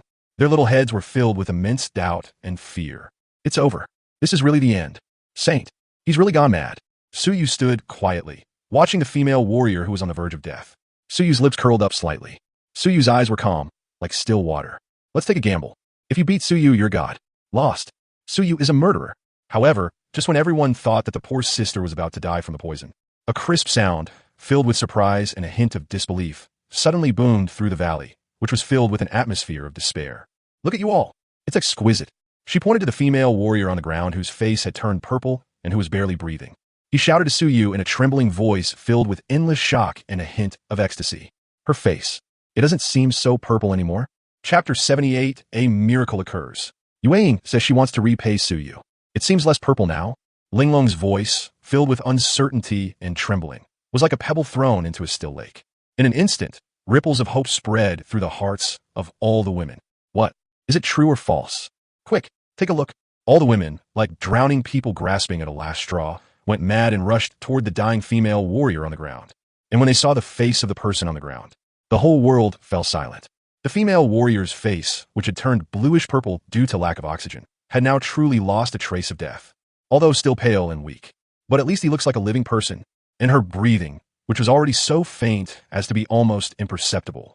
Surprisingly, things have calmed down a bit now. The whole world fell silent. All the women seemed to be frozen in place, as if under a spell. They stared wide-eyed and gaping-mouthed, looking at their sister on the ground, who was being pulled back from the brink of death, with the same gaze one would give a god creating the world. Their brains have completely stopped functioning. They don't understand. They really don't understand. The moldy orange. That poison was filled with the aura of death. Why can it bring the dead back to life? Could it be that the Holy One?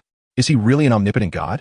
Suyu stood quietly in place, enjoying their fervent and worshipful gazes as if they were looking at a god. Suyu's lips curled up slightly. Suyu's eyes were calm as still water. Suyu knew that from today onwards. Suyu will be completely deified. However, before Suyu could even enjoy the fruits of his hard-won victory, a gentle voice, filled with surprise and a hint of disbelief, suddenly rang out behind Suyu without warning. It's a firefly. She had somehow recovered from the immense shock. She scrambled and crawled to the female soldier's side. She carefully reached out her slightly trembling, cold little hands and checked the other person's breath. He touched the other person's forehead again. Then, under the tense and expectant gazes of everyone, she suddenly raised her head. That pretty face, which always wore a gentle smile, was now filled with an overwhelming joy and ecstasy that Suyu had never seen before. Worship. The fever has subsided. Her voice became hoarse and trembling due to extreme excitement. Her fever has gone down. Boom! The entire tribe was in an uproar. All the women rushed forward like madmen. They lifted Suyu, the god who created miracles, high above them. Then it was thrown wildly into the valley. Sky. Saint. Saint. Saint. A thunderous roar of cheers, filled with fervor and adoration, resounded throughout the night sky. They're celebrating their birth in their own way. Once again, newborn. Suyu, on the other hand, was like a rag doll that had been completely ruined, flying back and forth in midair. Suyu was speechless for a moment, but also secretly pleased. This feeling of being tossed around by beautiful women. It seems pretty good. And Yunshi and Yintong are the two proudest women in the tribe. At this moment, they could only stand outside the crowd like two most loyal little fangirls, silently watching Suyu with eyes full of complexity, awe, and a hint of taking it for granted. They looked at the god who had once again saved them and the entire tribe. That night, the entire tribe once again erupted in revelry. The female warrior, whom Suyu pulled back from the brink of death, received dual treatment from Suyu's miraculous medicine and Yueying's combined prescription. And miraculously, it recovered, although my body is still very weak. But at least he's no longer in mortal danger. Suyu, on the other hand, has completely solidified his position as the god of medicine, Even Granny Sure, the oldest and most stubborn conservative in the tribe, offered Su Yu her highest respect. She personally delivered the mysterious black pottery jar to Su Yu's temple. And tell Su Yu that starting today, Su Yu is the only faith in his tribe. Su Yu looked at the thriving and vibrant divine kingdom before him. A wave of emotion washed over me. However, just as Su Yu was immersed in this godlike, immense sense of accomplishment, a gentle voice, filled with shyness and a hint of determination, suddenly rang out behind Su Yu without warning. It is a firefly. She had finished her work at some point and quietly approached Su Yu with a bowl of still steaming holy water. Unlike other women, she did not have a fanatical adoration for Su Yu. She simply stood quietly behind Su Yu, looking at him with eyes filled with gratitude and a hint of something else. Saint. Her voice was very soft, very soft. It felt like the softest feather, gently tickling Su Yu's heart. Thank you. Su Yu slowly turned around and looked into her eyes, which shone brightly in the firelight and were unfathomable, and saw an extremely complex emotion that Su Yu could not understand. There's gratitude, admiration, and dependence, but more of a kind of a radiance called adoration. Su Yu smiled, but didn't say anything. Su Yu simply watched her quietly. He watched as her cheeks gradually flushed a beautiful blush from Su Yu's gaze, looking at her small hands, clenched tightly with nervousness, looking at her lips, which were unconsciously pursed tightly because of shyness. Then, Su Yu slowly extended his hand. Yue Ying's body suddenly stiffened. Her first instinct was to back away, but what awaited her was not a playful and provocative wall slam. Instead, it was a gentle, doting head pat. Silly girl. Su Yu's voice was very soft, but it was like a warm current that instantly flowed through her limbs and bones. Yue Ying was stunned. She slowly raised her head and looked at Su Yu's face, which appeared exceptionally handsome in the firelight and was full of gentle smiles. Her little head went completely blank in an instant. An unprecedented warm current called happiness and sweetness instantly surged into her heart. For the first time, a beautiful, heartfelt blush appeared on her pretty face, which always carried a gentle smile. A blush so captivating that it could make the heavens and earth pale in comparison. She slowly extended her small, trembling and cold hands. Then, to Su Yu's utterly horrified gaze, she took Su Yun's hand, which was still rubbing her head, and grasped it, and he gently placed it on her chest, which was heaving slightly with excitement. Su Yu cracked. Su Yu scored. Su Yu was truly, utterly devastated. No, girl, what are you doing? In broad daylight, under the clear sky, you're being a pervert. But Yue Ying was completely unaware of it. Or rather, she simply didn't care about any of that. She simply felt the warmth emanating from Su Yu's palm, a warmth that was both masculine and slightly domineering. Then she raised her head, and for the first time, a raging fire of determination and selflessness ignited in her eyes, which were always full of gentleness and purity. She looked at Su Yu, whom she considered an omniscient and omnipotent god. He asked softly, in a tone that was full of uncertainty and a hint of ingratiation.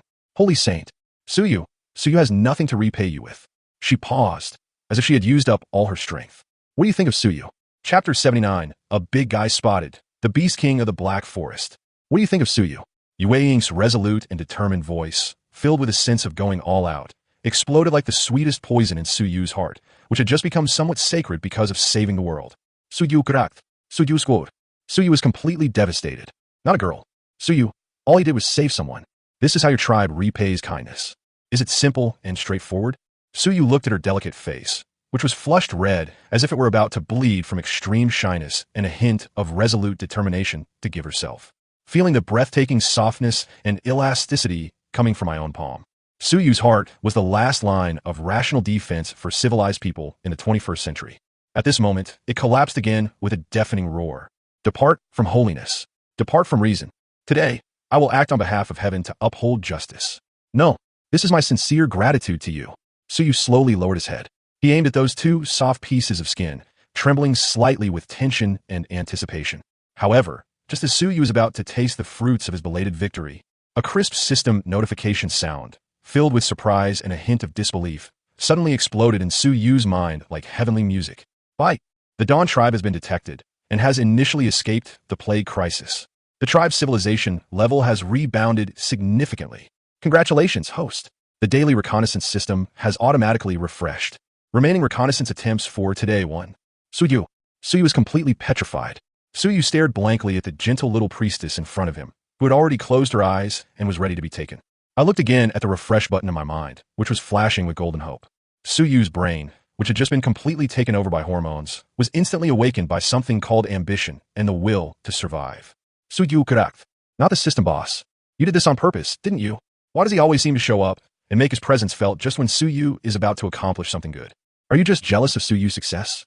However, despite his complaints, Suyu is told rationally that while the allure of a gentle embrace might be wonderful, but in this perilous primitive world, only absolute strength and sufficient intelligence. That's the key to survival. Suyu took a deep breath and forcefully suppressed the evil fire that had surged to the top of his head. Then, in Yue Ying's gaze, which was filled with confusion and a hint of resentment, Suyu slowly released her soft, breathtakingly tender embrace. Moonfire. Suyu looked at her and spoke slowly, each word filled with a serious and responsible tone. Suyu and the others can repay their debts later. Now, Suyu paused for a moment and then spoke slowly in a voice full of boundless anticipation for the future. Suyu wanted to see if there were any other surprises around their tribe. Yue Ying was stunned. She stared blankly at Suyu, his eyes filled with confidence and a hint of mystery. Her little head was filled with big questions. "A surprise? What surprise?" Suyu did not explain. Suyu simply closed his eyes slowly. Daily reconnaissance system activated. Scan range, radius 1,000 meters. Generating a 3D map. Generation successful. The familiar blue virtual map instantly unfolded in Suyu's mind. Suyu's gaze was like the most sophisticated radar, rapidly sweeping across every corner of the map. Green light spots indicate safety. Blue dot indicates safety. Yellow light spot. Suyu's heart skipped a beat.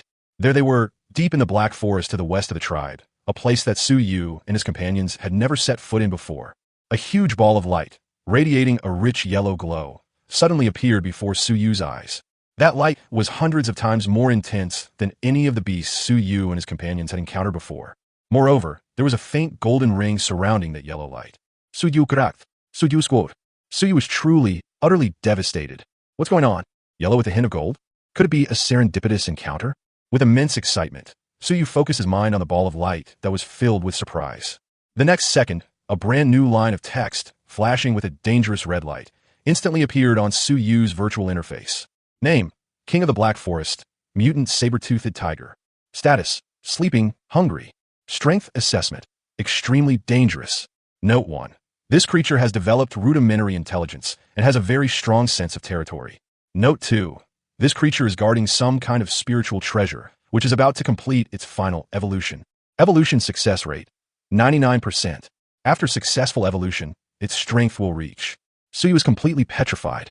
Suyu stared blankly at the system notification in front of him, which was filled with a sense of fantasy and death. Then I thought about it again, and the success rate was 99%.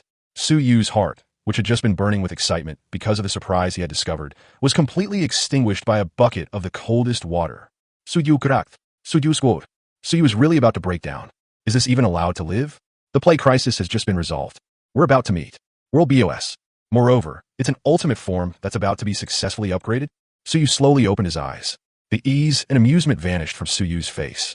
There was only an unprecedented solemnity and overwhelming killing intent. No, we absolutely cannot let it succeed. Otherwise, only annihilation awaits Suyu and his Dawn tribe. Yue Ying, on the other hand, seemed completely stunned by Suyu's sudden, chilling killing intent. She stared blankly at Suyu's face, which instantly became colder than a 10,000-year-old iceberg. For the first time, a feeling of fear and unease was revealed in her eyes, which were always filled with gentleness and purity. She slowly reached out her slightly trembling, cold little hands and carefully tugged at Suyu's sleeve. Then, in a tone filled with uncertainty and a hint of worry, she asked softly, "Saint, what's wrong with you? Have you discovered something new? Something terrifying? Chapter 80 want peaceful development? We must eliminate it. Did you discover something terrible again?" Yue Ying's trembling voice, filled with fear and unease, pierced the hearts of all the women present, which had just begun to feel somewhat relieved after overcoming the plague. They were completely petrified. They stared blankly at Suyu, a man whose face had instantly turned colder than a 1,000-year-old iceberg. Their fragile hope, which had just begun to rise, was instantly replaced by a deeper cloud of fear. They knew this man too well. Every time he gave that cold, emotionless look, this all signifies a massive crisis that could overturn the fate of their entire tribe. "Suyu, what on earth happened?" Yunchi was the first to react. She rushed to Suyu in one stride. She grabbed Suyu's wrist, and for the first time, her cold eyes revealed a feeling of panic and unease. She was not afraid of death. She was not even afraid of the destruction of her tribe. What she feared was falling from the peak of hope back into the abyss of despair. Yin Tong, on the other hand, was even more direct. She immediately grabbed the longbow that she never parted with. Those fiery eyes were filled with a kind of insane fighting spirit that feared no death. Who cares what is? Dare to mess with Su Yu's Dawn tribe. I'll shoot that dog's head off. Su Yu looked at the two stunningly beautiful women before him, one filled with worry and the other with fighting spirit. He glanced again at the group of women behind him, who also had absolute trust in Su Yu. Su Yu's heart, which had grown somewhat cold after discovering the world boss, was completely ignited at this moment by a flame of responsibility and heroism. Yes. Why is Su Yu panicking? What is Su Yu afraid of? Su Yu now has 100 beautiful and strong wives. Su Yu also possesses cutting-edge technology that is tens of thousands of years ahead of its time. Just a big cat that hasn't fully evolved yet. What's there to be afraid of? Just do it. Su Yu took a deep breath and forcibly suppressed the overwhelming killing intent. Then Su Yu slowly turned around to face all the women who were still in a state of tension and unease. Su Yu pointed to the black forest to the west of the tribe, a place that Su Yu and his people had never set foot in before. He delivered each word with an air of confidence and unquestionable authority, issuing them the most important and insane order Su Yu had ever issued as a saint. War Mobilization Order. Everyone, listen up. Su Yu's voice wasn't loud, but it was like the sharpest knife, piercing deep into everyone's heart. In that forest, hidden within, is a monster far more terrifying than any enemy Su Yu and his companions had ever encountered before. He is the true king of this forest. The whole world fell silent. All the women were as if they had been struck by a series of thunderbolts. They stared blankly at Su Yu, a man radiating an aura of dominance that they couldn't comprehend. Their little heads were filled with big questions. More terrifying than the Wolf King? What is that thing? Su Yu stood quietly, enjoying their gazes, filled with both fear and utmost worship, as if they were looking at a god. Su Yu's lips curled up slightly. Su Yu's eyes were calm, like still water. Su Yu knew that he was about to open a door for them to a completely new worldview. But Su Yu suddenly changed the subject. Those unfathomable eyes, which shone brightly in the firelight, burned with a flame hotter than the wall of fire. It also guarded a divine object that is enough to completely rid Su Yu's tribe of the curse. A divine object? Everyone's breath caught in their throat. They all stared intently at Su Yu, with eyes full of tension and anticipation. They are waiting. Their god awaits them to reveal the final answer. Su Yu slowly turned around to meet the expectant yet slightly confused gazes of all the women. Then Su Yu turned his gaze to the Ice Queen clan leader, who had remained calm throughout, but whose cold eyes were now filled with turbulent waves. Su Yu looked at her, and, in a seductive and undeniable tone, announced to her a fact that was enough to drive them completely mad. Do Su Yu and his ilk want a stable and peaceful development? Do they want to build a city that belongs to Su Yu and his ilk? Do you want Su Yu's tribe to continue to thrive forever? There's only one way then. Su Yu paused for a moment, then spoke slowly in a tone that was full of all-powerful, godlike authority. That is to take it down. Then, Su Yu slowly pointed to the dark forest filled with death and opportunity. Replace it. Chapter 81, Slaying the Beast King. Su Yu has a daring plan. Replace it. Su Yu's voice, like a divine decree from the heavens, resounded throughout the valley. It also struck a chord deep in the hearts of all the women present. They've gone completely mad. To replace them? To become the new king of this forest? This grand blueprint was something they couldn't even dream of. The words spoken by this omnipotent saint before us sounded so casual and natural. King, king, king. A thunderous roar of cheers, filled with fervor and adoration, resounded throughout the night sky. They are celebrating their impending new king in their own way. Let's hold the grandest pre-celebration ceremony ever. And Yunshi and Yintong are the two proudest women in the tribe. At this moment, they could only stand behind Su Yu like two most loyal little fangirls. He looked at Su Yu silently with a gaze filled with complexity, awe, and absolute conviction. Looking at this new dynasty that is about to lead them to a future they never even dared to dream of. However, just as everyone was immersed in this frenzied excitement of about to rule the world, a cold, decisive voice suddenly boomed through the fervent atmosphere of the tribe. It's Yunshi. She had somehow recovered from the immense shock. She grabbed Su Yu's wrist, and for the first time, a look of seriousness and worry appeared in her cold eyes. Su Yu, that's the Beast King. Can Su Yu and his men really win? Her voice trembled slightly, without her even realizing it. Yes, that's the Beast King. It is at the very top of the food chain in this dark forest. He can tear a saber-toothed tiger apart with his bare hands.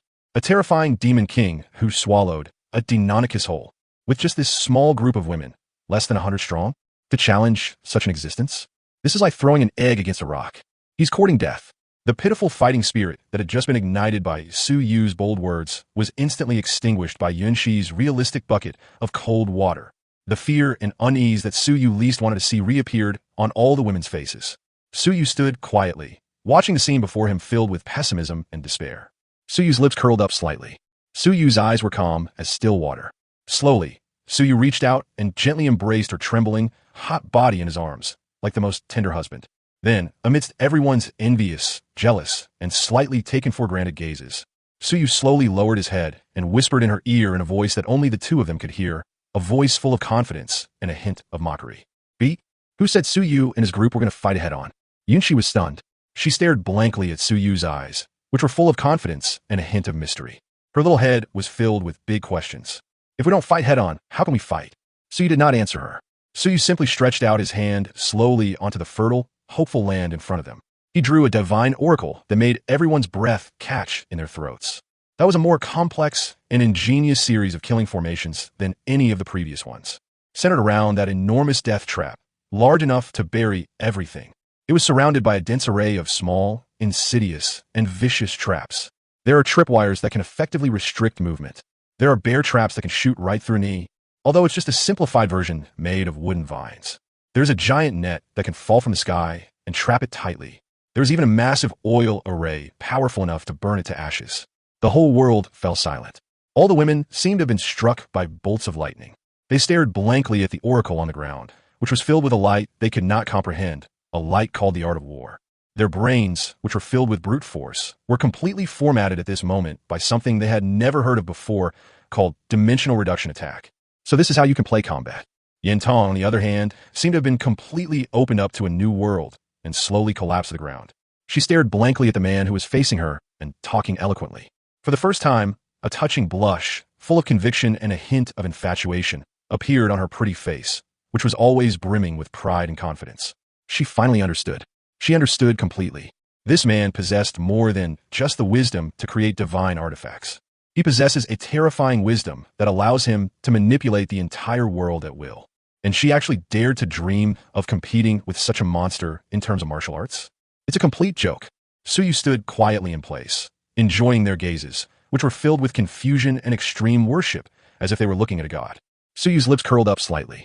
Suyu's eyes were calm as still water. Suyu knew that from today onwards. This tribe will completely bid farewell to that barbaric era where it only knew how to solve problems with brute force. They will usher in a new era of warfare, full of wisdom and tactics. Suyu slowly turned around to meet the expectant yet slightly confused gazes of all the women. Then Suyu turned his gaze to the Ice Queen clan leader, who had remained calm throughout, but whose cold eyes were now churning with turbulent waves. Suyu watched her as she announced a plan to them, word by word, in a confident and unquestionable tone, a plan that was enough to drive them completely mad. "Yunshi, now, gather all your people." Suyu paused for a moment, and then spoke slowly in a tone that was full of all-powerful, godlike authority. Suyu has a bold plan. Chapter 82, All-Out Mobilization. This is the Dawn Tribe's first battle. Suyu, I have a bold plan. Suyu's voice was like a nuclear bomb dropped into a calm lake. In an instant, a monstrous wave, powerful enough to destroy everything, surged in the hearts of all the women. They've completely gone mad. A bold plan? No. In their view, this was not bold at all. This is simply miracle. It was enough to manipulate that arrogant beast king at will. Dimensional reduction attack. The Holy One is mighty. Slaughter that beast. Replace it. Replace it. A thunderous roar of cheers, filled with fervor and adoration, resounded throughout the night sky. The fighting spirit that had just been extinguished by fear of the Beast King was now completely reignited by Suyu with an even stronger flame of wisdom. There was no longer any fear on their faces. There was only one thing, an extreme desire for victory. Yes, a sage is here, with such a brilliant and unparalleled killing formation, let alone a mere Beast King that hasn't even fully evolved yet. Even if the sky were to fall, they can also poke a hole in it. Yunshi, on the other hand, seemed to be completely stunned by this sudden and immense happiness. She stared blankly at the man who held her and the future of the entire tribe firmly in his hands.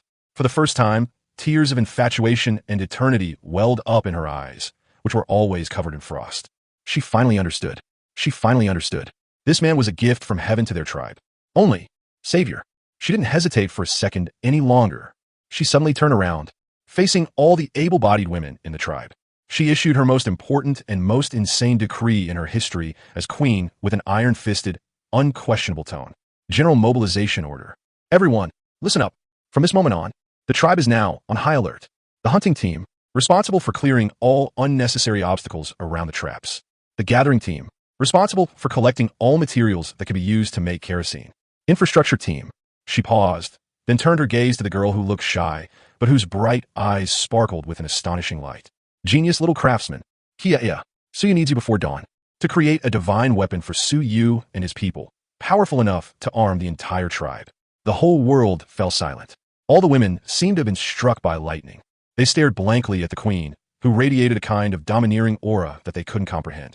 Their minds, which were filled with primitive communism, were completely formatted at this moment by something they had never heard of before called wartime mobilization. It turned out to be a war. It's all right, that's all. Suyu stood quietly in place, enjoying their gazes, which were filled with confusion and extreme worship, as if they were looking at a god. Suyu's lips curled up slightly. Suyu's eyes were calm, like still water. Suyu knew that from today onwards. This tribe finally possessed a modern army. Prototype. Yes. After a brief period of deathly silence, came a volcanic eruption, earth-shattering and devastating. Roar. Yun Tong, Kia Yu Ying. All the women whose names were called, as if injected with adrenaline, roared and led their subordinates, charging towards their respective battlefield. In an instant, the entire Dawn tribe was plunged into an unprecedented frenzy called preparation for war. Those who cut down trees, dug pits, sharpened arrows, and rendered oil. On everyone's face was a look of hope and fighting spirit that Suyu had never seen before in this tribe. They no longer lived numbly and strugglingly in order to survive. They were working for one thing, a common and great cause. Target. For a completely new one that belongs to them. Dynasty. And so we strive. Suyu, on the other hand, strolled around the arsenal, which was full of energy and hope, with his hands behind his back, like a true commander-in-chief. Occasionally, I would offer some pointers on the craftsmanship of bows and arrows. Hey you, your arrow fletching is crooked. Occasionally, check the purity of the kerosene. I've said it so many times, you have to boil it dry, otherwise it won't light. Of course, more often than not, Suyu would go to the logistics team to check on Suyu and his colleagues. Great. Your Majesty. Yunshi, these berries are nice. Give me another one. Suyu Kurakt. This kind of corrupt life of scheming and plotting. 2. That was so awesome. Yunshi, on the other hand, acted like a dutiful logistics manager, silently following behind Suyu. She didn't speak or participate in any work. She just watched quietly, watching that new force, under the leadership of her man, burst forth with astonishing cohesion and creativity. War Machine. Watching those sisters who once only knew how to hunt with brute force, now sweating and shining with the light of discipline and order for a common goal, I was amazed. Looking at those vast, newly cultivated death zones, teeming with murderous intent. For the first time, her heart, which had been frozen for many years as a queen, was completely filled with a warm current called pride. She looked at that despicable man who, though he hadn't done anything, seemed to have done everything. A flicker of something she herself didn't even notice flashed in those cold eyes. Obsession and pride. Time flew by amidst the energetic and hopeful preparations. As the first rays of dawn appear on the eastern horizon, everything is ready. Hundreds of longbows, enough to pierce through anything. Thousands of arrows, gleaming with a cold light, and enough to burn the entire forest to the ground. Kerosene. Suyu slowly walked to the highest point of that position, which was filled with both hope and danger. Suyu greeted the warm, vibrant dawn, looking down at those beautiful faces below, faces filled with exhaustion, yet radiating a fierce fighting spirit. Suyu's heart was filled with boundless pride. Suyu slowly extended his finger towards the area that was about to be stained red with blood. Battlefield. He then pointed to their area, which was full of hope. Future. Finally, Suyu watched them as they spoke, each word uttered in a seductive and undeniable tone, announcing something that was enough to drive them completely mad. Order. Warriors of the Dawn tribe. Today, this will be the first battle since the Suyu clan was founded. Suyu paused, then spoke slowly in a tone that conveyed an air of absolute control and divine authority. This battle, victory is the only option. Defeat is not an option. Chapter 83. Fierce battle erupts. This beast is too fierce. Only victory is allowed. You can't lose. Suyu's voice, like the final judgment of a god, resounded through the valley. It also completely ignited the last bit of fervor for war in the hearts of all women. Roar. A thunderous roar, filled with the spirit of iron and blood, resounded throughout the entire Dawn tribe. They can't wait. They were going to use the enemy's blood to offer their new king the first spoils of war. Suyu nodded in satisfaction. Then Suyu slowly turned around and turned his gaze to the Ice Queen who had remained calm throughout, as if she had everything under control. Yunshi. It's time to lure them into the trap. Yunshi's body trembled violently. For the first time, a raging fire of excitement ignited in her eyes, which were always covered with frost. She had been waiting for this moment for far too long. She didn't hesitate for a second any longer. She suddenly turned around, facing the fiery woman behind him, who was equally excited and impatient. She issued the most important and dangerous order of her life, as queen in a tone that was both iron-fisted and unquestionable. Yintong, your turn. Yintong's eyes lit up instantly. For the first time, a cruel, bloodthirsty smile appeared on her pretty face, which was always full of pride and confidence. She slowly raised a longbow in her hand. Then, amidst everyone's expectant and excited gazes, she held out a specially prepared weapon, its tip coated with a unique herbal juice, made by moonfire, and said to be able to drive wild beasts into a frenzy. The signal arrow was gently placed on the bowstring. Then she took a deep breath. He drew that divine weapon, powerful enough to pierce through everything, into full moon. Whoosh! A sharp, provocative whooshing sound ripped through the air, instantly shattering the silence of the forest. The signal arrow, carrying the flames of revenge of the entire tribe, transformed into a black lightning bolt almost invisible to the naked eye, carrying an overwhelming killing intent that could enrage everything, and shot with unparalleled precision towards the black forest filled with death and opportunity. The whole world fell silent. All the women instinctively held their breath. They stared wide-eyed at the area shrouded in mist, their gazes filled with tension and anticipation. Land of death. They are waiting, their nemesis. Arrive. Time passed by minute. The forest remained silent and still. It was as if nothing had happened, just as everyone's hearts were beginning to sink. A deafening roar, filled with savagery and endless madness, suddenly erupted from the depths of the silent forest. Roar. That sound was louder than any of the wild beasts that Su Yu and his companions had encountered before. It must be terrifying. It must be filled with an overwhelming aura of destruction. Immediately afterwards, rumble. A series of heavy, earth-shattering footsteps, like an earthquake, came crashing down on Su Yu and his group from afar. It's here. The color drained from the faces of all the women instantly. They gripped their weapons tightly, their beautiful eyes burning with a raging fire that consumes everything. Su Yu stood quietly at the highest point of that battlefield filled with murderous intent. Su Yu's lips curled up slightly. Su Yu's eyes were calm as still water. Su Yu knew that he was about to perform a miracle for them that would overturn their entire worldview. Roar. Accompanied by a deafening roar. A massive, oppressive mountain-like. A brownish-yellow figure suddenly burst out from the dense forest. The whole world fell silent. All the women seemed to have been struck by bolts of lightning. They stared blankly at the monster before them, a monster that existed only in their most terrifying nightmares. That was a giant tiger, 2 sizes larger than the previous Silver Moon Wolf King. Its entire body was covered with a layer of brownish-yellow fur that looked like steel needles and had an explosive quality. Its limbs are so thick that they look like 4 towering stone pillars. Its claws are as sharp as 4 unsheathed scimitars. And within its gaping maw were 2 long, half-meter-long, snow-white curved blades. Its fangs gleamed with a cold, deadly light in the morning glow. A saber-toothed tiger. This is the prehistoric overlord. Saber-toothed tiger. Moreover, it is a mutated beast king that is about to successfully evolve. Glug. Someone, I don't know who, couldn't help but swallow hard. Immediately afterwards, the sounds of swallowing saliva rose and fell in this battlefield filled with the aura of death. It's over. This is really it. It's over. They had previously thought that the saints' plan was flawless. But when they saw this monster, which resembled a god or demon, with their own eyes, they finally understood. What kind of person did they offend? A terrifying existence. With their meager killing formation? Do you want to trap such a monster? That's utterly delusional. The mutated saber-toothed tiger had obviously also discovered Su Yu and his companions. A glint flashed in its cold, murderous eyes. Human disdain and mockery. It's too lazy to even roar. It simply raised its front paws, which were as big as small mountains, slowly. Then, under the horrified gazes of everyone, as if they had seen a ghost, it slammed down heavily in Su Yu's direction with its claw. Boom! A deafening roar. A ground paved with the hardest rocks, strong enough to withstand 1,000 armies. It actually managed to leave a huge claw mark more than half a meter deep with just one swipe. The whole world fell silent. All the women collapsed slowly to the ground as if all their strength had been drained. They stared blankly at the bottomless claw mark. Their hearts, which had just been burning with fighting spirit, were completely extinguished by a wave of icy despair. It's over. This is really the end. They and this monster are not even from the same dimension. Su Yu stood quietly, watching the scene unfold before him, a spectacle of violent aesthetics. Su Yu's lips curled up slightly. Su Yu's eyes were calm as still water. Fierce? That's pretty powerful. But even the fiercest beast can't defeat a hunter. Su Yu slowly turned around to meet the gazes of all the women, gazes filled with despair and a sliver of hope. Then Su Yu turned his gaze to the Ice Queen, who had remained calm throughout, but whose icy eyes were now churning with turbulent waves.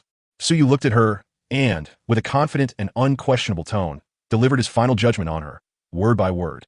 Yunshi, now relay Suyu's orders. Suyu paused for a moment, and then spoke slowly in a tone that was full of all-powerful, godlike authority. The show is about to begin. Chapter 84. In a critical moment, Yin Tong actually went berserk. The show is about to begin. Suyu's voice, like that of a most composed commander, boomed across this battlefield filled with despair. It also struck hard into the hearts of all the women present. They were completely petrified. They stared blankly at Suyu, a man whose face had turned pale from the shock of that earth-shattering claw attack, yet whose eyes remained calm as still water. Their hearts, which had just grown cold from fear, were rekindled by a flame of trust. Yes. Why are they panicking? What are they afraid of? They and the saint. There is such an all-knowing and all-powerful God. As long as he's there, let alone a mere beast king. Even if the sky were to fall, they could hold it up. Roar. Yunshi was the first to react. She suddenly raised the longbow in her hand and let out a roar filled with determination and absolute trust. Using all her strength, Dawn tribe. Va, va, va, va.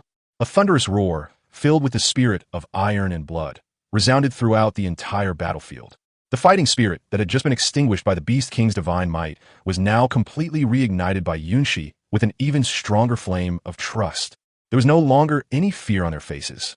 Yes, it's just an extreme desire for victory, and their fanatical faith in Suyu, this saint. Meanwhile, the mutated saber-toothed tiger was clearly enraged by the provocation of Suyu and his group of ants. A hint of human cruelty flashed in its cold, savage, and murderous eyes. It slowly raised its body, which was as large as a small mountain. Then, under the horrified gazes of everyone, as if they had seen a ghost, suddenly it opened its mouth. Roar, a deafening roar, powerful enough to tear eardrums, burst forth from its gaping maw. Buzz. The whole world seemed to tremble violently at that moment. Suyu felt an invisible shockwave, filled with destructive power, coming straight at him. The wind was so strong that Suyu could barely open his eyes. The female warriors standing at the very front, holding longbows, were struck dumb. Their faces turned deathly pale, and they collapsed like stalks of wheat blown down by a strong wind, coughing up blood. Just one roar. Suyu Fang's elite ADC team was wiped out in an instant. 1/3. The whole world fell silent. The fighting spirit that had just been ignited was instantly extinguished by this earth-shattering roar. Completely annihilated. Once again, the despair that Suyu least wanted to see reappeared on all the women's faces. It's over. This is really the end. They and this monster are not even in the same dimension. This was not a close battle at all. This was a one-sided massacre. The mutated saber-toothed tiger was clearly very satisfied with the results it had achieved. A glint flashed in its cold, cruel eyes. Human disdain and mockery. It slowly took its first steps, its limbs resembling towering stone pillars. It crushed towards Suyu and his sheepfold, which it saw as utterly vulnerable, step by step. It will punish Suyu and his ilk, these ants who dare to challenge its majesty. Tear them into pieces one by one. However, just as everyone was immersed in this immense fear of being crushed, a furious and insane roar suddenly erupted on this battlefield filled with despair. Brute, go to hell. It's Yin Tong. He is the proudest and most fearless warrior in this tribe. She had somehow recovered from the immense shock. She looked at her sisters lying in pools of blood, their fates unknown. Her eyes, which were always filled with fire, were instantly replaced by a blood-red color called madness and hatred. Suddenly, she raised the longbow in her hand. Then, amidst everyone's shocked and slightly incredulous gazes, she actually went alone, heading towards that monster that looked like a god or demon. They launched an attack. Yin Tong, come back. Yunshi scream, filled with terror and despair, rang out behind her. But it was too late. Yin Tong was completely overwhelmed by the raging fire. In her eyes, there was only that beast who had killed countless of her sisters. She wants to avenge them. Swoosh, swoosh, swoosh. She charged forward frantically. He unleashed a torrent of arrows at the mutated saber-toothed tiger.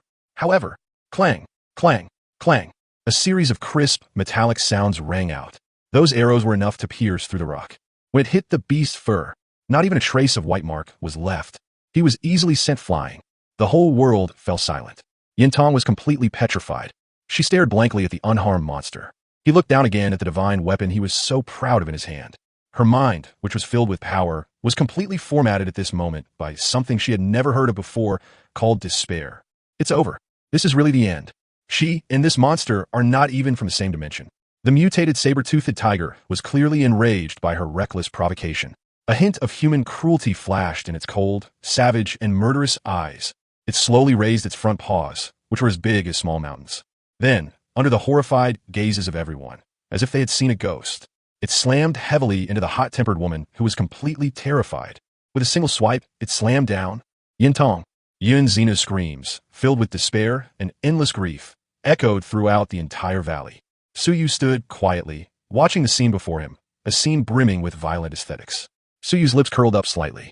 Suyu's eyes were calm, like still water. It's time to show you what truly constitutes bloodline suppression. It has been detected that Yintong is in a life-threatening crisis. The power of the bloodline has been activated. Talent skill, Berserk, is activated. The next second, under the horrified, ghostly gazes of everyone present, Yintong's petite yet explosively powerful body. Suddenly, a terrifying aura erupted, enough to make the heavens and earth pale in comparison. Her eyes, which had been filled with despair, were instantly replaced by a pure, emotionless crimson. She slowly raised her head and looked at the huge claw mark that was about to smash her into a pulp. For the first time, a ferocious smile, full of wildness and endless madness, appeared on that pretty face that was always full of pride and confidence. She slowly raised the longbow in her hand. Then, amidst everyone's shocked and slightly incredulous gazes, she actually took that longbow made from the hardest wood. Was it mistaken for a stick?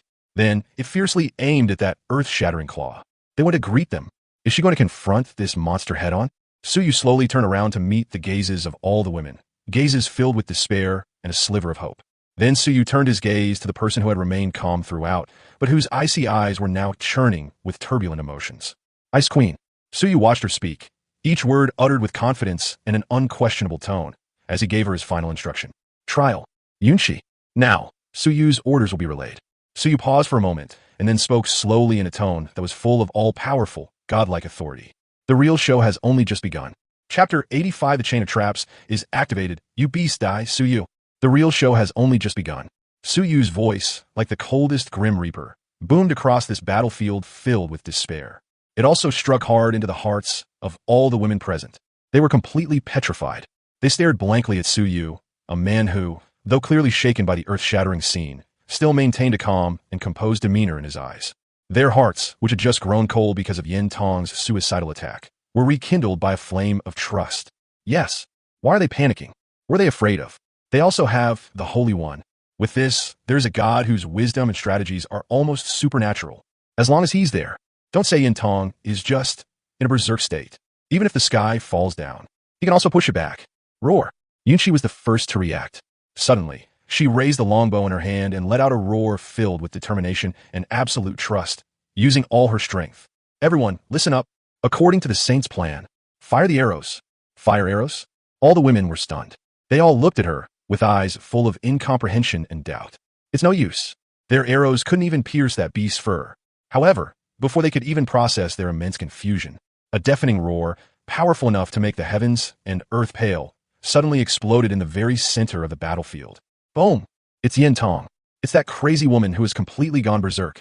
Within her petite yet explosively powerful body, it actually unleashed a terrifying power comparable to that of the Beast King. The longbow in her hand was made of the hardest wood. It actually matched that earth-shattering claw. They collided head-on. Click! A crisp, teeth-grinding, cracking sound rang out. Yintong's arm, which was holding the longbow, twisted at an eerie angle in an instant. He was sent flying backwards like a cannonball hit by a speeding truck. Puff!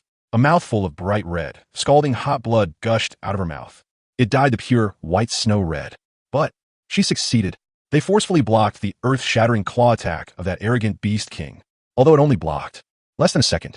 But that's enough, because in that brief moment, when the Beast King was stunned and enraged that his attack had been blocked by an ant, in that instant, a cold, emotionless death proclamation, like a thunderclap from the heavens, resounded in the ears of all the women. Now, put, swoosh, swoosh, swoosh, swoosh, swoosh. A terrifying, deathly whistling sound, more intense than ever before, instantly ripped through the silent forest. Hundreds of arrows, gleaming with a cold light, transformed into a deadly rain of arrows that blotted out the sky. With an overwhelming killing intent that could pierce through everything, it poured down on the giant beast that was still in a state of shock. However, this time, their target was no longer that beast, nor its indestructible fur. It was its eyes, which were bulging like copper bells, wide open in shock and anger. Roar? The mutated, saber-toothed tiger clearly sensed the approaching danger. For the first time, a feeling of fear and disbelief appeared in its cold, murderous eyes. It tried to hide, but it was too late. Puffed, puffed. Two sharp sounds, the terrifying sound of a blade piercing flesh, echoed throughout the entire valley. Those two arrows, the most cunning and deadliest, were shot by Yunshi and Suyu themselves. It shot with perfect accuracy into its huge, bloodshot eye socket. A blood-curdling scream, filled with unbearable pain and endless madness, burst forth from the beast's mouth. It's blind, its proud eyes, capable of seeing through everything. Faced with Suyu and his team's ingenious and tactical superiority strike, it was easily rendered useless. Roar, roar. The intense pain and sudden darkness instantly drove this once arrogant beast king into its most primal madness. Like a headless fly, it began to rampage and trample across the battlefield filled with killing intent that belonged to Suyu and his men. It will take all the ants that have harmed it, tear them all to pieces. However, instead of what awaited them, Suyu and his companions were filled with fear. Instead, it was Suyu's cold laugh filled with disdain and mockery. Now, this is just the beginning. Suyu slowly raised Suyu's hand. Then, under the tense and expectant gazes of everyone, it fell heavily. Tripwire. Stop. Splash. Suddenly, the rapid, deathly clanging of chains rang out. Over there, the giant beast, which was charging wildly, suddenly tripped. That mountain-sized body instantly lost its balance. It crashed heavily toward the deathly end that Suyu and his men had prepared for it long ago. Falling rocks. Release them. Rumble. A dull, deafening roar like an earthquake followed. Dozens of huge, head-sized, sharp-edged boulders rolled down the hillside where they had been lying in wait. It slammed hard into the body of the beast that had already lost its balance. Roar. Another scream, filled with pain and endless frustration. The arrogant beast king was stunned and saw stars by this sudden, heaven-sent justice. That mountain-like body could no longer hold on. Boom! A deafening roar. It finally stepped into the death trap that Suyu and his men had meticulously prepared for it. The ground beneath their feet suddenly collapsed. A scream filled with resentment and endless despair echoed throughout the entire valley. Immediately afterwards, yes, a terrifying sound, like a sharp blade piercing flesh that sends chills down your spine. The whole world fell silent. All the women collapsed to the ground as if all their strength had been drained. They stared blankly at the bottomless abyss of death, from which the final, mournful cries of wild beasts still echoed. Their hearts, which had just been burning with excitement because of the fierce battle, were completely extinguished by a wave of shock and disbelief. Did we win? They won just like that. They actually brought that monster, which was like a god or demon, to life. They took him down? Suyu stood quietly, watching the scene before him, a scene brimming with violent aesthetics. Suyu's lips curled up slightly. Suyu's eyes were calm as still water.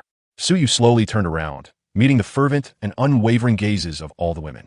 Then Suyu turned his gaze to the Ice Queen, who had remained calm throughout, but whose cold eyes were now churning with monstrous waves. Suyu looked at her and delivered his final judgment to her, word by word, in a tone full of confidence and unquestionable authority. Yunshi, now relay Suyu's orders. Suyu paused for a moment, then spoke slowly in a tone that was full of all-powerful, godlike authority. Kerosene, prepare. Chapter 86. The Beast King falls. Suyu and his men become the new kings of the Black Forest. Prepare the kerosene. Suyu's voice, like the coldest Grim Reaper, boomed across the blood-soaked battlefield. It also struck hard into the hearts of all the women present. They were completely petrified. They stared blankly at Suyu, the man who had clearly achieved an overwhelming victory, yet whose eyes remained as calm as still water. Their hearts, which had just been burning with excitement because of their victory, were extinguished once again by a wave of cold and ruthless ice water. Saint, he is, to exterminate them all? Not even the last glimmer of hope was left for that beast. However, before they could even recover from the immense shock, a deafening roar, filled with resentment and endless madness, suddenly erupted from the bottomless pit. Roar! It's the Beast King. That creature was riddled with bullets. No, not spears, and pierced by dozens of sharp wooden stakes, turning it into a hedgehog. Monster! It's still alive. Moreover, judging from this sound, it seems to want to climb out. The whole world fell silent. The pitiful joy that had just risen due to victory was instantly shattered by this roar filled with the aura of death. The look that Suyu least wanted to see reappeared on every woman's face. Fear. It's over. This is really it. It's over. This beast, it simply cannot be killed, is one that crawled out of hell. Devil. Suyu stood quietly in place, listening to the roar filled with resentment and madness. Suyu's lips curled up slightly. Suyu's eyes were calm, like still water. It has a very strong vitality. But that's fine. Only in this way can it be worthy of what Suyu prepared for you. The last game. Grand. Fireworks. Suyu slowly turned around to meet the gazes of all the women, gazes filled with despair and a sliver of hope. Then Suyu turned his gaze to the person who had placed absolute trust in him from beginning to end. Ice Queen. Suyu watched her as she spoke, each word uttered with confidence and an unquestionable tone, delivering the final instruction. Trial. Yunshi. Now, relay Suyu's orders. Suyu paused for a moment and then spoke slowly in a tone that was full of all-powerful, godlike authority. Ignition. Yunshi's body trembled violently. She raised her head, and for the first time, a raging fire of cruelty ignited in her eyes, which were always covered with frost. She didn't hesitate for a second any longer. She suddenly turned around. Facing him, the person behind him, equally excited and impatient, couldn't wait any longer. Looking forward to. Hot girl. She issued the order in a tone that was both iron-fisted and unquestionable, the most important and most insane decision ever made by a queen. Order. Yintong. Your turn. Yintong's eyes lit up instantly. For the first time, a hint of bloodlust and cruelty appeared on her pretty face, which was always filled with pride and confidence. A smile. She slowly raised the longbow in her hand. Then, amidst everyone's expectant and excited gazes, she took a pre-prepared bundle of dry grass, its tip tied with oil-soaked straw. The rocket was gently placed on the bowstring, and she took a deep breath. He drew that divine weapon, powerful enough to pierce through everything, into full moon. Brute, may you be reduced to ashes. Whoosh! A sharp, deathly whistling sound instantly ripped through the silent forest. The arrow, engulfed in raging flames, transformed into a dazzling orange-red streak, like the light of judgment, carrying an overwhelming killing intent capable of incinerating everything, and shot with unparalleled precision towards the place filled with death and oil. Abyss. Boom! A deafening roar. A towering pillar of fire, even larger and more terrifying than the one in the wolf den, instantly erupted from the bottomless trap. The scorching, destructive flames, capable of devouring everything, instantly transformed the entire trap into a massive hell on earth. A final, piercing cry, filled with resentment and utter despair, echoed from the sea of fire. Then there was no more sound. The whole world fell silent. All the women, as if all their strength had been drained, slowly collapsed to the ground. They stared blankly at the towering flames, smelling the gradually emanating fragrance in the air. Barbecue. Aroma?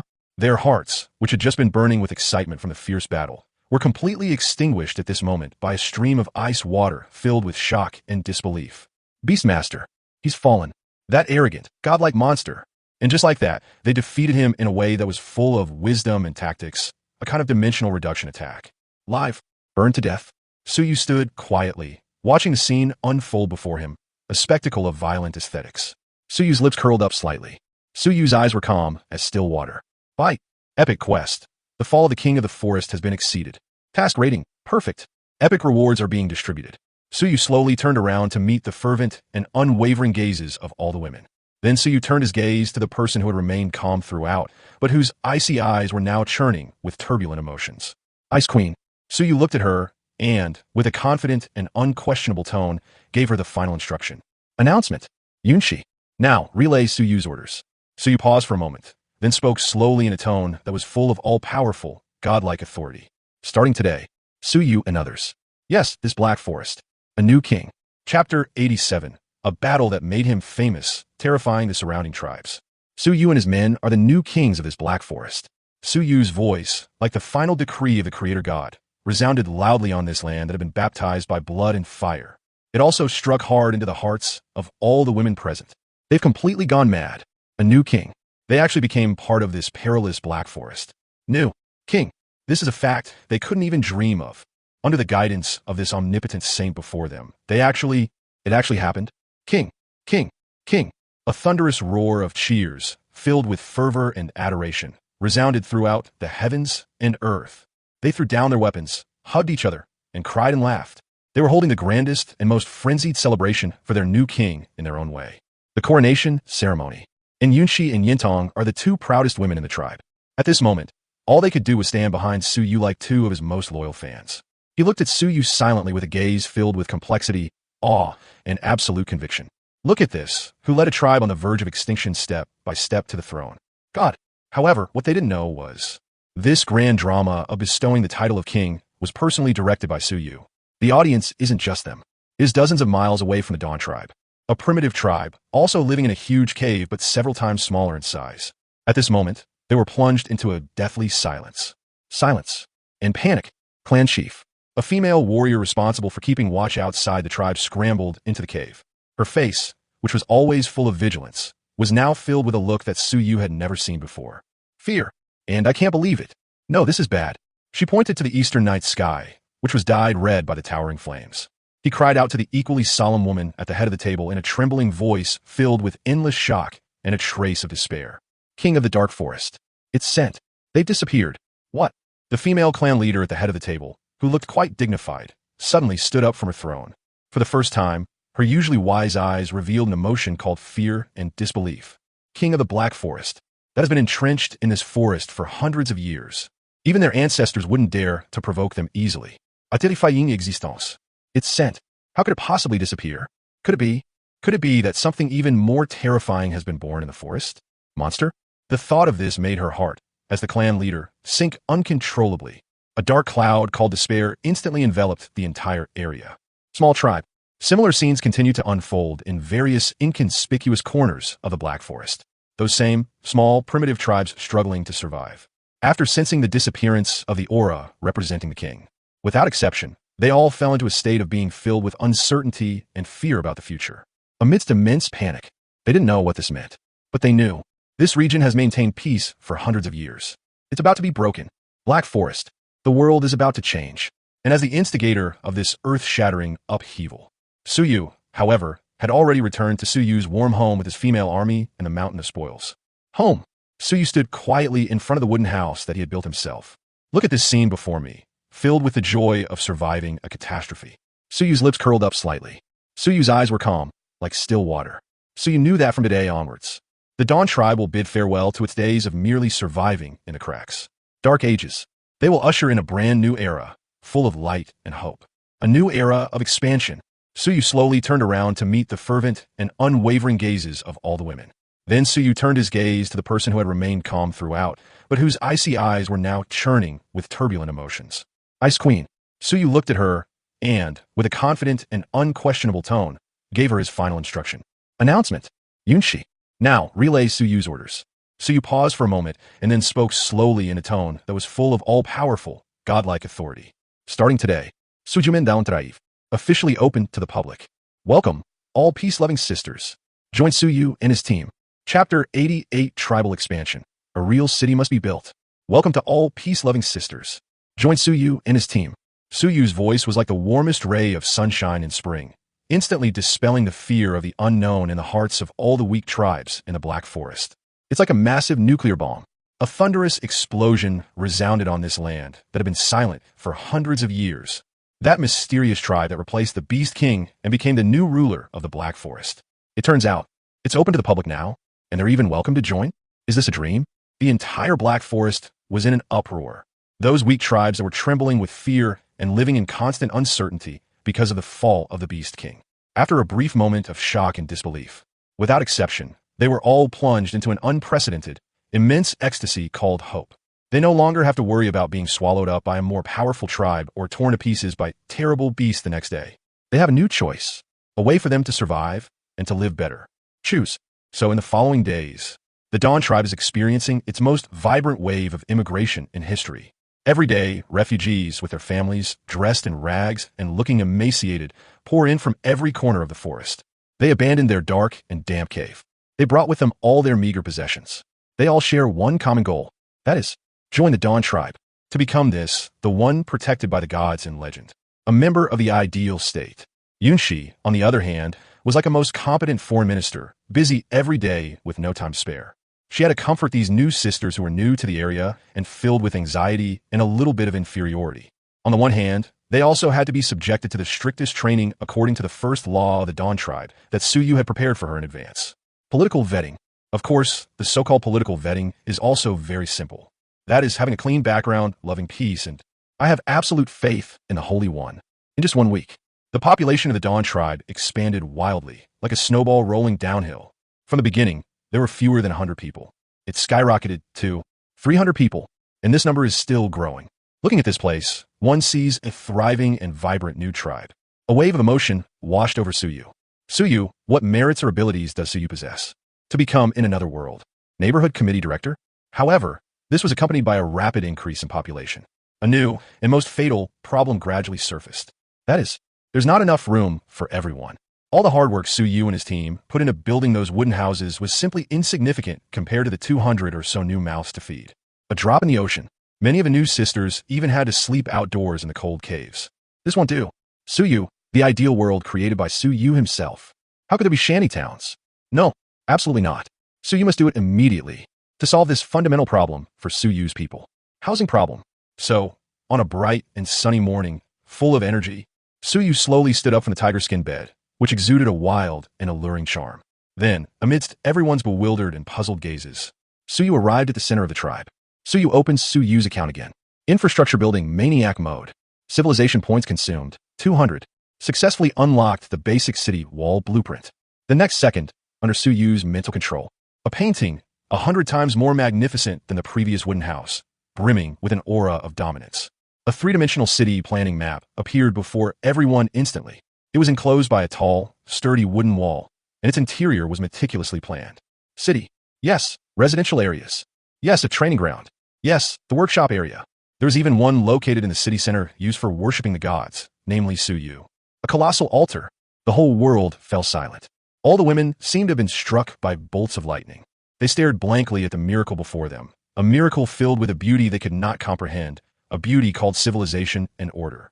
Their minds, which were filled with the laws of primitive survival, were completely formatted at this moment by something they had never heard of before called urban planning. Turned out to be, originally, a tribe. It's all right, that's all. Establish? Suyu stood quietly in front of the futuristic architectural blueprint. Suyu's lips curled up slightly. Suyu's eyes were calm, like still water. Suyu knew that from today onwards. Only then could this tribe truly be considered to have civilization. Hard. Suyu slowly turned around to meet the gazes of all the women, gazes filled with fervor and absolute faith. Then Suyu turned his gaze to the person who had remained calm throughout, but whose icy eyes were now churning with turbulent emotions. Ice Queen. Suyu looked at her and, with a confident and unquestionable tone, gave her his final instruction. Announcement. Yunshi. Now, relay Suyu's orders. Suyu paused for a moment and then spoke slowly in a tone that was full of all-powerful, godlike authority. Starting today, Suyu and his men want to build a building/structure here, truly belonging to Suyu and his ilk. City. Chapter 89, the bumper harvest of grain, no more hunger. Build a city that truly belongs to Suyu and his people. Suyu's voice boomed like that of a monarch who had created the world, resounding throughout the hearts of all his subjects. It also ignited their boundless longing for a powerful kingdom. City. A city that truly belongs to them. Just thinking about it is enough to get their blood pumping. Build a city. Build a city. Build a city. A thunderous roar of cheers, filled with fervor and adoration, resounded throughout the entire valley. A massive infrastructure construction campaign, more ambitious and frenzied than ever before, has officially begun. However, just when everyone was preparing to go all out and offer their livers to their new king, Suyu, however, slowly raised Suyu's hand. All the frenzied voices were suppressed, etc. Suyu's voice wasn't loud, but it was like a bucket of the coldest ice water, instantly extinguishing most of the nascent passion for infrastructure development in the hearts of all the women. Huh? What's wrong, Your Majesty? Could it be that the plan has changed? The women were completely stunned. They all looked at Suyu with eyes full of incomprehension and doubt. Even Yunshi and Yintong, Suyu's two right-hand women, looked completely bewildered. Suyu did not answer them. Suyu simply turned around slowly and cast his gaze toward the fields outside the tribe, fields brimming with hope. That patch of land, cultivated by Suyu and his companions, has already sprouted a vibrant green bud. Potato field. It's been 2 months. Suyu slowly uttered 3 words. Everyone was stunned. 2 months? What 2 months? Only fireflies. Suyu's top disciple, who was also the Minister of Agriculture, seemed to suddenly remember something. For the first time, her eyes, which were always filled with gentleness and purity, burst forth with a light of excitement and disbelief. Your Majesty, she stammered, her voice trembling with a mixture of shock and elation as she shouted at Suyu. What you mean is, okay, shall we accept it? Boom! The entire tribe was in an uproar. All the women seemed to have been struck by bolts of lightning.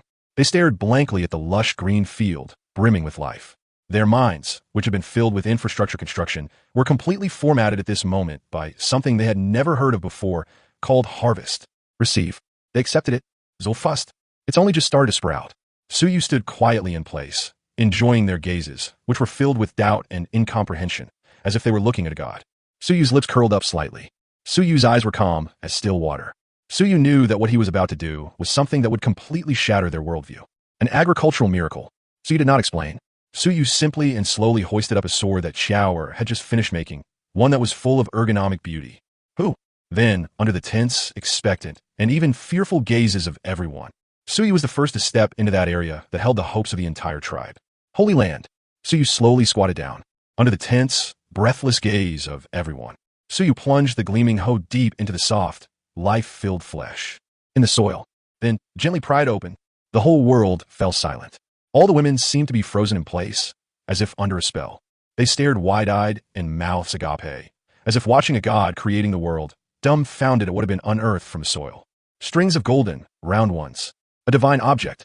Their brains are completely unable to function. They don't understand. They really don't understand. This. What kind of sorcery is this? It was just a tiny rotten bump that was planted. Why? Why can it grow so many? Golden. Baby? Wow.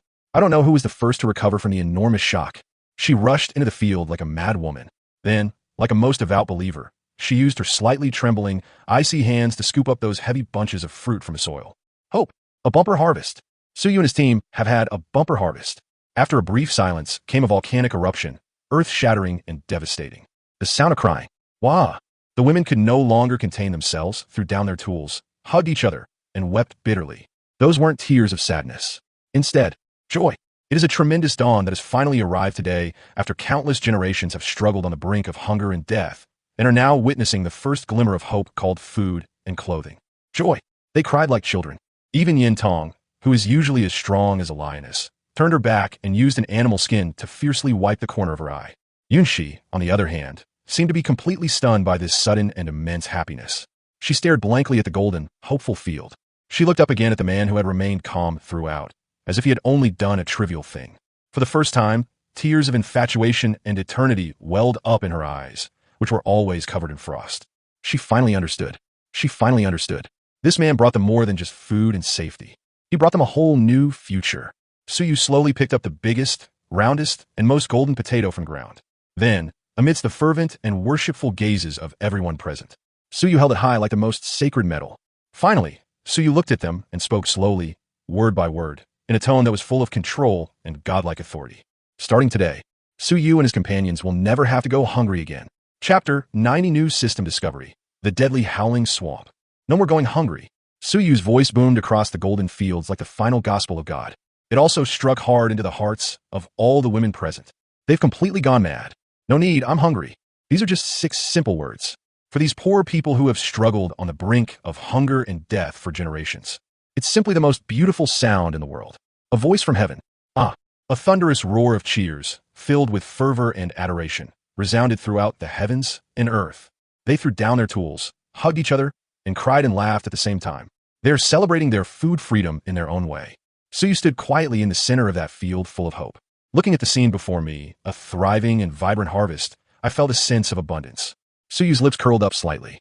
Suyu's eyes were calm as still water. Suyu knew that from today onwards. This tribe truly possessed the most solid foundation upon which a civilization depends for its survival. However, just as everyone was immersed in the immense joy of being completely free from hunger, a cold, professional system notification suddenly exploded in Suyu's mind without warning. Bite. It has been detected that the Dawn tribe has initially solved its food and clothing problems. The tribe's civilization level has been greatly improved. Congratulations, host. The daily reconnaissance system has automatically refreshed. Remaining reconnaissance attempts for today 1. Suyu was stunned for a moment. Immediately, he was overjoyed. It's working again, right? Image loading screen. Suyu's heart, which had just become somewhat complacent due to the harvest, was reignited by a flame called the desire to explore. Know yourself and know your enemy, and you will never be defeated. Although the Dawn tribe is now considered invincible in this black forest. But who knew what lay ahead on this vast continent, full of unknowns? How many more terrifying beings, even more so than the Beast King, are still lurking? Exist? Suyu must plan ahead. Suyu must firmly grasp all uncertainties in his own hands. Suyu took a deep breath and forcibly suppressed that overwhelming ambition. Then, Suyu slowly closed his eyes. Daily reconnaissance system activated. Scan range, radius 1,000 meters. Scan complete. Discover a completely new, uncharted area. Suyu Karak. Suyu swore. Suyu was truly, utterly broken. Unknown. Area? Has the newbie village protection period ended? Is a new map about to be released? With immense excitement, Suyu focused his thoughts on that place filled with unknowns and opportunities. On the new map, the next second, a completely new scene unfolded, filled with an aura of danger and death that Suyu had never seen before. A three-dimensional map instantly unfolded in Suyu's mind. It was a place shrouded in a thick, green, poisonous miasma. Swamp. The swamp was filled with deadly, highly toxic bubbles. And beneath that murky, foul-smelling swamp, it also hides countless enormous and ferocious-looking creatures. Amphibious monster. Area name, Edge of the Howling Swamp. Danger level, extremely lethal. Environmental analysis. This area is perpetually shrouded in highly toxic miasma. Any creature that inhales the miasma will die within 10 minutes. Biological analysis. This area is infested with a large number of highly aggressive mutated amphibian and insect monsters. Resource analysis. Resource. Suyu was stunned for a moment. Overjoyed. In this godforsaken, desolate place, there are still resources? Filled with immense excitement, Suyu focused his thoughts on the scene that was brimming with surprise. Beyond resource analysis, the next second, a brand new line of text, shimmering with golden light of hope, instantly appeared on Suyu's virtual interface. Resource 1. Black blood lotus, highly toxic. Information, a highly poisonous plant that grows deep in swamps. However, its lotus seeds are an excellent ingredient for making an antidote. Resource 2. Ironwood is hard. Information, a special tree that grows on the edge of swamps. Its wood is as hard as iron, making it an excellent material for crafting advanced weapons and buildings. Resource 3. Suyu was completely petrified. Suyu stared blankly at the system prompt in front of him, which was full of opportunities and challenges. Suyu's heart, which had just grown somewhat cold after discovering the land of death, was now completely ignited by a flame called ambition. Suyu karakt. Suyu scored. Suyu is really about to break down. This is no place of death. This is simply a huge, untapped treasure trove. Antidote. Ironwood. With these, the Suyu Chingxi tribe's strength is greatly enhanced. Wouldn't that mean we're going to reach an even higher level? Suyu slowly opened his eyes. The ease and comfort on Suyu's face were gone. Yes, but there was an unprecedented solemnity and an overwhelming ambition. Yueying seemed completely stunned by Suyu's sudden, icy aura. She stared blankly at Suyu's face, which instantly became colder than a 10,000-year-old iceberg. For the first time, her eyes, which were always filled with gentleness and purity, revealed an emotion called fear and unease. She slowly reached out her slightly trembling, cold little hands and carefully tugged at Suyu's clothes. Then, in a tone filled with uncertainty and a hint of worry, he asked softly, "Saint, what's wrong with you? Have you discovered something new? Something terrifying?" Chapter 91. Fortune favors the bold. The first expedition team is formed. Did you discover something terrible again? Yueying's trembling voice, filled with fear and unease, pierced the hearts of all the women present, which had just felt somewhat relieved due to the harvest. They were completely petrified. They stared blankly at Suyu, a man whose face instantly turned colder than a 10,000-year-old iceberg. Their fragile hope, which had just begun to rise, was instantly replaced by a deeper cloud of fear. Something scary? Suyu looked at the group of lambs in front of him, whose edges had been smoothed out by the comfortable life they had led. Slowly, she smiled. His laughter was cold. Also, crazy. No. Suyu slowly turned around, meeting the fearful and uneasy gazes of all the women. Then Suyu turned his gaze to the person who had remained calm throughout. But now, a monstrous storm was brewing in those icy eyes. Ice Queen. Suyu looked at her and spoke to them, word by word, in a tone full of confidence and a hint of seduction. What Suyu discovered was not danger. Instead, Suyu paused for a moment, then spoke slowly in a voice filled with boundless anticipation for the future. A massive treasure that could transform Suyu's tribe once again. Treasure? Yunshi was stunned. Everyone was stunned. They all looked at Suyu with eyes full of incomprehension and doubt. Saint, is he just delirious from hunger? Suyu did not explain. Suyu simply stretched out his hand slowly onto the fertile, hopeful land in front of them. He painted a picture that made everyone's breath catch in their throat. Oracle. It was a place shrouded in dense poisonous miasma. Death Swamp. The swamp is filled with highly poisonous lotus flowers, and black trees as hard as iron. The whole world fell silent. All the women were as if they had been struck by a series of thunderbolts. They stared blankly at the oracle on the ground, which was filled with a light they could not comprehend, a light called opportunity and death. Their minds, which had been filled with comfort, were completely formatted at this moment by something they had never heard of before called venture capital. It turns out the treasure. Also, it could be associated with death. Coexist?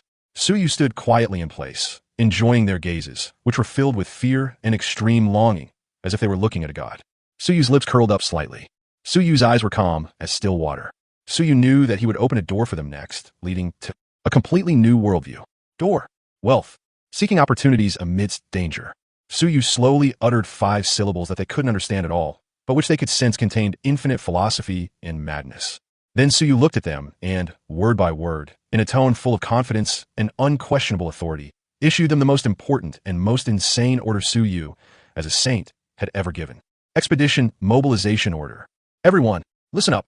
Suyu's voice wasn't loud, but it was like the sharpest knife piercing into everyone's heart. Suyu has made his decision. The first Suyu tribe was formed. Expedition. Target. Suyu paused for a moment, and then spoke slowly in a tone that was full of all-powerful, godlike authority. Yes, that place brimming with treasures. Howling Swamp. Boom. The entire tribe was in an uproar. All the women stared at Suyu with eyes filled with shock and a hint of disbelief. Expeditionary team? Howling Swamp?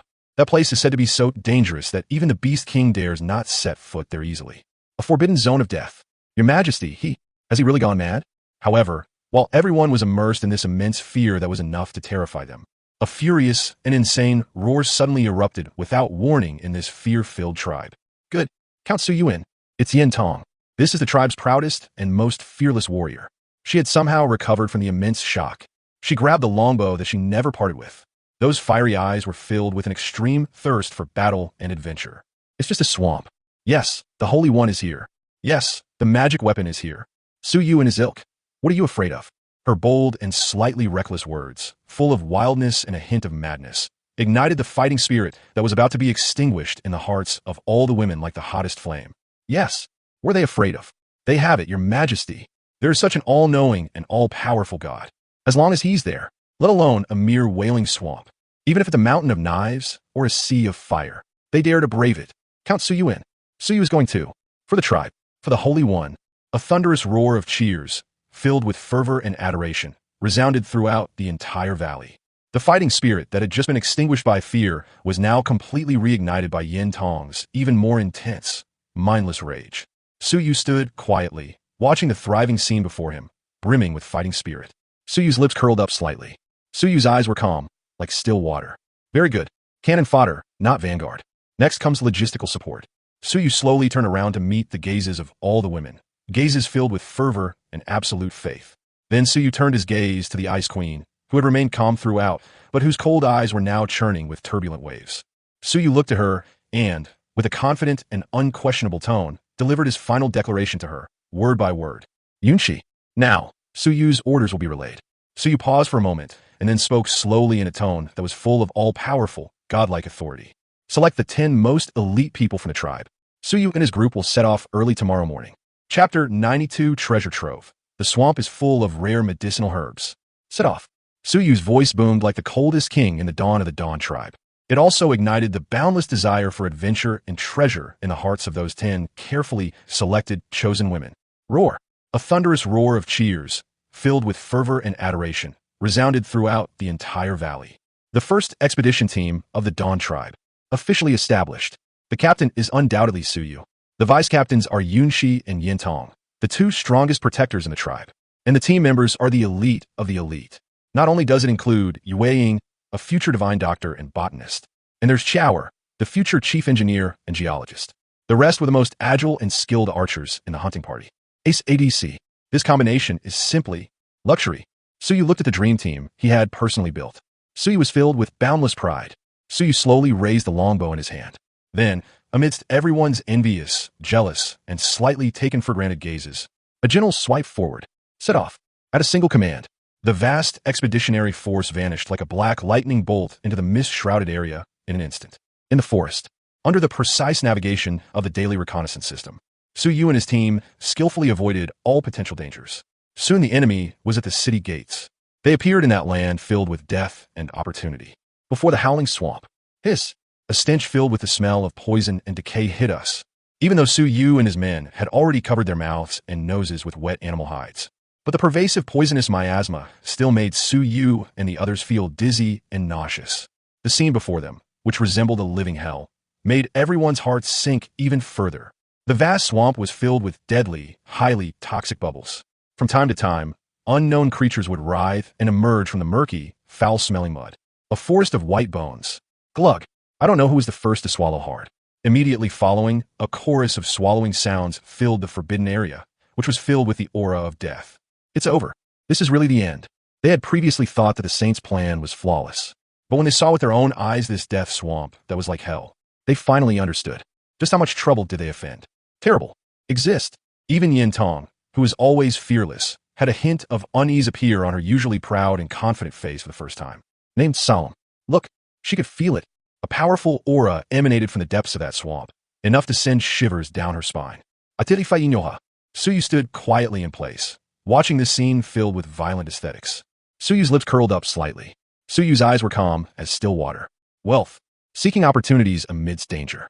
Suyu slowly turned around to meet the gazes of all the women, which were filled with fear and a hint of expectation. Then Suyu turned his gaze to the person who had placed absolute trust in him from beginning to end. A gentle little priestess. Suyu looked at her and, with a confident and unquestionable tone, gave her his final instruction. Order. Moonfire. Now, Suyu's orders will be relayed. Suyu paused for a moment and then spoke slowly in a tone that was full of all-powerful, godlike authority. Good show. The show has begun. Yue Ying's body trembled violently. She looked up, and for the first time, a raging fire of excitement ignited in her eyes, which were always full of gentleness and purity. She had been waiting for this moment for far too long. She no longer hesitated at all. She turned around abruptly, facing the equally excited person behind him, who couldn't wait any longer. Looking forward to collection team members. She issued her most important and also most audacious order in her history as Minister of Agriculture, delivered in a professional and unquestionable tone. Order. Everyone, listen up. As instructed by the Holy One. Start collecting. Collection. All the women were stunned. They all looked at her with eyes full of incomprehension and doubt. What are we collecting? Are we going to collect all this poisonous gas? However, before they could even process their immense confusion, Suyu has already led them around the most dangerous core area of the poisonous miasma. We arrived at a relatively safe area. The outskirts. Then, under the horrified, utterly horrified gazes of everyone, as if they had seen a ghost, Suyu slowly squatted down. From the black, foul-smelling mud, a plant was pulled out, its entire body as black as ink, yet topped with a blood-red lotus flower. Divine grass. Name, black blood lotus, highly toxic. Information, its lotus seeds are an excellent ingredient for making antidotes. The whole world fell silent. All the women looked as if they had been struck by lightning. They stared blankly at the divine herb in Suyu's hand, which was filled with a light they couldn't understand, a light called fighting poison with poison. Their brains, which had been filled with primitive medicine, were completely formatted at this moment by something they had never heard of before called scientific alchemy. It turned out to be a highly poisonous substance. You could do it like this. Use? Suyu stood quietly in place, enjoying their gazes, which were filled with confusion and extreme worship, as if they were looking at a god. Suyu's lips curled up slightly. Suyu's eyes were calm as still water. This is just the appetizer. Next is main course. Suyu slowly turned around to meet the fervent and unwavering gazes of all the women. Then Suyu turned his gaze to the black, inky black creature growing on the edge of the swamp. Devil's Forest. Name, hard ironwood. Information, excellent material for crafting advanced weapons and buildings. Suyu looked at the treasure trove, filled with epic-level materials. Then he glanced at the group of infrastructure-building maniacs behind Suyu, who were practically starving for food. Suyu's lips curled into a wild smile.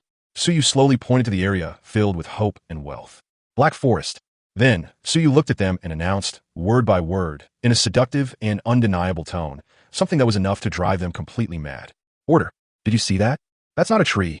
Suyu paused for a moment and then spoke slowly in a tone that was full of all-powerful, godlike authority. That was Suyu's Dawn Tribe. The Great Wall of Steel of the Future. Chapter 93. Moonfire's Bloodline Awakens. Can it talk to plants? The Great Wall of Steel of the Future. Suyu's voice boomed like that of the most mad strategist on the edge of this swamp filled with the aura of death. It also struck a chord deep in the hearts of all the women present. They've completely gone mad. The Great Wall of Steel? What is that? Sound. It looks just like that. They were all like they'd been injected with adrenaline, yelling and grabbing their incredibly sharp weapons. I can't wait to rush into that black forest full of treasures. They offered their livers to their holy king. However, before they could even process their immense excitement, a clear, gentle voice, tinged with a hint of uncertainty, suddenly rang out in the frenzied crowd. It's a firefly. He is the future miracle doctor of this tribe. She had somehow walked up to the black blood lotus, which Suyu had pulled from the mud and was full of deadly poison. She slowly squatted down. For the first time, those eyes, which were always full of gentleness and purity, revealed a look of infatuation and a hint of confusion. She reached out her slightly trembling, icy little hands and carefully touched the jet-black lotus leaves. It felt like having a silent conversation with an old friend you haven't seen in a long time. Holy saint! She slowly raised her head, and her pretty face, which always carried a gentle smile, was now filled with a look that Suyu had never seen before. Dignified, and a little bit disturbed. It is crying. The whole world fell silent. All the women froze in place, as if they had been frozen in place. They stared wide-eyed and gaping-mouthed, their eyes wide with disbelief as they looked at a madman, a fool, someone utterly indescribable in their limited vocabulary, a person squatting on the ground, listening to a poisonous weed weep. A gentle little priestess. Their brains have completely stopped functioning. They don't understand. They really don't understand. Moonfire. Could she have been driven mad by the poisonous miasma in this swamp? Suyu stood quietly, watching the magical scene unfold before him. Suyu's lips curled up slightly. Suyu's eyes were calm as still water. Suyu knew. The show is about to begin. Suyu slowly squatted down, amidst the bewildered and puzzled gazes of everyone present. Suyu gently placed his hand on Yu Ying's hand, which was trembling slightly with excitement. Don't be afraid. Suyu's voice was very soft, but it was like the warmest current that instantly flowed through her limbs and bones. Feel it carefully. Suyu paused for a moment, and then spoke slowly in a tone that was both alluring and mysterious. What is it telling you? Yu Ying's body trembled violently. When she looked up, her eyes, which were always full of gentleness and purity, burst forth with a dazzling light of trust and reliance for the first time. She slowly closed her eyes. Then, under the horrified, utterly horrified gazes of everyone, as if they had seen a ghost, a faint ring, brimming with life, a green aura instantly emanated from her body. The halo was very faint, but it was filled with a refreshing and delightful feeling. A warm feeling. The whole world fell silent. Yunxi and Yintong froze in place, as if they had been frozen in place by a spell. They stared blankly at the figure radiating a holy, green aura. A gentle little priestess. Their minds, which were filled with power, were completely formatted at this moment by something they had never heard of before, called fantasy and superpowers. It turns out she was the seemingly most delicate little priestess in their tribe. It turns out that such a thing was hidden. Terrible. Strength? Suyu stood quietly in place, enjoying their gazes filled with shock and utmost worship, as if they were looking at a god. Suyu's lips curled up slightly. Suyu's eyes were calm as still water. Bite. It has been detected that Yu Ying has successfully awakened her bloodline power under the guidance of the host. Talent skill. Life perception is now activated. Skill effect. Allows for basic mental communication with all plants. Suyu Kurakt. Suyu scored. Suyu is completely devastated. This works? Suyu is just casually fooling her. She actually did. It suddenly unleashed its power? Is this the legendary? The protagonist's halo?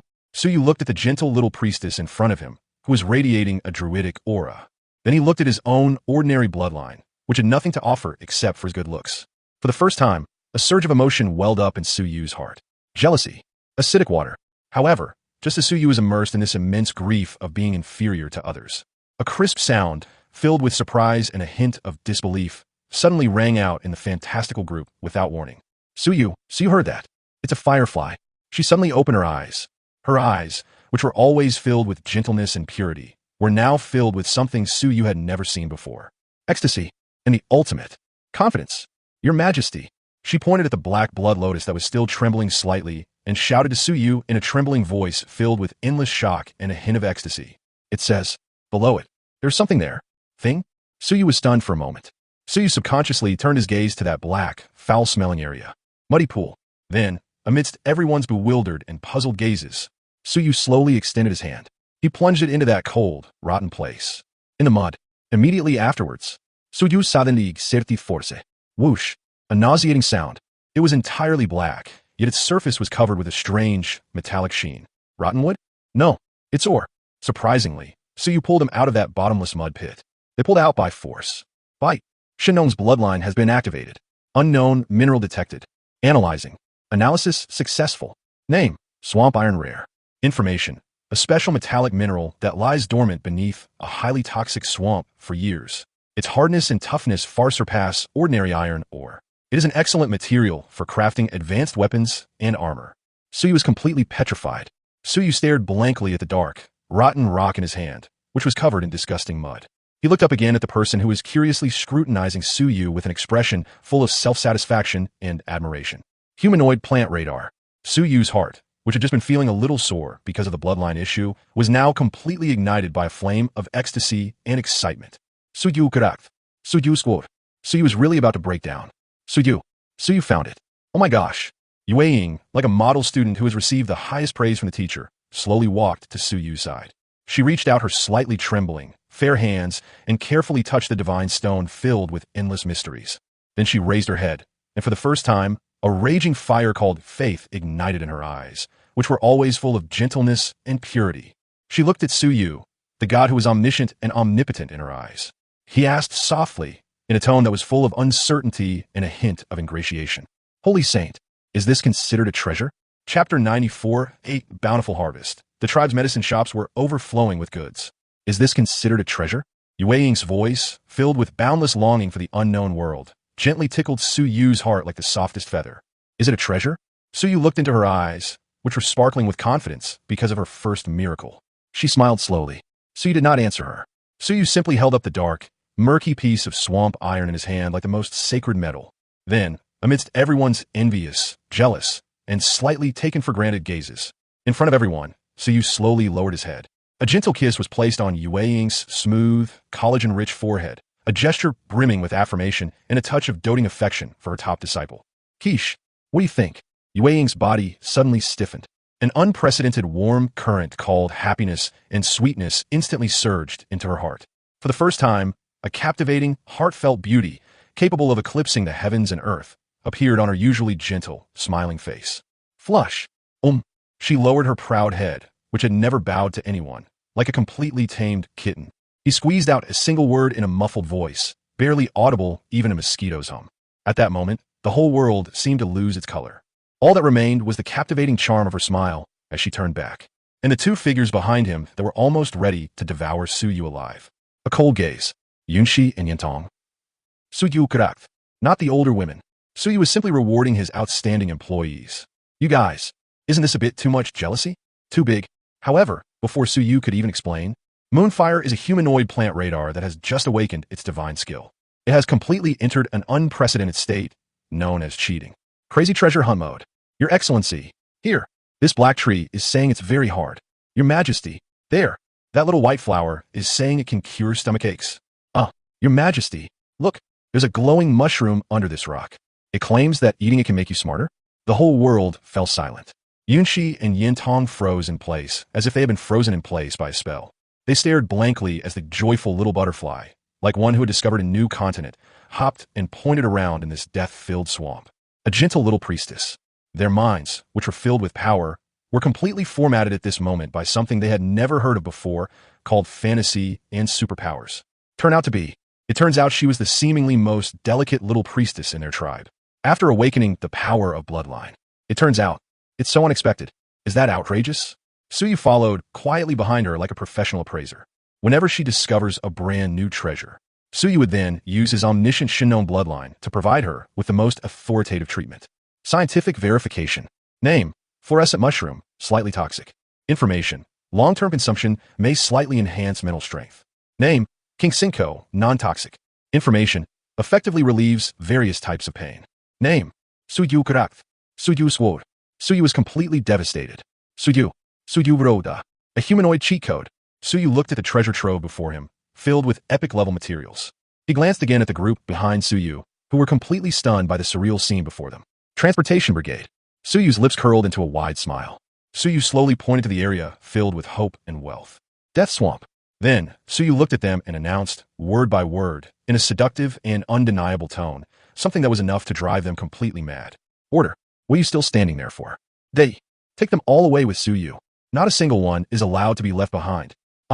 The valley erupted once again with a deafening roar, filled with a frenzied celebration of wealth. A massive, primitive sweeping campaign has officially begun. Suyu and his team returned with a full load. When Suyu and his men dragged the mountain of spoils back to the tribe, all the women who stayed behind went completely mad. They stared blankly at the baskets filled with rare medicinal herbs that exuded a strange fragrance. Look at those black ironwood logs that gleam with a metallic sheen. Look at those swamp iron ore deposits, each brimming with an air of mystery. Their little heads were filled with big, confused. Where'd you get all of these? Could it be that the Holy One? It's a miracle? And when they learned that all of this was found under the guidance of the seemingly most delicate little priestess in their tribe, everyone was completely petrified. They all stared blankly at the man hiding shyly behind Suyu, as if he were a monster, a prodigy, someone who had completely overturned their understanding of tens of thousands of years. Humanoid plant radar. Their brains have completely stopped functioning. Yue, like a model student who has received the highest praise from the teacher, slowly walked to Suyu's side. She reached out her slightly trembling, fair hands and carefully touched the mountain of treasures. Then she looked up, and for the first time, a blazing fire of confidence and self-worth ignited in her eyes, which were always full of gentleness and purity. She looked at Suyu, the god who was omniscient and omnipotent in her eyes. He asked softly, in a tone that was full of uncertainty and a hint of ingratiation. Saint, did Suyu find all of these? Chapter 95, System Explosion. Reward, Smelting Technology. Did Suyu find all of these? Yueying's voice, filled with boundless self-affirmation, echoed slowly through the valley like the most beautiful, triumphant song. Suyu looked into her eyes, which were sparkling and full of confidence, because she had found her purpose in life for the first time. She smiled slowly. Suyu did not answer her. Suyu simply hung the dark, murky swamp iron in his hand around her neck like the most sacred Nobel Prize medal. It wasn't handed to her. Then, amidst everyone's envious, jealous, and slightly taken-for-granted gazes, in front of everyone, Suyu slowly lowered his head. Once again, a gentle kiss was placed on Yueying's smooth, collagen-rich forehead, a gesture brimming with affirmation and a touch of doting affection for the chief scientist. Quiche, what do you think? Yueying's body suddenly stiffened. A warm current, more intense than ever before, instantly surged into her heart. For the first time, a captivating, heartfelt beauty, capable of eclipsing the heavens and earth, appeared on her usually gentle, smiling face. Flush. She lowered her proud head, which had never bowed to anyone, like a kitten whose soul had been completely infused into her. He squeezed out a single word in a muffled voice, barely audible even a mosquito's hum. That night, the entire Dawn tribe once again erupted in revelry. This time, however, they were not celebrating a victory in the war. It was not a bumper harvest of grain. Rather, it signifies the birth of the second deity of their tribe after the saint. Yueying used to be a curious little girl who only knew how to follow Suyu around, asking all sorts of questions. After awakening the power of life perception in one's bloodline, overnight, she went from an insignificant, low-ranking priest to someone whose status in the entire tribe was second only to Suyu and Yunshi, the third giant. She now has her own private laboratory, although it was just a small cave that had been modified. She has her own research team, although it was just a few members of the collection team who were also interested in flowers and plants. She even possessed all the resources of the entire tribe. Priority use right, and there was only one thing she had to do. That was under the guidance of Suyu, the chief scientist. Those rare medicinal herbs that are full of miraculous effects. It became a miraculous medicine that could completely rid their tribe of disease and death. Suyu looked at the mad scientist who was working tirelessly in the laboratory, fiddling with bottles and jars. Then I looked at the treasure trove piled high with epic materials. Suyu's lips curled up slightly. Suyu's eyes were calm as still water. Suyu knew that from today onwards, the Dawn tribe will finally bid farewell to a time when they could only rely on sheer physical endurance. An age of ignorance. They will usher in a completely new era, one filled with science and rationality. A new era in healthcare. However, just as Suyu was immersed in the immense excitement of the impending biotechnology era, a cold, professional system notification suddenly exploded in Suyu's mind without warning. It has been detected that the Dawn tribe has made initial progress in herbalism. The tribe's civilization level has been greatly improved. Congratulations, host. You have completed the hidden achievement. The spark of civilization. Epic rewards are being distributed. Suyu correct. Suyu scored. Suyu is completely devastated. Here we go again. This is happening way too frequently. System, are you trying to push Suyu down the path of becoming an omnipotent god? Before Suyu could react, a brand new line of text, shimmering with dazzling golden light, instantly appeared on Suyu's virtual interface. Congratulations, host. You have successfully unlocked a brand new tech tree. Basic smelting technology. Currently unlockable items. Clay blast furnace, charcoal, and rough ironware. Suyu was completely petrified. Suyu stared blankly at the system prompt in front of him, which was filled with the atmosphere of the Industrial Revolution. Then I looked at the mountain of dark, unremarkable things. Swamp iron ore. Suyu's heart, which had just become somewhat excited because of biotechnology, was completely ignited by a monstrous wave called the Industrial Revolution. Suyu correct. Suyu scored. Suyu is really about to break down. Smelting. It's smelting. This marks the transition of human civilization from the Stone Age to the Iron Age. The most crucial step. With it, Why would Suyu need to build wooden houses or city walls? Suyu gave them everything they needed in one go. Let's unleash a torrent of steel. Suyu looked at the system interface before him, brimming with endless possibilities, and then glanced at the group still basking in their newfound glory at obtaining a sharp stone axe. Primitive. Suyu's lips curled into a wide smile. Suyu slowly raised his head to meet the tense and expectant gazes of Yun Shi and Yin Tong. Then Suyu pointed to the mountain of black iron ore.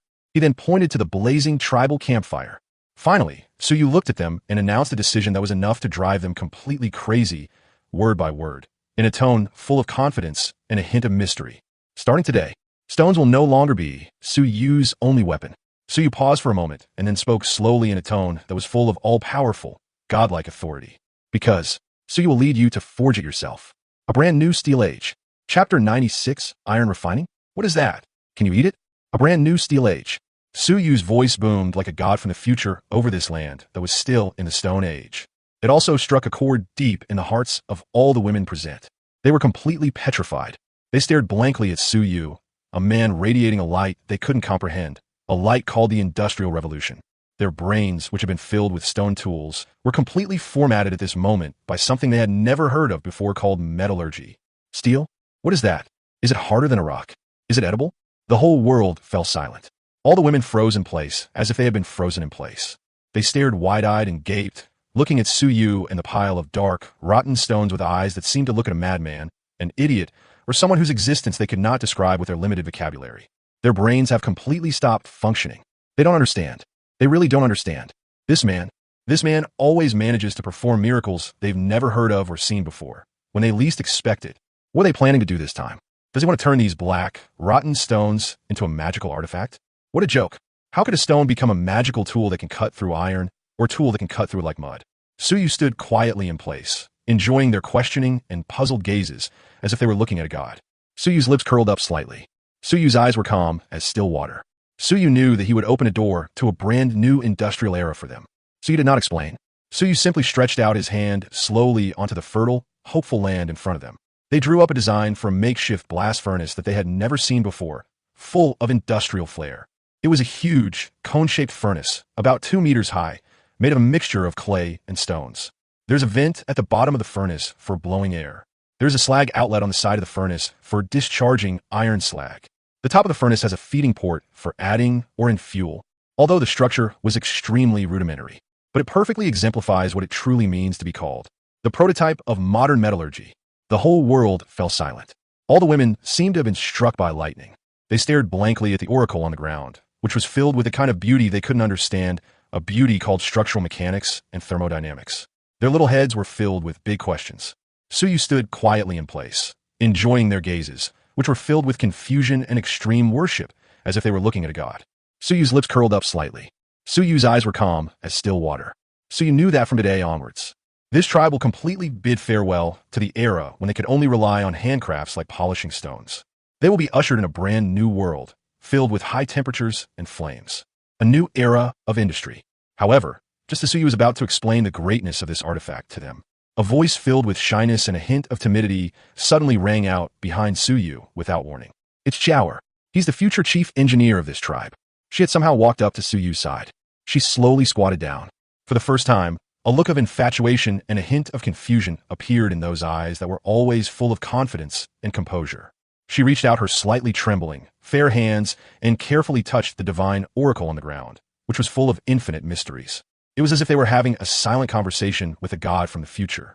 For a very long time, she slowly raised her head, and her pretty face, which always carried a hint of timidity, was now filled with a solemnity that Suyu had never seen before, and a hint of uncertain. Mayday Susuyu. She pointed to the air vent on the design drawing. He then pointed to the blazing campfire that Suyu and his companions had built. Then she asked Suyu in a tone full of uncertainty and a hint of worry. This magical artifact, fire needed.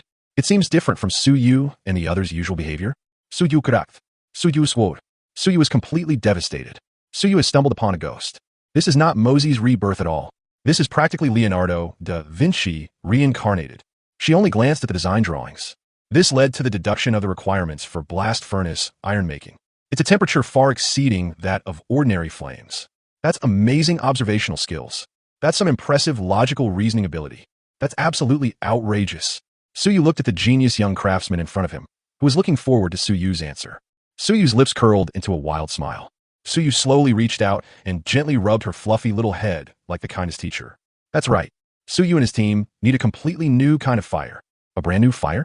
Kiae was stunned. Everyone was stunned. They all looked at Suyu with eyes full of confusion and bewilderment. Fire is just fire, isn't it? Can you distinguish between new and old? Suyu did not explain. Suyu simply stretched out his hand slowly onto the fertile, hopeful land in front of them.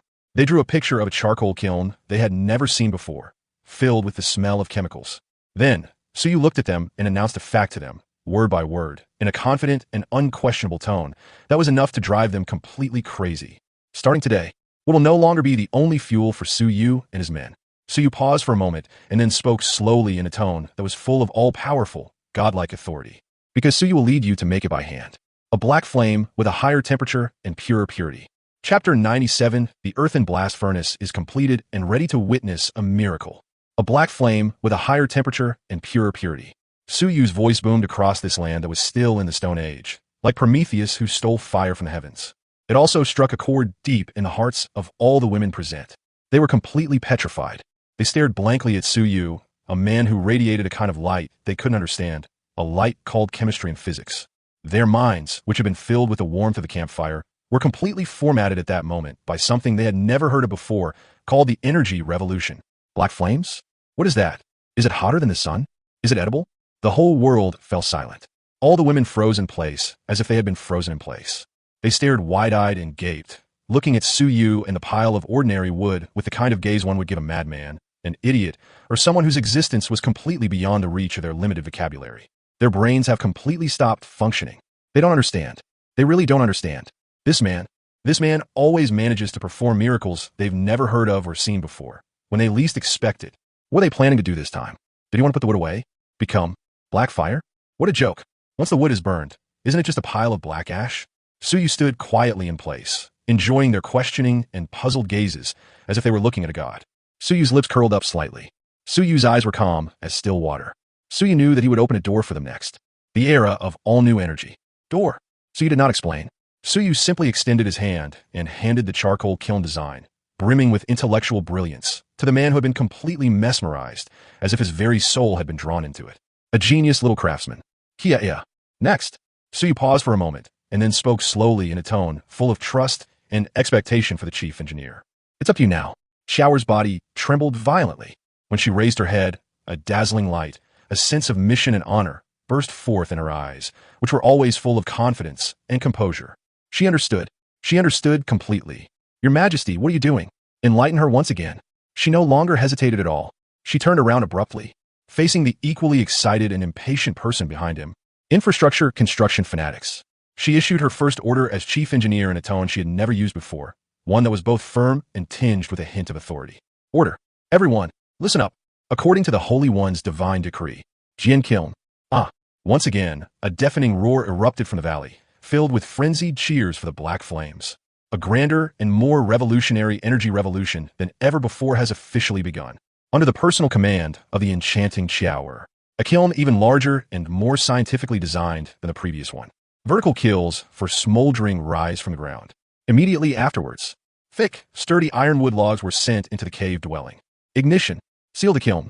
Completed in one go. All the women held their breath. They all stared intently at the billowing smoke with eyes filled with tension and anticipation. Divine kiln. They are waiting. They await their God to create them. Another miracle. Time slipped away second by second amidst this anticipation and a touch of anxious waiting. As the sky gradually darkened, the raging flames inside the cave gradually died down. Everyone's hearts were in their throats. It was a success? Or did it fail? For the first time, a feeling of nervousness appeared on Xiaoer's pretty face, which was always full of confidence and composure. She slowly stretched out her small, trembling hands, which were blackened by the flames. Then, under the tense, breathless gaze of everyone, the heavy kiln door was slowly opened. The whole world fell silent. A scorching heat, filled with something they couldn't comprehend, called pure heat, rushed towards them. The wood in the cave should have been burned to ashes. Now, however, they have transformed into pieces that are entirely black, yet their surfaces shimmer with a strange, metallic luster. Black stone? Is this what black flames are? I don't know who was the first to murmur to themselves in a trembling, incredulous tone. All the women went completely crazy. They rushed forward as if they had seen a ghost. Then, amidst a chorus of exclamations and cheers. They witnessed firsthand how the black stone reignited the moment it came into contact with air. Miracle! The flame was no longer the dim, flickering light of ordinary burning firewood. Rather, it is a pure, stable substance that emits terrifyingly high temperatures. Blue flames. The whole world fell silent. All the women looked as if they had been struck by lightning. They stared blankly at the clusters of blue flames, which exuded an aura of industry that they could not comprehend. Their minds, which had been filled with the warmth of the campfire, were completely formatted at that moment by something they had never heard of before, called energy upgrade. So fire really can be black? Suyu stood quietly in place, enjoying their fervent and worshipful gazes as if they were looking at a god. Suyu's lips curled up slightly. Suyu's eyes were calm as still water. Suyu knew that from today onwards. This tribe truly possessed the first spark that ignited the Industrial Revolution. All right. Suyu slowly turned around to meet the fervent and unwavering gazes of all the women. We have the fuel. Next. Suyu paused for a moment and then spoke slowly in a tone that was full of all-powerful, godlike authority. The protagonist should be Suyu and his ilk. They've made their appearance. Suyu slowly pointed to the earthen blast furnace that had already been built under Xiao's direction. Then, under the tense and expectant gazes of everyone, Suyu alternately placed pieces of swamp iron, ore, brimming with hope, and pieces of black charcoal, burning with the promise of the future, into the vessel that was about to make history. Inside the furnace, at last, Suyu looked at Yin Tong, who was excited and couldn't wait any longer, and a dozen or so equally strong men behind her. The blower isn't some tough woman. He delivered his final command to them, word by word, in a tone brimming with confidence and leaving no room for doubt. Order. Everyone, listen up. Give Suyu all the strength you can muster. Facing that trend. Below. Chapter 98, Suyu forged the first piece of iron, and everyone went crazy. Below. Suyu's voice boomed like the most fanatical commander-in-chief on this land where a miracle was about to be born. It also completely ignited the last bit of passion for violent aesthetics in the hearts of Yin Tong and the group of human-shaped blowers behind her. Roar. Yin Tong was the first to respond to Suyu's call. She took a deep breath.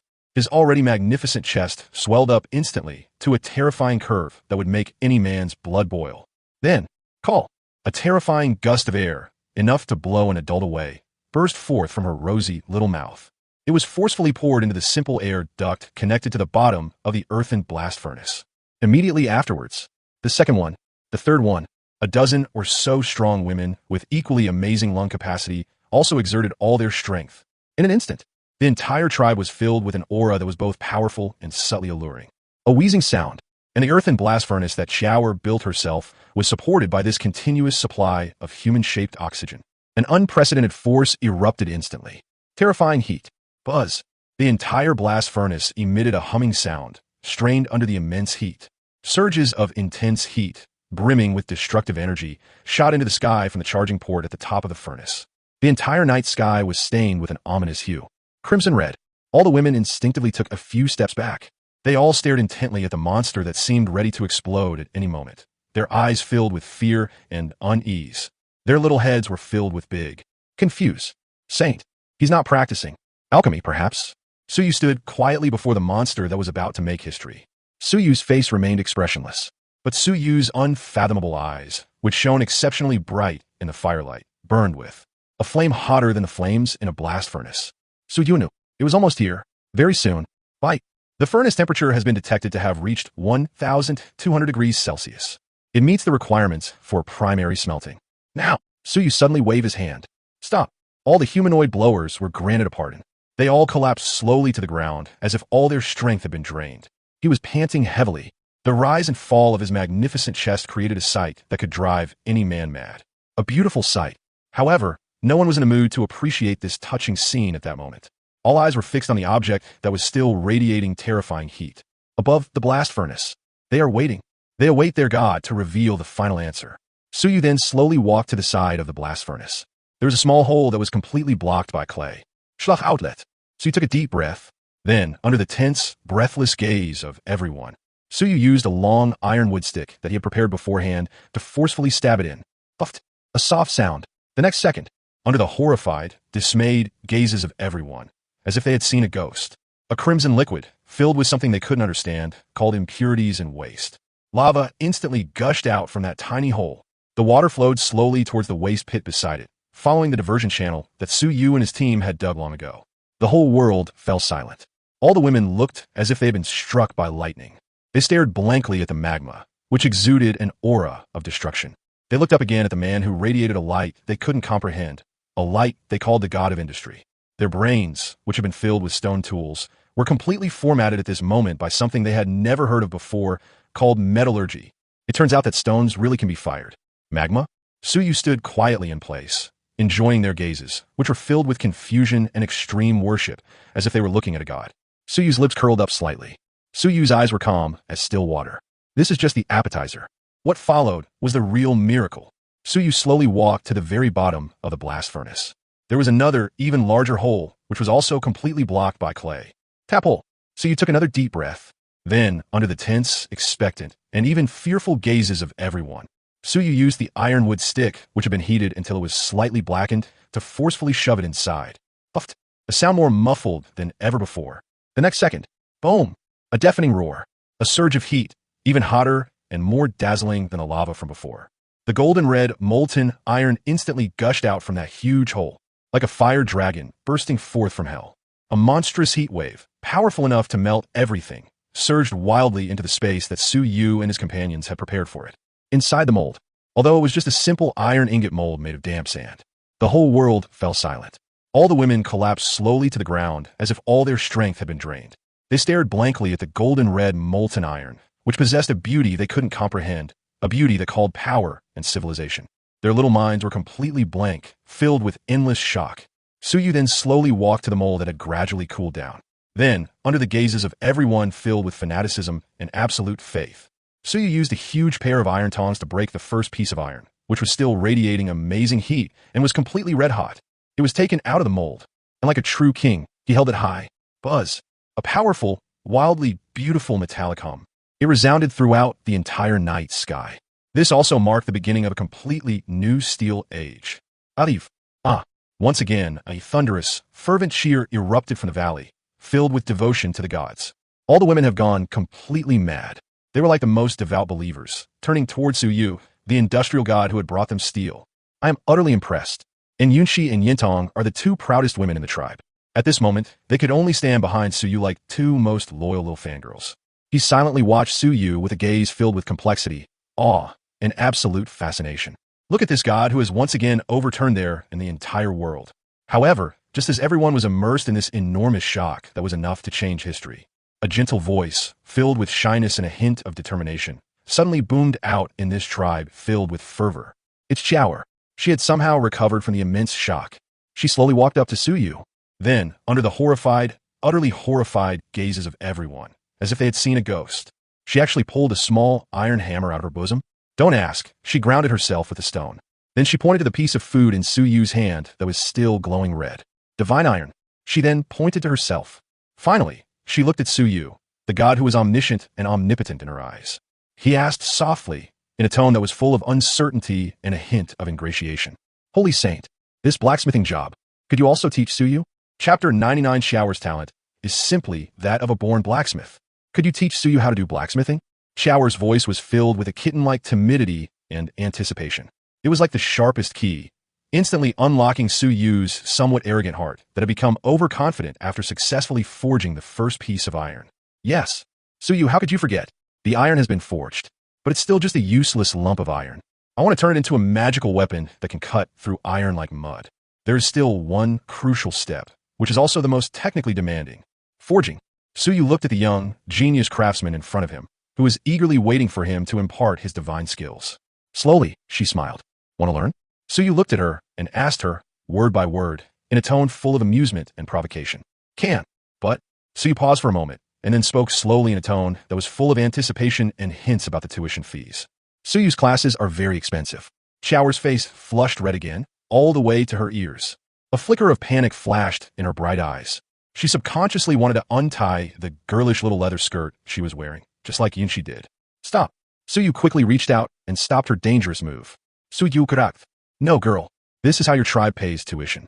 Is it simple and straightforward? Can't we be a little more original? Suyu looked at her, her face filled with tears and a sense of grievance, as if Suyu had done something wrong. A moment of silence settled over me. Also a burst of fiery. Suyu slowly reached out and embraced the bewildered young genius craftsman. Then, amidst everyone's envious, jealous, and slightly taken-for-granted gazes, In front of everyone, Suyu slowly lowered his head. A light kiss was left on her forehead, a gesture brimming with affirmation and a touch of indulgence towards the chief engineer. Quiche. Tuition fee received. Qiaoer's body suddenly stiffened. An unprecedented warm current called happiness and sweetness instantly surged into her heart. For the first time, a moving, heartfelt beauty appeared on her delicate and pretty face, a beauty that could make the heavens and earth pale in comparison. Flush. She lowered her proud head, which had never bowed to anyone, like a kitten whose soul had been completely infused into her. He squeezed out a single word in a muffled voice, barely audible like a mosquito's hum. That night, the entire Dawn tribe once again erupted in revelry. As for Suyu, he has completely solidified his position as the god of forging.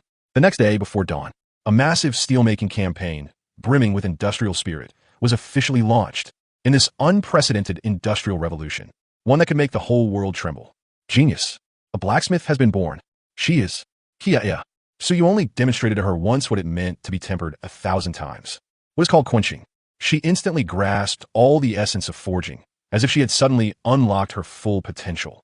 The small stone hammer in her hand seemed to come alive. Ding, ding, clang, clang. A series of rhythmic and powerful clanging sounds echoed throughout the valley. Every time she dropped the hammer, it was incredibly precise.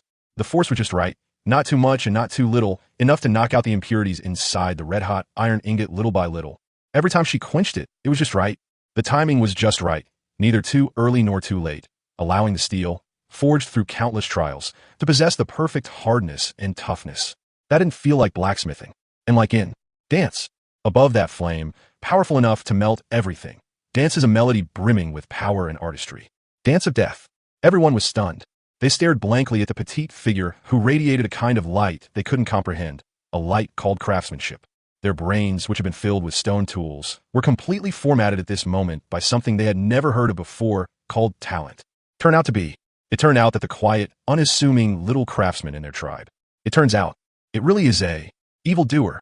Suyu stood quietly in place, enjoying their gazes, which were filled with shock and utmost worship, as if they were looking at a god. Suyu's lips curled up slightly. Suyu's eyes were calm as still water. Suyu found this. It's a ghost. Suyu looked at the tech geek in front of him, who was completely immersed in the joy of forging iron and couldn't extricate himself. Then I looked at the first truly meaningful weapon that was gradually taking shape in her hands. Iron axe. The joy in Suyu's heart could no longer be described as mere ecstasy. Suyu is going to. This is incredible. Then, the final step was completed. When the iron axe, as black as ink but with a gleaming, chilling blade, was pulled from the icy stream, the whole world fell silent. Qiaoer, like the most devout believer, raised the artifact that was powerful enough to change history high with her slightly trembling little hands, which were blackened by the flames. Then, in the eyes of everyone, filled with fanaticism and absolute faith, she slowly walked up to an ironwood tree as thick as a bowl. That's right, it's that kind of abnormal wood with a hardness comparable to steel. Immediately afterwards, she took a deep breath. He swung the seemingly ordinary iron axe down hard. Click! A crisp, teeth-grinding sound. That ironwood that they usually had to chop with the sharpest stone axe. And it would take them half a day to leave a white mark.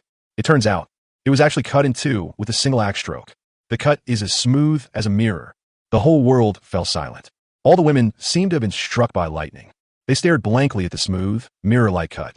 He looked up again and saw the man holding the iron axe, grinning excitedly for some unknown reason. Forging goddess.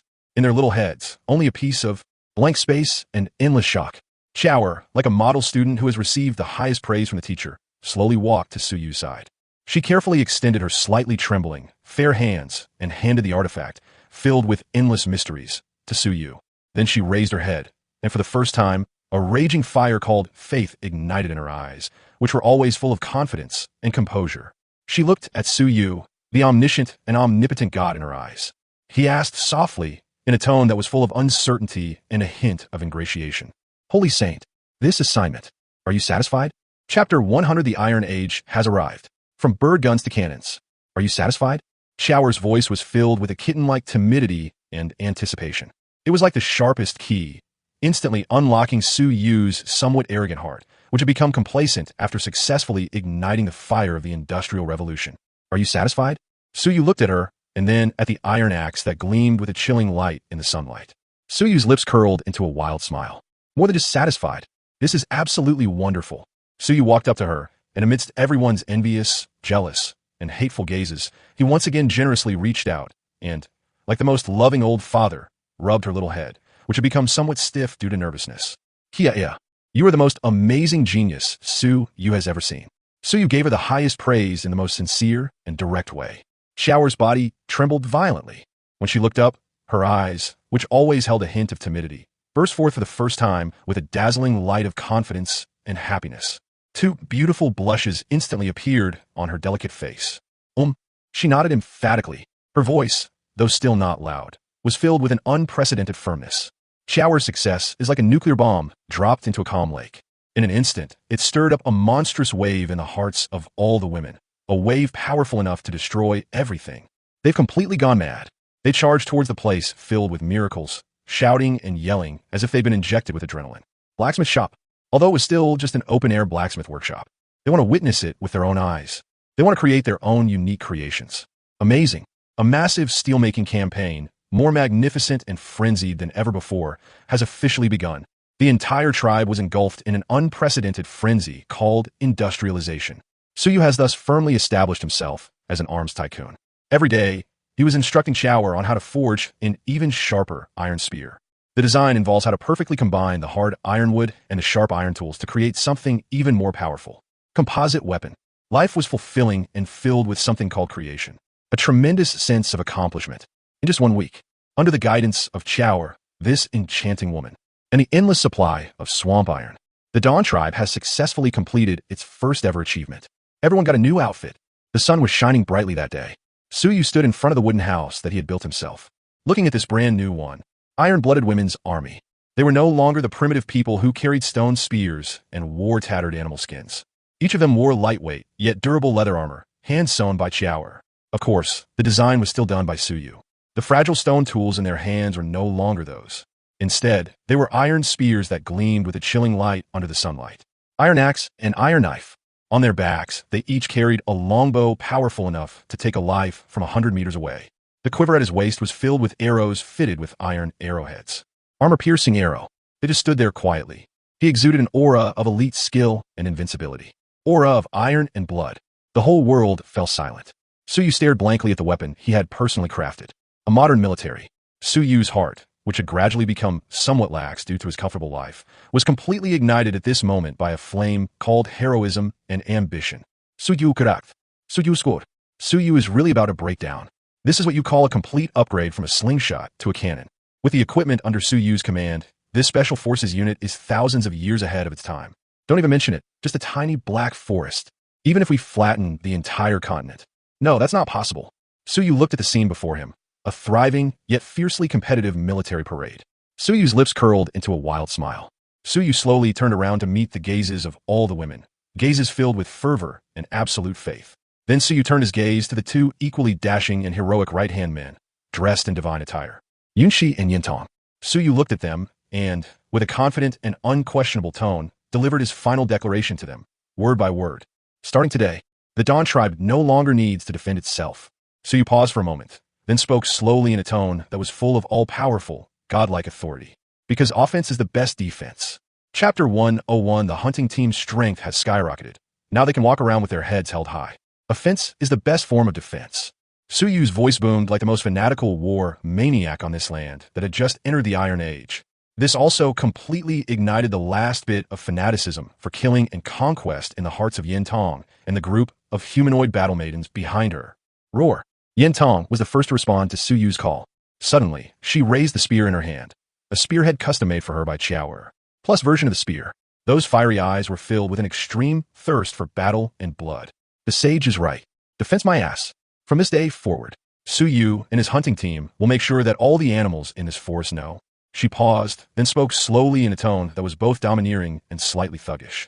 Who's the father? Boom! The entire tribe was completely in an uproar. All the members of the hunting team roared as if they had been injected with chicken blood, raising the divine weapons in their hands that gleamed with a chilling light. They can't wait. They were going to test their brand new toy in the blood of the enemy. Just how sharp is it? Yunxi stood quietly beside Su Yu, watching the army before her, an army filled with iron will and a murderous aura. A hint of helplessness and a trace of worry flashed in her cold eyes. She slowly turned around, and for the first time, a raging fire called motherhood ignited in her eyes, which were always covered with frost. She looked at Su Yu, the omniscient and omnipotent god in her eyes. He asked softly, in a tone that was full of uncertainty and a hint of ingratiation. Suyu, is everything really okay? Suyu looked at her adorable appearance, full of protectiveness and womanly kindness. Slowly, she smiled. Rest assured. Suyu slowly reached out his hand, like the gentlest husband, and gently smoothed the furrowed brows that were slightly furrowed with worry. Then, amidst everyone's gazes filled with envy, jealousy, and a hint of taking it for granted, in front of everyone, Suyu slowly lowered his head. He gently placed a soothing and tender kiss on her forehead. With Suyu around, Yunqi's body suddenly stiffened. An unprecedented warm current, called happiness and a sense of security, instantly flowed through her entire body.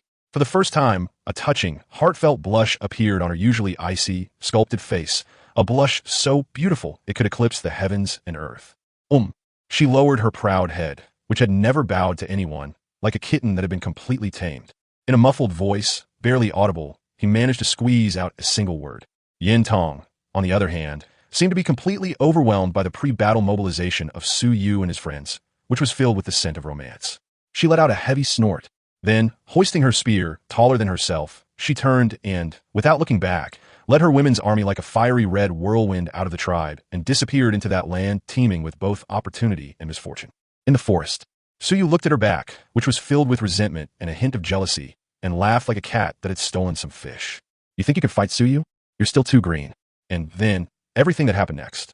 This also completely confirms Su Yu's divine prophecy. The hunting team, now equipped with upgraded weaponry, was practically a group of Rambos in full power. Wherever they went, nothing grew. Those ferocious beasts that could normally fight them to a standstill. To them, iron weapons, which could easily break through any defense, were like paper toys. Puffed. A rhinoceros with an armored body as big as a small mountain. Its armor was strong enough to withstand the piercing force of stone spears. Yin Tong pierced right through him with a single spear thrust.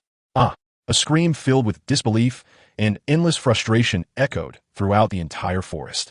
That once invincible forest tank fell to its knees in a pool of blood, utterly defeated.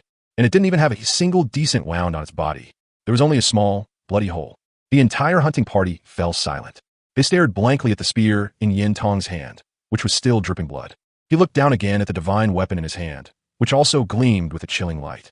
Their minds, which were filled with power, were completely formatted at this moment by something they had never heard of before called equipment crushing. Hunting could be this easy? Roar. After a brief silence came a volcanic eruption of earth-shattering, frenzied cheers. They've completely gone mad. They were all like the most devout believers, holding high the divine weapon in their hands that could change their destiny. It unleashed the loudest roar in history.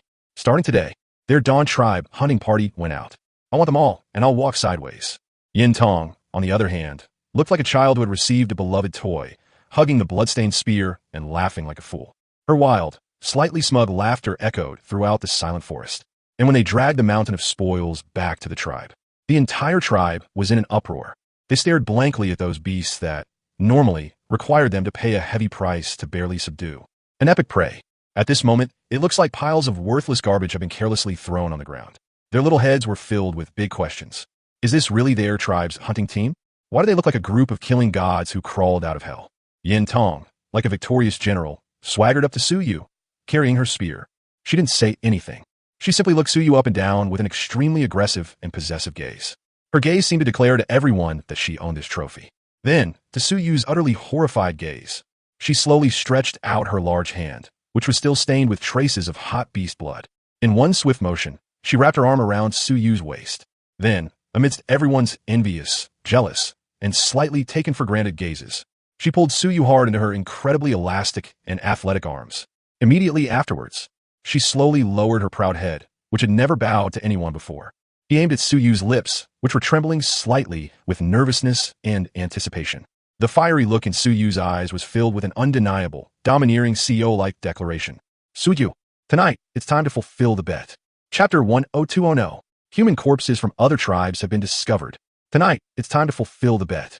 Yin Tong's domineering and unquestionable declaration was like a thunderclap that exploded in Su Yu's heart, which had just become somewhat smug due to the sudden increase in the strength of the hunting team.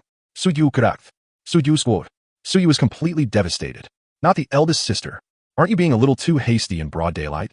Su Yu looked at her lips, so close to his, so full of wild allure and rosy color. You could smell the domineering aura emanating from her, a mixture of sweat, wildness, and a hint of hot, animal blood. Suyu's heart was the last line of rational defense for civilized people in the 21st century. At this moment, it collapsed again with a deafening roar. Go away from your composure. Go rationally. Today, I will act on behalf of heaven to uphold justice. No, it is to fulfill Suyu's sacred bet. Suyu slowly closed his eyes, like a warrior about to be executed, awaiting the belated judgment. However, the expected storm did not materialize. What greeted Suyu was a gentle and doting head pat. Fool!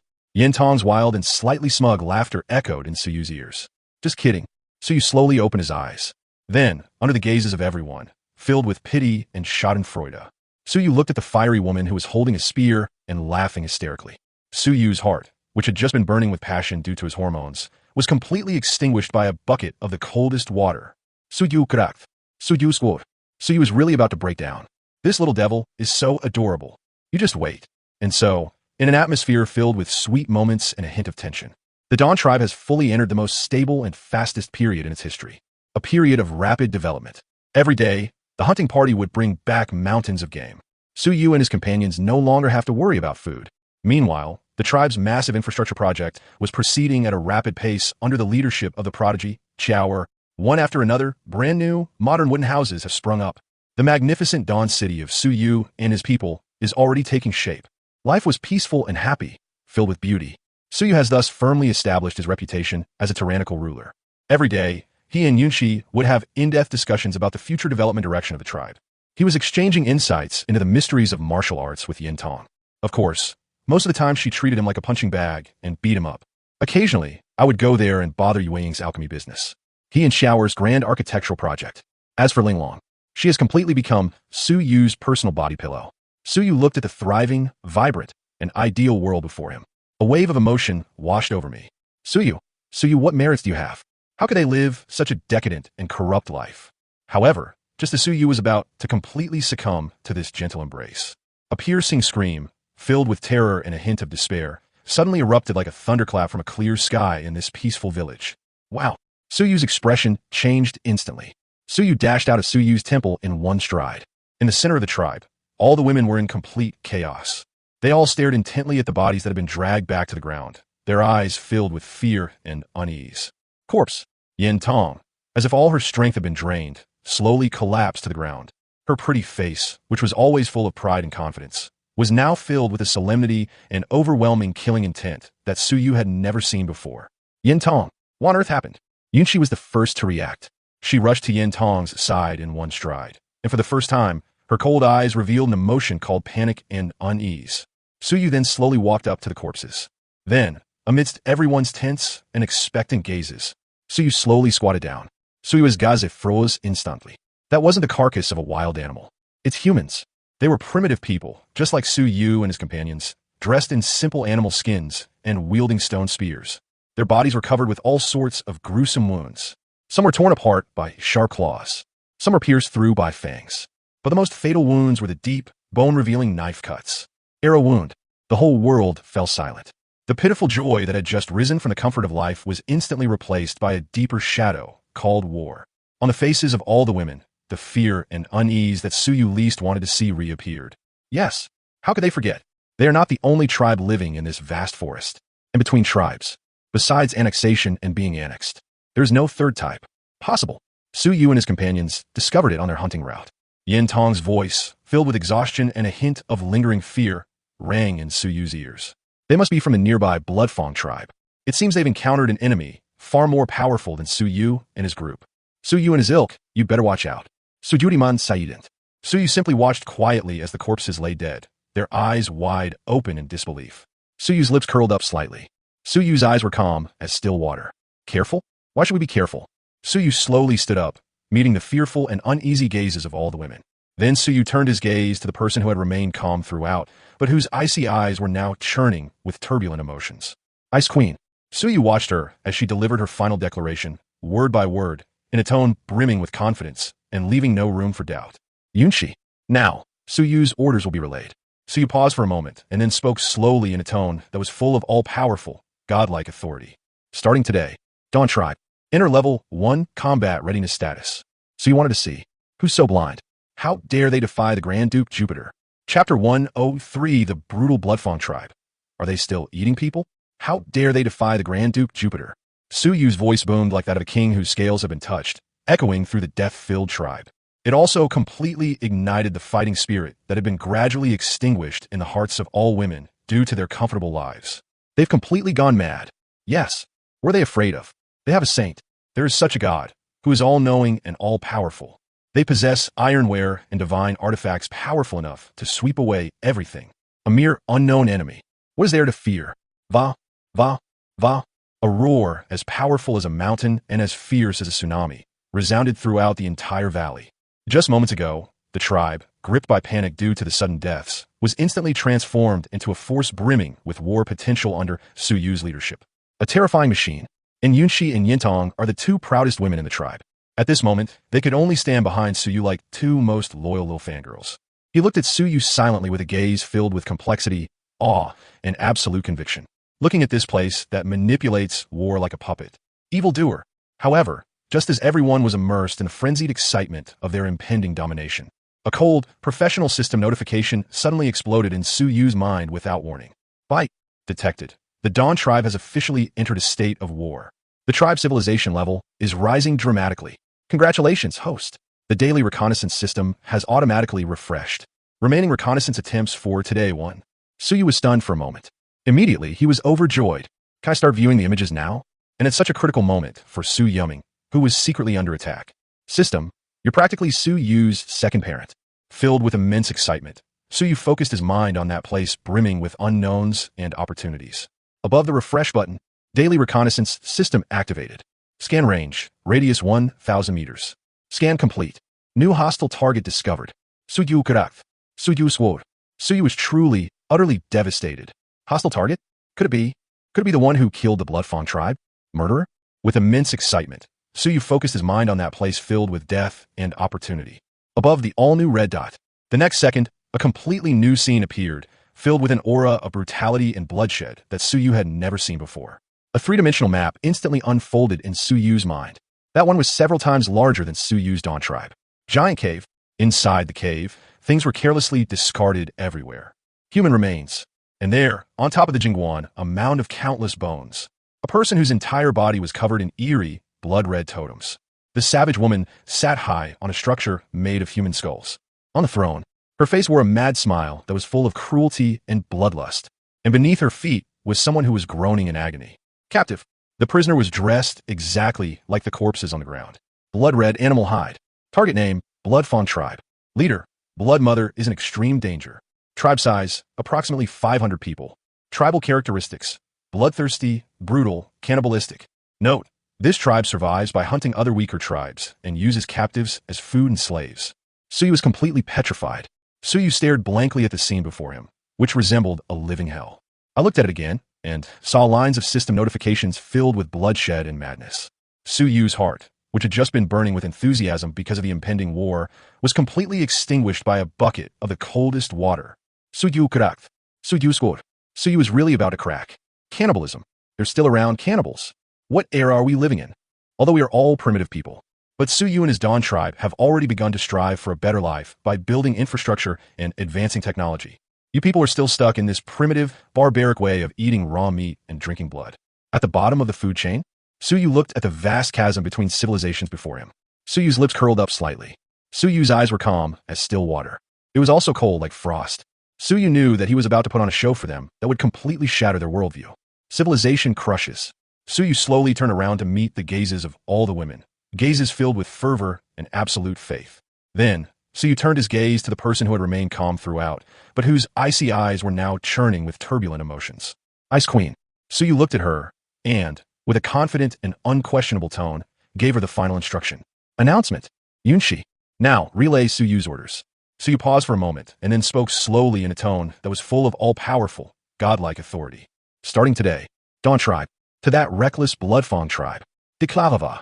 Chapter 104, Saving a Survivor brings a terrible warning. Deklarava.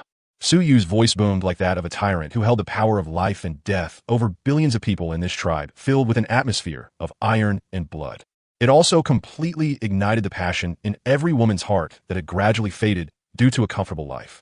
Bloodlust. They've completely gone mad. Declaring va? What about that savage tribe that's still stuck in the era of eating raw meat and drinking blood? This is not war. This is simply dimensional reduction attack. Kill, kill, kill. A roar as powerful as a mountain and as fierce as a tsunami resounded throughout the entire valley. They can't wait. They were going to use the skulls of their enemies to forge a completely new one for their holy king. Throne. And Yunxi and Yintong are the two proudest women in the tribe. At this moment, they could only stand behind Suyu like two of his most loyal little fangirls. He silently looked at Suyu with eyes filled with complexity, awe, and absolute fascination. Looking at this, people treat war like a game. Devil. However, just as everyone was immersed in the frenzied excitement of their impending domination, Suyu, however, slowly raised Suyu's hand. All the fervent voices were suppressed, etc. Suyu's voice wasn't loud, but it was like a bucket of the coldest ice water, instantly extinguishing most of the fighting spirit that had just ignited in the hearts of all the women. Huh? What's wrong, Your Majesty? Does this mean we're not going to fight anymore? The women were completely dumbfounded. They all looked at Suyu with eyes full of incomprehension and doubt. Even Yunxi and Yintong, Suyu's two right-hand women, looked completely bewildered. Suyu did not answer them. Suyu slowly turned around and cast his gaze towards the unknown and dangerous area outside the tribe. Forest. Know yourself and know your enemy, and you will never be defeated. Suyu slowly uttered 8 more words that they couldn't understand at all, but which they could sense contained boundless wisdom. Oracle. Then Suyu slowly closed his eyes. Daily reconnaissance system activated. Scan range, radius 1,000 meters. Searching for Bloodfang tribe survivors. Search successful. Suyu Karakth. Suyu Squad. Suyu was truly, utterly broken. It turns out, there were actually survivors. Filled with immense excitement, Suyu focused his mind on that place brimming with unknowns and opportunities. Above the faint yellow dot, the next second, a scene filled with bloodshed and a glimmer of hope. The scene instantly unfolded in Suyu's mind. They found it in a thicket less than 500 meters from Suyu's tribe. A savage woman, covered in blood and wearing a blood-red animal skin, lay dying on the cold snow. Her body was covered with all sorts of gruesome wounds. It was torn apart by sharp claws. It was pierced through by fangs. But the most fatal wound was a line that ran from her back all the way to her buttocks. Horrible knife wounds.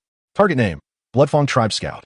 Status, severely injured and near death with excessive blood loss. Vital signs, extremely weak. Suyu slowly opened his eyes. Suyu's face remained expressionless. But in Suyu's eyes, which shone exceptionally brightly and seemed unfathomable in the firelight, burned even more intense than the flames in that blast furnace. Fiery. Flame. Suyu knows. Suyu's chance has arrived. Suyu slowly turned around, meeting the confused and uneasy gazes of all the women. Then Suyu turned his gaze to the person who had shown him absolute trust from beginning to end. A gentle little priestess. Suyu looked at her and, with a confident and unquestionable tone, gave her the final instruction. Order. Moonfire. Now, relay Suyu's orders. Suyu paused for a moment, then spoke slowly in a tone that was full of all-powerful, godlike authority. Bring along your best medicine. Follow Suyu go. Help. Rescue. Everyone was stunned. They all looked at Suyu with eyes full of incomprehension and doubt. Who should we save? Could it be? Could it be the one who killed the sisters? Enemy? The saint, he wouldn't be. Is this an overabundance of saintly compassion? Suyu stood quietly, enjoying their questioning and puzzled gazes, as if they were looking at a god. Suyu's lips curled up slightly. Suyu's eyes were calm as still water. Suyu slowly pointed to the area filled with the unknown and danger. Forest. Then, Suyu looked at them, and in a seductive and undeniable tone, announced something to them that was enough to drive them completely mad. Fact. That's right. Suyu and the others, they need to go and rescue them. That's right. Suyu and his enemies. Because. Suyu paused for a moment, and then spoke slowly in a tone full of contempt and mockery for intelligence warfare. 1. A living prisoner. Far more than a cold corpse. Much more valuable. Boom. The entire tribe was completely in an uproar. All the women seemed to have been struck by bolts of lightning. They stared blankly at the man who radiated a kind of cunning and treacherous aura that they couldn't comprehend. Their minds, which were filled with the primitive laws of survival, were completely formatted at this moment by something they had never heard of before, called the art of winning hearts and minds. Turned out to be, originally, war. It can also be like this. Play. Yunxi and Yintong, on the other hand, seemed to have been completely opened up to a new world and slowly collapsed to the ground. They stared blankly at the man who was talking eloquently to them. For the first time, a touching look, full of conviction and a hint of infatuation, appeared on their pretty faces, which were always brimming with pride and confidence. Flush. They finally understood. They finally understood. This man wanted more than just victory in the war. What he wants is a perfect one-sided affair. Crush them. Soon, under Su Yu's leadership, a team composed of top-tier medic Yue Ying and top-tier bodyguards Yunxi and Yintong. Battlefield search and rescue team. Off we go. Su Yu and his men arrived with practiced ease at that place filled with the stench of blood. Bush. Then, amidst everyone's gazes filled with shock and a hint of taken-for-granted understanding, Su Yu and his team found the person who was almost dead. Live. The rest is simple.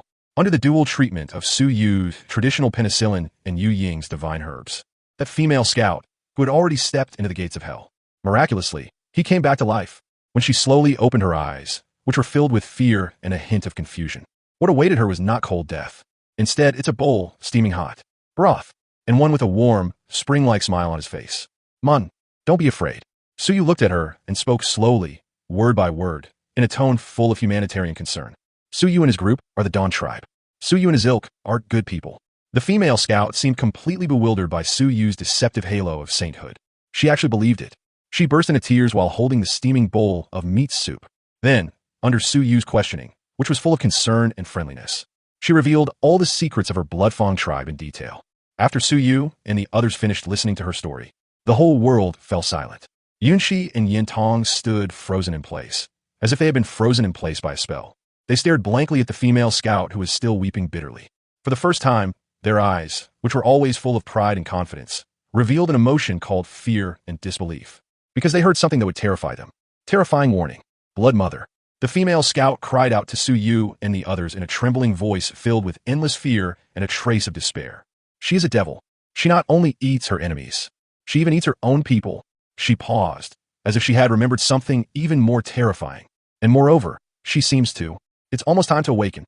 Chapter 105 The Shadow of War looms over the Dawn tribe. It's about to awaken. The female scout's final warning, filled with endless fear and a trace of despair, exploded like a thunderclap in this tribe where a glimmer of hope had just been ignited. It also struck hard into the hearts of all the women present. They were completely petrified. They stared blankly at the survivor who had already fainted from fright. Their hearts, which had just been burning with passion because of the impending war, were extinguished by a bucket of the coldest water. Awakening? What is that? Is it even scarier than the Beastmaster? The whole world fell silent. The pitiful fighting spirit that had just risen because of Su Yu's declaration of war was instantly shattered by those two words filled with the unknown and the aura of death. On the faces of all the women, the fear and unease that Su Yu least wanted to see reappeared. It's over. This is really it. It's over. They finally managed to take down one of them, the Beast King. Now, someone even more terrifying than the Beast King has appeared. Blood Mother? Moreover, it is an ultimate form that is about to awaken. Is this even allowed to live? And Yunxi and Yintong are the two proudest women in the tribe. At this moment, they fell completely silent. They stared blankly at Su Yu, and for the first time, a look of solemnity and worry appeared in his eyes, which were always full of confidence and a hint of mystery. They're not afraid of death, but they fear meaningless sacrifices. Su Yu stood quietly, watching the scene before him filled with pessimism and despair. Su Yu's lips curled up slightly. Su Yu's eyes were calm as still water. It was also cold like frost. Awakening? Is it that bad? Su Yu slowly turned around to meet the gazes of all the women, gazes filled with despair and a sliver of hope.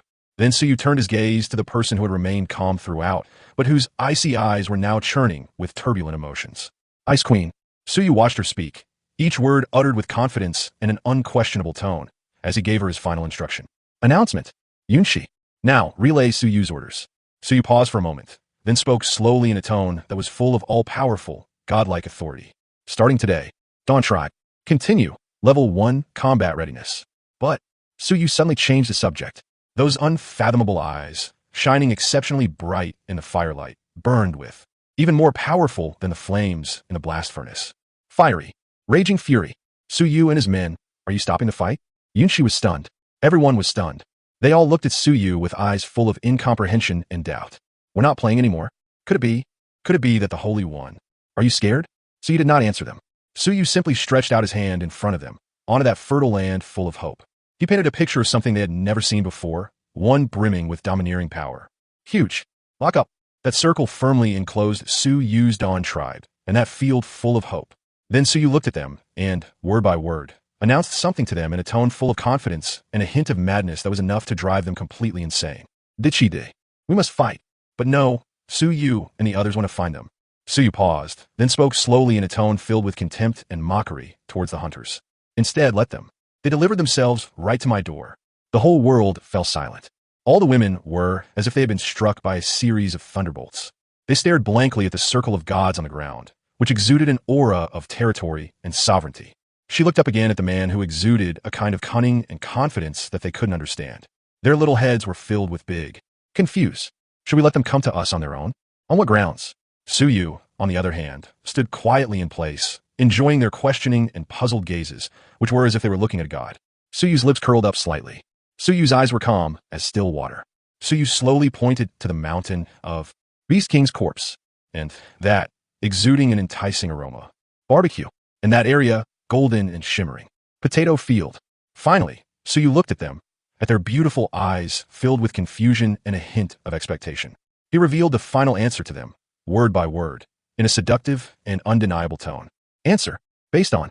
Suyu and his friends have everything that they don't. Food, warmth, and safety. And what do they have? Suyu paused for a moment, then spoke slowly in a tone filled with savage contempt and mockery. Besides hunger and death, they had nothing. So, Suyu suddenly raised his head. Those unfathomable eyes, shining exceptionally bright in the firelight, burned with bear, fighting spirit. They will definitely come. Come and seize everything that belongs to Suyu and his people. Boom! The entire tribe was in an uproar. All the women seemed to have been enlightened, instantly understanding Suyu's meaning. A calculated scheme. Yes. Were they afraid of? They are now the richest landowners in this forest. And that so-called Blood Fawn tribe was nothing but a bunch of starving bastards. Beggar. When a beggar sees a landlord, all he does is rob him. What else can it do? And there's only one thing they need to do. That is, close the door. Unleash the dogs. No, it's more like closing the door to beat the dog. Roar. A roar as powerful as a mountain and as fierce as a tsunami resounded throughout the entire valley. The fighting spirit that had just been extinguished by the fear of the Blood Mother was now completely ignited by Suyu with an even stronger flame of class struggle. There was no longer any fear on their faces. Yes, but only in the case of invaders. Utter contempt. Harmony, overwhelming. Killing intent. Yunshi and Yintong, on the other hand, seemed to have been completely opened up to a new world and slowly collapsed to the ground. They stared blankly at the man who was facing them, talking eloquently. For the first time, a touching look, full of conviction and a hint of infatuation, appeared on their pretty faces, which were always brimming with pride and confidence. Flush. They finally understood. They finally understood. This man has never been involved in any underhanded schemes or tricks. He is playing, upright and honorable. A calculated scheme. It is enough to manipulate the entire world at will. Human nature. Yin Tong, on the other hand, seemed to be completely ignited by Suyu's domineering imperial mindset. She suddenly leaped up from the ground. He grabbed it in one swift motion, the one that gleamed with a chilling light. Iron spear. Then, under the gazes of everyone, filled with fanaticism and absolute faith, she plunged that spearhead, sharp enough to pierce through everything, deep into the ground. A spearhead brimming with the aura of sovereignty, within the divine realm. And she uttered the loudest, most defiant sound of her life, directed at the unknown darkness. Roar. They want to take over Suyu's territory? She paused, then spoke slowly in a tone that was both domineering and slightly thuggish. First, ask Suyu about what he has. Iron Spear. Chapter 106 Emergency Preparations. This is not a friendly spar, it's war. First, ask about the Iron Spear in Suyu's hand. Yin Tong's roar, filled with domineering power and a hint of banditry, ignited the raging fury in the hearts of all the women against the intruder in an instant. Roar. A roar as powerful as a mountain and as fierce as a tsunami resounded throughout the entire valley. They've completely gone mad. Yes. Were they afraid of? They have a saint. Yes, there's indestructible iron. Yes, there's a grand scheme, powerful enough to manipulate the entire world. A mere cannibalistic tribe still stuck in the era of eating raw meat and drinking blood. What is there to fear? One comes, one kills. Bring a pair, kill a pair. Come a group. Just give it all, finish it off. Suyu looked at the group of war maniacs in front of him, who were now completely armed to the teeth by Suyu. Suyu's lips curled up slightly. Suyu's eyes were calm, like still water. Very good. Morale is high. Suyu slowly turned around to meet the fervent and unwavering gazes of all the women. Then Suyu turned his gaze to the person who had remained calm throughout, but whose icy eyes were now churning with turbulent emotions. Ice Queen. Suyu watched her as she spoke, each word uttered with confidence and an unquestionable tone, delivering the final instruction. General mobilization order. Yunshi. Now relay Suyu's orders. Suyu paused for a moment, and then spoke slowly in a tone that was full of all-powerful, godlike authority. Starting today, all of Dawn Tribe's production activities. Pause. All human and material resources. All resources should be directed towards the military industry. Military industry? What is that? Is it edible? Suyu did not explain. Suyu simply stretched out his hand slowly onto the fertile, hopeful land in front of them. He drew a divine oracle that made everyone's breath catch in their throats. It was a war fortress, even more magnificent and sturdy than the tribe where Suyu and his people now lived. Tall wooden city walls, sharp barricades, a deadly trap, and arrow towers that can provide 360-degree coverage with no blind spots. The whole world fell silent. All the women seemed to have been struck by bolts of lightning. They stared blankly at the oracle on the ground, which was filled with a kind of beauty they could not comprehend, a beauty called the art of war and fortifications. Their minds, which had been filled with the drive to charge, were completely formatted at this moment by something they had never heard of before, called tower defense. So this is how you defend a war? Suyu stood quietly, enjoying their gazes, filled with confusion and utmost worship, as if they were looking at a god. Suyu's lips curled up slightly. Suyu's eyes were calm, like still water. Suyu knew that he would open a door for them next. The door to a completely new concept of warfare. The enemy is very strong. Suyu slowly turned around to meet the gazes of all the women, which were filled with fervor and a hint of confusion. There are many of them. They were fearless and undaunted. Even Suyu paused, then spoke slowly in a tone filled with a solemnity about the unknown. Their leader is about to awaken. So, Suyu suddenly raised his head. Those unfathomable eyes, shining brightly in the firelight, burned with a fierce, fighting spirit. Suyu and his men cannot afford any casualties. Suyu doesn't want a Pyrrhic victory. Instead, Suyu paused for a moment and then spoke slowly in a tone that was full of all-powerful, godlike authority. A perfect victory with 0 casualties. Boom! The entire tribe was in an uproar. 0 casualties? How is this possible? How can war not result in death? The saint, he wouldn't be. Are you talking in your sleep? However, when their gaze fell upon the tower defense design blueprints, which were brimming with both wisdom and deadly intent, their pitiful doubts vanished instantly. The smoke cleared and the clouds dispersed. Yes, a sage is here. Such ingenious defensive fortifications exist. Believe it or not, 0 casualties. Even if it prevents the enemy from even touching the edge of the city wall. It's not impossible, it's possible. Roar. A roar as powerful as a mountain and as fierce as a tsunami resounded throughout the entire valley. Just moments ago, the morale of the army, which had been somewhat shaken by the fear of the Blood Mother, was completely ignited by Suyu with an even stronger fire of 0 casualties. There was no longer any fear on their faces. There was only one thing, an extreme desire for victory and a fervent expectation of a perfect war. Yunxi and Yintong, on the other hand, seemed to have been turned into completely new worlds and slowly collapsed to the ground. They stared blankly at the man who was talking eloquently to them. For the first time, a touching look, full of conviction and a hint of infatuation, appeared on their pretty faces, which were always brimming with pride and confidence. Flush. They finally understood. They understood completely. This man has never been one for scheming or plotting. He plays with fair and square strength. It is an absolute power sufficient to crush any enemy under the wheels of steel. What are you waiting for? Suyu slowly turned around, meeting the fervent and unwavering gazes of all the women. Then Suyu turned his gaze to the one who had been completely conquered by him. A genius chief engineer. Kia. Now relay Suyu's orders. Suyu paused for a moment and then spoke slowly in a tone that was full of all-powerful, godlike authority. Suyu wants you to arrive before the enemy. This iron-blooded fortress. Build it up for Suyu. Chapter 107 Bloodfawn Tribe Spy. An arrow is shot down. Build this iron-blooded fortress for Suyu. Suyu's voice boomed like that of the most insane infrastructure maniac on this land that was about to be stained with blood. It also completely ignited the last bit of passion for creation and protection in the hearts of Qiaoer and the group of master architects behind her. Yes, your majesty. Qiaoer's voice, filled with confidence and a hint of admiration, resounded throughout the entire valley. A massive and frenzied war preparation and infrastructure construction campaign, more ambitious than ever before, has officially begun. The entire tribe was like a sophisticated war machine with its accelerator pressed. It started operating like crazy. Loopers, trench diggers, wall builders, arrow makers. On everyone's face was a look of hope and confidence that Suyu had never seen before in this tribe. They are no longer those pathetic creatures who could only wait for death in despair. They are the warriors of the Dawn tribe. They are about to defend their homeland with their own hands. Owner, Suyu, once again, became the hands-off manager who had everything done for him. There was nothing they could do. After all, Suyu is the chief designer. Mental work can be very tiring. The days flew by in this energetic and slightly tense atmosphere of preparation. In just 3 short days, a city filled with iron will and murderous intent. A war fortress rises from the ground. The towering city walls are made of the hardest ironwood. The entire tribe was firmly protected inside. Beyond the city walls lay a dense array of figures, gleaming with cold light, barricades and traps. And on top of that tall arrow tower, row upon row, already eager for more. The sharpshooters are ready for battle. The longbows in their hands were already strung. The quiver at his waist was filled with arrows powerful enough to pierce anything. Armor-piercing arrow. They are waiting their prey. Walk right in the trap. Suyu stood quietly atop the tallest arrow tower. To Suyu's left was Yun Shi, who had an icy expression and exuded a queenly aura. To Suyu's right was Yin Tong, who was so excited she couldn't wait to rush out and tear the enemy to pieces. Suyu looked at the impregnable iron blood fortress before him. Suyu's lips curled up slightly. Suyu's eyes were calm, like still water. Bring it on.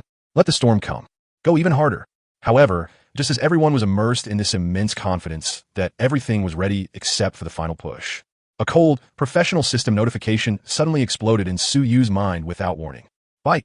The daily reconnaissance system has been automatically refreshed. Remaining reconnaissance attempts for today 1. Suyu was stunned for a moment. Immediately, he was overjoyed. It's working again, right? Image loading screen. Moreover, at this crucial moment before such a great battle is about to begin, system, you're simply amazing, you're Suyu's. My dear father.